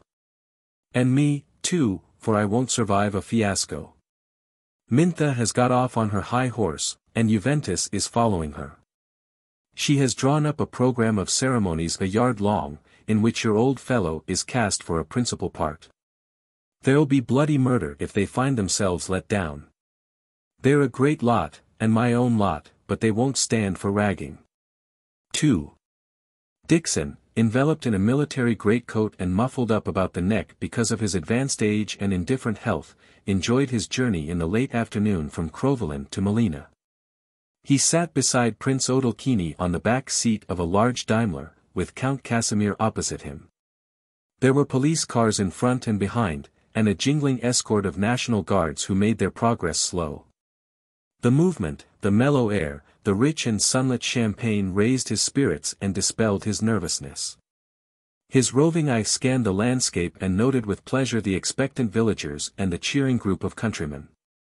On the outskirts of the capital a second troop of guards awaited them, and as they entered by the ancient river port there was a salute of guns from the citadel and every bell in every steeple broke into music.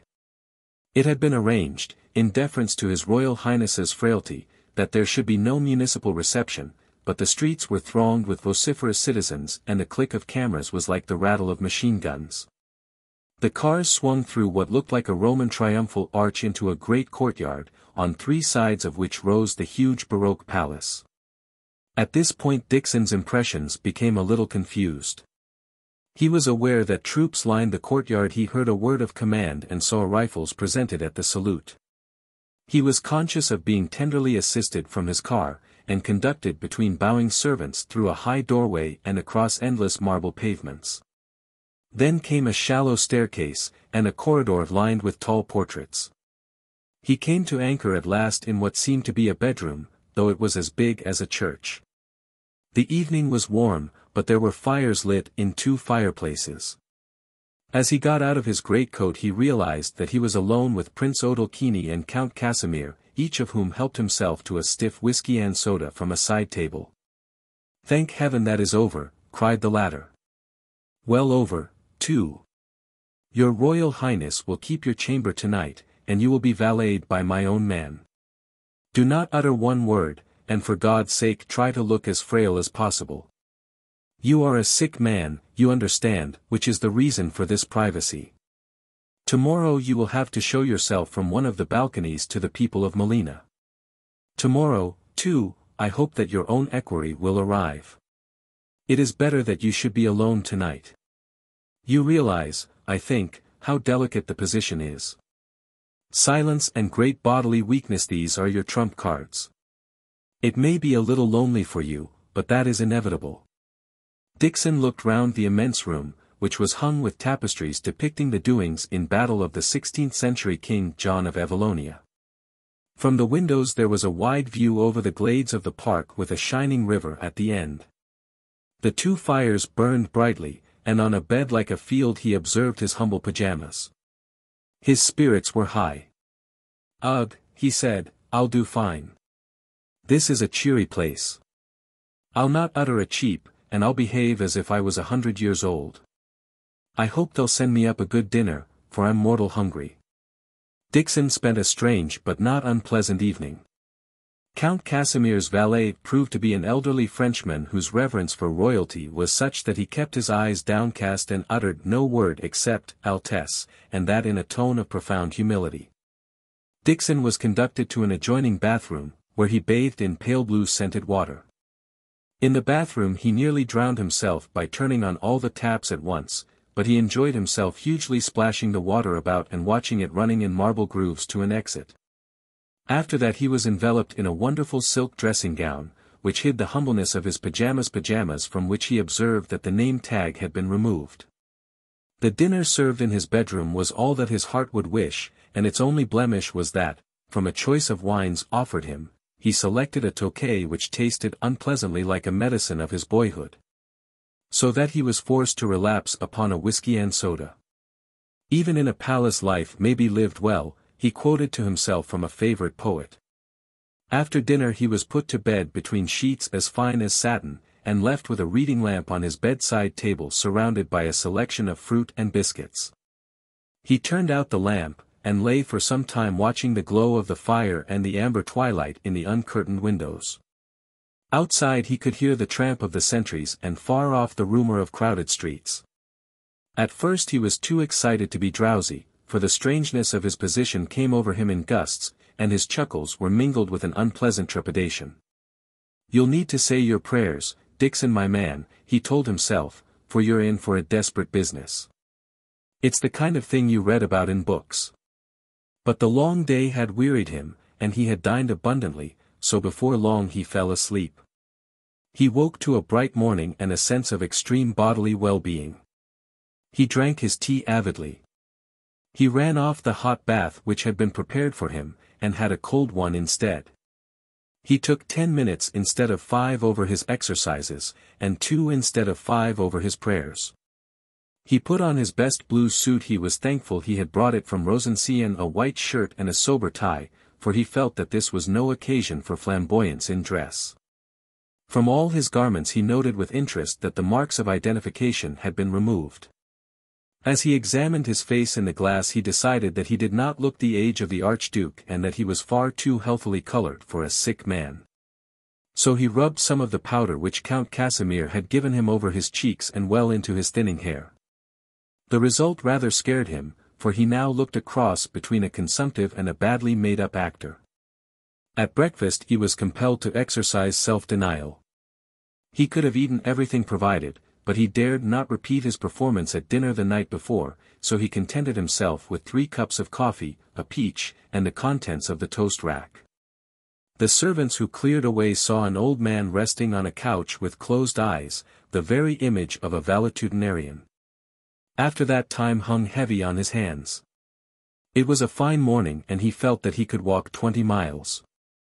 The sound of the bustle of an awaking city, and the view from the windows of miles of sunburnt grass and boats on the distant river, made him profoundly restless.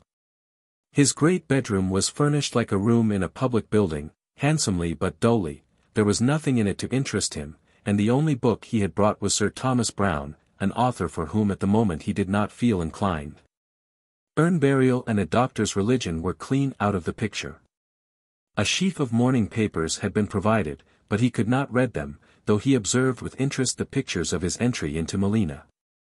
He prowled about miserably, taking exercise as a man does in the confined space of a ship's deck.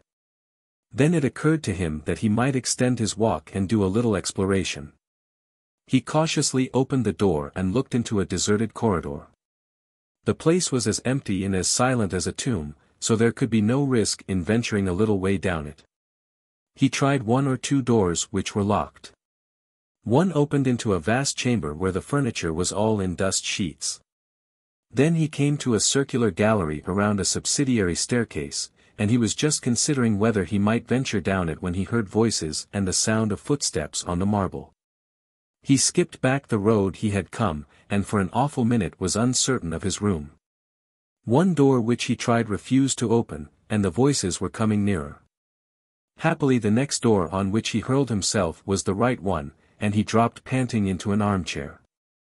This adventure shook him out of all his morning placidity. I won't be able to stand this place very long, he reflected.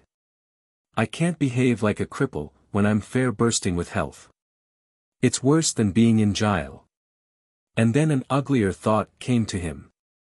I've got in here easy enough, but how on earth am I going to get out? I must abdicate, and that's simple, but what's to become of me after that? How can I disappear, when there will be about 1 million folk wanting a sight of me? He spent a dismal forenoon. He longed for some familiar face, even Peter Woppet, who had been sent back to Tarda. He longed especially for Jaikie, and he indulged in some melancholy speculations as to that unfortunate's fate. He had to face the daft countess, he thought, and Jaikie was always terrible nervous with women. Then he began to be exasperated with Count Casimir and Prince Odalchini, who had left him in this anxious solitude. And Prince John. It was for Prince John's sake that he had come here, and unless he presently got some enlightenment he would go out and look for it. He was slightly pacified by the arrival of both the Count and Prince Odalchini about midday, for both were in high spirits. Luncheon was served to the 3 in his bedroom, a light meal at which no servants were present and they waited on themselves. They had news of high importance for him. Prince John was with Juventus had been accepted with acclamation by Juventus and not least by the Countess Araminta. Juventus was in a friendly mood and appeared willing to accept the overtures of the monarchists, who had already informed it that the Archduke would not resist what was plainly the desire of the people, but would relinquish all claims to the throne. We must prepare your abdication, said Count Casimir. It should be in the papers tomorrow, or the day after at the latest. For the day after tomorrow Juventus will reach Melina. Thank God for that, said Dickson. I'll abdicate like a shot, but what I want to know is, how I'm to get away. I must be off long before they arrive, for yon countess will be wanting my blood. I hope not, said the Count. Juventus will have too much on its hands to trouble about a harmless old gentleman. I'm not worrying about Juventus, said Dickson gloomily. It's the woman I'm thinking about, and from all I've heard I wouldn't put it past her. One of your difficulties will be the press, Prince Odalchini said. Correspondents are arriving here from all quarters of Europe mostly by the air, since the frontiers are closed. Here. "This is awful," cried the alarmed Dickson. "I know the breed, and they'll be inside this place and interviewing me, and where will we all be then?" "I think not. You are well guarded. But there's one man I'm uncertain about. He flew here this morning from Vienna, and I don't quite know what to do about him. He's not a correspondent, you see, but the representative of the English press group that has always been our chief ally." "What's his name?" Dickson asked with a sudden hope.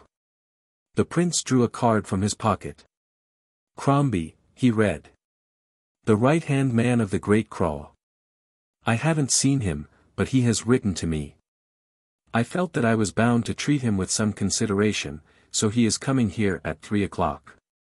"You'll bring him to me at once," said Dickson joyfully. "Man, you know him, you saw him in the Canonnier, lad with a red head and a dour face. It's my old friend Dougal, and you can trust him to the other side of Tophet. You'll bring him straight up, and you'll never let on it's me. He'll get the surprise of his life." Mr. McCunn was not disappointed. Dougal at 3 o'clock was duly ushered into the room by Count Casimir.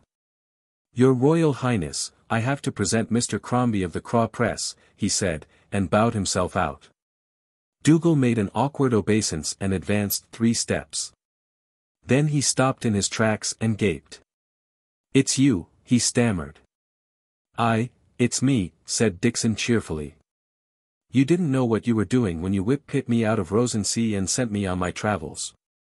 This was my own notion, and I'm sort of proud of it. I got it by minding what happened when Jimmy Turnbull was running for Lord Provost of Glasgow, and his backers put up David Duthie so that the other and stronger lot could run Jimmy.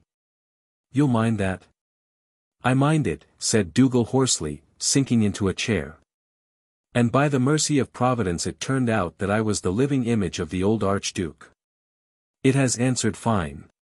Here I am as His Royal Highness, the brother of His late Majesty, and Juventus has gone daft about Prince John, and I'm about to abdicate, and in 2-3 days Prince John will be king of Evallonia and not a dog will bark. I think I've done well by that young man." "Aye, maybe you have," said Dougal grimly. "But the question is, what is to become of you? This is not the Glasgow Town Council, and Evallonia is not Scotland. How are you going to get out of this?" "Fine," Dickson replied, but less confidently, for Dougal's solemn face disquieted him. "There's not a soul knows about it, except 2 or 3 whose interest it is to keep quiet. When I've abdicated I'll just slip cannily away, and be over the border before Juventus gets here. You think that will be easy? I only arrived this morning, but I've seen enough to know that the whole of Melina is sitting round the palace like hens round a bakey. They're for you and they're for Prince John, and they want to see the 2 of you make it up. And half the papers in Europe have sent their correspondents here, and I know too much about my own trade to take that lightly. To get you safely out of the country will be a heavy job, I can tell you." "I'll trust my luck," said Dickson stoutly, but his eyes were a little anxious. "Thank God you're here, Dougal."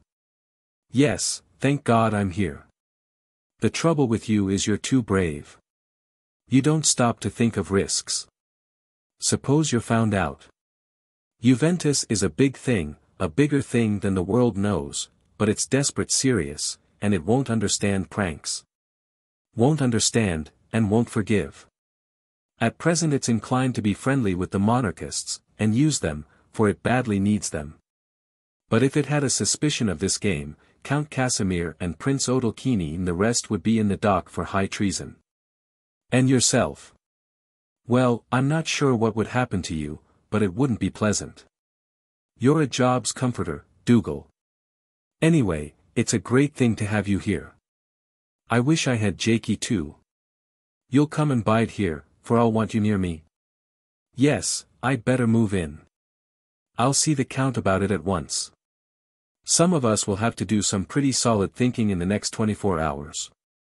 Dougal found Count Casimir in a good humor, for he had further news from Crowvelin. It appeared that Juventus not only forgave the putting forward of the Archduke, but applauded it as a chance of making the monarchical restoration impressive by enlisting both the surviving males of the royal house.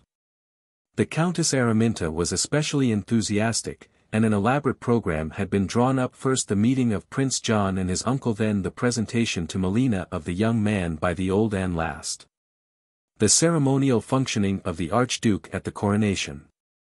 "The wheel has come full circle," said the Count. "Now all the land is royalist. But it is the more incumbent upon us to proceed with caution, for a slip now would mean a dreadful fall. We must get our friend away very soon." At this conference a third person was present, Randal Glynde, so very point device that his own employees would scarcely have recognized in him the scarecrow of the Cirque Doré. His hair and beard were trimly barbered, the latter having been given a naval cut, and his morning suit was as exquisite a thing as the clothes he had worn at the La Mancha's party. "I am His Royal Highness's chief equerry," he told Dougal, "just arrived from France. The news will be in the evening papers. Since I speak Evalonian I can make life a little easier for him." Dougal had listened gloomily to Count Casimir's exposition of the spectacular duties which Juventus proposed for the Archduke. "You haven't told Mr. McCunn that?" he demanded anxiously, and was informed that the Count had only just heard it himself. "Well, you mustn't breathe a word of it to him. Not on your life. He's an extraordinary man, and though I've studied him for years, I haven't got near the bottom of him. He's what you might call a desperate character. What other man would have taken on a job like this for fun? For fun, remember. He has always been like that. He thinks it was his promise to Prince John, but that was only a small bit of it. The big thing for him was that he was living up to a notion he has of himself, and that notion won't let him shirk anything, however daft, if it appeals to his imagination. He's the eternal adventurer, the only one I've ever met. The kind of fellow Ulysses must have been the heart of a boy and the head of an old serpent. I've been trying to solemnize him by telling him what a needlepoint he's standing on, how hard it will be for him to get away, and what a devil's own mess there'll be if he doesn't." He was impressed, and a little bit frightened. I could see that, but in a queer way he was pleased too. "He'll go into it with a white face and his knees trembling, but he'll go through with it, and by the mercy of God he'll get away with it. But just let him know what Juventus proposes and he won't budge one step. The idea of a coronation and his carrying the sacred lamp and all the rest of it would fair go to his head. He would be determined to have a shot at it and trust to luck to carry him through. Oh, I know it's sheer mania, but that's Mr. McCunn, and when he sticks his hoofs into the ground traction engines wouldn't shift him. You've got that clear? I want you to arrange for me to move in here, for I ought to be near him." Count Casimir bowed. "I accept your reading of him," he said, "and I shall act on it." Then he added, rather to Randal than to Dougal, "I believe he was originally a Glasgow grocer. The provision trade in Scotland must be a remarkable profession." Dickson had on the whole a pleasant evening. In the first place he had Mr. Glynde, an exquisite velvet-footed attendant, whose presence made other servants needless except for the mere business of fetching and carrying. Then he enjoyed the business of writing his abdication.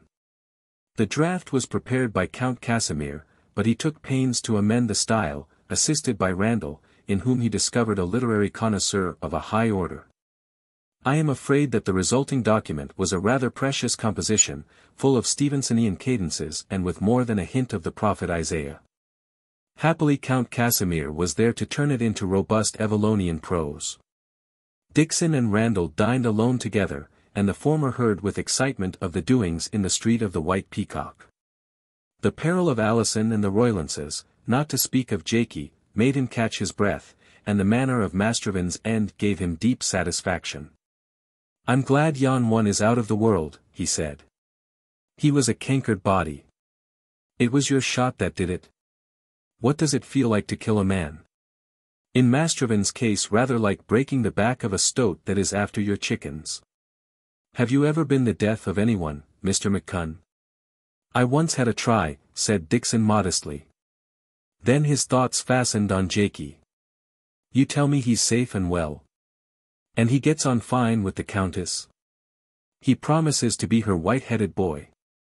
She is a lady of violent likes and dislikes, and she seems to have fallen completely for Master Jaikie. Prince John, of course, is deep in his debt. I think that if he wants it he might have considerable purchase at the new court of Evallonia. Do you say so? That would be a queer profession for a laddie that came out of the Gorbals. There's another thing. Dickson hesitated. I think Jaikie is terrible fond of Miss Alison. Randal smiled.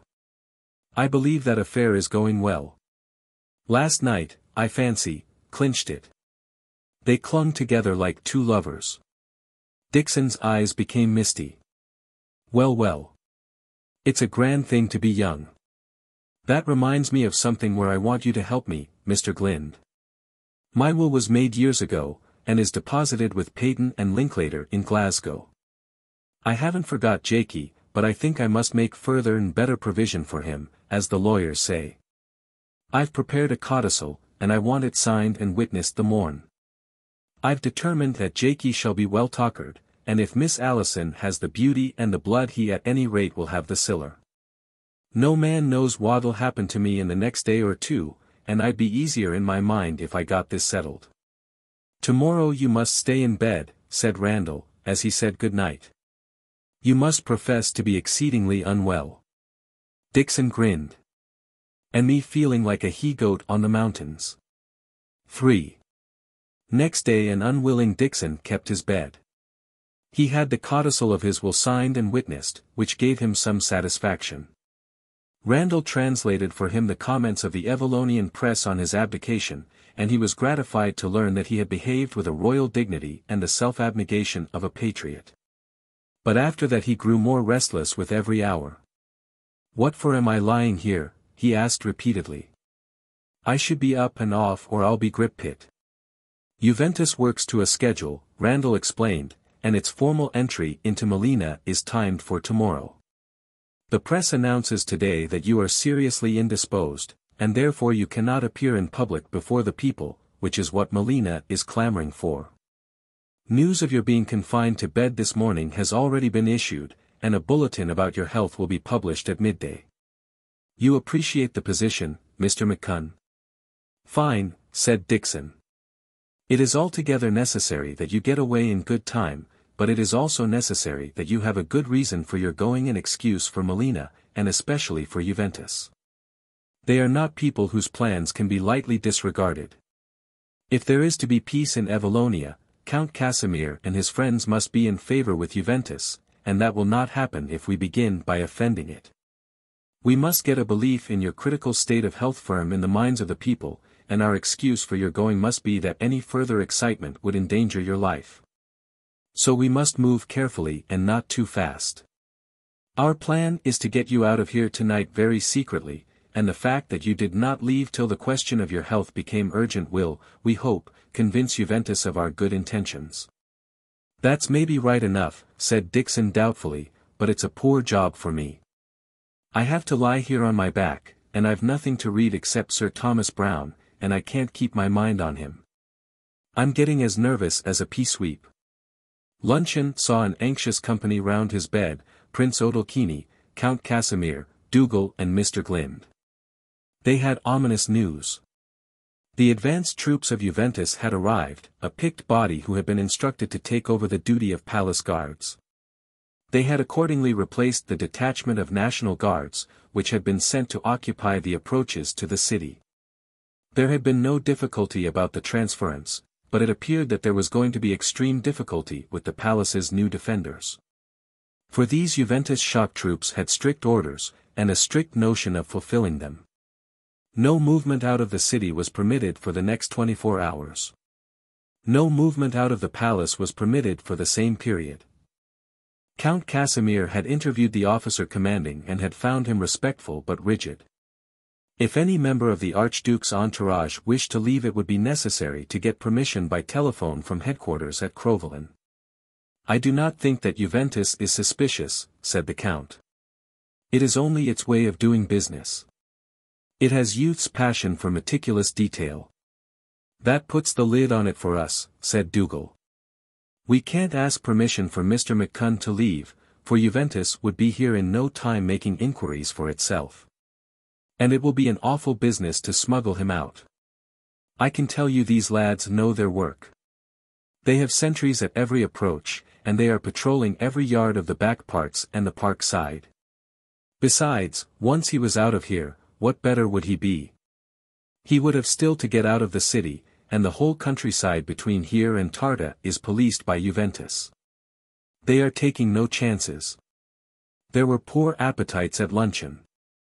5 reasonably intelligent men sat in a stupor of impotence, repeating wearily the essentials of a problem which they could not solve. They must get Dickson away within not more than 20 hours, and they must get him off in such a manner that they would have a convincing story to tell Juventus. Dickson sat up in his bed in extreme discomposure, Dougal had his head in his hands, Count Casimir strode up and down the room, and even Randal Glynde seemed shaken out of his customary insouciance. Prince Odalchini had left them on some errand of his own. The last named returned about 3 o'clock with a tragic face. "I have just had a cipher telegram," he said. "I have my own means of getting them through. The Archduke Hadrian died this morning at 11 o'clock. His death will not be announced till I give the word, but the announcement cannot be delayed more than 2 days, 3 at the most. Therefore we must act at once. There is not an hour to waste." "There is not an hour to waste," Casimir cried, "but we are an eternity off having any plan." "I'm dead," said Dickson.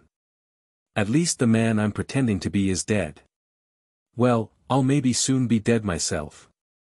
His tone was almost cheerful, as if the masterful comedy of events had obliterated his own cares. "There is nothing to do but to risk it," said Prince Odalchini.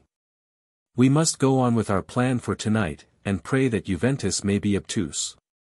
The odds, I admit, are about 1,000 to 1. And on these crazy odds depends the fate of a nation," said Casimir bitterly. To this miserable conclave entered Jaikie, trim, brisk and purposeful. He wore the uniform of a Juventus staff officer, and on his right arm was the headquarters brassard.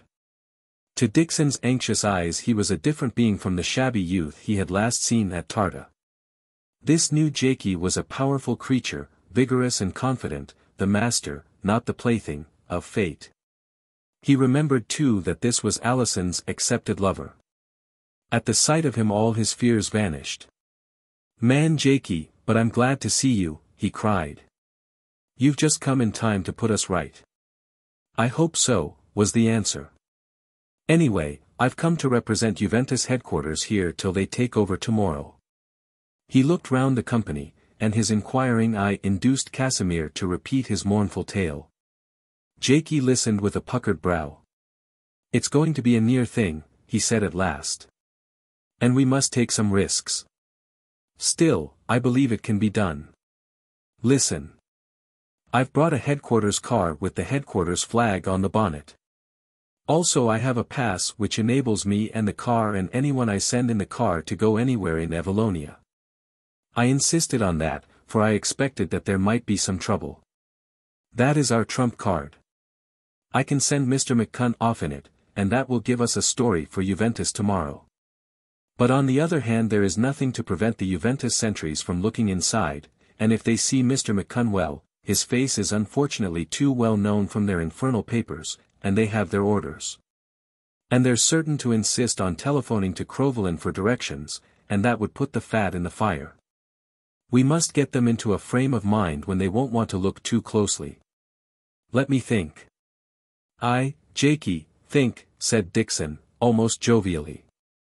"It must never be said that a Gorbals die-hard was beat by a small thing like that." After a little Jaikie raised his head. "This is the best I can do. Mr. McCunn must show himself to Melina. In spite of his feebleness and the announcement in the press today, he must make an effort to have one look at his affectionate people. Ring up the newspaper offices, and get it into the stop press of the evening papers that at 7 o'clock the Archduke will appear on the palace balcony. You've got that? Then at 7:15 my car must be ready to start. You must go with it, Prince. Have you a man of your own that you can trust to drive, for I daren't risk the Juventus chauffeur?" Prince Odalchini nodded. "I have such a man. What I hope for is this," Jaikie went on. "The Juventus guards, having seen the Archduke on the balcony a few minutes before, and having observed a tottering old man who has just risen from a sick bed, won't expect him to be in the car. I'll have a word with their commandant and explain that you are taking 2 of your servants to Tarda, and that you have my permission, as representing the headquarters staff." He stopped. "But there's a risk, all the same. If they catch a glimpse of Mr. McCunn they will insist on ringing up Crowvelin. I know what conscientious beggars they are, and I'm only a staff officer, not their commander. Couldn't we do something to distract their attention at the critical moment?" He looked towards Randal with a sudden inspiration. Mr. Glynde smiled. "I think I can manage that," he said. "If I may be excused, I will go off and see about it." As the hour of 7 chimed from the 33 towers of Melina, there was an unusual bustle in the great front courtyard of the palace. The evening papers had done their work, rumor with swift foot had sped through the city, and the Juventus sentries had permitted the entrance of a crowd which the press next day estimated as not less than 20,000. On the balcony above the main portico, flanked by a row of palace officials, stood a little group of men. Some wore the uniform of the old Evalonian court, and Jaikie alone had the Juventus green. They made a passage, in which appeared Count Casimir and Prince Odalchini, both showing the famous riband and star of the White Falcon. Between them they supported a frail figure which wore a purple velvet dressing gown and a skull cap, so that it looked like some very ancient prince of the church. It was an old man, with a deathly white face, who blinked his eyes wearily, smiled wanly, and bowed as with a great effort to the cheering crowds. There was a dignity in him which impressed the most heedless, the dignity of an earlier age, and an extreme fragility which caught at the heart. The guard saluted, every hat was raised, but there was some constraint in the plaudits. The citizens of Melina felt that they were in the presence of one who had but a slender hold on life. Dickson was stirred to his depths.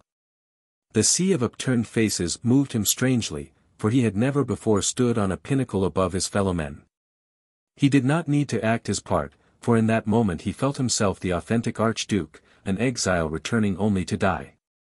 He was wearing a dead man's shoes.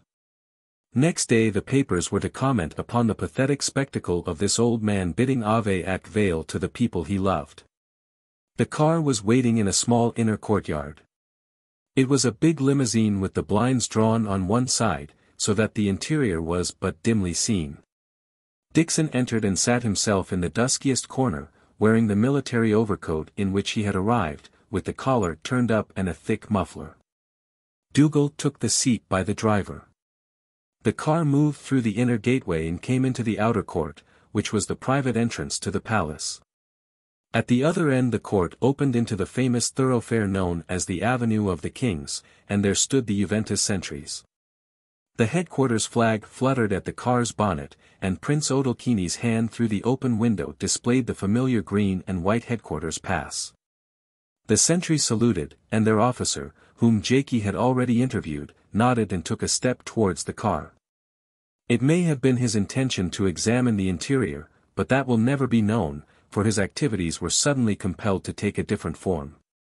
In the avenue was a great crowd streaming away from the ceremony in the main palace courtyard. The place was broad enough for thousands, and the sounding of the car's horn had halted the press and made a means of egress. But coming from the opposite direction was a circus procession, which, keeping its proper side of the road, had got very close to the palace wall. It had heard the horn of the car and would have stopped, but for the extraordinary behavior of an elephant. The driver of the animal, a ridiculous figure of a man in flapping nankeen trousers, an old tunic of horizon blue and a scarlet cummerbund, apparently tried to check it. But at the very moment that the car was about to pass the gate it backed into the archway, scattering the Juventus guards. There was just room for the car to slip through, and, as it swung into the avenue, Dickson, through a crack in the blind, saw with delight that his retreat was securely covered by the immense rump of Aurunculia. 4. The last guns of the royal salute had fired, and the cheering of the crowds had become like the murmur of a distant groundswell. The entrance hall of the palace was lined with the tall Juventus guards, and up the alley between them came the new king designate of Evallonia. There was now nothing of McTavish and less of Newsom about Prince John. The Juventus uniform well became his stalwart figure, and he was no more the wandering royalty who for some years had been the sport of fortune, but a man who had found again his land and his people. Yet in all the group, in the prince and his staff and in the wing commanders, there was a touch of hesitation, almost of shyness, like schoolboys who had been catapulted suddenly into an embarrassing glory. The progress from Crowland to Melina had been one long blaze of triumph, for again and again the lines of the escort had been broken by men and women who kissed the prince's stirrup, and it had rained garlands of flowers. The welcome of Melina had been more ceremonial, but not less rapturous, and they had listened to that roar of many thousands, which, whether it be meant in love or in hate, must make the heart stand still. All the group, even the Countess Araminta, had eyes unnaturally bright and faces a little pale. At the foot of the grand staircase stood Count Casimir and Jaikie. Ashie translated for the latter the speeches that followed. The Count dropped on his knee. "Sire," he said, "as the chamberlain of the king your father I welcome you home." Prince John raised him and embraced him. "But where," he asked, "is my beloved uncle? I had hoped to be welcomed by him above all others." His eye caught Jaikie's for a moment, and what the latter read in it was profound relief. "Alas, sire," said the Count, "His Royal Highness's health has failed him. Being an old man, the excitement of the last days was too much for him. A little more and your Majesty's joyful restoration would have been clouded by tragedy. The one hope was that he should leave at once for the peace of his home. He crossed the frontier last night, and will complete his journey to France by air. He left with profound unwillingness, and he charged me to convey to your Majesty his sorrow that his age and the frailty of his body should have prevented him from offering you in person his assurances of eternal loyalty and affection." The Countess's face had lost its pallor. Once again she was the Blood-Red Rook, and it was on Jaikie that her eyes fell, eyes questioning, commanding, suspicious. It was to her rather than to Prince John that he spoke, having imitated the Count and clumsily dropped on one knee. "I was faithful to your instructions, sire," he said, "but a higher power has made them impossible. I was assured that you would not wish this happy occasion to be saddened by your kinsman's death." He saw the Countess's lips compressed as if she checked with difficulty some impetuous speech. True public school, thought Jaikie. She would like to make a scene, but she won't. Prince John saw it too, and his manner dropped from the high ceremonial to the familiar. "You have done right," he said aloud in English.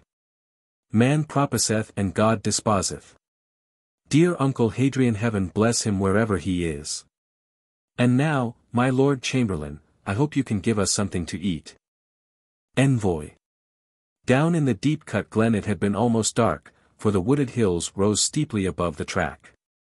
But when the horses had struggled up the last stony patch of moraine and reached the open uplands the riders found a clear amber twilight. And when they had passed the cleft called the Wolf's Throat, they saw a great prospect to the west of forest and mountain with the sun setting between two peaks, a landscape still alight with delicate, fading colors. Overhead the evening star twinkled in a sky of palest amethyst. Involuntarily they halted. Alison pointed to lights a mile down the farther slope. "There are the cars with the baggage," she said, "and the grooms to take the horses back. We can get to our inn in an hour. You are safe, Dickson, for we are across the frontier. Let's stop here for supper, and have our last look at Evallonia." Mr. McCunn descended heavily from his horse. I'm safe," he said. "And tomorrow there will be a telegram from France saying I'm dead. Well, that's the end of an old song." He kicked vigorously to ease his cramped legs, and while Dougal and Sir Archie took the food from the saddlebags and the two women spread a tablecloth on a flat rock, he looked down the ravine to the dim purple hollow which was the country they had left. Jaikie's last word to Dougal at Melina had been an injunction to make the end crown the work. "Be sure and have a proper finish," he had told him. "You know what he is. Let him think he's in desperate danger till he's over the border. He would break his heart if he thought that he was out of the game too soon." So Dougal had been insistent with Prince Odalchini. "You owe Mr. McCunn more than you can ever repay, and it isn't much that I ask. He must believe that Juventus is after him to bring him back. Get him off tonight, and keep up the pretense that it's deadly secret. Horses, that's the thing that will please his romantic soul. So Dickson had all day been secluded in the House of the Four Winds, his meals had been brought him by Dougal, and Peter Woppet had stood sentry outside his chamber door. As the afternoon wore on, his earlier composure had been shot with restlessness, and he watched the sun decline with an anxious eye. But his spirits had recovered when he found himself hoisted upon an aged mare of Prince Odalchini's, which was warranted quiet, and saw the others booted and spurred.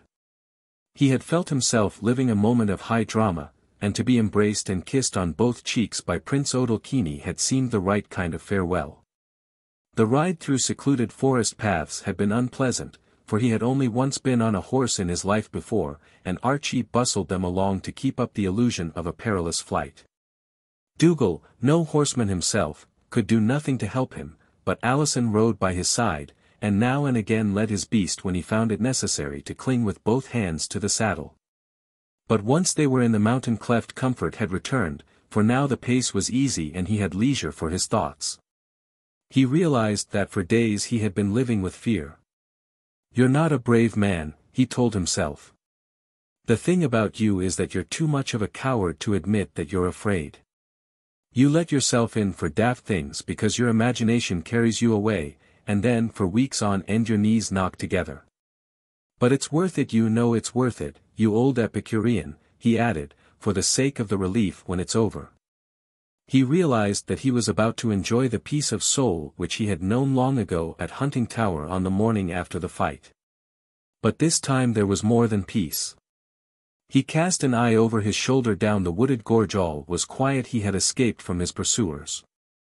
The great adventure had succeeded. Far ahead beyond the treetops he saw the cleft of the wolf's throat sharp against the sunset. In half an hour the frontier would be passed. His spirit was exalted. He remembered something he had read in Stevenson. He thought where a sedentary man had been ravished by a dream of galloping through a midnight pass at the head of cavalry with a burning valley behind him. Well, he was a sedentary man, and he was not dreaming an adventure, but in the heart of one. Never had his wildest fancies envisaged anything like this. He had been a king, acclaimed by shouting mobs. He had kept a throne warm for a friend, and now he was vanishing into the darkness, an honorable fugitive, a willing exile. He was the first grocer in all history that had been a pretender to a crown. The clack of hooves on stone, the jingling of bits, the echo of falling water were like strong wine.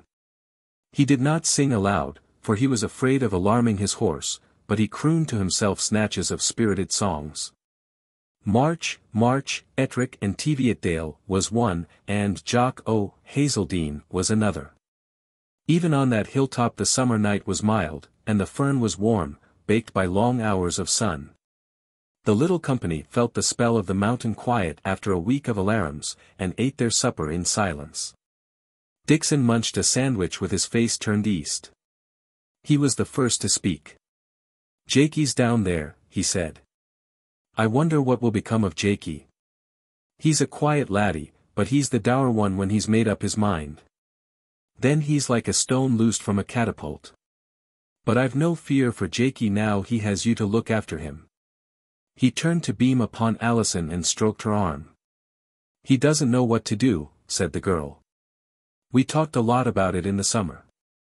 He went on a walking tour to think things out and discover what he wanted most."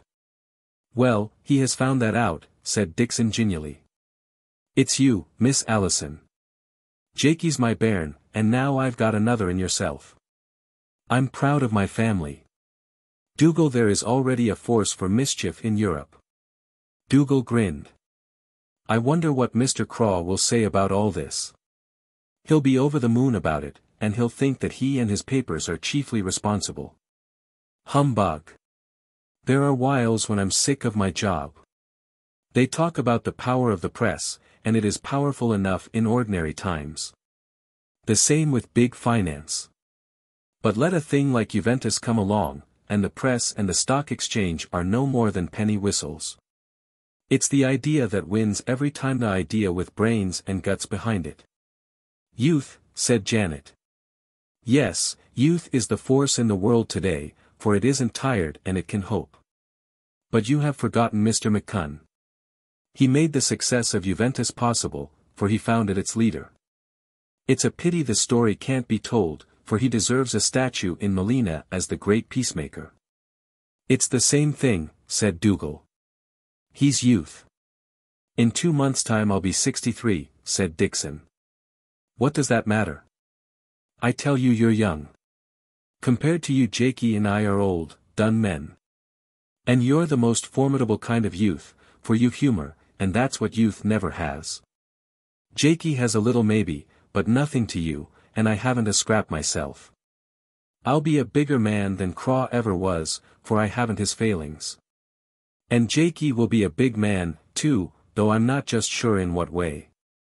But though I become a multimillionaire and Jaikie a prime minister, we will neither of us ever be half the man that Mr. McCunn is. It was a blessed day for me when I first fell in with him. Dearie me, said Dickson. That's a grand testimonial, but I don't deserve it. I have a fair business mind, and I try to apply it, that's all. It was the Gorbals diehards that made me. 8 years ago I retired from the shop, and I was a timid elderly body. The diehards learned me not to be afraid. You don't know what fear is, said Dougal. And they made me feel young again. You could never be anything but young. You're wrong. I'm both timid and old. The best you can say of me is that, though I'm afraid, I'm never black afraid, and though I'm old, I'm not dead old. That's the best that could be said about any mortal man, said Archie solemnly. What are you going to do now? After this game of king-making, won't Carrick be a bit dull? I'm going back to Bloriary, said Dickson, to count my mercies, for I'm a well man again. I'm going to catch a wheen salmon, and potter about my bits of fields, and read my books, and sit by my fireside. And to the last day of my life I'll be happy, thinking of the grand things I've seen and the grand places I've been in. Aye, and the grand friends I've known the best of all. I think you are chiefly a poet, said Alison. Dickson did not reply for a moment. He looked at her tenderly and seemed to be pondering a new truth. Me, he said. I wish I was, but I could never string 2 verses together.